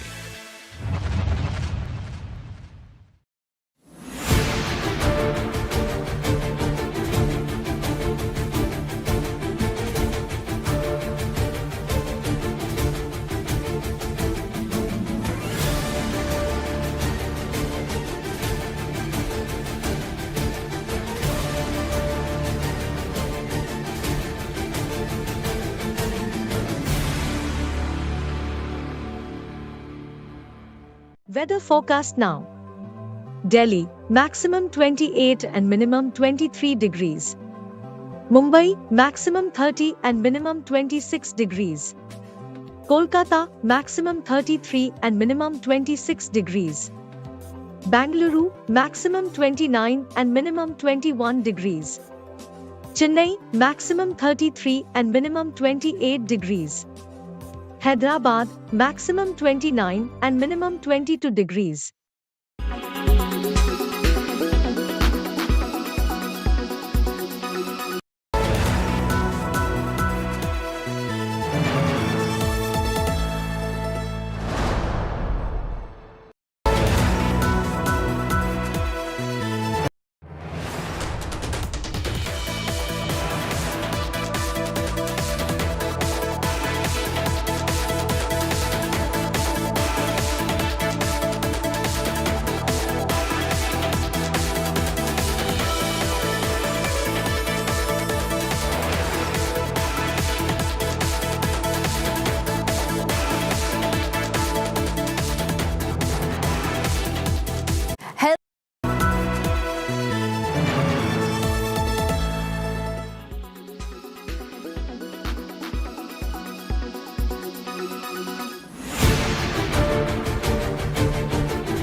Weather forecast now. Delhi, maximum 28 and minimum 23 degrees. Mumbai, maximum 30 and minimum 26 degrees. Kolkata, maximum 33 and minimum 26 degrees. Bangalore, maximum 29 and minimum 21 degrees. Chennai, maximum 33 and minimum 28 degrees. Hyderabad, maximum 29 and minimum 22 degrees.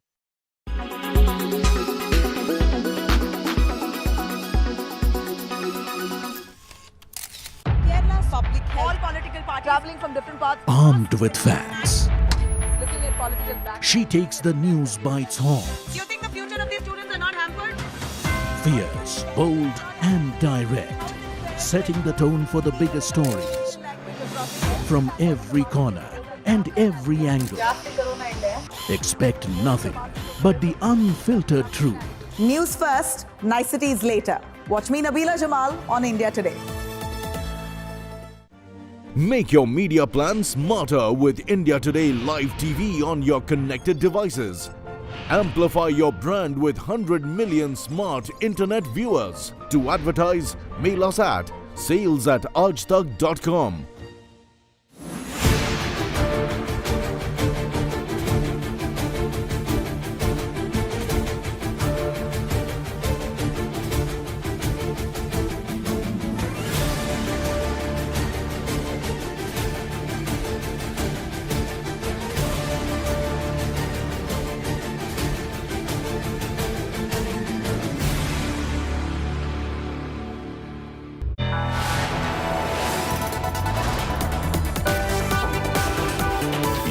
are watching India Today.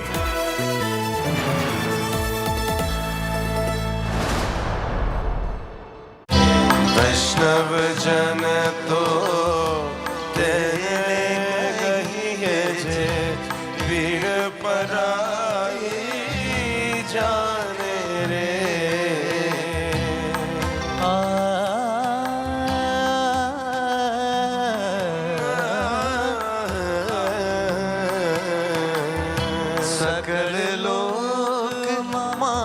सहुने वंदे निंदा न करे के नीरे सकड़ लोग मान सहुने वंदे निंदा न करे के नीरे वाच काच मन निश्चल राखे धन धन जननी देनी रे वाच काच मन निश्चल राखे धन धन जननी तेरी रे वैष्णव जन तो तेरा गई है जे पीर पराए जाने रे।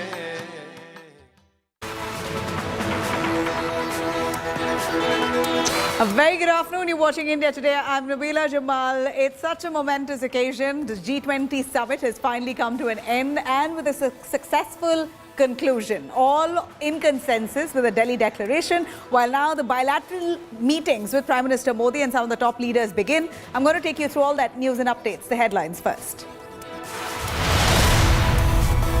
Modi's big world peace message to end G20 Summit concludes with Swastyastu Vishwa, Prime Minister's "Let there be peace in the world" message.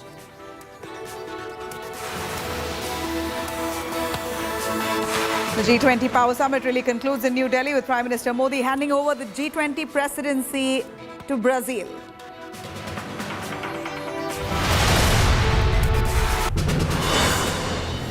And that said, Prime Minister Modi ended this summit today with a final message of world peace. He stressed on Swastyastu Vishwa, let there be peace in the world.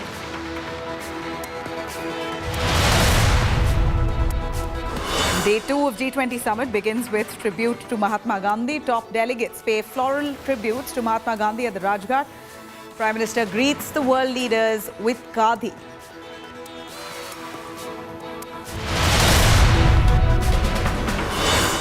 And Rishi Sunak's big Hindu Connect was out on full display. Sunak bows in prayer at Akshardham Temple, invokes Vasudhaiva Kutumbakam prayers for G20 success and world peace.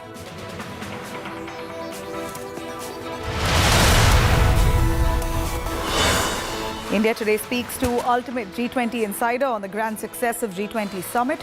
G20 Chief Coordinator exclusive.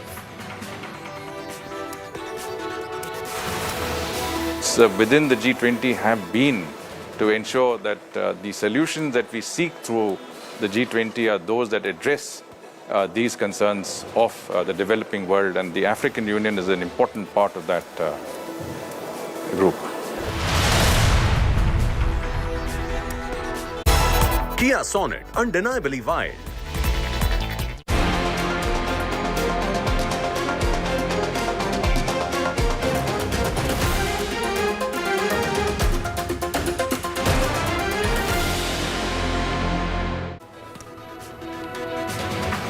All right, now the 18th G20 Summit that concluded. Let me take you through all that happened right from this morning, the top developments. Let's cut across.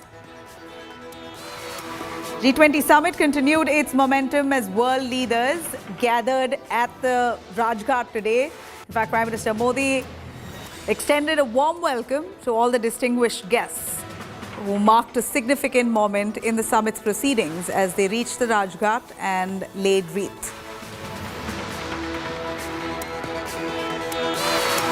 We see the world leaders participating in the wreath-laying ceremony at the Mahatma Gandhi Samadhi while being accompanied by a live performance of Mahatma Gandhi's cherished devotional songs.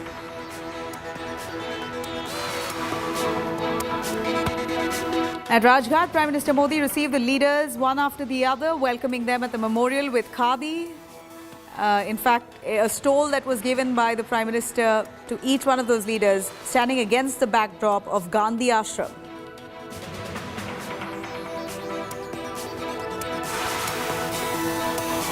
Prime Minister Narendra Modi on Sunday received a sapling from the Indonesian president and Brazilian president as well, representing the G20 presidencies of last year and the next year. Ceremony took place at the beginning of the third session.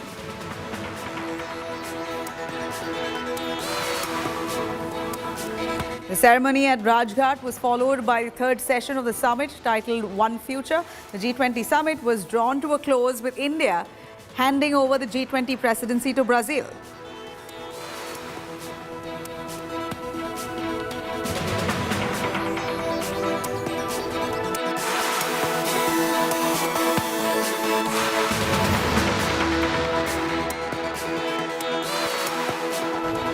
All right, all that G20 grandeur has finally come to an end. In fact, the summit culminated today.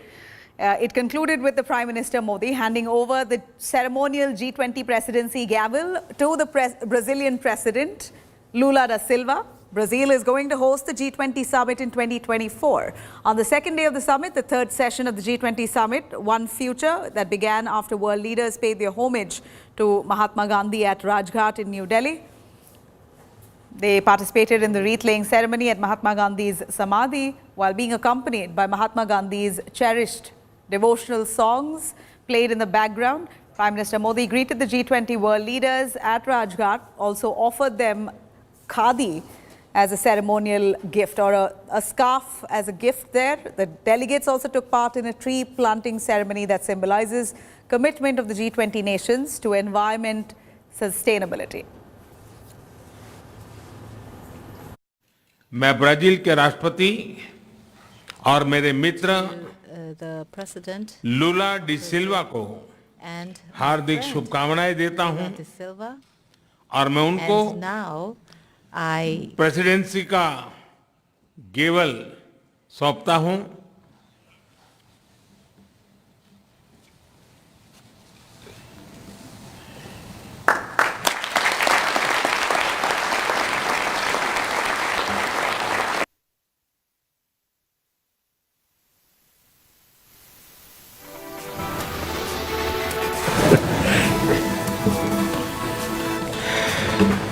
मैं राष्ट्रपति लूला को इस अवसर पर अपने विचार साझा करने के लिए आमंत्रित करता हूं। जैसा आप सब जानते हैं, भारत के पास नवंबर तक G20 प्रेसिडेंसी की भी जिम्मेदारी है।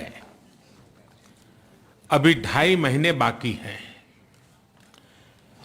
इन 2 दिनों में आप सभी ने अनेक बातें यहां रखी हैं, सुझाव दिए हैं, बहुत सारे प्रस्ताव रखे हैं।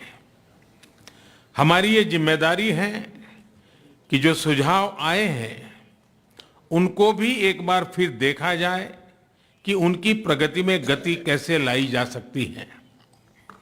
मेरा प्रस्ताव है कि हम नवंबर के अंत में G20 का एक वर्चुअल सेशन और रखें।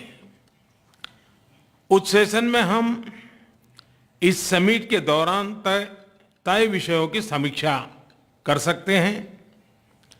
इन सब की डिटेल्स हमारी टीम आप सभी के साथ शेयर करेगी।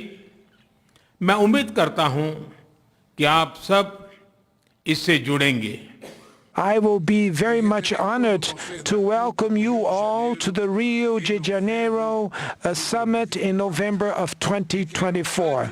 And before I hand the hammer here, I would like to thank very much to Prime Minister Modi and to thank to the Indian people for the competence that they had for organizing this event. And I would like to say, Prime Minister Modi, that I personally am very much touched emotionally when I want to pay a homage to our dear Gandhi, that we pay the homage today. And I'd like to say to all of you that Brazil will take the chair of the G20 and we will make a tremendous endeavor to manage to at least try to do something as the same that our brothers and sisters from India did. Thank you very much.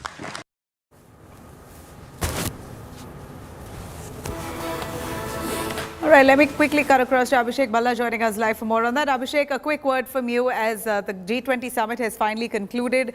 We know that the Prime Minister left off with a message for peace. Let the world stay in peace. That was more or less what he said, and handed over the gavel to the next country that takes over the G20 presidency, and that's Brazil's president. Tell us more on how well it was concluded, Abhishek. Go on. Well, now the presidency, of course, shifts to Brazil, but there's still 2 months to go.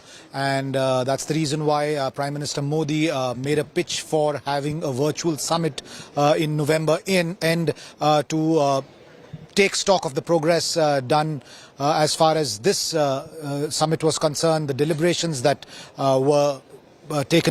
took place during the dialogue here. And he said that it would be a good opportunity to review everything that was discussed. Having said that, the big takeaway was that the entire Delhi declaration that came out yesterday was 100% consensus, and that was something that was being talked about a lot. There was a lot of speculation, a lot of confusion whether there will be an outcome statement at all. But not just did it come perhaps a day in advance, but the fact that all 83 paragraphs had complete consensus is something that has been the big takeaway of this summit. Also the fact that, one of the key agendas as far as India during its presidency was concerned was that India should be the voice of the global south.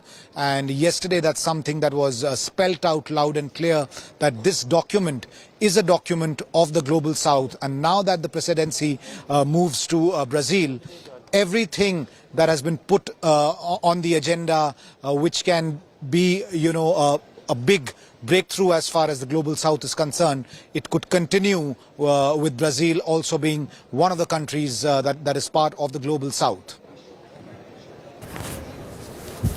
Right. Abhishek, thank you very much for joining us, but do stay with us. We have some big news coming in from the Russian finance minister who slams the West over Russia-Ukraine war. Let me cut across to that big breaking that we have at the moment.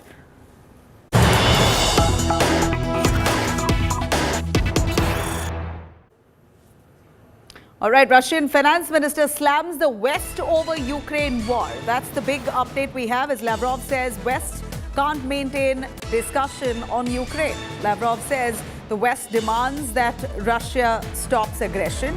He says that UN Charter pushes for equality. This is Lavrov, who says the West can't maintain a discussion on Ukraine at all. And the West demands that Russia stops aggression, and the UN Charter pushes for equality.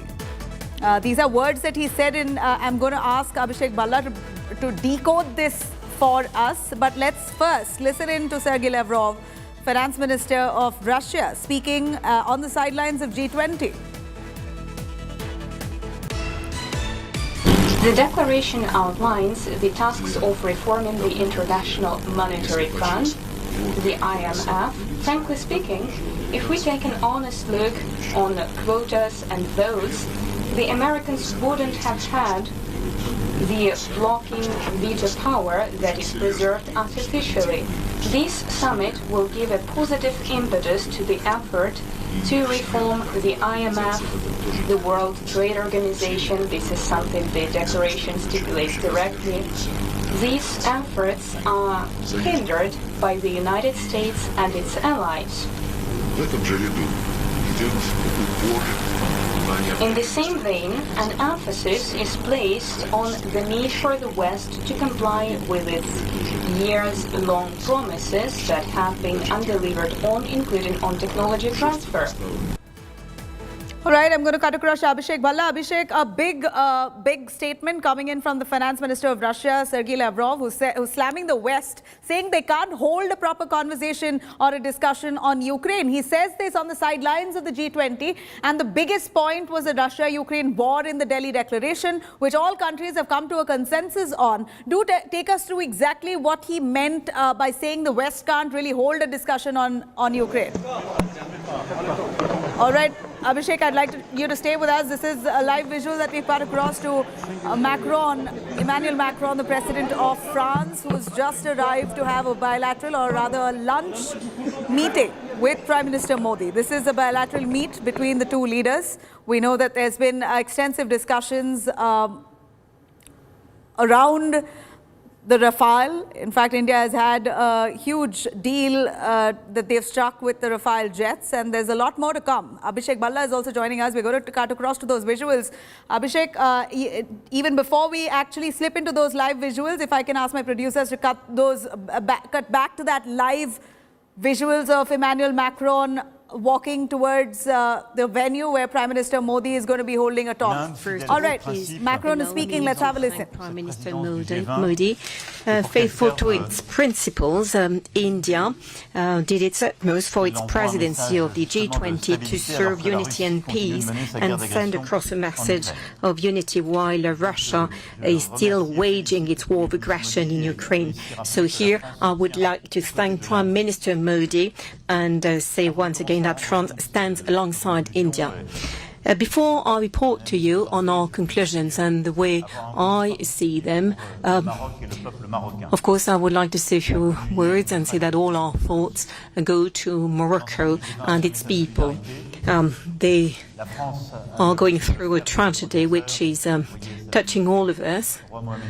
France yesterday, of course, sent a personal message, directly a message to the King, Mohammed VI, and we stand ready to send resources whenever Morocco tell us it is the right time to do so. We have technicians who stand ready, and this morning the World Bank, the IMF, the African Union and France as well stood together to send across a strong message to Morocco for reconstruction in this context. And our thoughts also go to Brazil, who suffered a major storm recently. In this context of the G20, I would like to commend the African Union for joining G20 as a full-fledged member. As you know, France was amongst the first ones to support this candidacy, and in Bali we launched a call.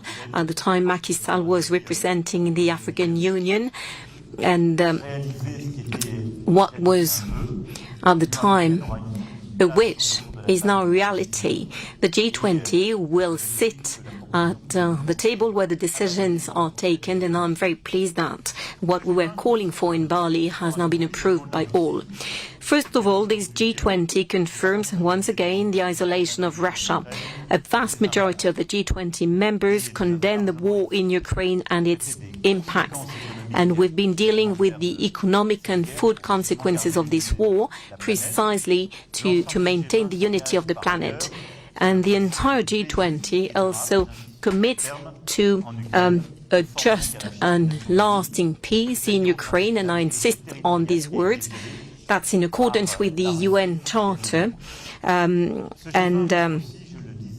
also is a reminder of our support to the principle of territorial integrity. After the summit we organized in Paris that led to the Paris Pact for the Peoples and the Planet, a number of things that we launched have been endorsed here. And what I would like to tell you, what is important here, is that this agenda we've been promoting for a number of years has moved forward on the occasion of this G20 in India. First of all, what we advocated in Paris and what led to this Paris Pact for the Peoples and the Planet was reiterated with many African countries ahead of this summit. They signed together with France a piece in which we were expressing our support for the pact. Let me remind you of the four underlying principles. We need not choose between the fight against poverty and the fight for the planet. Second, it is for each country to choose its own path with the support of the international community. Thirdly, we need a major leap when it comes to financing, and all of that very much presided over the conclusions on this topic. When it comes to mobilizing international financing to tackle poverty and climate change, this G20 acknowledged a number of developments. First of all, we exceeded the $100 billion of reallocation of SDRs. It is in 2020, at the time that we decided with the IMF to issue some new SDRs. Then, when we worked on financing the African economies, we agreed to reallocate $100 billion to Africa. And now, and this is the work we undertook back in 2020, it is at last generally $100 billion that are being reallocated. And France did more than what it was requested to do. We reallocated 40% of our SDRs. So I, of course, call upon all countries to continue and, most importantly, to deliver on what they committed to be doing. And next, this year, we will reach the target of $100 billion to finance climate transition in developing countries. And in June, we had a report in Paris telling us that we were about to reach that target. It is a commitment that was made in 2015, and we exerted more pressure so that we could do it.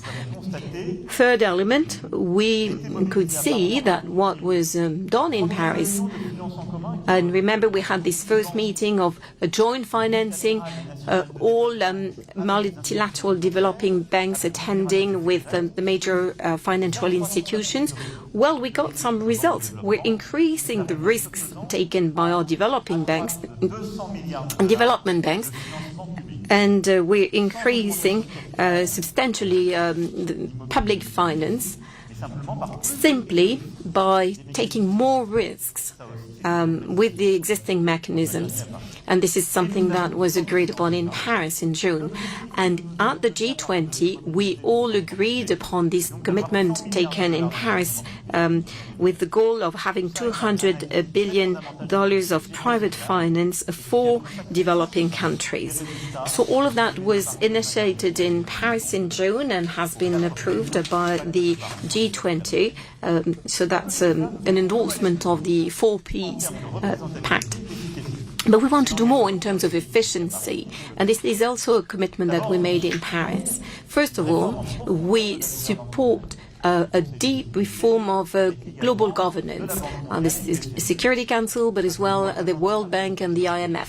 They have to reflect today's reality and in terms of demography and economy as well. And then we want to increase the available tools. That's why we want to replenish the World Bank, and France is supporting that so that the emerging countries have a greater role to play. And we want, of course, to increase as well what is allocated to the issue of climate change. And we want some further commitments on behalf of the emerging countries to phase out coal. Next, the IMF. Here again, we expect some greater commitments by the emerging countries when it comes to restructuring the debt of African countries. We stand ready to do more, and we said it today. So it is the very same agenda, a greater financing mobilization around the world. And let me tell you that France upgraded its commitments, and we reached 0.5% of our GDP allocated to development projects. And we also want the same to happen at the international level. And this is the reason why we committed to the replenishment of IFA, the International Fund for Agricultural Development. And the meeting will be taking place in December. And I would like to thank President Alvaro Lario of IFAD for being with us today. We need IFAD because IFAD is very much fighting to increase the productivity and the efficiency of the agriculture systems all around the world, in particular given that they are mostly impacted by the war. And then we express our support to a number of initiatives taken in Paris or in Nairobi, because this massive financing leap also requires some additional resources. So we need to find some new international resources. And together with President Ruto, and allow me to thank him for the work done in Nairobi. So with President Ruto, we agreed to set up a task force on international taxation, and I commend his initiatives for a new kind of carbon tax with a genuine price. So it is the very same agenda and that we are working on climate change. And on Friday, the progress report of the Paris Accord was published, and we're not on the right trajectory. And the G20 is a key player in this. Today, we acknowledge a goal of tripling the production of renewable energy. And we also have the same ambition for low carbon technology, including the nuclear energy.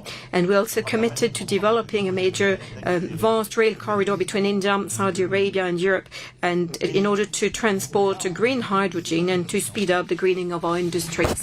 But this is not enough. Let me tell you that I'm personally very concerned by some sort of a rising state of mind, including within the G20, on the issue of climate. First of all, it is too easy to say for some of the emerging countries that it is only for the wealthiest country to bear the responsibility. The Europeans are facing their responsibility.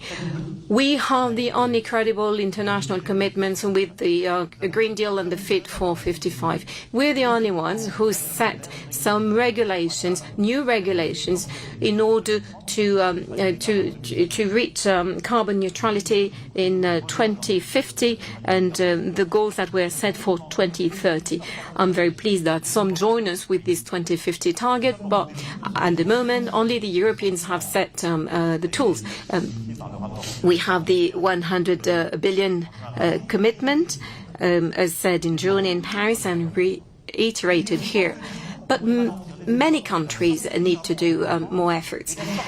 One cannot say that we will achieve the Paris Agreement goals without phasing out fossil fuels. And this is very much at the heart of the strategy that we're working on together with our partners for the Jet Peace, partnerships for a just energy transition together with South Africa. All right, Emmanuel Macron, the French president, speaking, and also spoke about replenishing institutes like the World Bank. We have the president of the World Bank speaking exclusively to my colleague Rahul Kanwal on the other side of a very short break. Do stay tuned.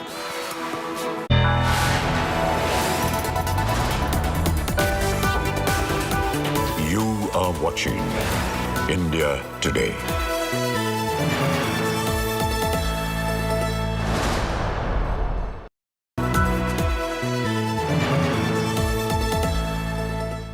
As India aims big with the G20, the India Today group brings together unmissable super sharp global thinkers and strategists. Top foreign affairs guru. It has to be a world with a greater sense of purpose, of vision, of values. Leading expert on global political risk. Xi Jinping is not surrounded by a bunch of reformers right now. Leading global economists. India's economy should be able to grow. Ex-president of the United Nations Security Council. This is an indication that relations between China and India still remain very troubled. The Indian imperative, debated like never before. Only on India Today.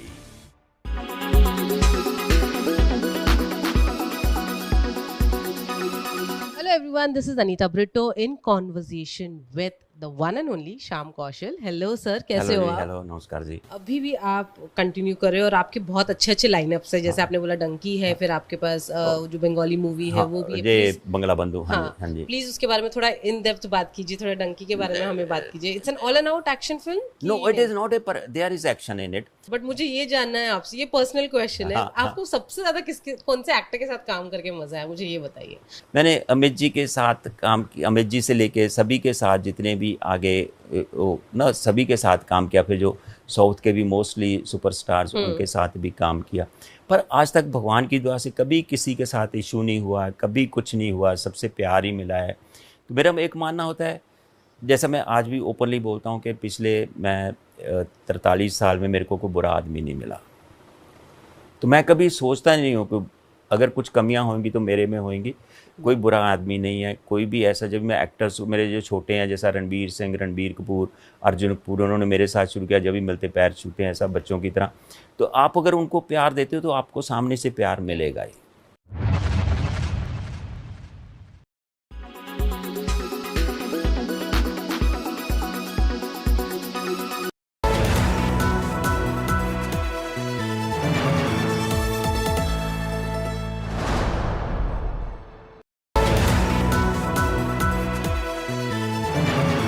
Kia Sonet, undeniably wild.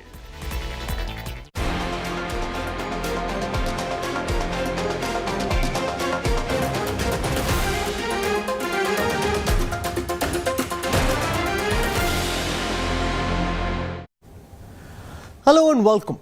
One of the key thrusts of India's G20 presidency has been the urgent need to reform multilateral development banks. And the World Bank features very prominently in the Delhi Declaration. President Biden putting in a lot of effort to try and ensure that more funds are available with the World Bank, and the manner in which the World Bank's been operating for the past several decades changes. And the man entrusted to do this job is one of our own, Ajay Banga. Mr. Banga, welcome to India Today and thank you for your time. Thank you. It's a pleasure to be with you. You know, I noticed when the Prime Minister was introducing you to the Sabarmati Ashram image, which is at the back, you say, oh, I've been there. You know, so the moment that happens, you get the sense, okay, here's one of our own who's now risen to the position of the World Bank chief. And we've been wanting to do this interview for a while, so we're very thankful that you could finally take out time.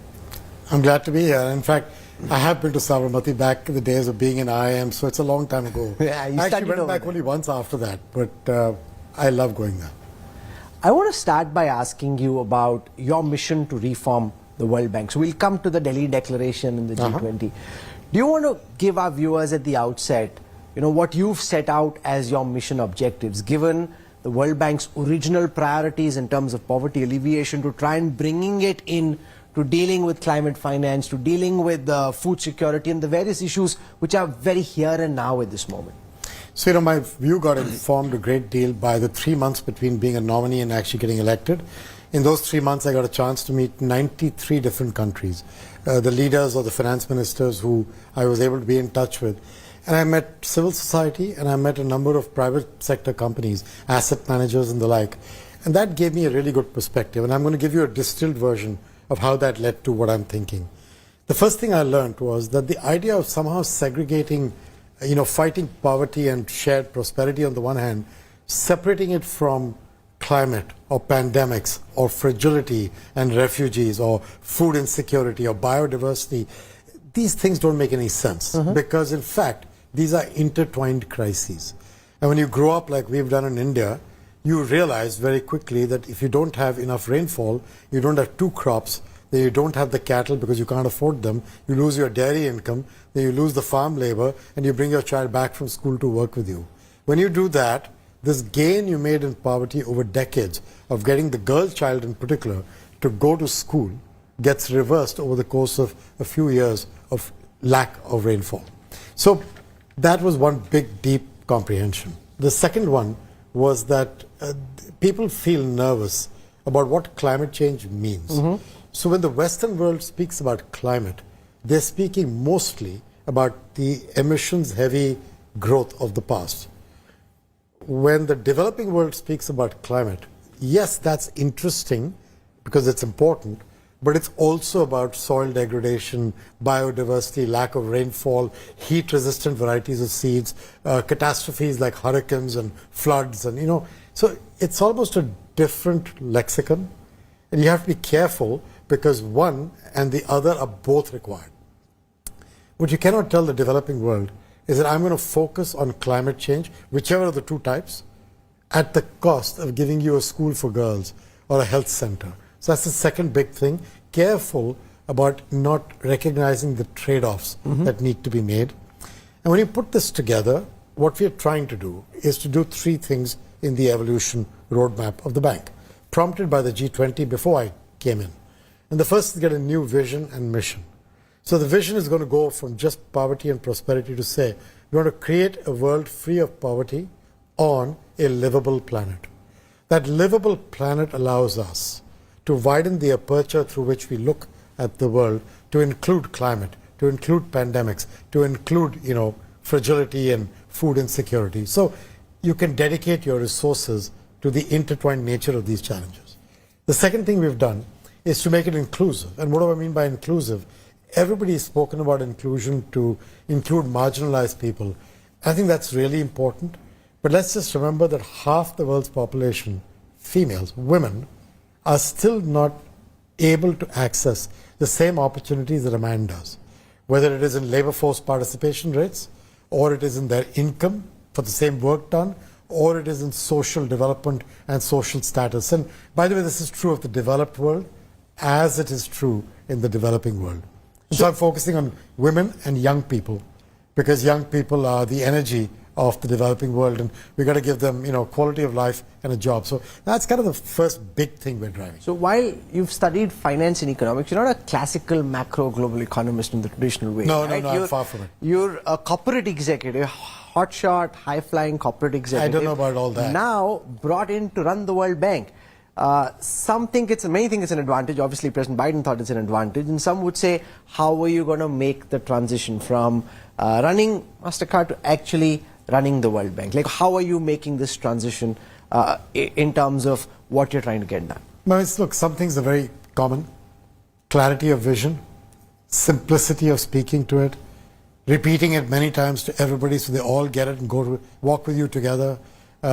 Processes of management, measure what you want to work on, have simple scorecards, not 158 items, but a few. These are things I'm doing at the bank that aren't unique to either the private sector or the World Bank.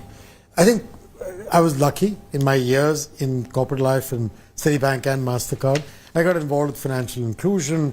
I got involved with the US-India business relationship. I got involved with a cyber commission for President Obama. I worked on trade policy. So there's a little bit of me that has a little bit of exposure to this other world other than the private sector. But you know what? It's still a big challenge. And the good news is the bank has amazing people. So when you walk into the bank and you sit with people and you spend just 10 minutes asking them about their background, you will get the most amazing stories of people, how they grew up and how they've reached where they have, and their unbelievable level of education and knowledge. You harness that and you put it in the correct direction, and I think the bank is still a very potent instrument of change and development. So this Delhi Declaration has a direct reference to the World Bank, and it talks about reforming the more than one reference, and making this a better bank. So do you want to talk a bit about how this G20 was for you? Because apart from working on sustainable development goals, reforming multilateral development banks has really been one of the key thrusts of India's G20 presidency. So how do you hope to deliver on that? So I think this whole reform of MDBs has been part of the G20 evolution framework. And India really took it on and said, let's get something done during our year. And my view has been that for a guy who's new to the institution, who sees the need for change, this is like getting wind in your sails, because you get people contributing their thinking. You have to be careful to listen to everyone, then prioritize what you want to pick on and focus on that. And my focus has been to get to the better bank.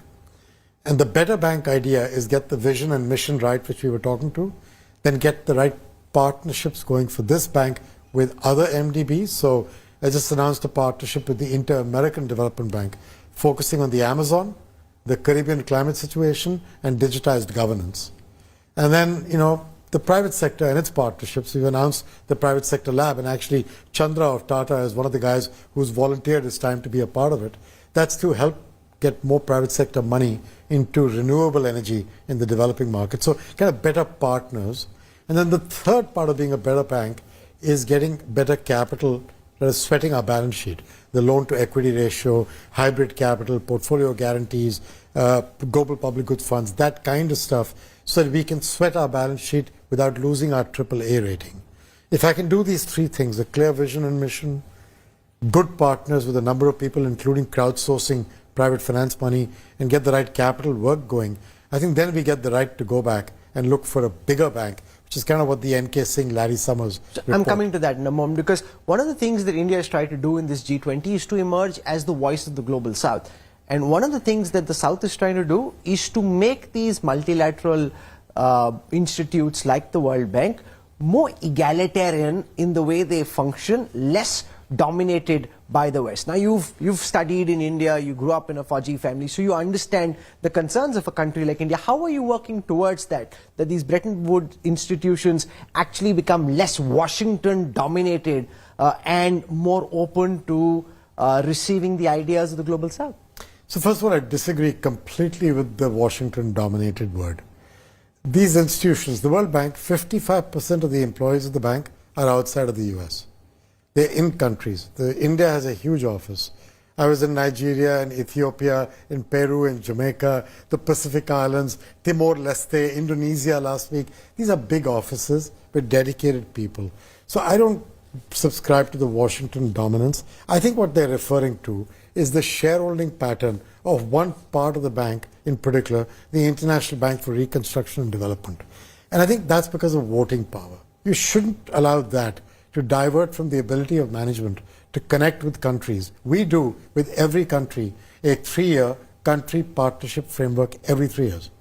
It agrees with the country what the priorities for that country are. That's not done in DC, it's done in New Delhi, and it's done in Jakarta, and it's done in Kenya and in Nairobi. So that's the first link. The second link is we put projects on the ground against those. These are very country-driven model. What we have globally are centers of expertise, because the bank is both a source of financing, but even more, as India's government would tell you, is a source of knowledge. That knowledge bank has global practices with people based not only in DC, but in India and other countries. That has the most centralized global feel, but the implementation, the strategic agreement with countries is all local. While the World Bank's agenda is financial and economic, there's an element of geopolitics coming in as well, with China looking to set up its own parallel institutes with the BRICS New Development Bank, the Asian Infrastructure Investment Bank, raising questions about how these will be competing or comparing with the World Bank in trying to meet the financing needs of the global South. Yes, I think the world's challenges are very plentiful, and the kind of financial effort and energy required are much more than any one institution can or should want to dominate on. This is not about domination or winning. This is about development. So I actually welcome Dilma at NDB, and I welcome Jin at AIIB. We actually have partnerships with them. There's the Asian Development Bank, there's the Inter-American that I just told you about, the African Development Bank with Akin. These are all very useful partners. I think the World Bank can partner with them and do things together. For example, we have what's called the Multilateral Insurance Guarantee Agency, which is a very specialized capability of providing insurance against political risk. Now, the other guys don't have it. Maybe they can use our vehicle to help do what they're doing. If at the end of the day, that improves the lot of women in Nigeria, what's wrong with that? So, I have a slightly different view on this. This is not about winning. This is about getting the right thing done. Is that just Ajay Bangaji with his diplomatic pagdi on saying this? Because there is one of the reasons why Washington is showing greater urgency about arranging more funds for the World Bank, frankly, is because China has been looking to make deep inroads. No, that's not true. That's what the press says. I think that's a conclusion drawn from geopolitics. When I got involved with the World Bank and I met President Biden, he was very clear when he understood the leverageability of the bank's resources. So let me give you a very simple math. If you get $1 of capital into the bank, and everybody else also puts in money to keep their shareholding, that leads to 6 or 7. The US puts in 1, you end up with 6 or 7 in total in capital. You lever that 5 times in the balance sheet at a AAA rating, and you end up with $35 to lend in the world. You show me a government program of any country where $1 becomes 35, and I'll give you a medal. So the president of the US basically said to me, this is a great program. 1 becomes 35, I should back you every day of the week. And that's where he's coming from. So he said recently he's put a couple of $1 billion into an appropriation budget bill that's gone to the Hill. If that works out well, that gives us $25 billion of lending capacity over a decade. This is pretty cool. So I think, yes, there is the geopolitics, and I don't deny it, But China is a shareholder of mine and a large shareholder. And I have an excellent working relationship with them. So as far as I'm concerned, there's work to do together. Now, China doesn't take much money from us any longer. They don't need it. But what we work together on is knowledge. So for example, what does China want to work on? Climate, healthcare.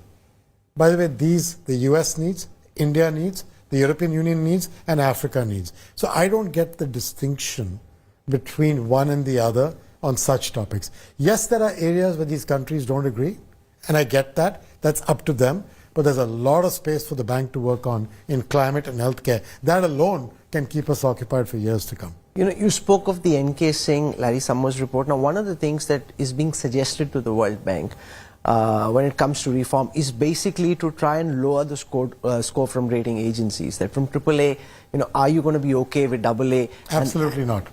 You're saying absolutely that. not. Why? Because the reason is very simple. And if you look at the final N.K. Singh, Larry Summers report, they actually stayed away from that topic because they get it. You know, when you don't do AAA rating, your ability to do that leverage I just told you, you know, that $6, $7 become 35. The whole benefit there is at AAA you get amazingly cheaper cost of funds, which allows you to then use that differential to actually reduce the cost of borrowing for countries around the world. If our International Development Agency, IDA, and IBRD were not able to access AAA rating, we would be no cheaper than any commercial bank in that country. That's not going to be useful for development finance. You need blended finance, you need lower cost of money, you need longer tenors. So typically a commercial bank would do a 5-year, 10-year loan in an emerging market. We do 20, 30-year loans. You can't do that without AAA rating. So I think the analysis of going below AAA requires very careful thinking. And if you look at the G20 original evolution roadmap discussion, the finance ministers in the G20 were very clear. AAA rating not to be sacrificed, you know, for that reason.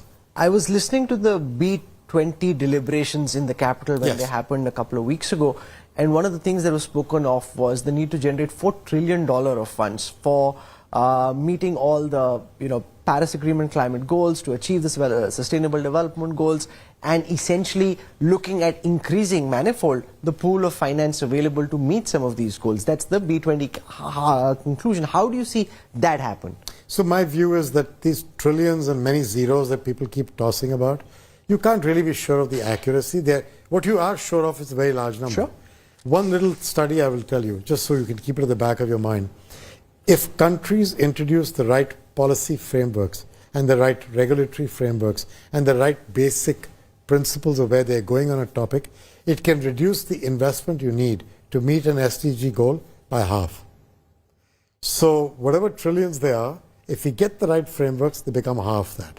That's the first thing. Interesting. It's important to remember because this has a double benefit. Not only does it reduce the friction in getting there, it enables the private sector without whom you cannot get to these goals. You're not going to get to these goals with multilateral bank balance sheets or with government balance sheets. You're going to need the private sector balance sheet, ingenuity, technology, and people. And I think that's what the private sector lab is about as well. What can we do to be helpful to make them come in, starting with policy, but then it could be first risk, it could be blended finance, it could be concessional capital for feasibility studies, it could be help with, you know, sort of the supply side of this, creating projects that are bankable, helping them implement them. It could be originating to distribute, it could be managing the asset life cycle. I take part of the balance sheet load in the early part. Once the gestation is done and the utility is paying for the energy, the bank gets out, moves to the next deal. You know, there's a lot of ways to think about how to sweat this and work with the private sector. None of it is easy. All of it is challenging. All of it will test us. But not doing anything is not an option. Let's spend a moment on debt relief, which is again a key thrust area, especially for countries in the global south which are facing incredibly high levels of debt. How do you hope to deal with that, Mr. Banga? So as you know, the G20 has a common framework for this whole situation. The IMF and the World Bank together, the IMF takes the lead on this. The IMF and the World Bank together have created a global sovereign debt roundtable. And what happens on the roundtable is that all the creditors for that country show up and talk about what debt have they got outstanding, what are the covenants, and what the repayments are. That's what got done recently for Zambia. And that's the work we need to do for a few other countries. And then you can take the decision on what kind of haircuts will be taken both by the sovereign lenders but also by other bilaterals. In the past, when the Bank and World Bank and the IMF have participated and helped, what essentially happens is we are not part of the haircut regime. We are the guys who are there when the country needs new lending. So Zambia, we are right now putting together a package for Zambia to look forward for the next 20 years. So that's the role we play. We play, get them on the table together, get an agreement, and then step in to put more money on the table for them to be able to do the right thing, concessionally priced. Now, I want to end by one thing on debt. In rising interest rates, the debt that was taken by some of these countries in the time period of low interest rates clearly was probably either not well enough thought through or well enough planned for in a scenario of rising interest rates. What would be very challenging also for these countries will be if these rising interest rates stay higher for longer, which is entirely possible today because the US economy, India, ASEAN are doing better than people thought. And if you looked at the recent UK numbers, the UK is doing better than people thought. And so I think there is a case to be made that this entire debt situation needs to be taken on a war footing with sincerity of purpose sooner rather than later. I know that the IMF and World Bank are working on it. I know that India was a big part of this solution by creating the round table. The Paris Club is involved. There's a lot of people trying to get this right. It's going to be hard work for the next period of time. जिस तरह से प्रधानमंत्री मोदी ने और हिंदुस्तान ने अपने G20 की presidency को हैंडल किया है, आप भारतीय मूल के हैं, आप किस तरह से देखते हैं? क्योंकि पीएम का जो हमने इंटरव्यू किया, उन्होंने कहा कि ये G20 की प्रेसिडेंसी एक ग्लोबल ऑर्डर का कैटलिस्ट होना चाहिए, न्यू ग्लोबल ऑर्डर का। आप वॉशिंगटन में रहते हैं, हिंदुस्तान से आए हैं, आप कैसे देखते हैं इसको? मैं पीएम साहब को बोल रहा था जोकिंगली कि मैं तो मेक इन इंडिया का अल्टीमेट एग्जांपल, क्योंकि मैं यहाँ जमा हूँ, मेरी स्कूलिंग यहाँ थी, कॉलेज यहाँ किया, एमबीए यहाँ किया, मैंने बाहर कोई पढ़ाई नहीं की, मैं ट्रेनिंग कोर्स के तक नहीं गया हूँ after moving out of India. तो ultimate make in India example. देखो, माई व्यू इज कि ये जो G20 में what India was able to do, ये not only was it a successful की डिक्लेरेशन आया, कि कम्युनिके आया, जो लोगों ने कोई पॉसिबिलिटी नहीं दी थी परसों सुबह, वो इंपॉर्टेंट चीज़ है, वो लीडरशिप की अफर्मेशन है। But I think more than that, India की जो ग्लोबल पोजिशनिंग और ब्रांडिंग हुई है थ्रू दिस पीरियड, क्या आपने 60 शहरों में मीटिंग्स करवाई हैं, people have been everywhere, you know, Hampi में शेरपा की मीटिंग थी, this is not normal. And in addition, ये जो डिजिटल पब्लिक इंफ्रास्ट्रक्चर की जो आपकी एफर्ट है along with a few other countries, this is got noticed, world bank ने भी एक रिपोर्ट बनाई है। सो आई थिंक इंडिया का इसमें बेनिफिट है not only of leadership but also of India's own global image, and I think it has been quite well handled. So, आपको एक इंडियन आइकॉन की तरह देखा जाता है। जैसी ये बात मैंने डाली सोशल मीडिया पे कि मांगा जी का इंटरव्यू कर रहे हैं, कई सारे fans of Punjab, you know, because you're a sardar, कई सारे फैंस ऑफ पंजाब ने बोला देखो एक पंजाबी किस तरीके से जाके अब वर्ल्ड बैंक चला रहा है, ग्लोबल इकोनॉमी हैंडल कर रहा है, उसको आप कैसे देखते हैं? या देखो, मैं आई कीप थिंकिंग कि मैं बहुत खुशकिस्मत हूँ, बिकॉज लाइफ इज 50% लक। वो 50% लक अगर आप सीज करो और उसके साथ कुछ करो तो सक्सेस मिलता है, मगर पहले 50% लक आना चाहिए। I am lucky, but you're also very hardworking and exceedingly sharp. You have to. That's the other 50%. You have to seize your luck, because otherwise it passes you by like a train on a platform. You have to get onto the train, right, to get somewhere, and preferably be a driver on the train or an engine man on the train. And I use that example all the time, that you have to remember that life is 50% luck. You get that, you seize it, you have to work hard, you have to speak truth, you have to be articulate, you have to be down to earth, you have to remember your roots, you have to be humble, you have to have a sense of humor. These are all important things, but without luck, all of this may not get you there. You know, you and I have a similarity, we're both Fauji brats. Is that something that helped you in the way that you shaped your career, you think, being born in the Indian Army? Your values that you get from your family and from your expertise and from your experiences are so important. I have great value. My dad was able to speak to a visiting general with the same level of curiosity as the guard at our gate. And I think the ability to be curious about people and to retain humility, no matter what you've achieved, is a very important part of being a human being. You know, there is no bigger achievement than people remembering you for not only what you did, but how you did it. You have done many big things in your life. You have a very key mission. We'll track how it goes. Thank you very much, sir, for joining us. Really appreciate it. It's been a pleasure. Thank you. All the very best. Thank you very much. Thank you very much. Thank you.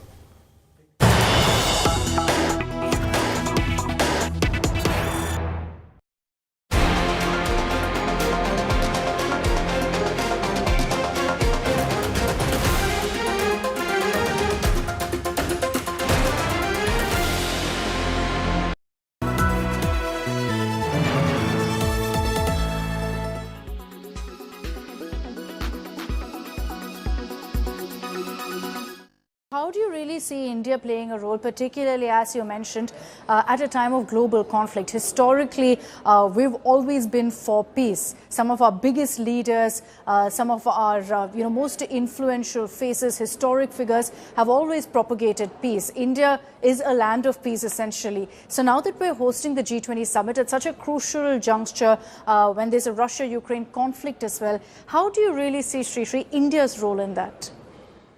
See, India's voice has always been saved, and we are very sensible in whatever we are saying, because we are just and sensible. This is something that world has started to notice.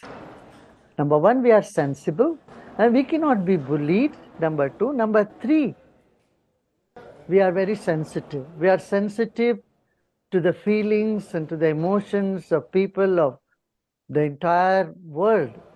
And the mindsets. So we in this country have embraced such diversity. See, we have a communist government in one part of the country, and we have multi-party democracy, which is not present in anywhere else in the world. There are bi-party democracies, but we have so many parties. And then on top of it, we are the largest population in a country that the world is seeing today, and young population. And so we have a lot of things to offer to the world. Of course, I would say spirituality is the need of the world today, when there is so much of distress and aggression and depression that is clogging the youth population.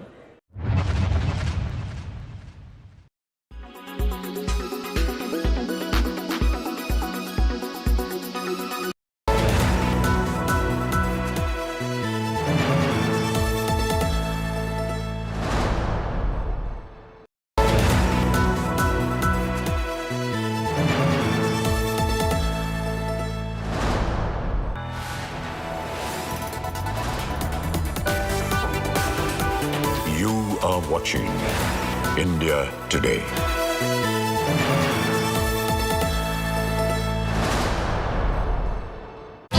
वैष्णव जन तो तेरे कहिए जे वीर पराई जाने रे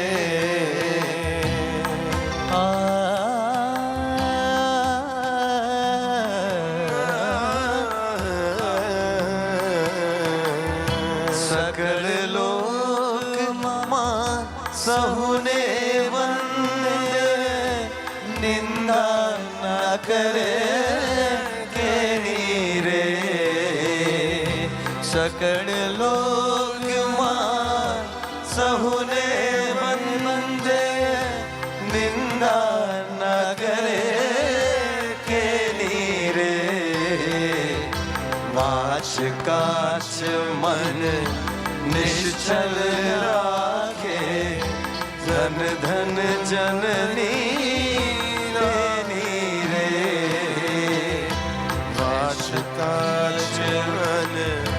निश्चल राखे धन धन जननी तेरी रे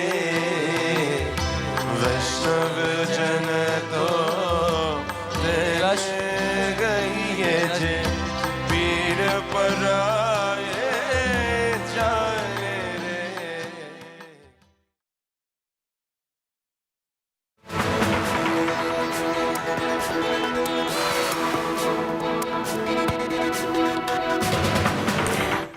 welcome. You're watching India Today. I'm Akshita Anandagopal and you're tuned into our rolling coverage of the G20 Summit. The summit has come to a close, but we're still discussing and getting you all the historic takeaways from the 2 days that we witnessed in the national capital, culminating, of course, in the Delhi Declaration being signed. A number of reactions coming in, the world currently coming to terms with what's been discussed by all of the dignitaries who came together here in the national capital. And if you missed out on what happened on day 2 of the G20 Summit, we've got you covered. I'm Akshita Anandagopal. Here are the headlines. G20 Power Summit concludes in New Delhi. Prime Minister Modi officially hands over the G20 presidency to Brazil. Modi's big world peace message to end G20 Summit concludes with Swasti Astu Vishwa, says, let there be peace in the world.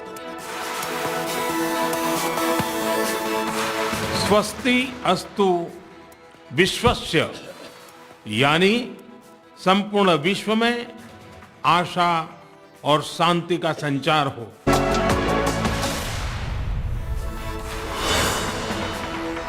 Day 2 of G20 Summit begins with tribute to Mahatma Gandhi. Top delegates pay floral tributes to Gandhiji at Rajghat.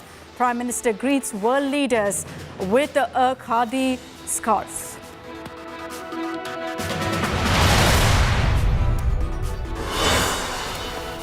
Rishi Sunak's big Hindu connect. Sunak bows in prayer at the Akshardham temple early this morning, invokes Vasudhaiva Kutumbakam and prays for G20 success as well as world peace.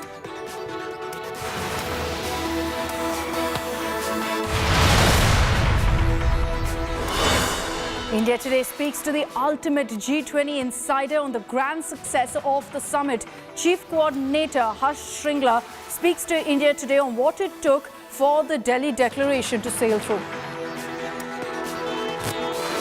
Our efforts within the G20 have been to ensure that the solutions that we seek through the G20 are those that address these concerns of the developing world, and the African Union is an important part of that.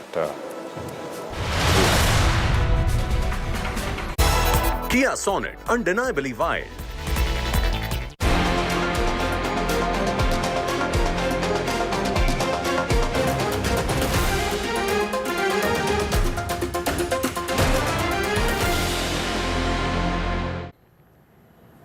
And let's begin with big breaking news that's coming in. Besides the summit, there have been several bilateral, several pull-asides that have taken place. And on your screens are the first pictures of the meeting, the pull-aside that's taken place between India and Canada. Prime Minister Modi meeting with Canadian Prime Minister Justin Trudeau. There's been a lot of talk about this. There's been a lot of talk about the relations currently between India and Canada being strained, and even the relations between Prime Minister Modi and Prime Minister Trudeau being strained. But these images show a formal, warm handshake between the two leaders and hopefully will work in bettering relations between India and Canada. There have been a number of sticking points in their relations. One of them, of course, is the fact that India has taken the stand that Canada is simply not done enough to deal with the Khalistani elements in their soil. So that perhaps would have come up also in this pull-aside meeting. There have been many meetings essentially between Prime Minister Modi and the Canadian Prime Minister in the past as well.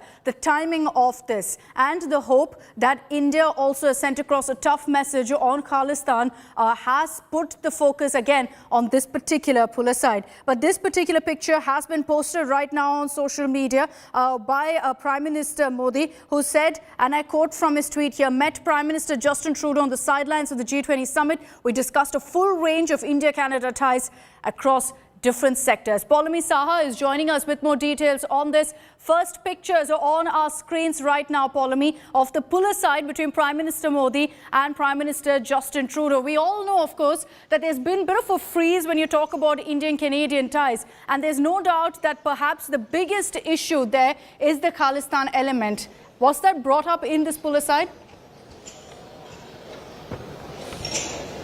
Well, Akshita, we've just got the first pictures from that pull-aside that took place after, of course, the conclusion of G20 Summit 2023. So we are awaiting word from official sources as to what exactly was discussed between the two leaders. Remember, a pull-aside, of course, isn't a structured bilateral meeting.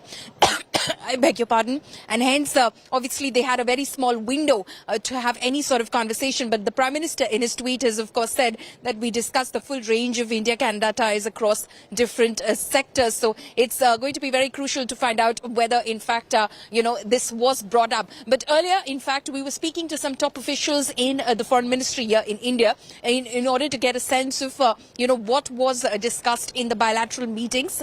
We were, of course, referring to yesterday's bilateral meeting with Rishi Sunak and whether the Prime Minister, in fact, brought up the Khalisani threat. And at that time, the response that was given to us by the top official that we were speaking to is that every time it comes to the impeachment of a country's sovereignty, the Prime Minister is definitely going to bring that up. So it was a generic response, not very specific to the question, but it clearly suggested that when it came to threat to our missions abroad, when it came to threat to our diplomats abroad, it is something that the Prime Minister will bring up. So it's quite likely that it may have found mention in that poolside conversation between Justin Trudeau and Prime Minister Narendra Modi. But again, we'll have to wait to find out officially as to what was discussed. All right, Pauline, we'll await details from the MEA, but as Pauline said, this is a brief pull-aside that took place. First pictures right now on your screens. We will wait to see what are the big takeaways from that meeting. One of perhaps the most crucial pull-asides that we've seen on the sidelines of the G20 Summit. Let's focus back on really the summit or what's happened on day 2, rounding up those developments first for you. The G20 Summit continued its momentum as world leaders gathered early this morning at Rajghat today. Prime Minister Modi extended a warm welcome to our distinguished guests, marking a significant moment in the summit's proceedings.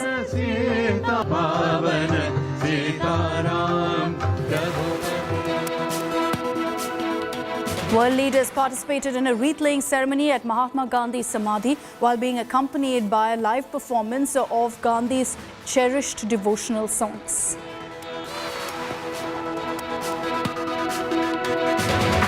At Rajghat, Prime Minister Modi was seen receiving all the leaders, one after another, personal welcome for each one of them at the memorial with a khadi angavastram or a stole standing against the backdrop of the Gandhi Ashram.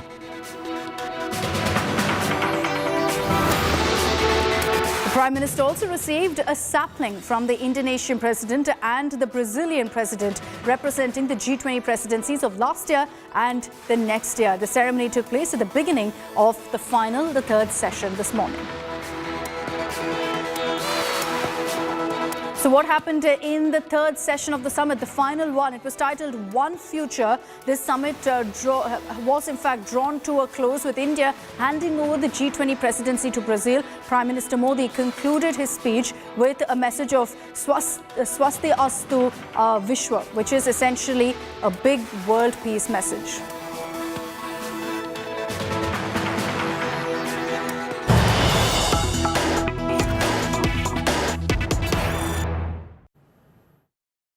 Taken up. I would like to talk about one more thing. Regardless of our faith, our culture, and our origins, we are members of the entire human family consisting of 8 billion individuals. This is an age where children are dying because they lack the fundamental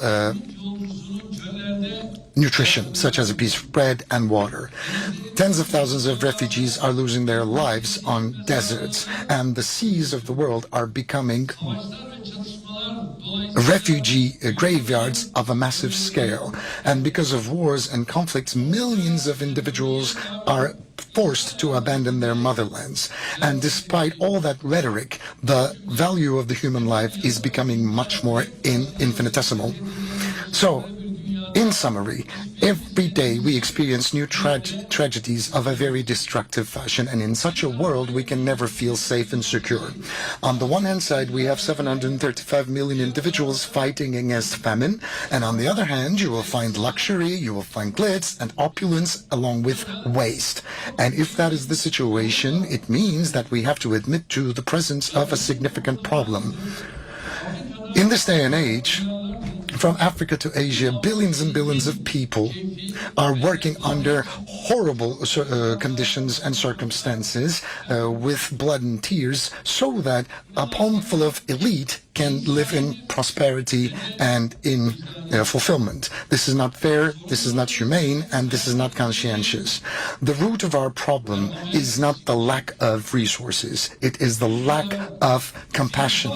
And as Turkey, we are objecting to this unfairness and unlawfulness.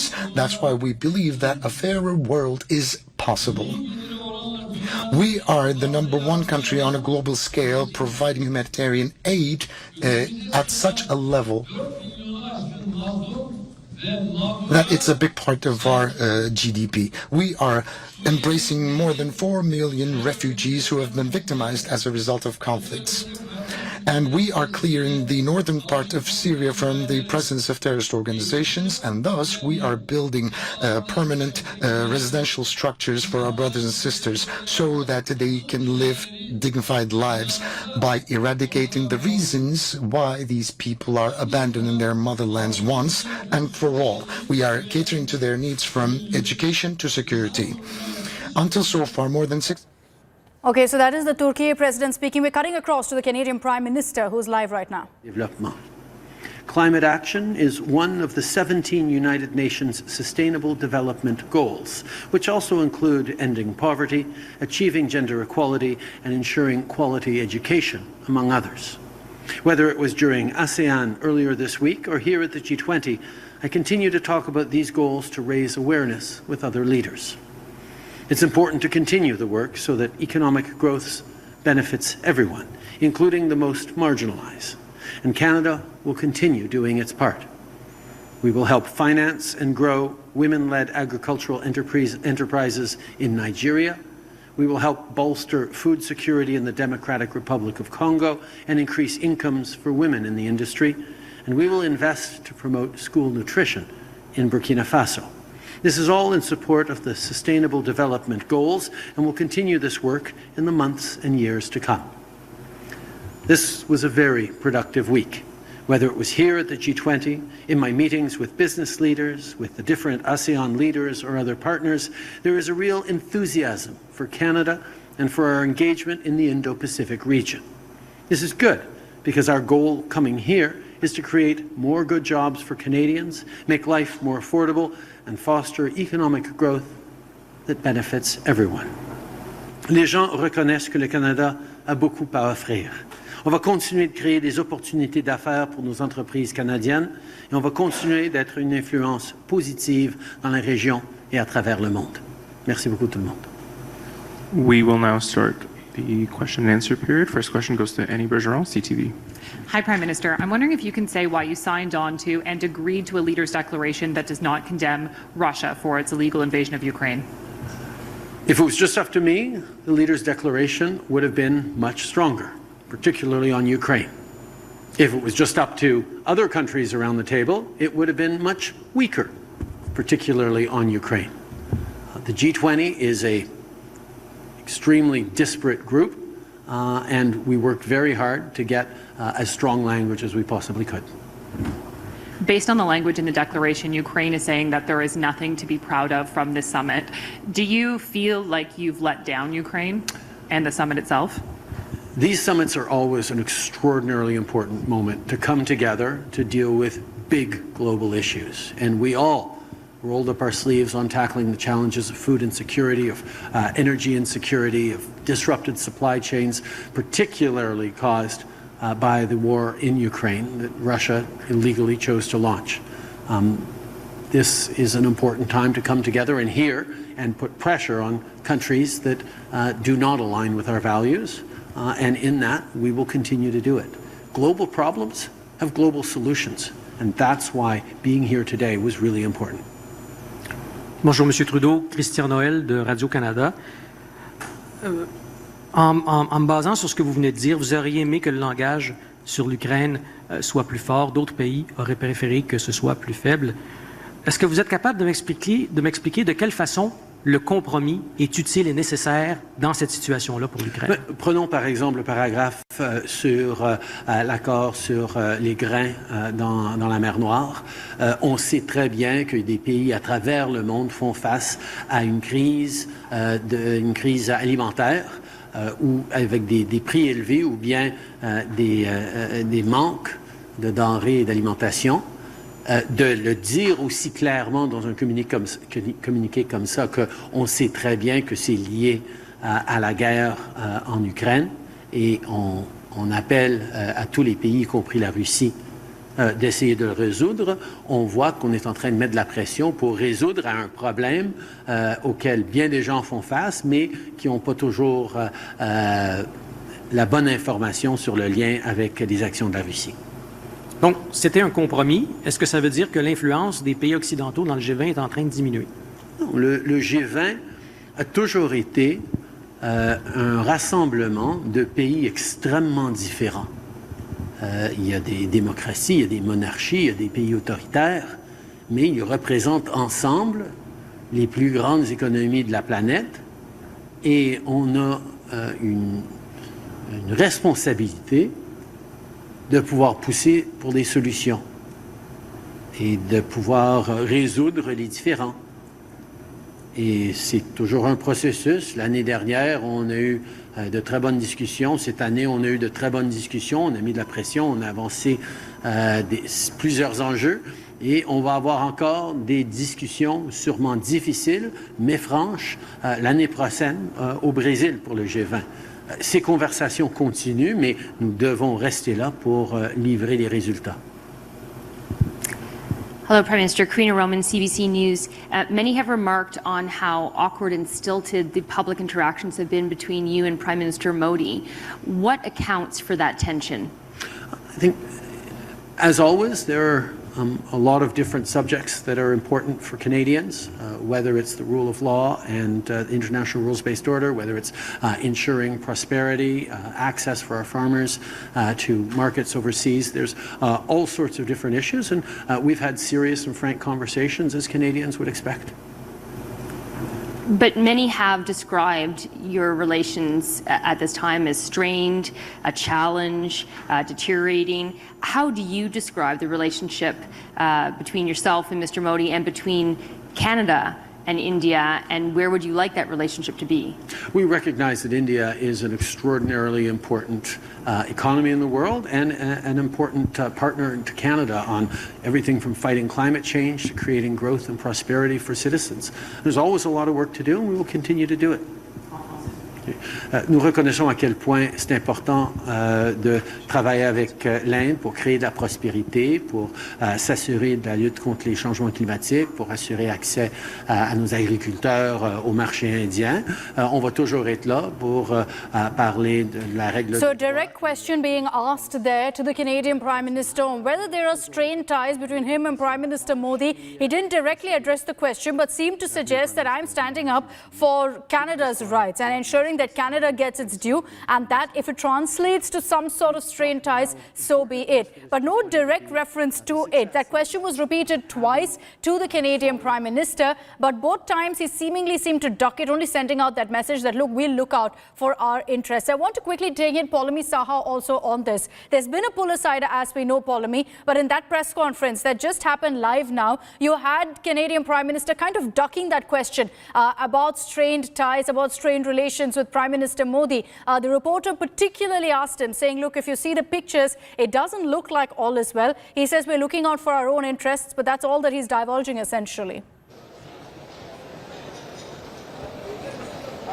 Well, just like the reporter asked, the pictures itself, themselves tell a story over there. And that's all that we've been looking at over the past couple of days. The body language of Justin Trudeau, especially when India has been more than warm and polite as well. It just shows that, the relations are frosty. They're strained at the moment. And Justin Trudeau, of course, he does realize that he is a guest over here as far as India is concerned. And he, of course, was being hosted by India, so he of course tried to duck that question. But relations have been strained, especially with the sort of vote bank that Justin Trudeau is nourishing back in Canada, which India has had a lot of objection about. India has said that is a potential threat to Indians, not just in Canada, but if fueled in any way, could also be a potential threat to citizens back here in India as well. But Justin Trudeau has, of course, stood his ground on that.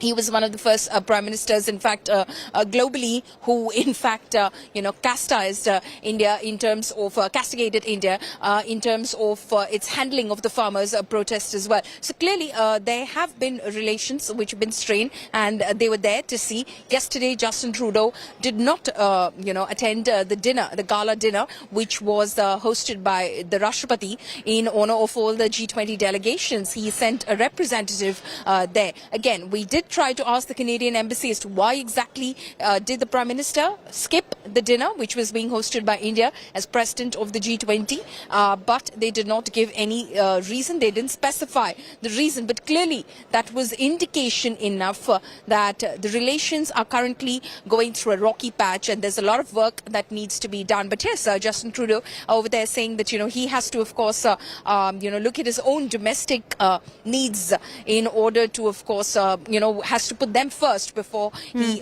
goes ahead with any sort of bilateral equation. And same goes for India. India also says that India will, of course, look at its own sovereignty before, of course, proceeding forward with any sort of bilateral equation. And that's essentially the problem right there, the core of the issue, which is that when he talks of his interests, when he talks of Canadian interests, it directly conflicts with our interests. And that perhaps is why you've seen a kind of strain, an inexplicable essential strain that you could see in all of the images when Trudeau and Prime Minister Modi met. He was asked about it. He says, we'll keep our interests first, but that's about all that he had to say on the topic. We'll discuss the Indo-Canadian ties and what's happened really in the puller side that took place. The MEA hasn't really given out a press release just yet on the issues that were discussed. We only have that brief note from the Prime Minister where he says that, look, we addressed a slew of issues that concern both India and Canada. No doubt that the Khalistani issue was also brought up by India, one of the major driving forces for the strains right now in the relations between India and Canada. Let's also get you more images that came in through the day from day 2 of the G20 Summit. Everyone, of course, is talking about UK Prime Minister Rishi Sunak and First Lady Akshata Murthy. There's a sense of connect that we all feel with him, which is why his pictures now at the Akshardham Temple in Delhi have gone viral. Rishi Sunak gracefully embraced his Indian roots, his Hindu roots, as he visited the Akshardham Temple with his wife Akshata Murthy. In a letter, he even expressed his pride in his cultural roots during his visit.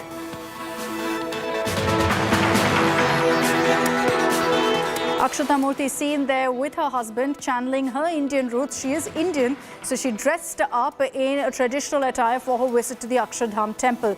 The UK Prime Minister was seen in black trousers paired with a white shirt, so he didn't choose a kurta pajama, but Akshata most definitely chose to dress in Indian attire. He's referred to himself as a proud Hindu, and that's why as soon as he's touched down in India, he used the opportunity to visit the Akshardham Temple, was seen walking barefoot and performing Aarti. The couple also performed an Abhishekam on the Murti of Sri Neelkant Varni Maharaj and offered prayers for world peace, progress and harmony.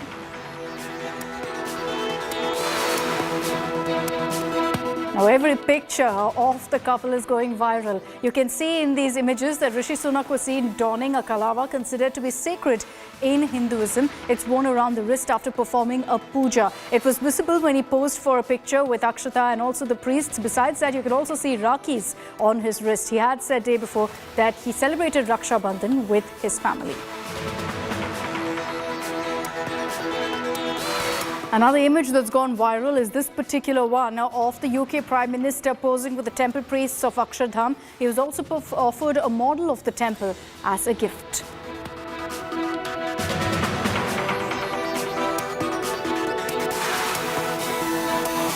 The moment British Prime Minister Rishi Sunak touched down in India, he said that I hope I get a chance to visit a temple. I hope I get a chance to go to Vrindavan because I didn't manage to celebrate Janmashtami. He got that opportunity today. But Rishi Sunak has always unabashedly been a Hindu, not afraid to flaunt his roots, to flaunt his faith. And he said that while I'm a proud Hindu, it also helps me during my stressful work hours to have a bit of faith. Let's break down for you all the details of how the UK Prime Minister's embraced his religion several times.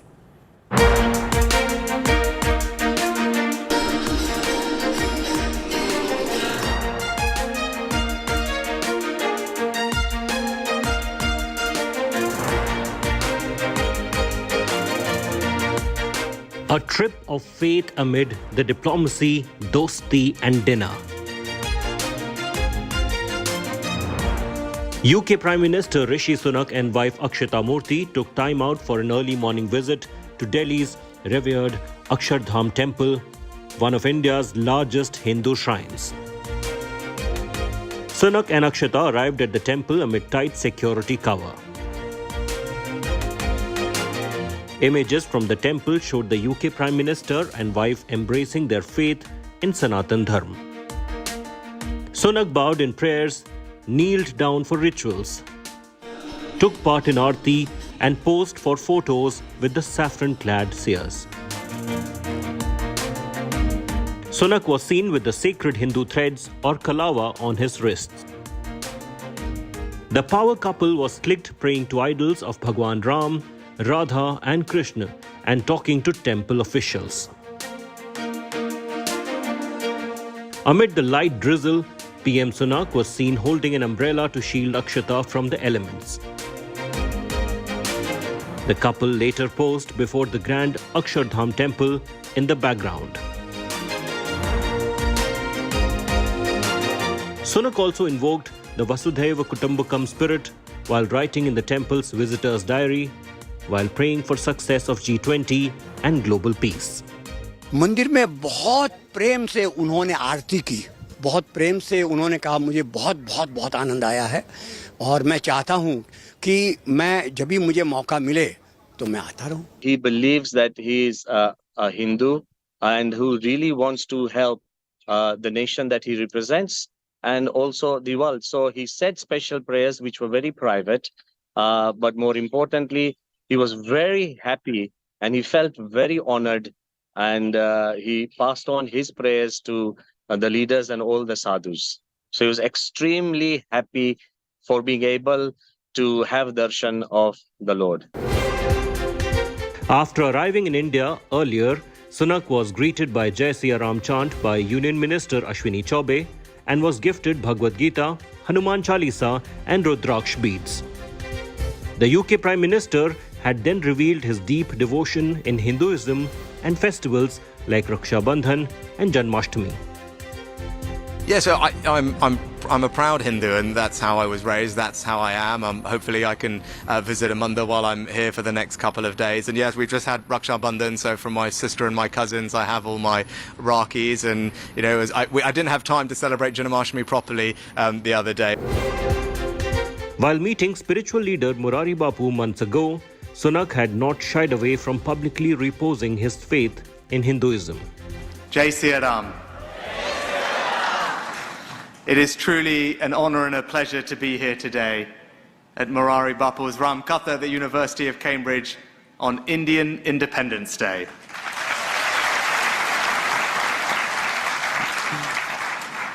Bapu, I'm here today not as Prime Minister, but as a Hindu.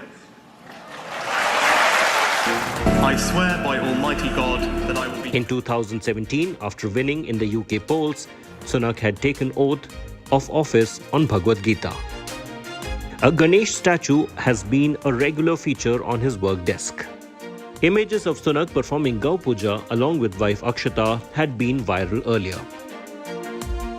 As per the British Prime Minister, the values of Hinduism have inspired him and have proven to be his driving force. His visit to the Akshardham Mandir, the Sashtang Dandavat, the time that he spent with the priests and the devotees there have actually endeared him a lot more, with these images going viral not just in India but across the world. He calls himself a land bridge between India and Britain, a true example of Vasudhaiva Kutumbakam, the motto of the G20 here in India. With cameraman Lalit Mohan Joshi in Delhi, Gaurav Sawant for India Today.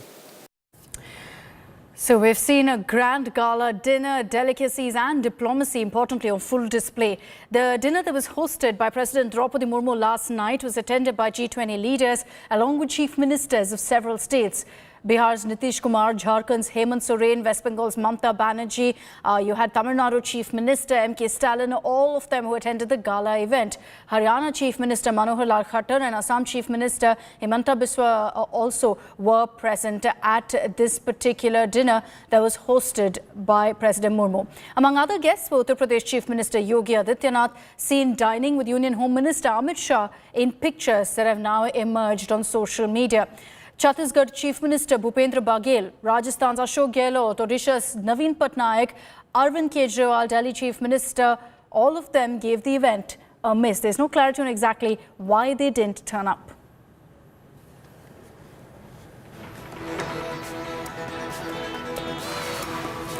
And with those pictures, I'm slipping into a very short break here on India Today. We'll continue getting you all the highlights of Day 2 of the G20 Summit and exclusive conversations coming up.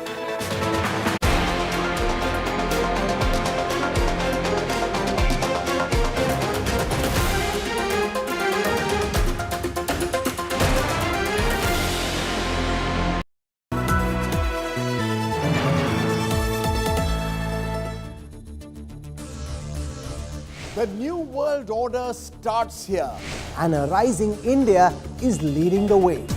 A new template for a changing world. India in the front seat for global peace and prosperity as world leaders line up for the big event.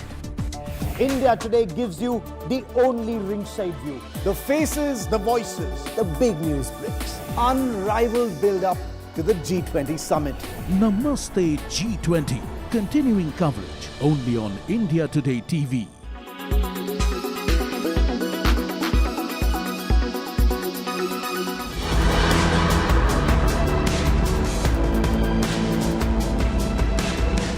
World's top leaders have arrived in the national capital.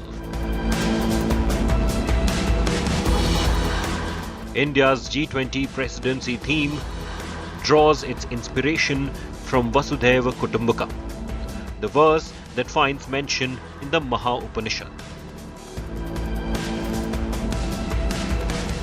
So India's G20 presidency is exceptional.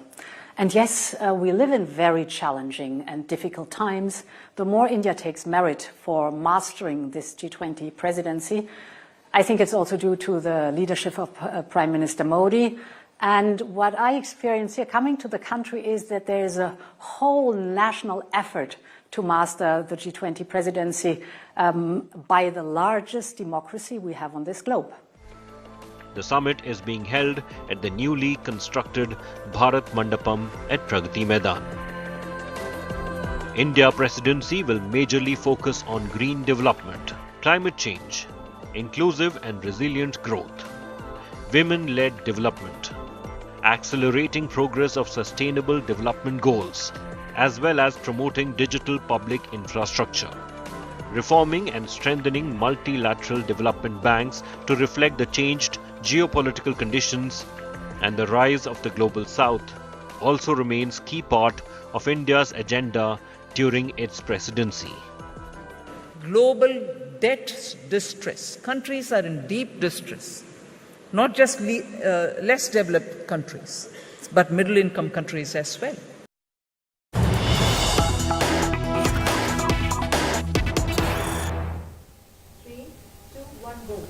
Hello and welcome. One of the big ideas of India's G20 presidency has been to try and regulate crypto assets. And we've had the International Monetary Fund playing a very important role in putting together an architecture which could help regulating crypto assets in the global economy. To talk about this, we're joined here at the Le Méridien Hotel in the national capital by the first Deputy Managing Director of the International Monetary Fund, Dr. Geeta Gopinath. Thank you so much for joining us. Hi, and Rahul. welcome.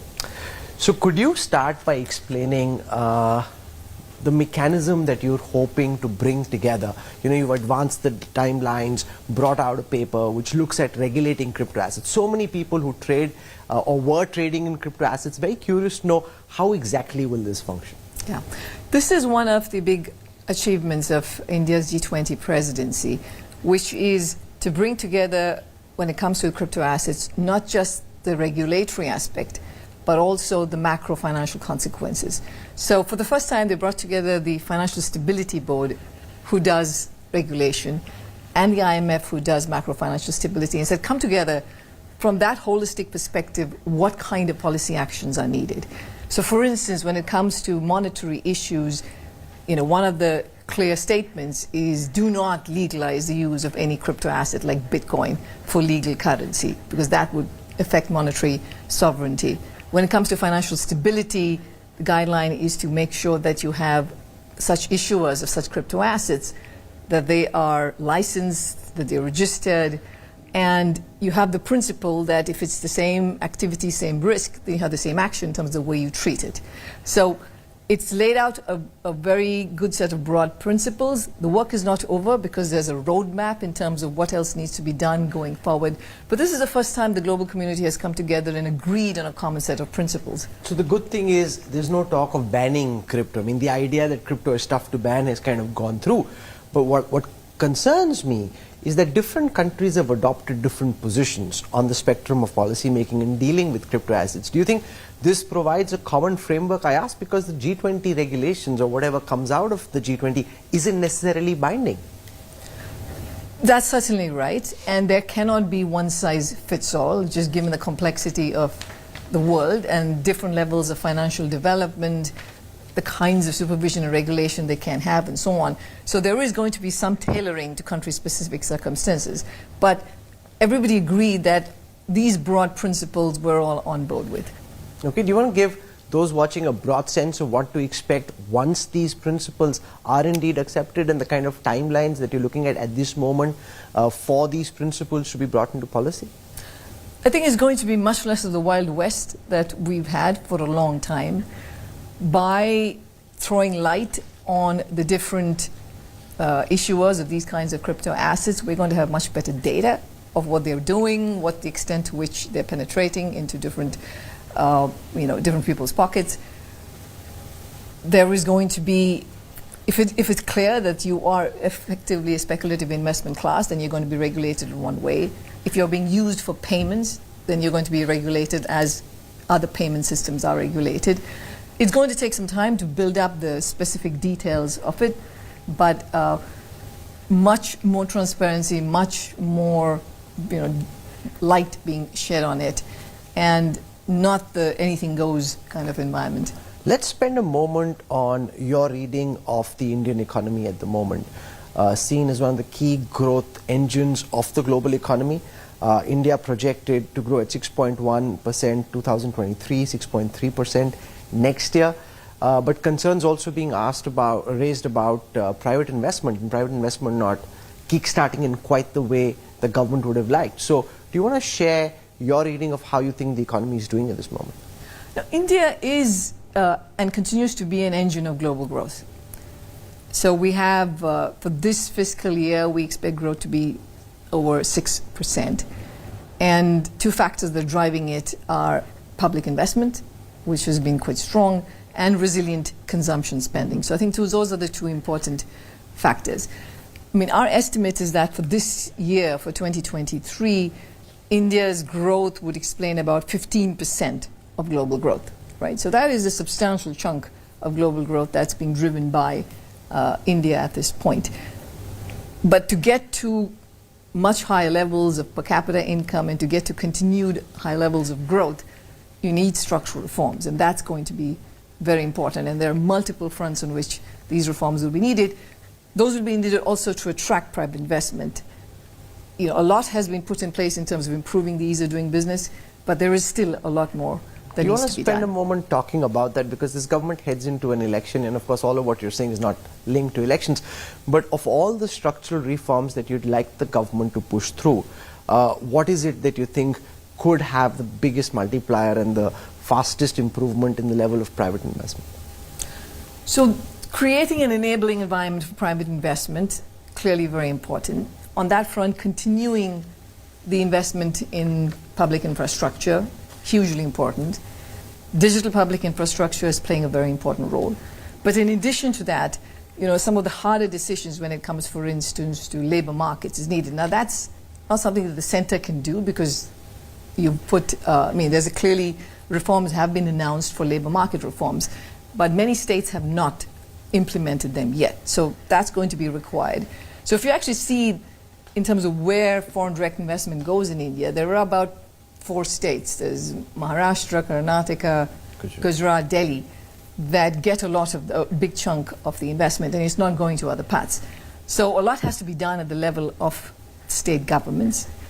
Secondly, of course, again, what I said about the ease of doing business, that it's still the case that there is a fair amount of red tape in opening businesses in India. That's going to take some work. Education, in terms of improving the quality of education, making it, there are some fantastic institutions over here, but the depth of it needs to be improved. More work on that front. Female labor force participation is way lower than what it should be at this level of development in India. It's very low. Raising that up would make a big difference. So these are some of the reforms that would be helpful. You may have seen some commentary recently about concerns being raised internationally about whether the government is overstating economic growth. Came out 7.8% was the estimate that was put out recently. Is that a concern that you have? Because that's been a big concern somewhere else, and now there's this controversy. So I'm kind of wondering what's your reading of that? No, this is not something that we are concerned about. We look at a bunch of data. We look at lots of high-frequency data and so on, and these are the numbers that we take. Let's spend a moment on digital public infrastructure, which has been one of India's big ideas during this G20 presidency. And you travel internationally, you're seeing what's happening in global economies. Do you really think India's tech stack is of as much utility internationally as the government hopes it can be? I think India is really on the forefront in this area. It's already seen the benefits for India itself. Not just in terms of innovation and what is brought in, but also on the fiscal front in terms of much more efficient spending, the ability to collect revenues, formalizing the economy. All of that has been phenomenal. India is really a leader in that front, and other countries in the world are paying attention to what India is doing in this space. Do you see other countries wanting to adopt these technologies? Do you see this as being a part of what India can export in terms of ideas and tech globally? I think it already is doing that, actually. It is absolutely exporting those ideas. There is now a push to make sure that we have platforms that are interoperable, that speak across borders, because clearly there are different forms. There's Pix in Brazil, which has the features of India's UPI, but at the same time is different in other respects. And the question is whether you can have a much more integrated platform. There's work being done on that front, but organically, a lot of these exchange of ideas is happening. Let's spend a moment on your reading of the Chinese economy at the moment, which is one of the big concern areas. The obituary of growth in China has been written often and has always proven wrong. But there are also concerns that maybe this time the distress is deeper and more real than it has been in the past. How do you read all the data that's coming or not coming out of China? Now, after a first quarter that was very strong because of the rebound from the reopening, China's economy has slowed. And we see that in private consumption. The real estate sector, of course, has had a lot of trouble for a long time. And we saw some improvement in the first few months of this year. But then again, we're seeing a deterioration. So that is an area of important concern. So investment is just down. Confidence is down, consumer confidence, and just broadly private sector confidence is down. Now, the good news is that China has the resources to be able to turn things around. It still can do much more in terms of fiscal policy and in terms of monetary policy, and they are taking actions in that dimension. But these are things that can't necessarily be turned around overnight. We expect China's growth to slow. For this year, for instance, we still think that it can meet the target that the government has set of about 5%. But then into the medium term, we have China's growth projected at around 3.4%, going down. So that's where we are. It's not like we're expecting to see a very deep downturn or a sharp recession or anything of that kind, but just slowing growth. So slowing growth at this level of economic evolution is understandable. But there are people who take it one step further and say, because, for example, youth unemployment, June was 21%, before they shut off unemployment data, they say the distress is much deeper and darker than the mandarins in Beijing would have us believe? Well, it's more than just saying that China's reached the size of an economy where the growth slows down, right? It's certainly more than that, because we have revised down our projections for China relative to the pre-pandemic, given the developments we've seen in the property sector. And in your revised projections, is there a point where China still overtakes the US? Because that's become a matter of global commentary about whether China ever does overtake the US in terms of the size of the economy. Yeah, I mean, obviously, given the downgrade, it's going to take longer. Whether it will or will not will depend upon what kinds of policies the government does take at this point. Like I said, it has the space to be able to make changes to its economic path. But the combination of what we're seeing in terms of the property sector, the slowing confidence, the fact that the global demand, especially for manufactured goods, has come down quite a bit. I mean, all of this are headwinds for China. We saw the US Commerce Secretary, Gina Raimondo, when she was in Beijing recently, speak about China becoming increasingly uninvestable, that ad hoc economic decision making is making it very complicated for American companies, international companies to invest in China. Do you see this pulling away, or this, not necessarily decoupling, but reducing interdependence being now cast in stone, or do you think there is likely to be an economic rapprochement more than we've seen so far? No, I do think that we are in a time of geo-economic fragmentation. We're certainly seeing these geopolitical tensions are showing up in countries, moving away from each other. For instance, Rahul, if you look at the import restrictions that have been put, last year 3,000 new import restrictions were put. That was 3 times the number that was put in 2019. And if you look at where FDI is going, it's much more driven by now geopolitical considerations as opposed to geographic distance, which used to be a bigger role. So we are certainly seeing countries distancing themselves in terms of the amount of integration, relative to how much of integration they had in the past. The whole language of we're trying to de-risk and not decouple, I think is fine. It's much more harder to do in practice and not go down a slippery slope. So this is a challenge for the world, and we've been at the IMF. I mean, this is one of our jobs, is to flag the risks to the world from this. What are the risks at this moment?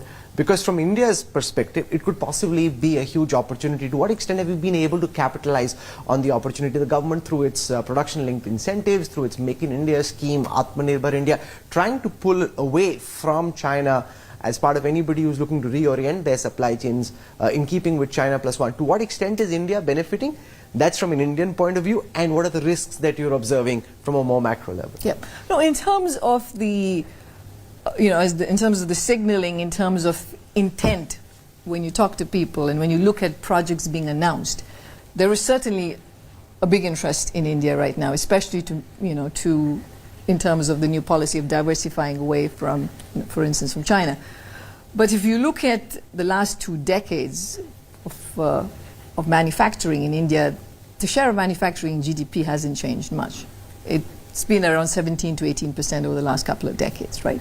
So, clearly a greater push is needed in terms of attracting all that investment in, and in terms of making sure that manufacturing has a high share in production, and Make in India is a bigger success.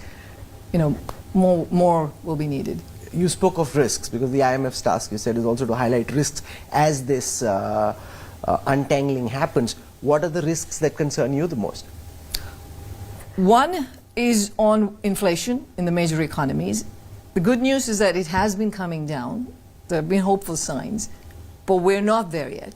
And we could still have a situation where inflation, yes, has come down, but doesn't go close enough to the targets of central banks, in which case they will need to raise interest rates by a lot more. And then we might not have the kind of soft landing that everybody's projecting at that time, and that could be a real shock to the global economy. Second is the war is not over. Russia's invasion of Ukraine continues. You could see big impacts on energy prices again, on food prices. That remains an important risk. China is a concern. I think the downside risks to China's growth have gone up.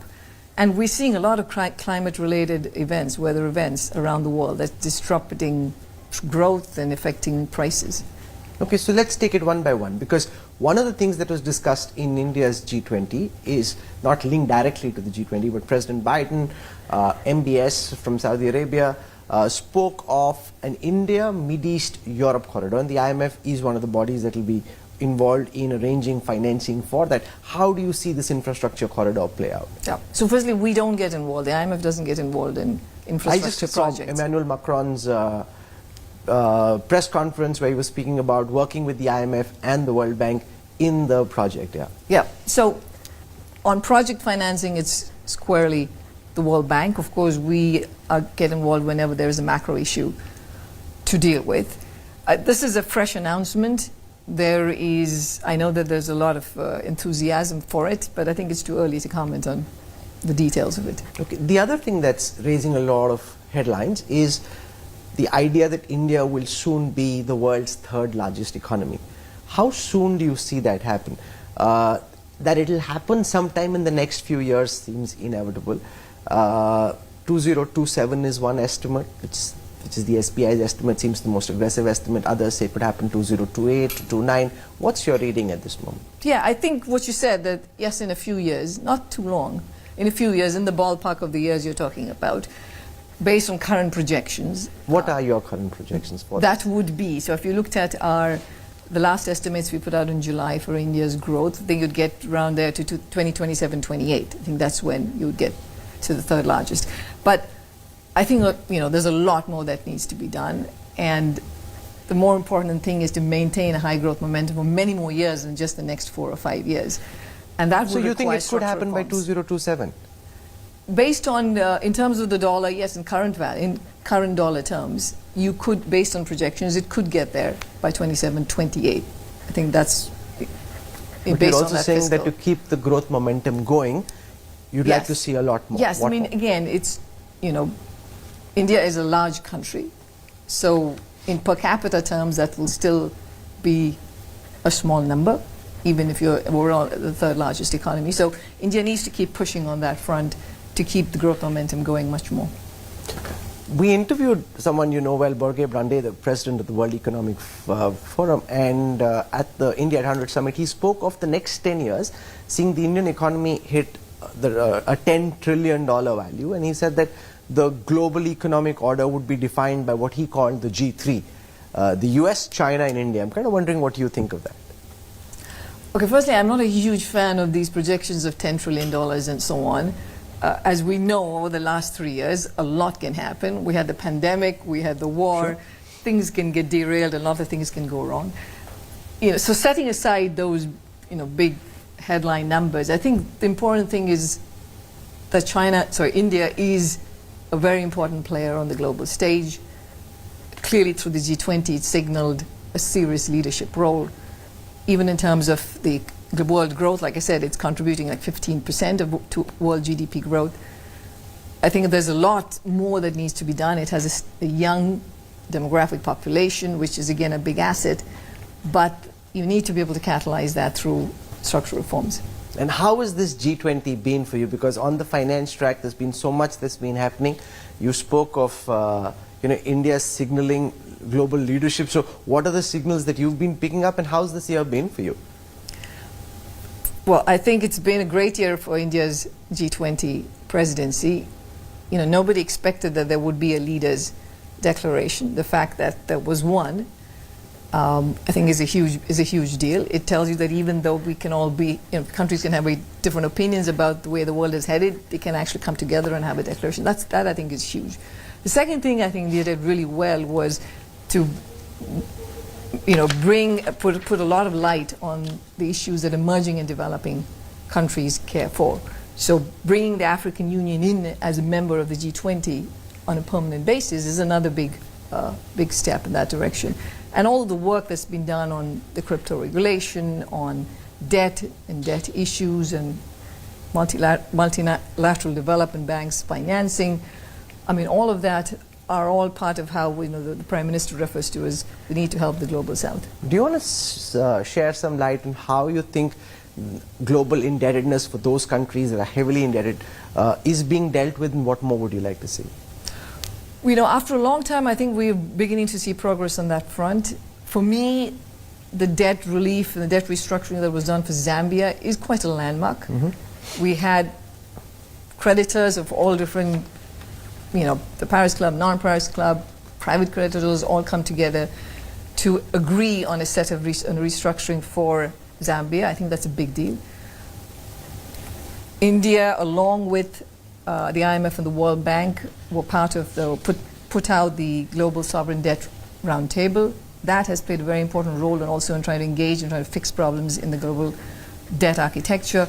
So I think we've made progress, but a whole lot more is still needed, and we need to make these restructurings happen at a much faster pace. Outside of all global macroeconomic questions, you may have seen that one video of the IMF boss, Kristalina Georgieva. She's doing a Sambli dance number, and I'm wondering, when you're seeing that video, what's going through your head? She's been smashing the internet. Yes. And earlier, you were the one IMF nominee that most people know.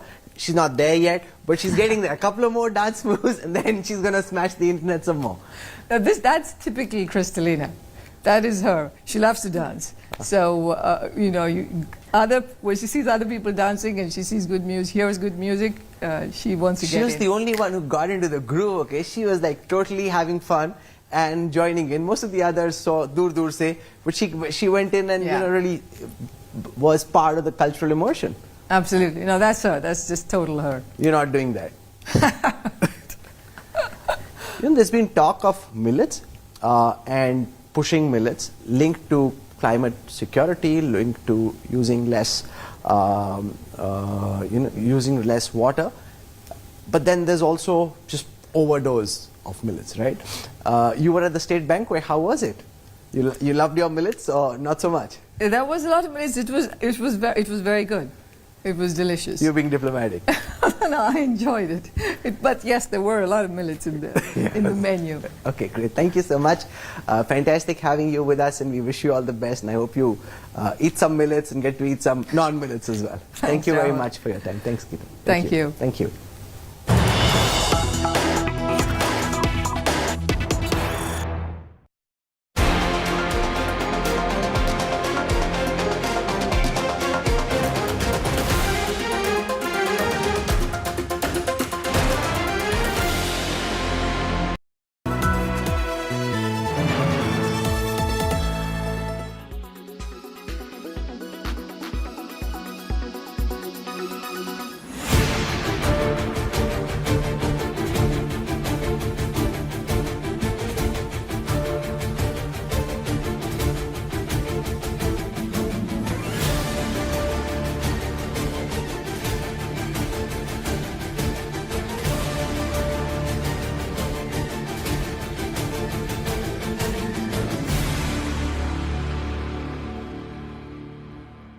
Weather forecast now.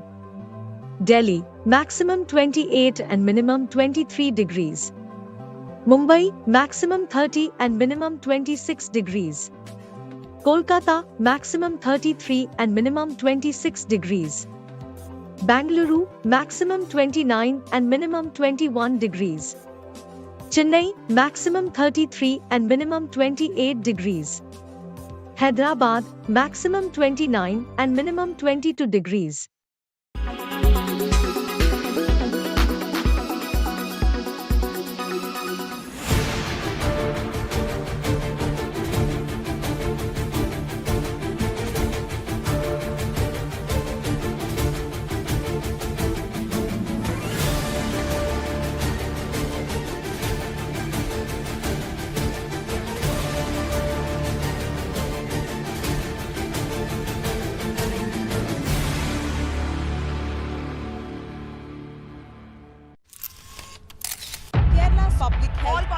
Traveling from different parts. Armed with facts, Looking at political back. she takes the news by its horns. Do you think the future of these students are not hampered? Fierce, bold and direct, setting the tone for the biggest stories from every corner and every angle. Expect nothing but the unfiltered truth. News first, niceties later. Watch me, Nabila Jamal, on India Today. Make your media plan smarter with India Today Live TV on your connected devices. Amplify your brand with 100 million smart internet viewers. To advertise, mail us at sales@aajtak.com. Kia Sonet, undeniably wild.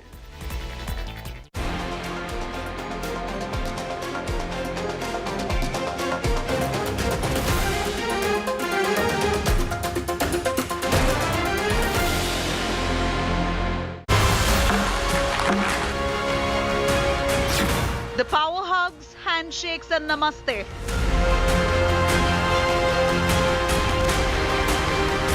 Dosti, diplomacy and G20 dhamaka.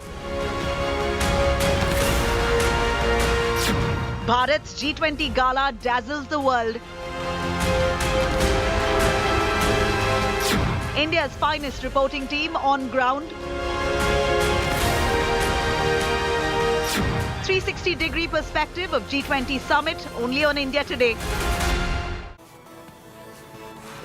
Hello and welcome. You're watching India Today. I'm Akshita Nandagopal. What a fantastic weekend it's been for India with the G20 Summit. So many takeaways, the Delhi Declaration, the African Union becoming a part of the G20 and so much more. This has truly been a historic weekend, not just for India, but for the world. And all of that courtesy the stellar leadership shown by India, which several world leaders have referred to as well. Over the next half hour, I'll get you a glimpse of the reactions that have come in. But first, take a look at this report where we break down for you all that happened on day 2 of the G20 Summit and largely the bonhomie, the friendship that's on display right now between world leaders and Prime Minister Modi.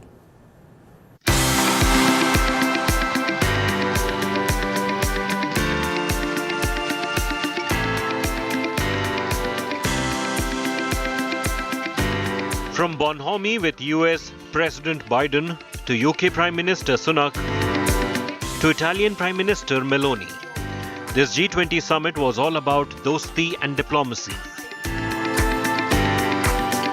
As he explained the Connaught wheel to President Biden and later the Sabarmati Ashram in detail, Prime Minister Modi's rapport with US President Biden was on full display. The chemistry between the two leaders was the highlight of G20 Summit. Prime Minister Modi's bond with Rishi Sunak also stole the limelight. On day 1 of the summit, the moment Sunak saw Modi, he greeted him with a namaste and a warm hug. And on the second day of summit, both leaders were seen strolling together after paying homage to Mahatma Gandhi. Rishi Sunak, who is first Indian origin Prime Minister of the UK, has often expressed his admiration for Modi. I have enormous respect for Modi ji, and he's been personally very warm and kind to me, and we're working very hard, as I said, on our shared ambition of concluding an ambitious and comprehensive trade deal between India and the UK, because both of us think that would be a good thing. Italian Prime Minister Giorgia Meloni also shared a light-hearted moment with Prime Minister Modi as she arrived for the G20 summit.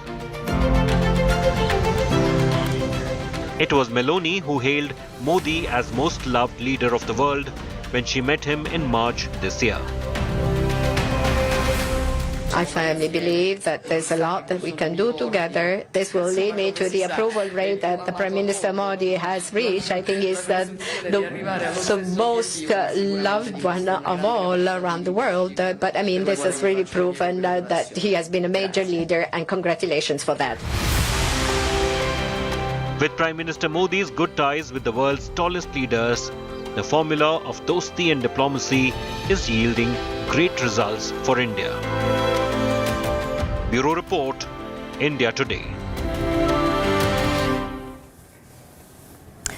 It's been a hectic 2 days for all of our reporters who've been at the Bharat Mandapam, getting you every single update and ensuring that the news reaches you first, the India Today viewer, on what's happening in the G20 Summit. I'd like to introduce on this broadcast Gaurav Sawant, our managing editor. We also have with us Abhishek Bhalla, Paulami Saha. We'll also have Geeta and Moshmi joining us in just a bit. But good evening to all of you. I know you all had a long not 2, rather 3 days, going into the Bharat Mandapam early into the morning and then non-stop reporting from the media center. Gaurav, to you first. So many takeaways really from the G20 Summit. I think it's more than lived up to expectations. It's surpassed expectations. But to you, what was the biggest takeaway, Gaurav, that, you know, the world will remember this G20 for? So the world will remember this G20 for African Union being a part of the G20. The world will remember this G20 for all the countries signing on the dotted line on all the 83 paragraphs with no footnotes. The world will remember this G20 for commitments that have been made, and in some instances the first step being taken towards helping improve climate in terms of Rishi Sunak, Prime Minister of Britain, committing $2 billion just at the beginning. But what will India remember this for? This is India's moment. This is India's moment where India is on the center stage. The line that India had taken, and right from the beginning when it came to the Ukraine conflict, India, right from step one, from day one, had said, 1, not an era of war.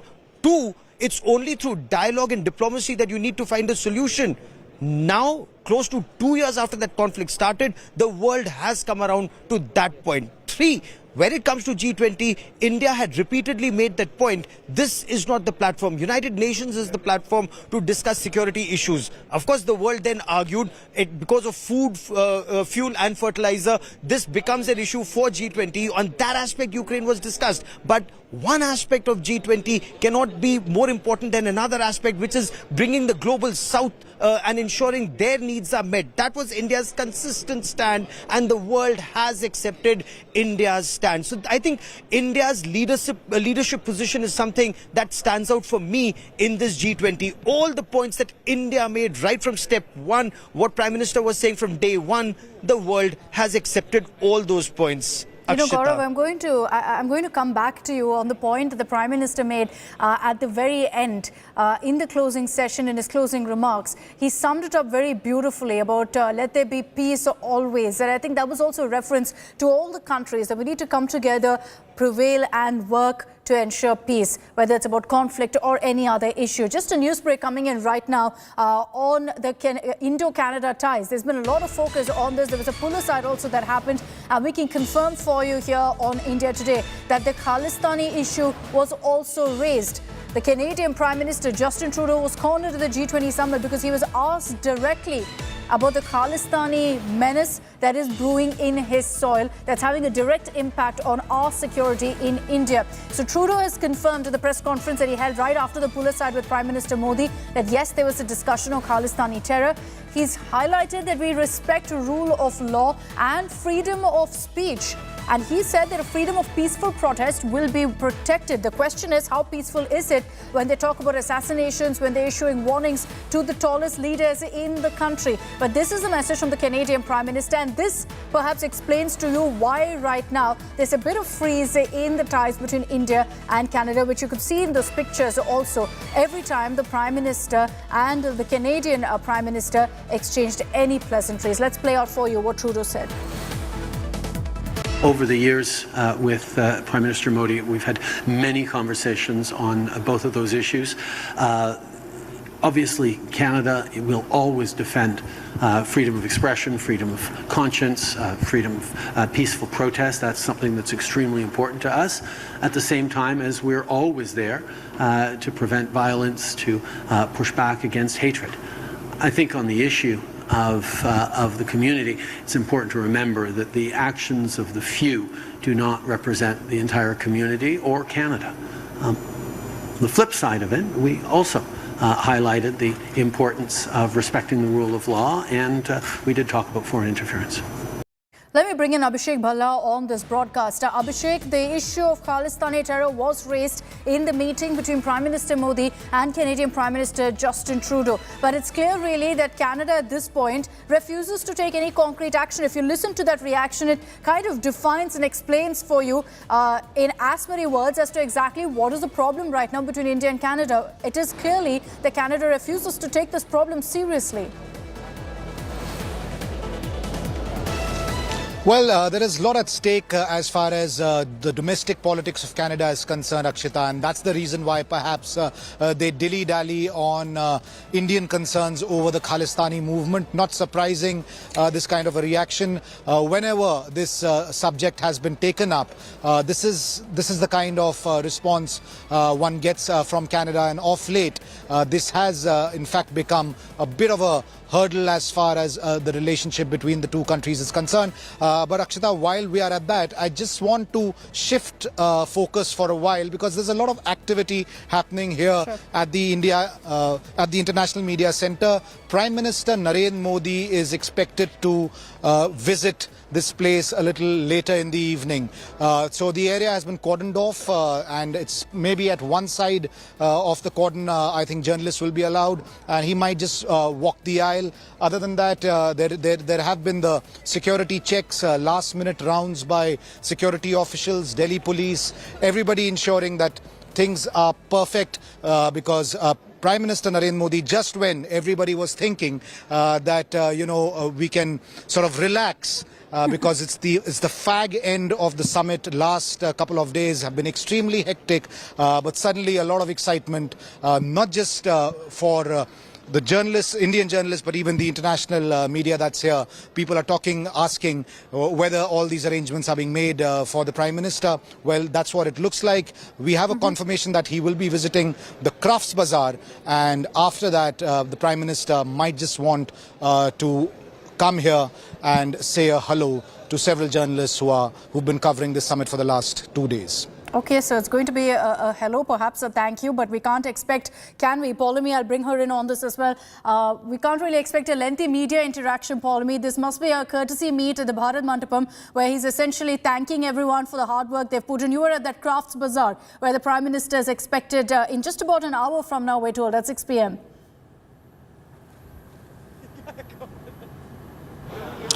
That's right.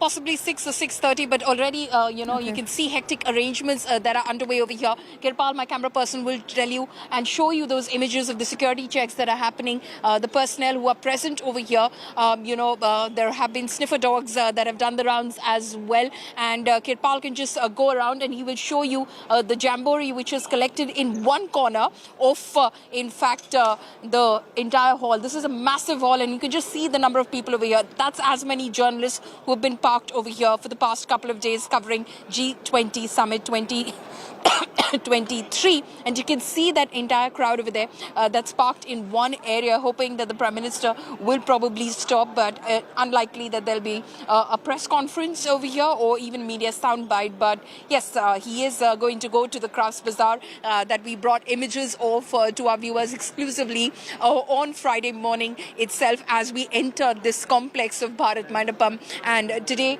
the grand finale happens right next door at the International Media Centre, which the Prime Minister is expected to shortly visit and of course review arrangements in terms of, like Abhishek was saying, probably a hello and a thank you to all the media that has flown in from across the world to cover G20 Summit 2023. So much has transpired since that live. I remember you were live with me on Friday morning, Paulami. And since then, all of those people at the Crafts Bazaar, all of the people at the Media Centre and every part of Bharat Mandapam have ensured the success, the roaring success of the G20 Summit. And I reckon the Prime Minister is there essentially in about 1 hour from now to thank all of them for the hard work that they've put in. Our Foreign Affairs Editor Geeta Mohan is with us. I also have Maushmi Singh. I'm going to go across to them in just a bit, because I want to play out for you what world leaders have had to say about their experience in the national capital, about their experience of the G20 Summit under India's presidency. We'll play out those reactions and then I'll take this across to Geeta. We talked about how important it was for this G20 to be the success that it was, having solid conversations and interactions that involved countries, the major countries from around the world, creating moments both for formal interactions and the productive informal conversations that were a huge part of this summit to advance important issues. We also talked about the range of issues that matter, whether it's climate change or the rule of law or issues facing Canadians and Indians. We recognize that India is an extraordinary extraordinarily important economy in the world and an important partner to Canada on everything from fighting climate change to creating growth and prosperity for citizens. There's always a lot of work to do, and we will continue to do it.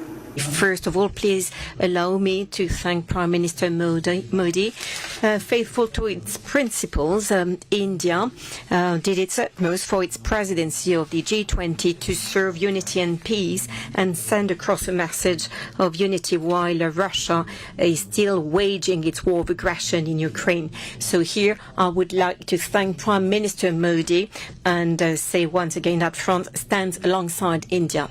First of all, this G20 confirms once again the isolation of Russia.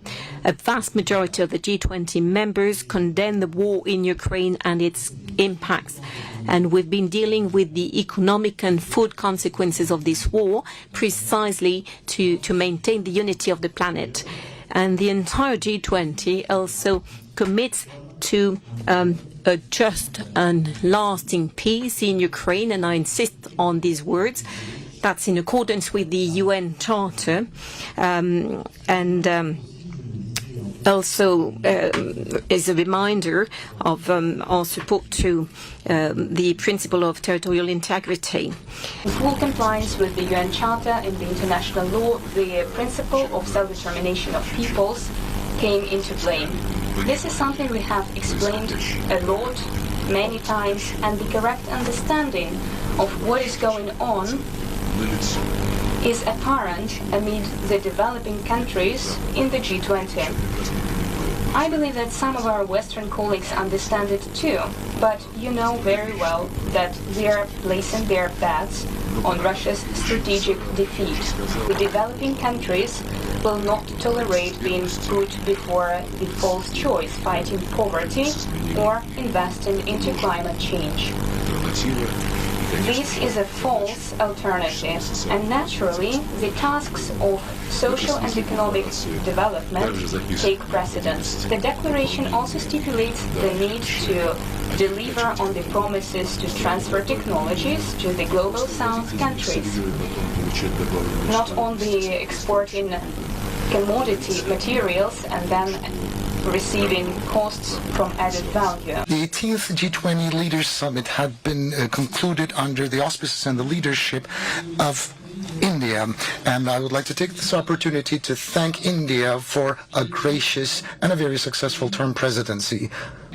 I would like to thank His Excellency Prime Minister Modi for the gracious hospitality that was shown to my personal self, my spouse, and my entire Turkish delegation. And I would like to extend my gratitude to all of those involved in the realization of this summit.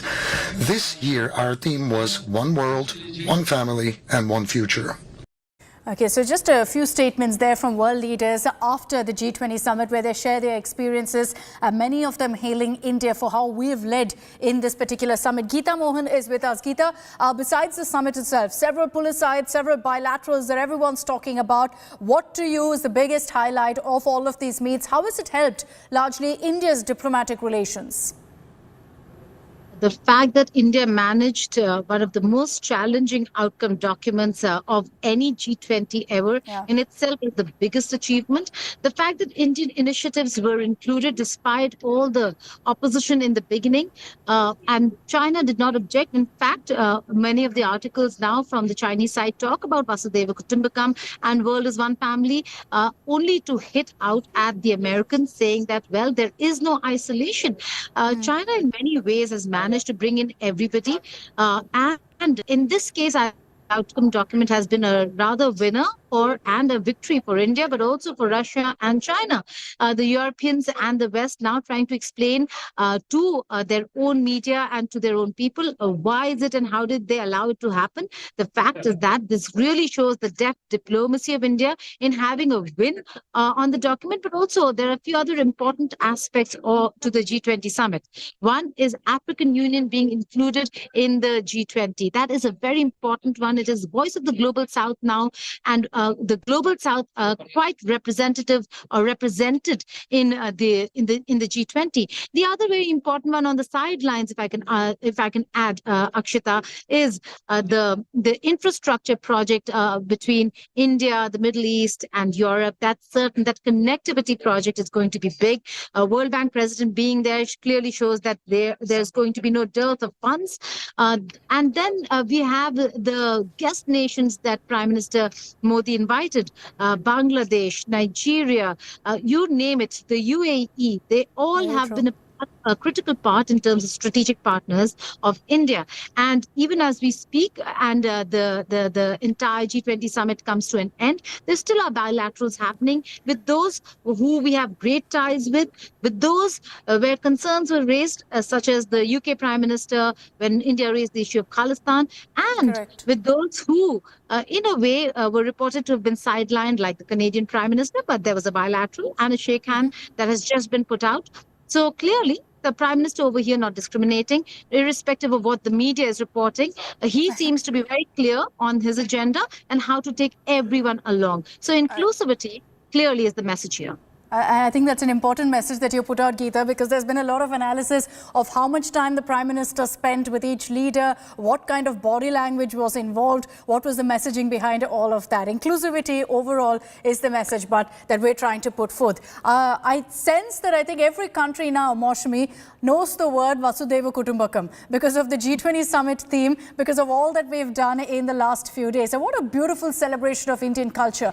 You have to give it to the organizers for how they've brought in Indian culture, Indian tradition in every single part of the summit, whether it's the session themes or whether it's the setup at Bharat Mandapam. Those 3 points, I think, when the intro happened on day one of the summit, where you had the Konark wheel, which you see on your screens. The second was just before the dinner, where you had Nalanda blown up behind the Prime Minister again, and today at Rajghat, where you had the Sabarmati Ashram in display. Amazing preparations, amazing organizing, really, of putting Indian culture in the forefront, Maushami.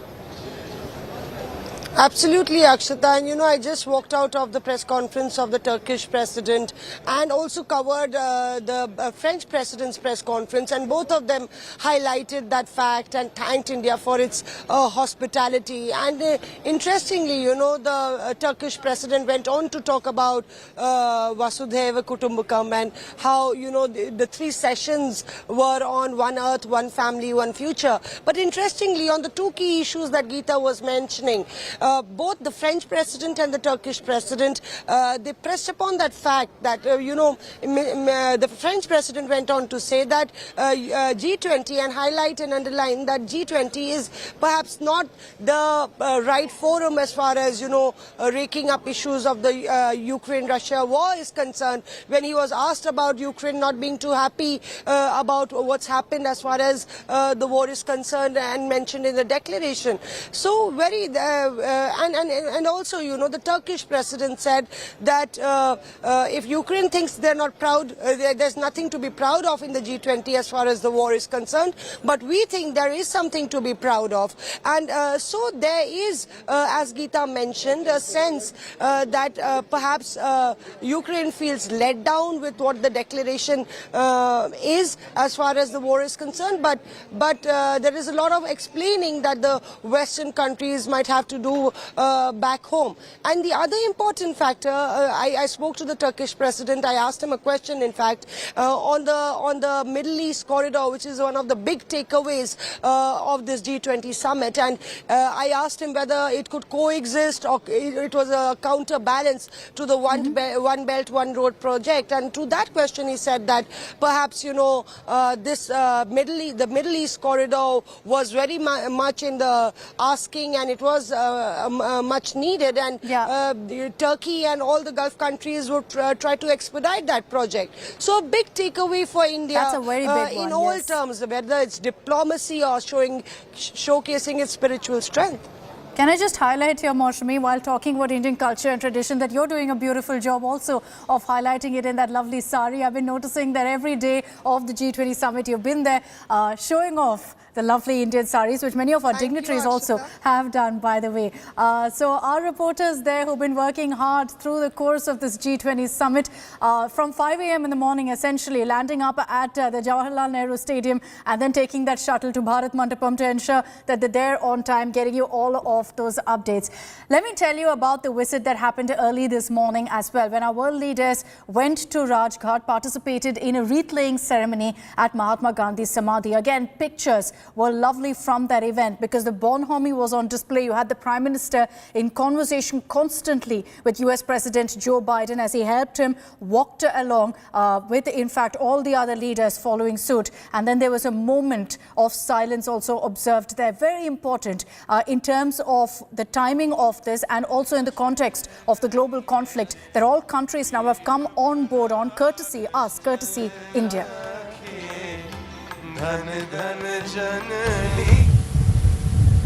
A serene morning at Rajghat. A powerful silence envelopes the world leaders gathered to pay homage to the icon of peace, Mahatma Gandhi. US President Joe Biden, India's Prime Minister Narendra Modi, United Kingdom Prime Minister Rishi Sunak, Canadian Prime Minister Justin Trudeau, standing united in their reverence for the man who championed non-violence. मैं इस declaration को adopt करने की घोषणा करता हूं. A day earlier at the G20 Summit, India, under Prime Minister Narendra Modi's leadership, orchestrated a historic moment for global diplomacy. On Saturday, the New Delhi Declaration, brokered by India, called upon by nations to uphold international law, territorial integrity, and the multilateral system that safeguards peace and stability. One Earth, one family, one future का road map सुखद हो. स्वस्ति अस्तु विश्वस्य, यानी संपूर्ण विश्व में आशा और शांति का संचार हो. 140 करोड़ भारतीयों की इसी मंगल कामना के साथ आप सभी का बहुत बहुत धन्यवाद. Under India's visionary leadership, a fractured world scarred by the Ukraine-Russia conflict found common ground, echoing the Gandhian principle of non-violence and unity. Raghupati Raghav राजा राम पतित पावन Sitaram. Back at Rajghat, a heartfelt musical tribute filled the air.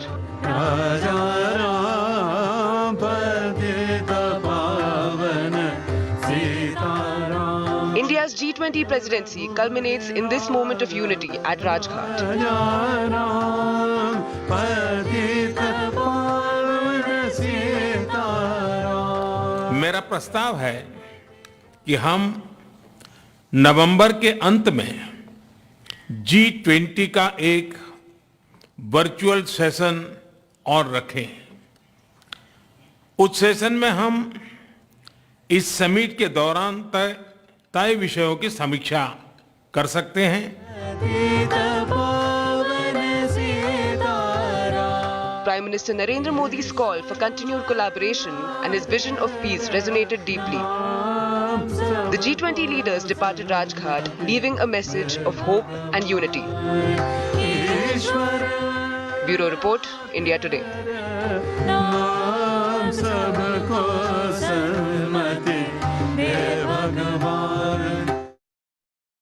Highlights for you from day 2 of the G20 Summit. I'd like to thank all of our reporters for joining us over the last 30 minutes and getting you a sense of the big takeaways of this summit. Thanks to Gaurav, Paulami, Abhishek, Geeta and Moshmi for getting us those details. There's a lot of praise coming in for the Prime Minister from India and from abroad. Let's get to a reaction from superstar Shah Rukh Khan, who's congratulated Prime Minister Modi and hailed India's G20 presidency. SRK, in a detailed post on social media on X, formerly Twitter, has said G20 has fostered unity between nations. India will prosper under Prime Minister's leadership.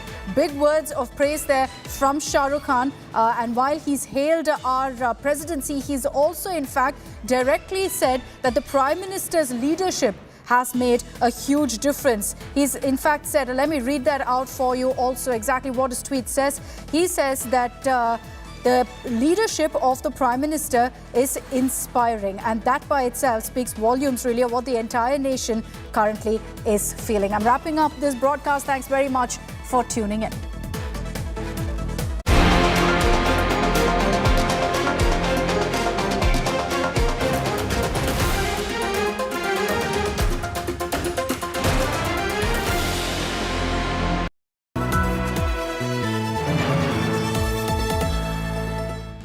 India aims big with the G20. The India Today group brings together unmissable super sharp global thinkers and strategists. Top foreign affairs guru. It has to be a world with a greater sense of purpose, of vision, of values. Leading expert on global political risk. Xi Jinping is not surrounded by a bunch of reformers right now. Leading global economists. India's economy should be able to grow.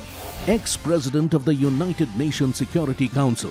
This is an indication that relations between China and India still remain very troubled. The Indian imperative, debated like never before. Only on India Today.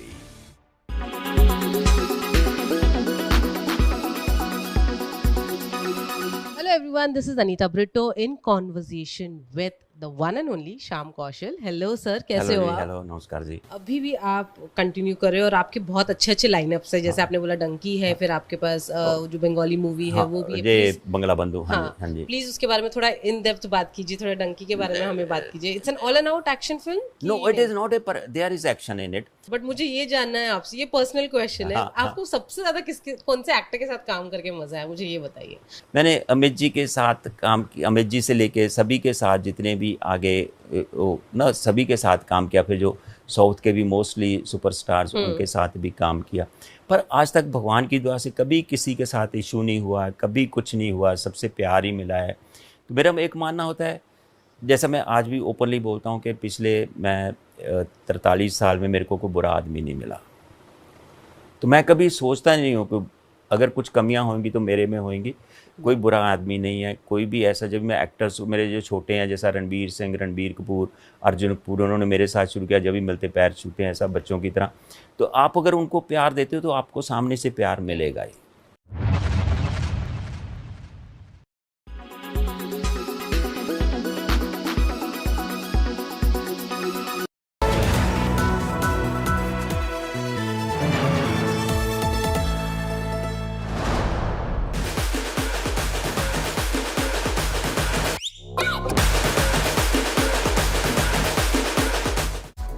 Hello and welcome. You're watching our special broadcast. I'm Dipali Patel. It's Shah Rukh Khan Day yet again in 2023 with Jawan releasing in theatres. This is for the first time Shah Rukh Khan has collaborated with Atlee, and I must say, blockbuster is written all over it. There are emotions, action and every element that a typical South film has. I'm joined by my colleague Tushar Joshi. Before we talk about the movie, let's begin by giving you an experience that was watching two Shah Rukh Khan in a price of one ticket. Tushar, I remember watching SRK in Roll 7 years ago in Fan and fondly remember Duplicate, Paheli, Dawn, Om Shanti Om and even Ravan. But what gives Jawan an edge over all of these films is the action and the character look, especially Vikram Rathore, the father that he plays. The salt and pepper look, the cigar in his mouth, the slow-mo scenes in the film. Thanks to Atlee, who pulled this off with SRK, making it an out-and-out South film for him, the superstar that he is. Also, I think the makers have almost shown us all the future SRK, a fashion in which, where one can imagine how he would look in movies 10 years from now. An unmatched SRK experience for every fan. What do you say? Absolutely. I mean, you get two Shah Rukh Khans at the price of a ticket. What else could anybody ask for? And I think what we saw in the teaser and the trailer was just the tip of the iceberg. What you aptly mentioned right now is Vikram Rathore, the elder Shah Rukh Khan, the guy who plays the father. Every time he's on screen, every time he says a line, every time he walks across the frame, there are cheers, there are CTs, there are people applauding, there are people dancing in the aisles.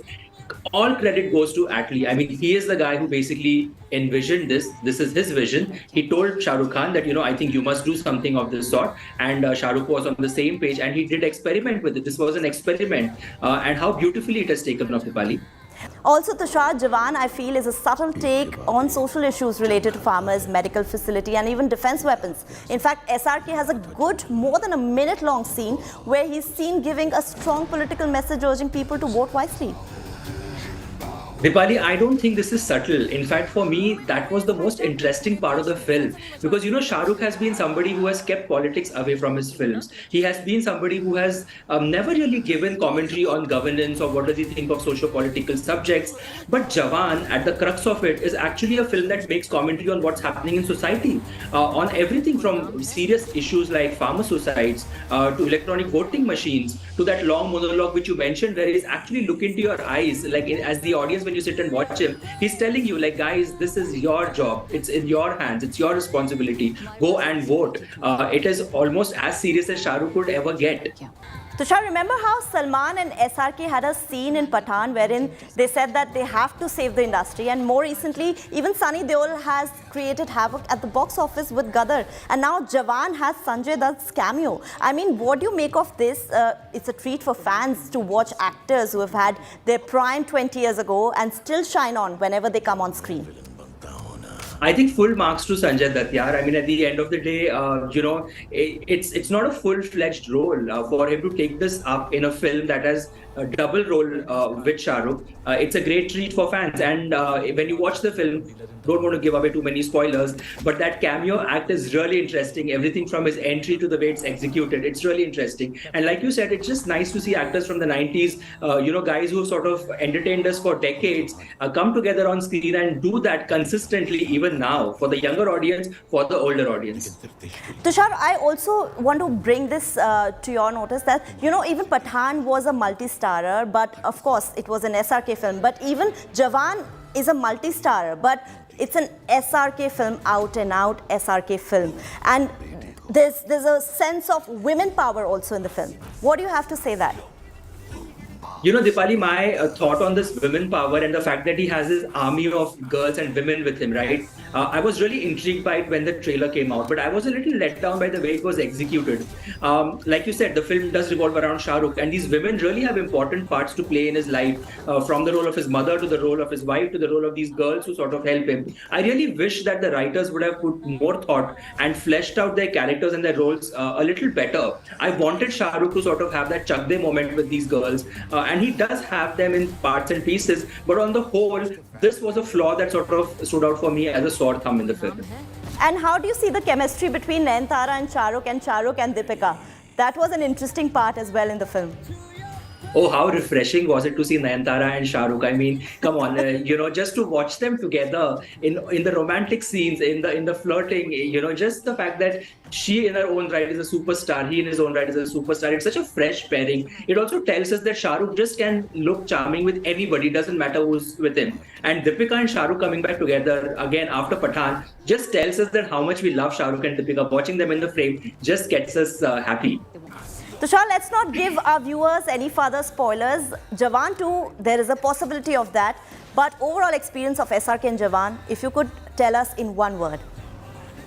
Well, if you ask me in one word, there is no other word as better as a word that starts with the alphabet M, and that's Masi. I think the film is Masi. There are lines in the film that says Masi, Masi, Masi every time Shah Rukh is on screen. If there is Jawan 2, I won't be surprised. It's a film that is just good time at the theaters. You go with family, friends, have some popcorn, and just enjoy Shah Rukh and his superstardom. What a better way to spend your weekend. I definitely am hoping, and I'm expecting, and I'm definitely anticipating, and both of us are calling this out right now that there will be more Jawan films coming up in the near future. All right, so we are not giving this film any stars. Go and watch it and experience the SRK experience. जंग हारता गया, भूखा प्यासा घूम रहा था जंगल में, बहुत गुस्से में था.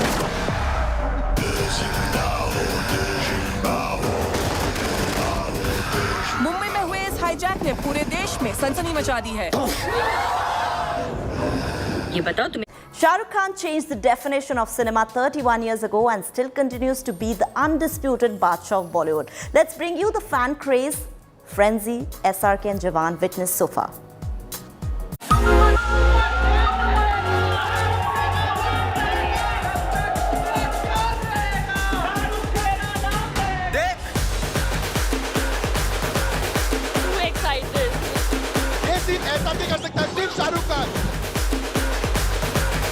Shah Rukh Khan is mind-blowing. The D-Day has arrived, and it is exactly how one had expected it to be. बेटे को हाथ लगाने से पहले बाप से बात कर. Firecrackers outside theaters. हर रिकॉर्ड टूटने वाला, कोई रिकॉर्ड नहीं बचेगा. Drum beats and fans dancing. First day, first show sold out. But most importantly, enthusiasm for Shah Rukh Khan's Jawan. Ready.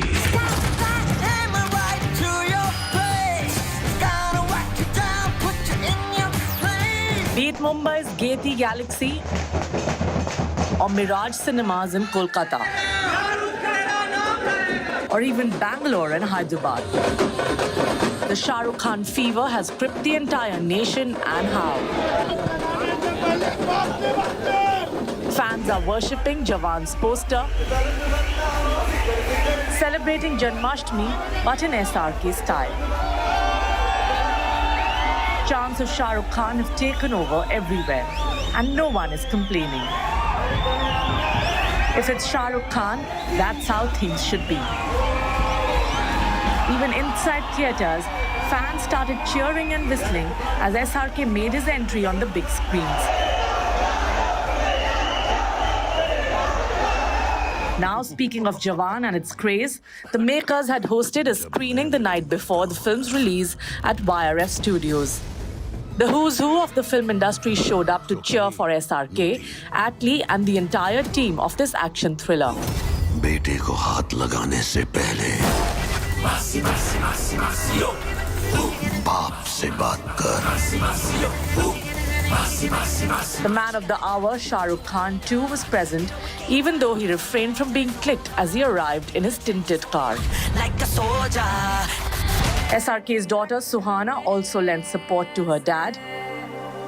Meanwhile, Deepika Padukone, who has a cameo in this Atlee directorial, was spotted arriving at the venue.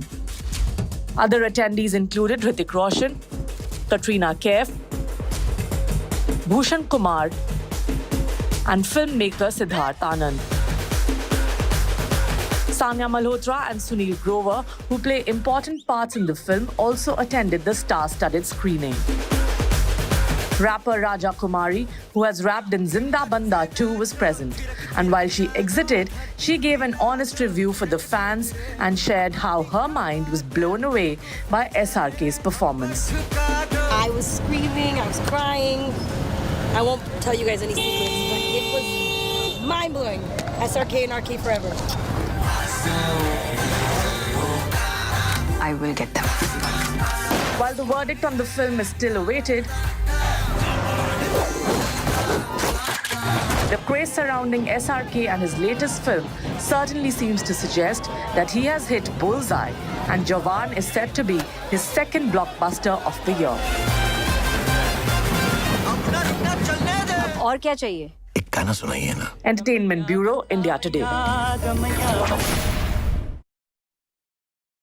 Now, spoiler alert, Shah Rukh Khan will be seen in a dual role in this slick actioner, but this isn't the first time the Badshah of Bollywood will be playing two different characters in the same film. Take a look at this report. Shah Rukh Khan alone can make any film a blockbuster. But when it's 2 times SRK, it is a double dhamaka on the big screen.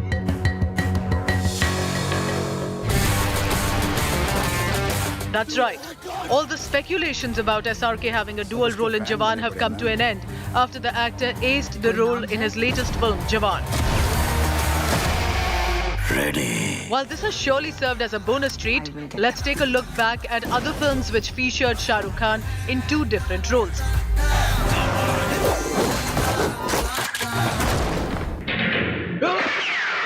Starting from 1995's Karan Arjun, which co-starred Salman Khan.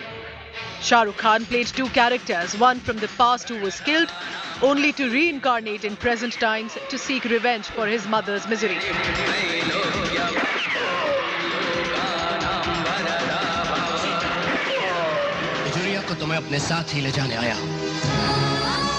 In 1996, he was featured again in a dual role in English Babu Desi Mein.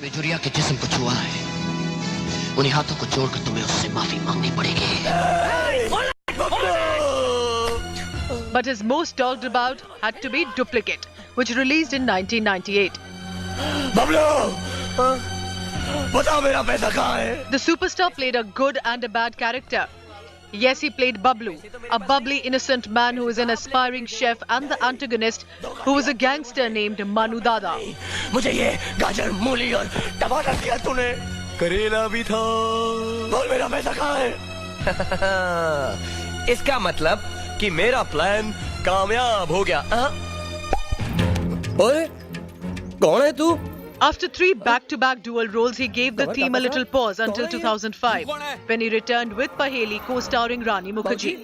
The fantasy film was a remake of 1973's Duvida. Hi Ram, एक ही शकल की 2 धड़ी? हाँ। कलयुग है भाया कलयुग ये कैसा तमाशा है हाँ? चुप करो ये हमारे घर की बात है हम आप ही निपट लेंगे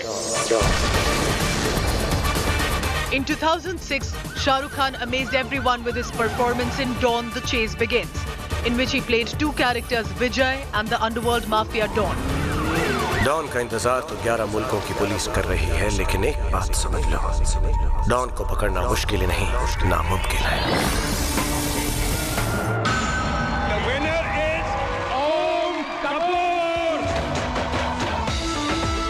Then came Om Shanti Om in 2007, which was a reincarnation story. It followed the narrative of a young aspiring junior artist who dies saving the love of his life. He returns as Om Kapoor, who makes it big in the film industry and seeks revenge on the guy who murdered him in the past life.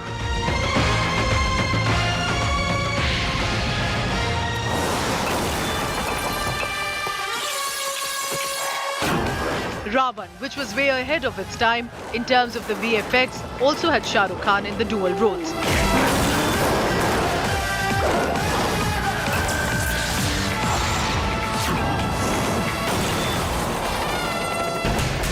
Fan है अपने आप को junior Aryan करना बोलता है Meanwhile, before Jawan, Shah Rukh Khan was last seen in a dual role in 2016 Fan, though the film was not a hit.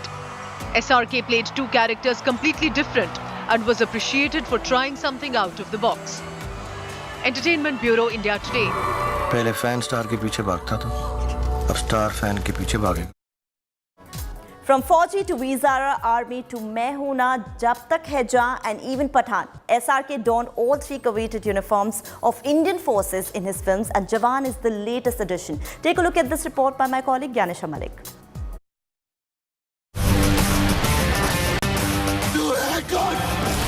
SRK's Jawan, the much hyped, the most anticipated film of 2023.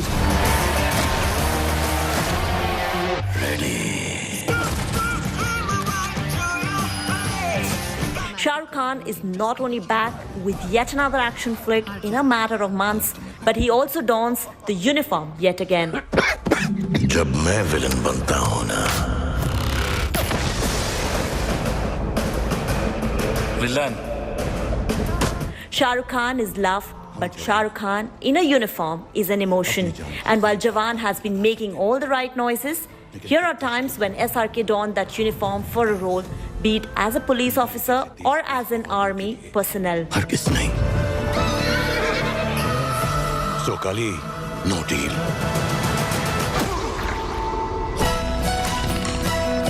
Fauji.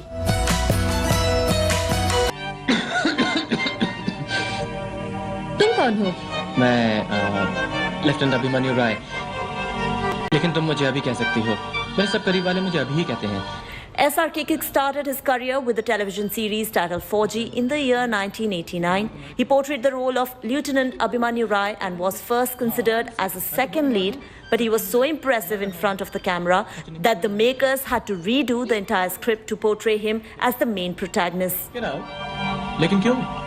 इसमें मेरा क्या कसूर है अगर हमारी किस्मत में लिखा था कि तुम आसमान से गिरो मेरी गोद में धड़ाम से?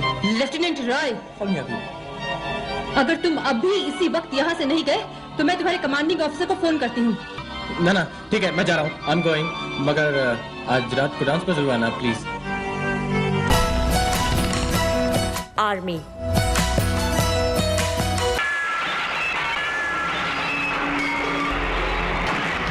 The second time he ever donned the military uniform was in the army, co-starring Sridevi. यही है वो देशद्रोही, वो आतंकवादी।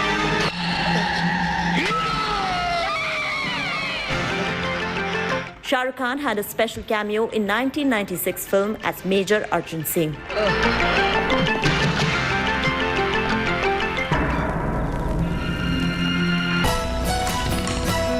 Veer Zara.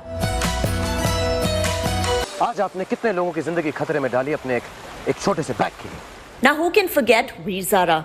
The film released in 2006 and SRK was seen essaying the role of squadron leader Veer Pratap Singh in this cross-border love story. In the Air Force uniform, the superstar looked dashing. किसी की जिंदगी के बदले अपनी जिंदगी देना सस्ता लग रहा है, गलत लग रहा है। I'm sorry, man, but it was disgusting. Mehuna. मैं चाहता हूं कि तुम दार्जिलिंग जाओ, undercover. A year later, in 2007, Shah Rukh Khan returned and donned the army uniform as he again played the role of a major. दिल ही नहीं रे जान दे दे जो तुम्हें हो तो मैं कहूँगा सरकार मैं हूँ ना। The Farah Khan directorial showcased him as Major Ram Prasad Sharma, who is set on a personal mission to reunite his family while also combating an ex-army official who turned rogue, Raghavan, essayed by Sunil Shetty. This film is still loved by fans, making Mehuna a classic one.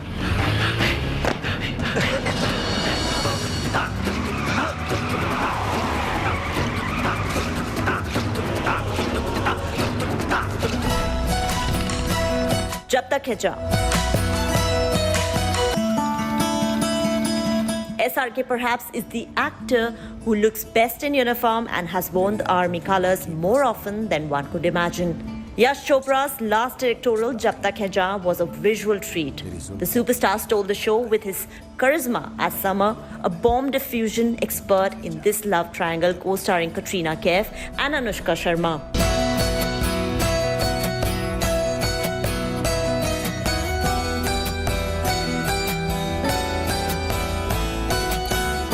तेरा हाथ से हाथ छोड़ना, तेरा सायों का रुख मोड़ना, तेरा पलट के फिर न देखना, नहीं माफ करूंगा मैं। जब तक है जान, जब तक है जान। From losing his memory to finding his love back again to, of course, in the army outfit, Shah Rukh Khan was quite the charmer in this 2012 release.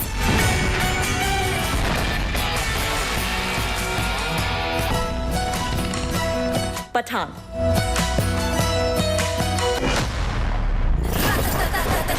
गाड़ी पठान के घर पे रखोगे, तुम्हें मरनाबाजी के लिए पठान तो आया। And his recent blockbuster Pathaan, Shah Rukh Khan once again, through his character, showcased his love for the country. He played a raw agent in the movie, even though not in a costume. मैं एक soldier हूँ पठान, तुम्हारी तरह। हम ये mission साथ में कर सकते हैं. So are you in or are you out? Pathaan, Dhanto, hunt it. His patriotism level was on point, fans loved it, and voila. The Siddharth Anand directorial turned out to be the biggest and massive hit of 2023. एक soldier ये नहीं पूछता देश ने उसके लिए क्या किया, पूछता है वो देश के लिए क्या कर सकता है. Meanwhile, in his brief role in Bhootnath, SRK was seen donning the Navy costume, making him an actor who has donned all three coveted uniforms of Indian forces. सब भूत की कहानियों से डरे हुए हैं. अब इससे बड़ा और भूत कौन होगा? And with Jawan, SRK returns to play a man in uniform yet again. बाप से बात कर. His previous films are proof enough that fans love to see him as a patriot on the big screen. With Gyanisha Malik, Entertainment Bureau, India Today. अब और क्या चाहिए? एक गाना सुनाइए ना.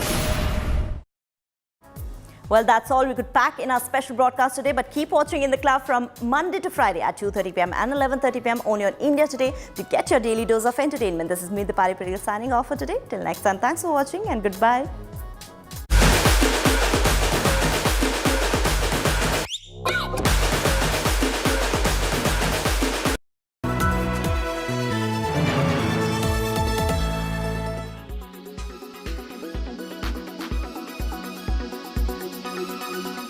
How do you really see India playing a role, particularly as you mentioned, at a time of global conflict? Historically, we've always been for peace. Some of our biggest leaders, some of our most influential faces, historic figures have always propagated peace. India is a land of peace, essentially. So now that we're hosting the G20 Summit at such a crucial juncture, when there's a Russia-Ukraine conflict as well, how do you really see, Sri, India's role in that?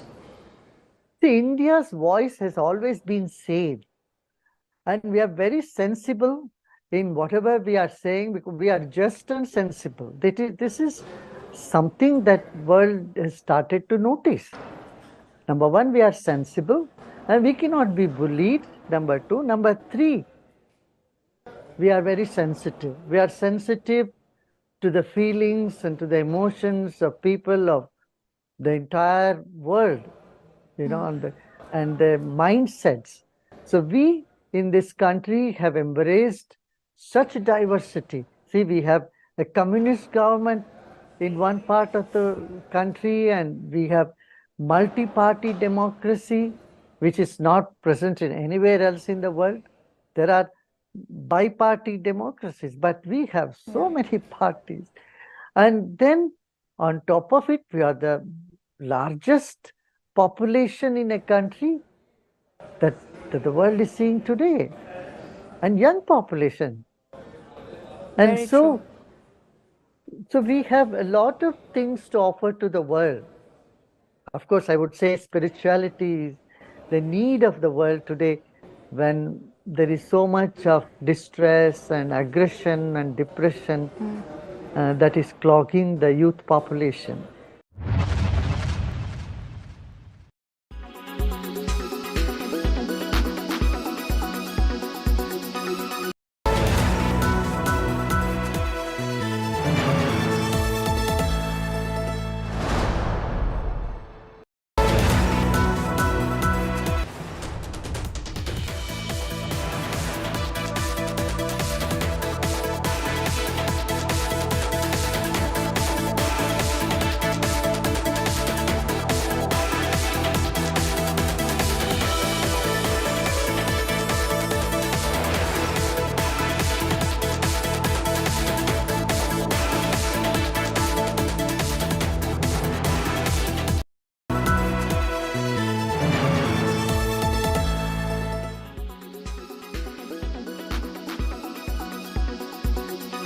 Joining me right now is senior journalist from CGTN, Joe Jacham.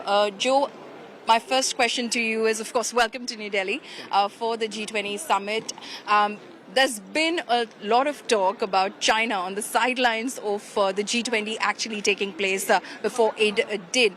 A lot of questions as to whether China is on board with certain concerns. You know, these days people are talking about Ukraine crisis. Actually, I think it's been hijacked, and this is actually in a context of ideological confrontation. So we know that Ukraine crisis has been caught China in between, and actually China has been put in a camp with Russia just because the two countries are neighboring countries and they have this strategic comprehensive partnership. So that does not necessarily mean that China is supporting the conflict, and China has been very clear and stressed a lot of time that China wanted to bring the two sides to the peace talks, and China respect the UN-centered system, which is actually emphasizing the territorial integrity and sovereignty, which China will take care of its own Taiwan questions on the same page. So aside from that, I think we don't need to put the tensions, put the conflict on the agenda. That's also the things that the G7 countries actually wanted to have Modi to make agreement on this. So I don't think Modi is wanting to see that his success on this one, or India's presidency on many issues or pressing challenges facing humanity could be hijacked just on the Ukraine crisis. So I think that's the point that I want to make. Okay, so the Chinese sense, if I understand this correctly, is that the Ukraine-Russia conflict shouldn't, in a sense, hijack, the substance of the joint communique. Yes, I don't think so, because I don't think Modi wants to do that. But, given the pressure now, I think G7 countries are trying to make sure that any kind of international multilateral institutions could just, make this as the priority. But we have the security issue. You are watching India Today.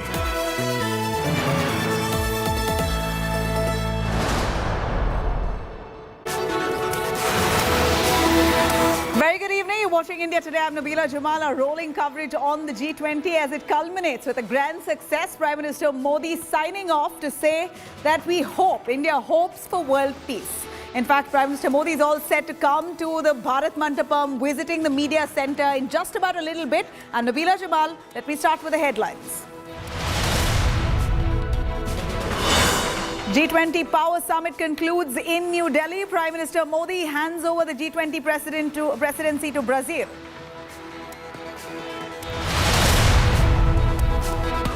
Modi's big world peace message to end G20 Summit concludes with Swasti Astu Vishwa. Says, let there be peace in the world. Swasti Astu Vishwasya, यानी संपूर्ण विश्व में आशा और शांति का संचार हो. Day 2 of the G20 Summit begins with tribute to Mahatma Gandhi. Top delegates pay floral tribute to Mahatma Gandhi at the Rajghat. Prime Minister greets world leaders with khadi.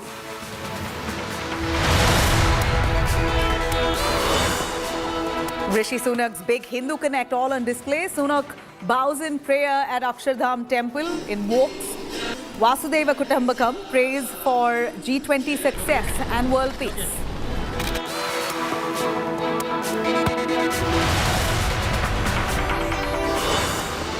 IMF Deputy MD Geeta Gopinath, in fact, hails India's G20 presidency. She says that India is shaping the new world order.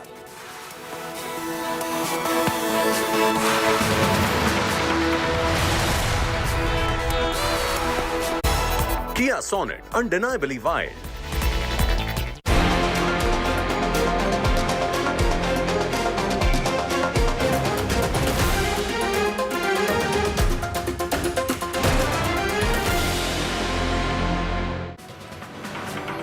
All right, let's cut straight across to the Bharat Mandapam. That's all decked up for the G20 Summit. As it finishes, you have Prime Minister Narendra Modi all set to join the media, local and international, to address a brief address that he's expected to give there to maybe thank the media the world over for arriving into Delhi to be part of this summit and extensively cover it. These are visuals of the Bharat Mandapam that we're bringing to you live.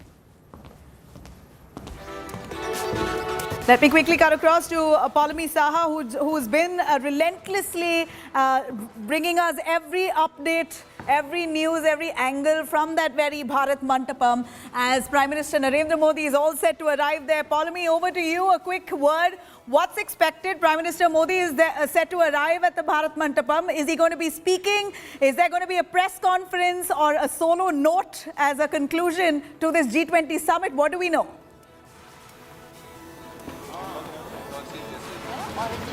Well, all that we know is that in about at least 15 minutes from now, we're expecting the Prime Minister to arrive over here at the International Media Centre in the Bharat Mandapam complex where we're standing right now. The media basically has been clustered in this very space over the last 3 days. The first day, of course, was the pre-summit briefing and certain pre-summit events. And over the last couple of days for the G20 Summit. And as you can see, there's a cordon over here. The media is all behind this cordon, which has been placed after, of course, sanitizing the area. The sniffer dogs were here as well to check the area, ensure that it's all safe and secure, because the Prime Minister is expected to be here in a short while from now. This, if you may, is the grand finale as far as the G20 Summit is concerned. Of course, it concluded earlier in the day with India handing over presidency of the G20 to Brazil. But the Prime Minister, of course, continued to have a bunch of bilateral meetings, a working lunch with French President Emmanuel Macron, a pull aside with Canadian Prime Minister Justin Trudeau, and then a bunch of bilateral meetings, like I said, with the Turkish President, with the South Korean President, with the Brazilian President, as well as with, the President of the European Union and the Chief of the European Commission as well. All of these meetings, after that, the Prime Minister is now expected to reach here. He's also expected to visit the Crafts Bazaar, which is basically an exhibition come sale which has been put up just next door to the International Media Centre, where delegates, officials, media personnel who were present over here from the world over could go and admire the arts and culture, the heritage, the handloom, the textiles from various states of India, and even purchase it. So after he's been there, he's had a look over there as to what was put on display. He's expected to come down here to the ground floor. Remember that this was spread over 2 floors, the International Media Centre. He's going to come here and he is likely to acknowledge, of course, the support and thank all the international media and the national media, of course, that has been here over the past couple of days covering the G20 Summit 2023. It's been quite an exciting finish, undoubtedly, but it's still not over. Prime Minister Narendra Modi to arrive at the Bharat Mandapam. You can expect very well for the next hour to be action-packed. Moshmi joins us live as well. Moshmi, you've been there for the last 2 days, and the kind of action, the vibe that you got at the Bharat Mandapam finally all ended, and on a good note, as India has achieved consensus from all of these countries, 20 odd state heads who had arrived and gave consensus to the most pressing issues, including the Ukraine-Russia war and climate change. So it's a success for India, and now with Prime Minister Modi arriving at the media centre, what's likely to happen in the next hour?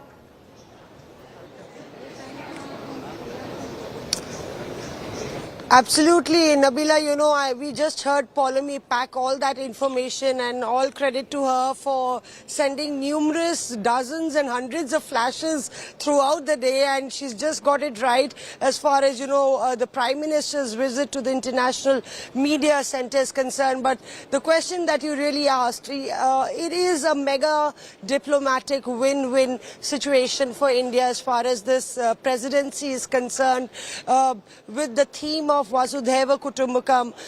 The Prime Minister, on behalf of India, has been able to bring to the table the message of one earth, one family, one future, and thereby underline the spiritual strength of India. But let me take you through what's the scene that's unfolding at the ground floor of the media centre. I just asked my camera person Sachin Chandok to do this camera movement for you to just show you dozens dozens of cameras queuing up to get the first glimpse of the Prime Minister when he enters the media center on this side. And Sachin will give you a 360-degree view of the entire big hall on 2 floors. Similar halls on the second floor is also there. You can spot Polemy far away. And of course, you know, there is the international press is there, the national media is there. And this is actually a culmination of the entire event as it unfolds. Aishwarya is right here. Let's just take a quick reaction from her. Aishwarya, how do you see this unfolding? When is the Prime Minister expected? See, we are expecting the Prime Minister, Mosby, in say about almost half an hour from now. The, security arrangements, as you can see, are just top notch. In fact, not just one. They have put 2 layers of barricades right here, wanting to make sure that people do not jump over and do not, try to... They're zeroing on where we are standing. Nabila, you can see this. The second layers that have been put up. In fact, it's the entire cordon that's being doubled up. Several times, the administration in charges here have Aishwarya come in and said you can't move. Crown cannot. And the people who are moving, from what we are expecting is that the moment Prime Minister will step foot in this hall, we will see the security tightening around, because the idea is to make sure that no one, though I think, some of the people might even try to get a reaction from the Prime Minister, but that's something that they will make sure does not happen, and that's the reason why we are seeing such tight security. But in about half an hour. And high security was expected because it's, first of all, the Modi government holding this G20 meeting, and we know of we know of Modi's style, we know of the government style indeed. They're watertight when it comes to security, be it any platform. And this is the G20 Summit that India has held presidency for a year. It's a matter of immense pride that India has managed to host this summit in the home country in Delhi. So there's no room for error. Absolutely no loophole will be tolerated. And that's precisely why we see that immense security. I wasn't able to get my accreditation done. Highly unfortunate. And I couldn't use any influence or pull. Abhishek Balla is also joining me live for more on that. Abhishek, Prime Minister Narendra Modi is going to be visiting the media center. Is there going to be a speech by the Prime Minister? Is it going to be a question and answer round? Is it an interaction? We're still a little confused on what exactly is going to transpire in the next 1 hour. Do you know? Well, not likely that there will be any interaction, but what I can tell you from the kind of arrangements that have been made, Nabila, that the Prime Minister is expected to walk the aisle, and there is a double cordon. We are behind these 2 cordons, and on the other side it's just security personnel, the staff, the volunteers who've been participating and who've made sure that this has been an extremely well organized and smooth function. And a little while earlier this place resembled something else. We can also see security personnel in the background there, sniffer dogs, just last minute checks being done, because this is the area from where we were functioning. It resembled more like an international big newsroom where you had hundreds of journalists, not just from Delhi but across the country, several parts of the world, all of them working. It just resembled a huge newsroom, and this is where many of us journalists were working from, and this is the look that you can get now. Everybody waiting, not sure what exactly is going to happen. There has been a bit of an excitement because this was the fag end of the G20 summit. Probably everybody was thinking that they'll wind up and make a move, and then came the information that Prime Minister Narendra Modi is going to be here at around 6 p.m. He'll first visit the Craft Bazaar. The Craft Bazaar was first emptied. A lot of activity took place there, and a little while later we saw this entire place being spruced up. So that's the scene from the media center here at the G20 Summit in the Bharat Mandapam. If at all the Prime Minister comes, that will be the place, that will be the big door that he's likely to enter from. Is it a packed house, Abhishek Balla? Would we know if the media center is a packed house? We know international journalists. I'll give you another view. Please. I'll give you another view, Nabila, of what the media center looks like. These are the visuals.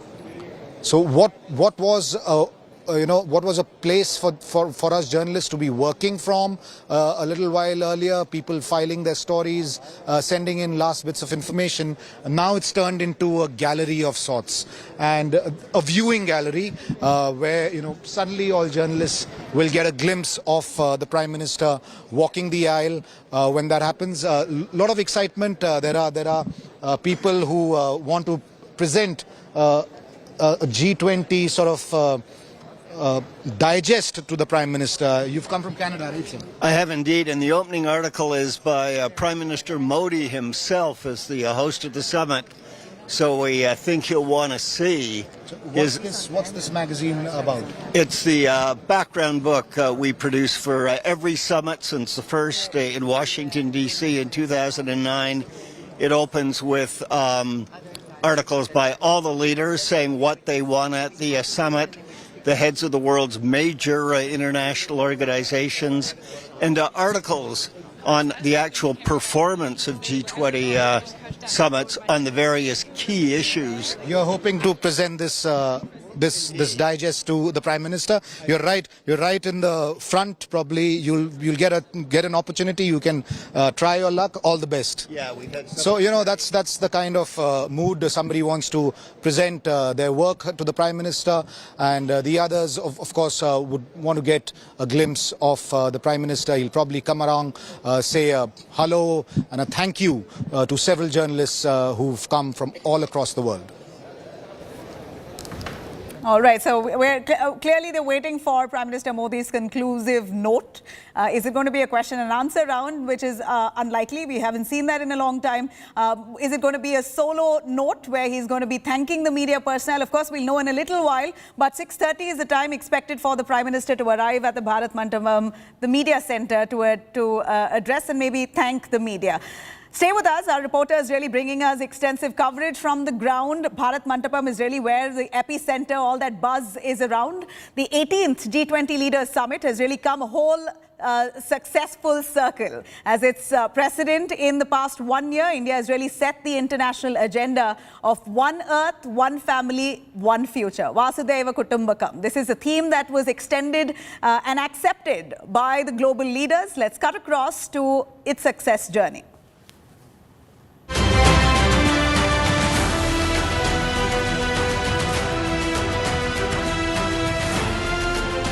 हमारी teams के hard work से और आप सभी के सहयोग से नई Delhi G20 leaders summit declaration पर सहमति बनी है.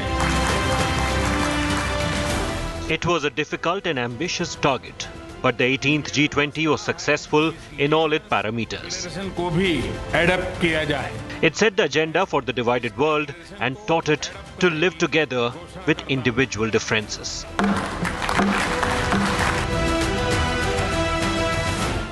First of all, please allow me to thank Prime Minister Modi. Faithful to its principles, India did its utmost for its presidency of the G20 to serve unity and peace and send across a message of unity while Russia is still waging its war of aggression in Ukraine. I would like to take this opportunity to thank India for a gracious and a very successful term presidency. I would like to thank His Excellency Prime Minister Modi for the gracious hospitality that was shown to my personal self, my spouse, and my entire Turkish delegation. When the world couldn't be brought together to agree on a conflict, when the war in Ukraine polarized the world, the 18th G20 president showed the world how to address the crisis from the point of view of the affected. सबका साथ की भावना से ही भारत ने प्रस्ताव रखा था कि African union 55 countries association, the African Union, was voted as the new permanent member to the group because Africa, consisting of the most members of the global south, is reeling from the after effects of war in Ukraine. आप सबकी सहमति से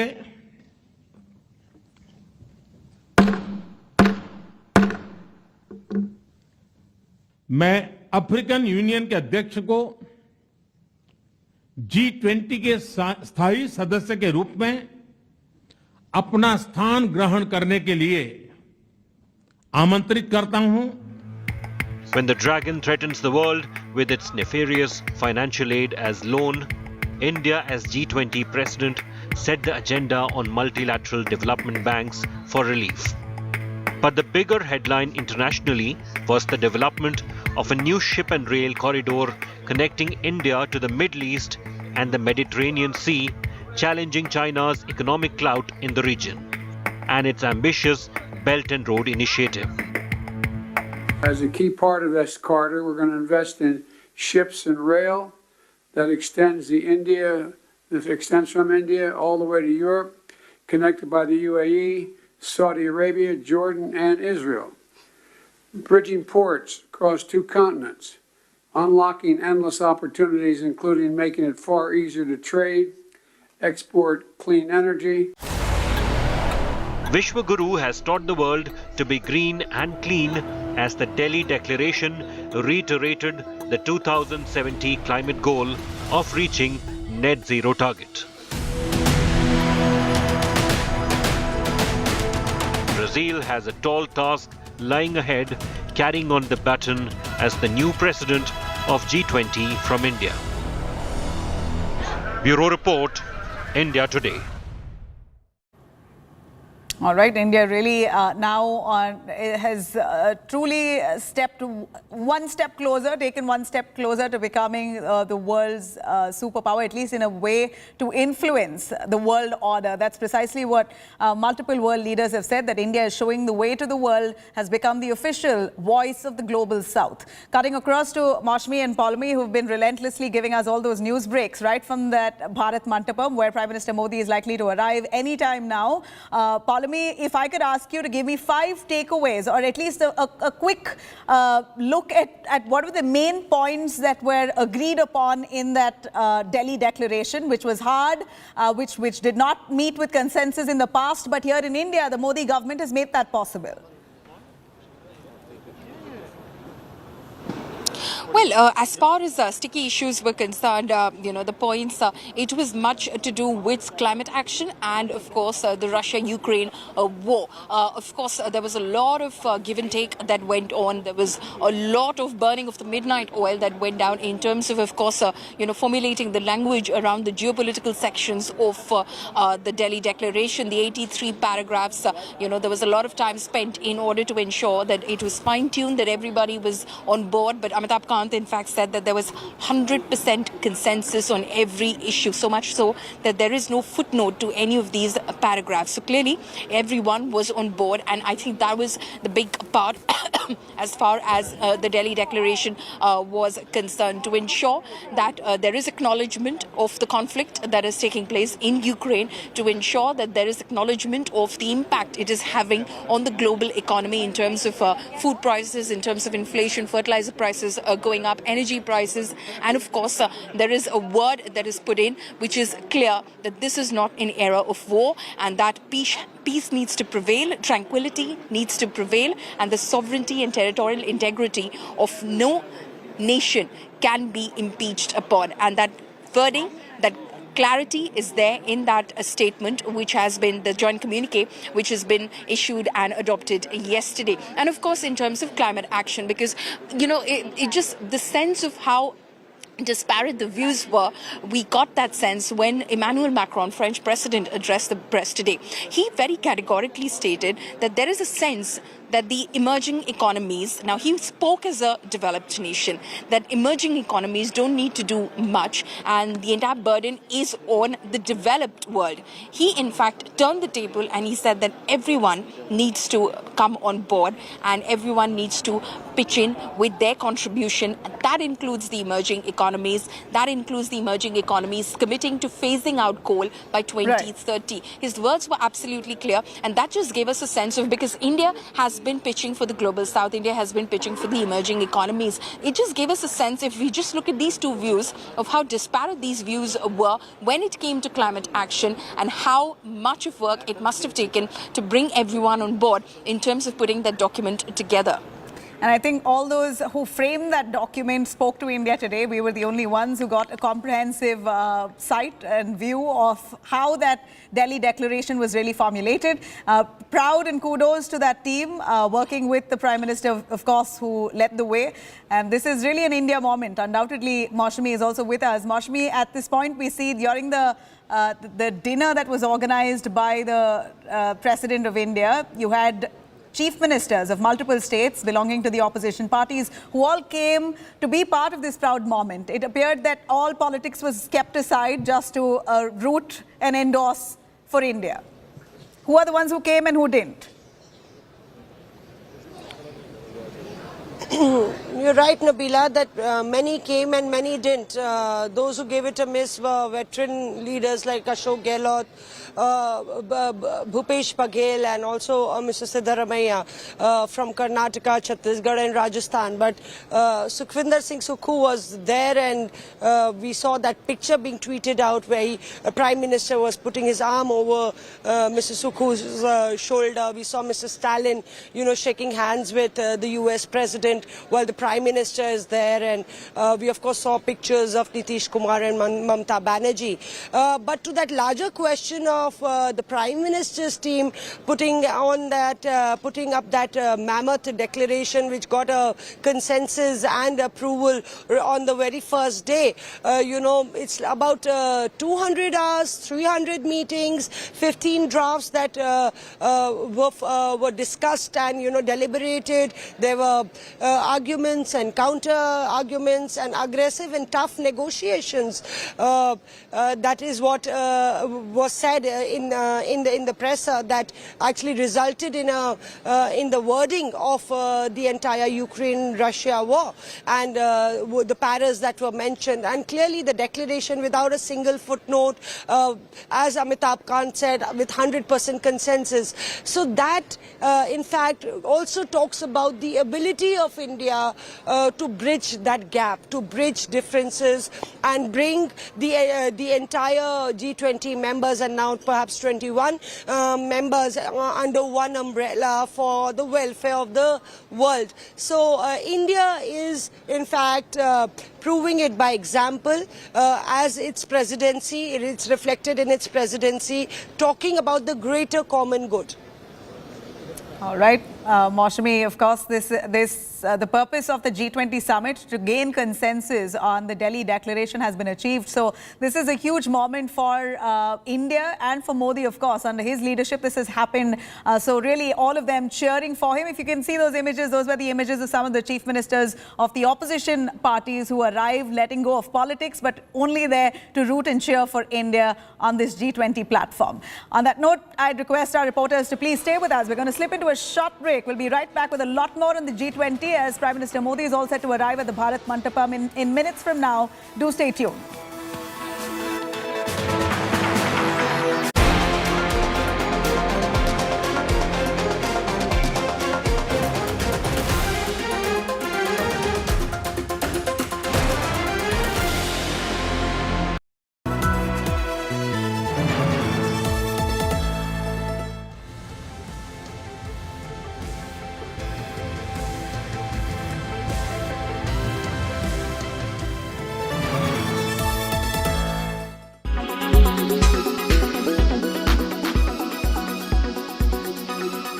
Right now is senior journalist from CGTN, Joe Jacham. Joe, my first question to you is, of course, welcome to New Delhi for the G20 Summit.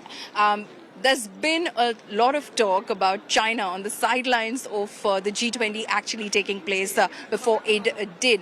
A lot of questions as to whether China is on board with certain concerns. These days people are talking about Ukraine crisis. Actually, I think it's been hijacked, and this is actually in a context of ideological confrontation. So we know that Ukraine crisis has been caught China in between, and actually China has been put in a camp with Russia just because the two countries are neighboring countries and they have this strategic, comprehensive partnership. So that does not necessarily mean that China is supporting the conflict, and China has been very clear and stressed a lot of time that China wanted to bring the two sides to the peace talks, and China respect the UN-centered system, which is actually emphasizing the territorial integrity and sovereignty, which China will take care of its own Taiwan questions on the same page. So aside from that, I think we don't need to put the tensions, put the conflict on the agenda. That's also the things that the G7 countries actually wanted to have Modi to make agreement on this. So I don't think Modi is wanting to see that his success on this one, or India's presidency on many issues or pressing challenges facing humanity could be hijacked just on the Ukraine crisis. So I think that's the point that I want to make. Okay, so the Chinese sense, if I understand this correctly, is that the Ukraine-Russia conflict shouldn't, in a sense, hijack, the substance of the joint communique. Yes, I don't think so, because I don't think Modi wants to do that. But, given the pressure now, I think G7 countries are trying to make sure that any kind of international multilateral institutions could just make this as the priority. But we have the security issues. We have there are many ongoing conflicts in the world. So, but I think for the developing nations, I think the most important factor is just because I think challenges are facing these developing countries, and the economic recovery are really the formidable one for those. I think this is the priorities, and this is a different agenda for the developing countries. So I think Modi wants to make sure that the world can be focusing on that. That's the reason why China or other developing countries, or mechanism within the BRICS mechanism, wanted to make sure that we have we can be free from the U.S. sanctions or these technology monopoly in the North, and we actually wanted to, because China has proved itself that it can help alleviate poverty, and this is also the common issues for most of the developing nations. And I think inviting African Union to the family is one strong signal that we wanted to get back on the track for the humanity development.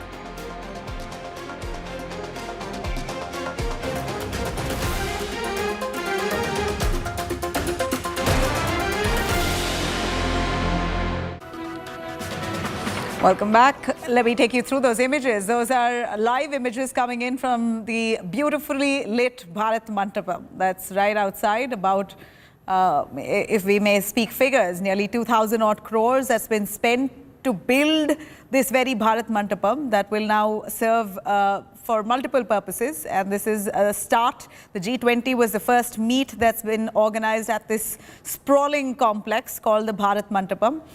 Indeed, quite a stunning venue for the G20 to be taking place, with all those flags there erected, those fountains, and the Nataraja that really has stolen the show undoubtedly. In the night, the lights and the way it's illuminated really makes it look all the more stunning. And these are live visuals that are coming in of this evening. Mashmi is with us, our reporter inside the Bharat Mandapam Media Center, where Prime Minister Modi is likely to arrive at any point now. Mashmi, we know and we've heard what the world leaders had to say about the G20 summit that culminated here in Delhi. But what's been the buzz around from the media personnel who've come across from different parts of the world to be covering this G20 summit and of course covering angles for their own country? How have they viewed this beautiful, stunning Bharat Mandapam? I'd like to hear what do they have to say about this spectacular venue.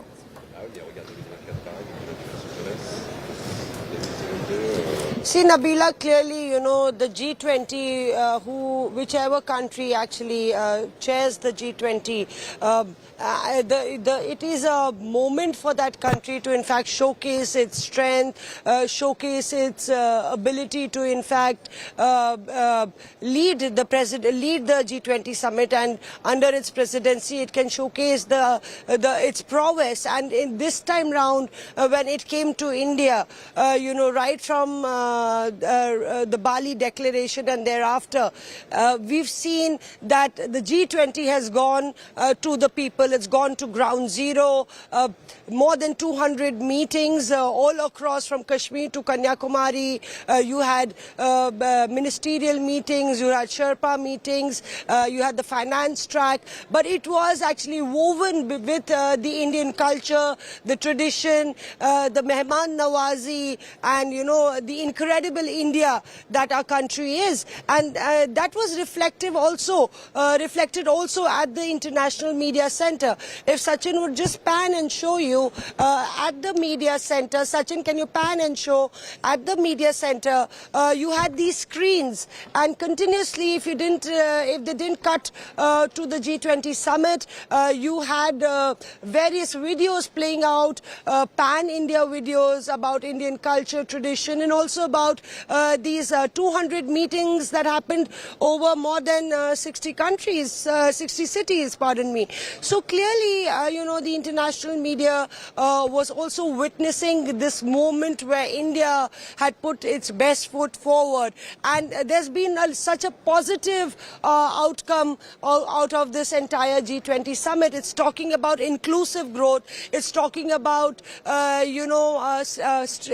bridging the divide between the developing countries and the developed countries. And that's one reason. And with the African Union coming in, 55 countries, there has been a spring in every step as far as, the African Union is concerned. And that's also being reported in the press, as the Chinese press has reported the main theme, which they opposed earlier, Vasudhaiva Kutumbakam, is been reported in the Chinese press as well, with that headline that, the G20 summit under India's presidency discussed and deliberated all these topics. So it is a huge achievement for India. Sure and enough. This is a moment when, after the entire conclusion of that event, we'll see the Prime Minister, Nabila, coming through that door to, in fact, meet the international press. We've seen several leaders hold press conferences. There's not going to be a press conference. And that was precisely what I was coming to next. In fact, some marathon bilateral meetings that were held by the Prime Minister with all the world leaders, one after the other, starting with Justin Trudeau. You had Emmanuel Macron of France. So the Prime Minister himself has had a busy day after the ending ceremony of the G20 summit. So I'm going to take you through a little bit on that. The Khalistan questions that were hammered at Canadian Prime Minister Justin Trudeau. That was one of the key takeaways from that bilateral. We heard that Prime Minister Modi has raised the Khalistan issue on the day 2 of G20 summit. Prime Minister Modi and the Canadian Prime Minister Justin Trudeau held some really important talks in their bilateral, speaking on the surging Khalistani provocations in Canada. Justin Trudeau has said that he will always defend freedom of peaceful protests amid freedom of speech in Canada, of course, saying that he will stand with Canada first. In the past couple of months, major anti-India incidents have been reported in Canada, and despite all of that, Trudeau has been seemingly not taking any concrete action against the K-mob, which makes one think whether he's being soft on the Khalistani separatists. Though Trudeau, of course, has said time and again that that what India thinks that he's not proactive with this regard is wrong. India is getting it wrong. We are acting towards serious action is being taken against these extremists, and a crackdown is certainly the way to go. That's what Trudeau says. But ultimately, what we hear is that Justin Trudeau has stood very firm, saying that Canada first. That's precisely what we hear. Let's cut across. Over the years with Prime Minister Modi, we've had many conversations on both of those issues. Obviously, Canada will always defend freedom of expression, freedom of conscience, freedom of peaceful protest. That's something that's extremely important to us. At the same time as we're always there to prevent violence, to push back against hatred. I think on the issue of the community, it's important to remember that the actions of the few do not represent the entire community or Canada. The flip side of it, we also highlighted the importance of respecting the rule of law, and we did talk about foreign interference. All right, Maushmi and Aishwarya joining us live there. I'm going to cut across to the Bharat Mandapam live visuals as Prime Minister Modi is all set to arrive. These are the live shots from right outside the Bharat Mandapam. That's all illuminated, looking absolutely stunning on that one final day of this G20 Summit.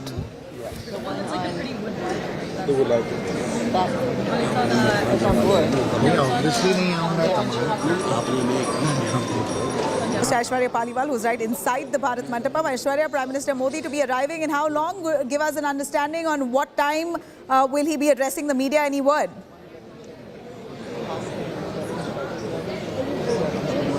Well, Nabila, you know, the time that we were initially given was about 6 p.m., but now it's almost, a few minutes past 6:30. So we are expecting Prime Minister to be, to be here in about 15 to 20 minutes. That's the assessment that we have at the moment. There is a possibility that he might be delayed. But we on India Today are getting you the first visuals. The visuals we'll show you off the door. Nabila, that's the door from where Prime Minister Narendra Modi will be walking in, and he will be taking a round of the International Media Centre. Now, let me tell you, the feedback that we have got from most of the people who have come from abroad, they speak about the fact that, the kind of facilities which were being given here are one of the best that have been given so far. So it speaks volume about the kind of hospitality that India has done. And, the stalls that you see here, Nabila, there are in fact at the moment also 3 stalls which are open. So all these things are being taken care of. The security top notch, and in fact the barricades which have been put up, Nabila, not 1 but 2 barricades have been put up. The security personnel there, all of them in attention, all of them waiting for Prime Minister Narendra Modi.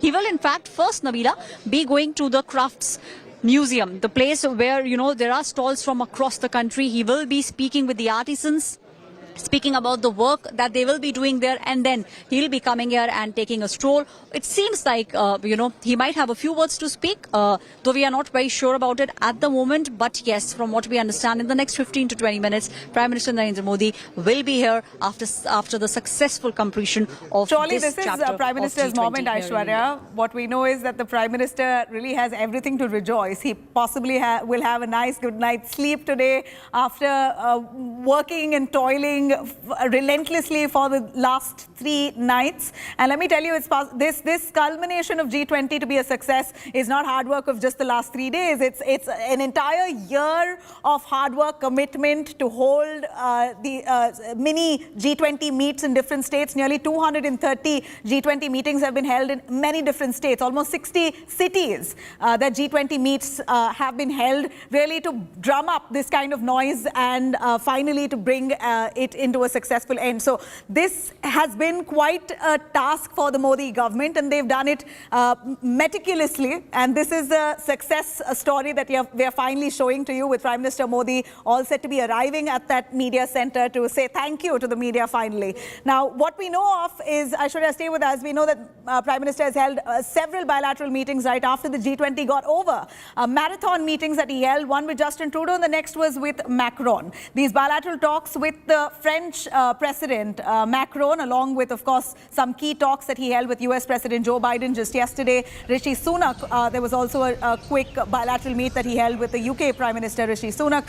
So one after the other, the Prime Minister has been indulging and engaging with these country heads on several levels of trade, economy, development, etc. Issues that needed to be discussed has already been done. Prime Minister meeting with French President Emmanuel Macron today. The 2 leaders, we believe, have discussed a wide range of issues, including peace and stability, global economy, and digital regulation. The meeting took place over lunch shortly before Macron's departure to Bangladesh. Emmanuel Macron hailed India's G20 presidency. The French president has said that the partnership with India is not just bilateral. Speaking on the Russia-Ukraine war, in fact, French President Macron has said that Putin is sanctioned by many of the G20 members for good reason, and that's why he's not here. That's more or less what Macron said. Prime Minister Narendra Modi is now expected to hold talks with Japanese and the Australian counterparts as well. We believe that must have already ended, with the Prime Minister now going to be arriving into the Bharat Mandapam itself for a final goodbye. First of all, please allow me to thank Prime Minister Modi. Faithful to its principles, India did its utmost for its presidency of the G20 to serve unity and peace and send across a message of unity while Russia is still waging its war of aggression in Ukraine. So here I would like to thank Prime Minister Modi and say once again that France stands alongside India. As for Russia and G20, to be clear, my point was to say the core business of this forum is economy and coordination on global affairs. So economy, finance, climate, and these critical issues. But the core business is not stability and security and peace. So it's good sometimes to have this discussion, but we should not stop everything if we disagree on one of these topics. The second remark I made for Russia is that they are a member of the G20 de facto. President Putin is not here because he's sanctioned by a lot of us, and for good reasons, because I think what's happening is very grave and very serious and concerning for everybody. But my point was not to say we should exclude somebody from the club now. I think it's counterproductive. All right, we have Polami and Abhishek Balla, both of them joining us right from the Bharat Mandapam Media Center. And the reason why we show you these images constantly is because Prime Minister Narendra Modi is going to be arriving in just a little while from now. And maybe the last day that we see this kind of illumination, the grandeur that Delhi has witnessed. For the first time in our lives, we've seen this kind of decoration. The way Delhi has been spruced up is really a sight to behold. Abhishek Balla, we're showing live images of the Bharat Mandapam right from the outside, and it's really spectacular. I can't get my eyes off it. I've passed myself through my vehicle, couldn't stop because of no accreditation, but going back and forth just to get a sight of this really stunning view. But as I say, as we wait for Prime Minister Modi to arrive, if you can take us through a quick word on the marathon bilaterals that Prime Minister has had with the Prime Minister of Canada, Justin Trudeau, and be it even Macron.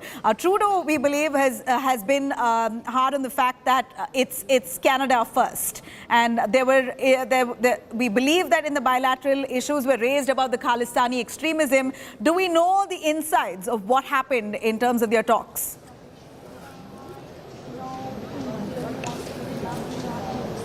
Well, Nabila, this gave the opportunity to Prime Minister Narendra Modi to have bilaterals with several world leaders at this platform when so many world leaders were present.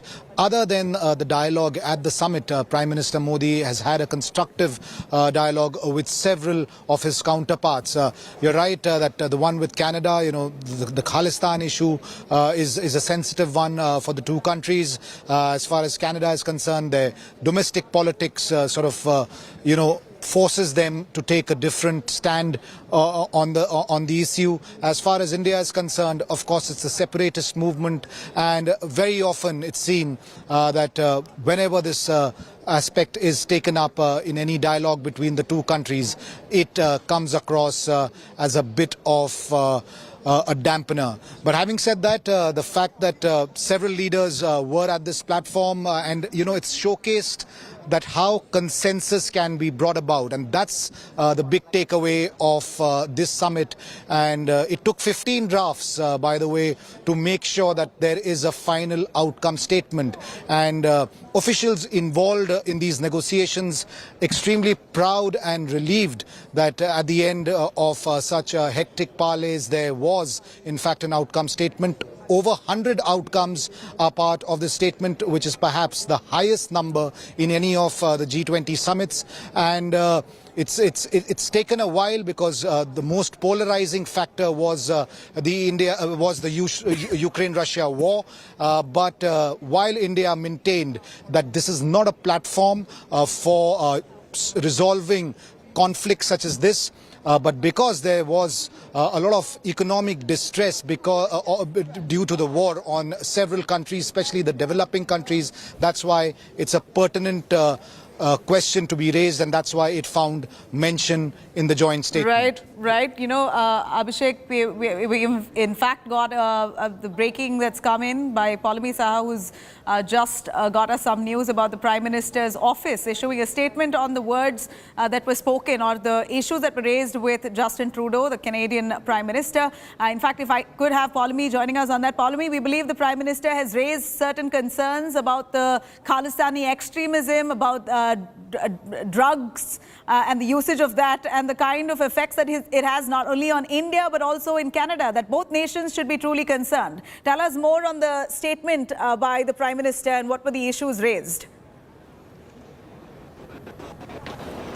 Absolutely. This is the big news that's coming in right now, and this is the statement that has been released by the Prime Minister's office on his meeting, the pull-aside that he had with the Canadian Prime Minister Justin Trudeau. And the statement, I'm going to read directly from that statement. He, that is Prime Minister Modi, conveyed our strong concerns about continuing anti-India activities of extremist elements in Canada. They are promoting secessionism and inciting violence against Indian diplomats, damaging diplomatic premises and threatening the Indian community in Canada and their places of worship.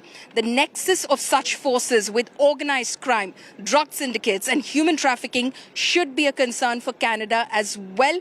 It is essential for the two countries to cooperate in dealing with such threats. So those are the strong words that have been in fact conveyed in that statement. So clearly the Prime Minister has taken up very seriously the pro-Khalistan activities that have been taking place in Canada that have threatened our missions, our diplomats, our citizens, our overseas citizens residing in Canada. And those are the words, in fact, used in the statement which has just been released by the Prime Minister's office on his pull-aside meeting with, in fact, Prime Minister Justin Trudeau. In fact, the start of the statement says that the Prime Minister highlighted that India-Canada relations are anchored in shared democratic values, respect for rule of law, and strong people-to-people ties. He also mentioned that a relationship based on mutual respect and trust is essential for the progress of India-Canada relationship. So extremely strong words that are coming in. Clearly, the Prime Minister has, given his piece to the Canadian Prime Minister. We've seen, the equation, the body language has been very frosty, very cold over the last couple of days. And now confirmation coming in that the Prime Minister has raised the threats that our diplomats, our premises, our diplomatic premises, the Indian community in Canada and our places of worship face. And he's categorically stated that the nexus of such forces with organized crime, drug syndicates and human trafficking can't be, in fact, tolerated. Right. Paulami, if you could take us through exactly what we know of is that Justin Trudeau skipped the dinner meet yesterday at the President's house. So this really sent tongues wagging on what was the reason. Was it a deliberate skip, a conscious decision not to be part of that dinner hosted by the President? And it was not just, of course, the Canadian Prime Minister. You also had the President of Turkey, Tayyip Erdogan, along with Saudi's Bin Salman. Three of them, three important leaders who missed the President's dinner last evening. Any word particularly on Justin Trudeau and the others, of course, on why was it a conscious decision to skip it? Well, Nabila, we did not get a reason from the Canadian Embassy as to why the Prime Minister of Canada skipped the dinner yesterday, the gala dinner, which was hosted by the President of India in honor of the G20 delegations. But to a query that we sent the embassy, what they did tell us that the Prime Minister was available for all the events of the day, which were pertaining to the G20 Summit, and for the social event, which was an obvious reference to the dinner, a representative from the Prime Minister's office was in fact sent by the Canadian mission to in fact represent Canada at the gala dinner which was hosted by President Draupadi Murmu. As to why did President Justin Trudeau skip the dinner, again, we did not get a response from the embassy. Right, so no response from the embassy. So it's clear cut. It appears that Justin Trudeau was here to be part of the bilateral talks, to be part of the proceedings of the G20 Summit, to be part of that to be part of that very meeting where the Delhi Declaration received consent from him, but on the other, on a social level, refused to be part of that dinner. He sent a representative instead. So in many ways making a statement, many ways almost suggesting that he's here for business and only business. He means business. So it appears that Prime Minister Modi has spoken tough. India has raised questions on the anti-India activities and extremism. That's on full display in Canada. And many of these extremist elements who are thriving in Canada, almost Canada becoming a breeding ground for these Khalistani elements. And Prime Minister Modi, we believe, has put this question forth to the Canadian Prime Minister Justin Trudeau and very strongly worded it. As per the Prime Minister's office, the statement given is that the Prime Minister has conveyed strong concerns about continuing anti-India activities of extremist elements in Canada. They are promoting violence against Indian diplomats, damaging diplomatic premises, threatening the Indian community in Canada and their places of worship. The nexus of such forces with organized crime, drug syndicates and human trafficking should be a concern not just for India but for Canada as well. So it's essential for two countries to cooperate. This is Prime Minister Modi raising this issue with Justin Trudeau. On that note, I'm going to slip into a short break. Prime Minister Modi is just about to arrive at the media center in Bharat Mandapam. In minutes from now, we're going to come back with a lot of those images, stunning images from the Bharat Mandapam and the Prime Minister's last word. Stay with us.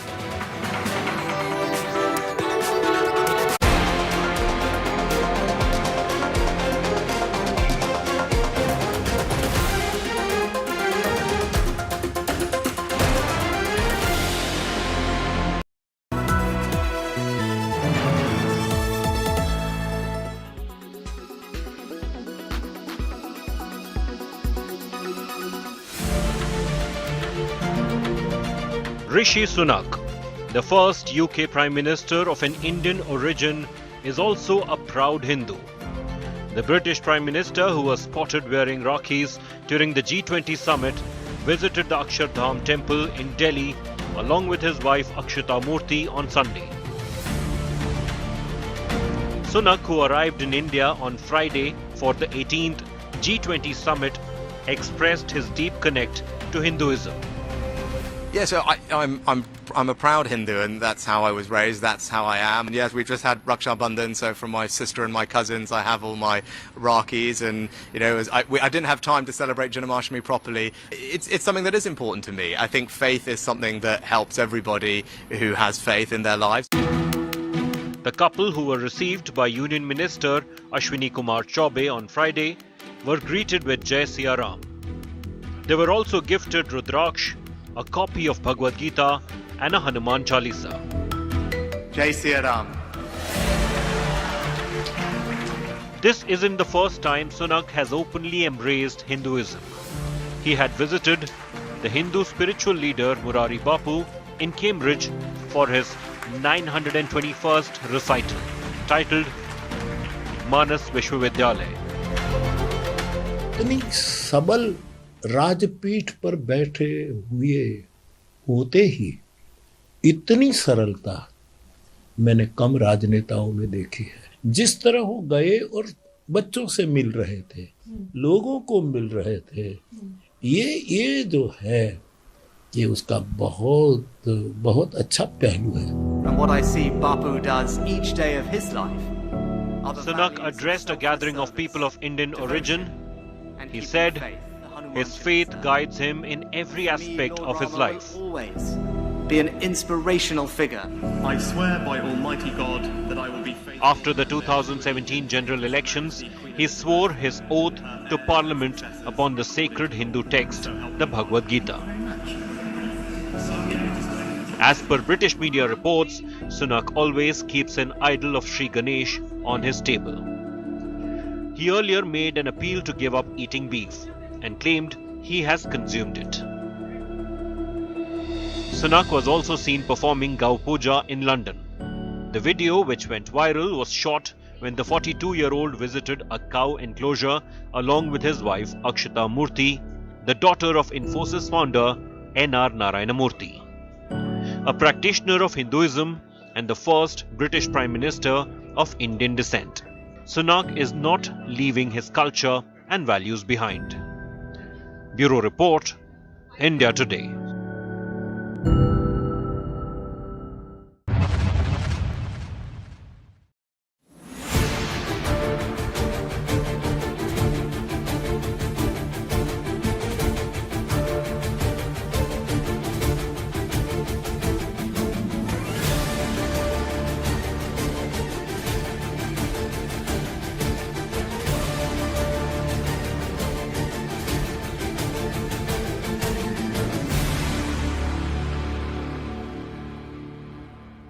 Weather forecast now. Delhi, maximum 28 and minimum 23 degrees. Mumbai, maximum 30 and minimum 26 degrees. Kolkata, maximum 33 and minimum 26 degrees. Bangalore, maximum 29 and minimum 21 degrees. Chennai, maximum 33 and minimum 28 degrees. Hyderabad, maximum 29 and minimum 22 degrees.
Weather forecast now. Delhi, maximum 28 and minimum 23 degrees. Mumbai, maximum 30 and minimum 26 degrees. Kolkata, maximum 33 and minimum 26 degrees. Bangalore, maximum 29 and minimum 21 degrees. Chennai, maximum 33 and minimum 28 degrees. Hyderabad, maximum 29 and minimum 22 degrees.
Make your media plan smarter with India Today Live TV on your connected devices.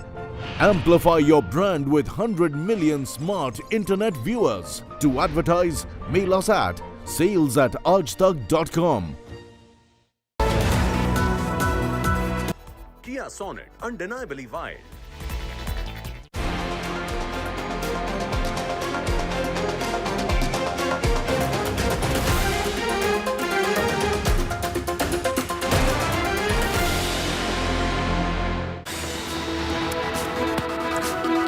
Welcome back. You're watching India Today. I'm Nabila Jamal. I'm taking you through those images of the Bharat Mandapam as Prime Minister Modi is all set to arrive. In just moments from now, we have all our reporters on at the media center on field, in fact, bringing us every image of this very stunning venue, this Bharat Mandapam that's immensely decorated, built exclusively for the G20 Summit, of course, but will have a huge purpose going forward. But this Bharat Mandapam was set up only to begin with the G20 Summit to host all the world leaders. And it's done a fantastic job at that with this, the kind of lights that decorate that entire venue. Really a sight to behold. We have our reporters joining us to give us a quick insight on when Prime Minister Modi is going to be arriving to have a last word with the media, the local and international media who are all present there to hear Prime Minister Modi on a final note. Maushami as well as Polami, both of them who have been really extensively covering the G20 Summit right from ground zero. Polami, let me start with you. Prime Minister Modi is set to arrive in a little while from now, but we're not too sure when. Is it any time? Do we know his movement? Is he on his way? Is he arriving at any minute now?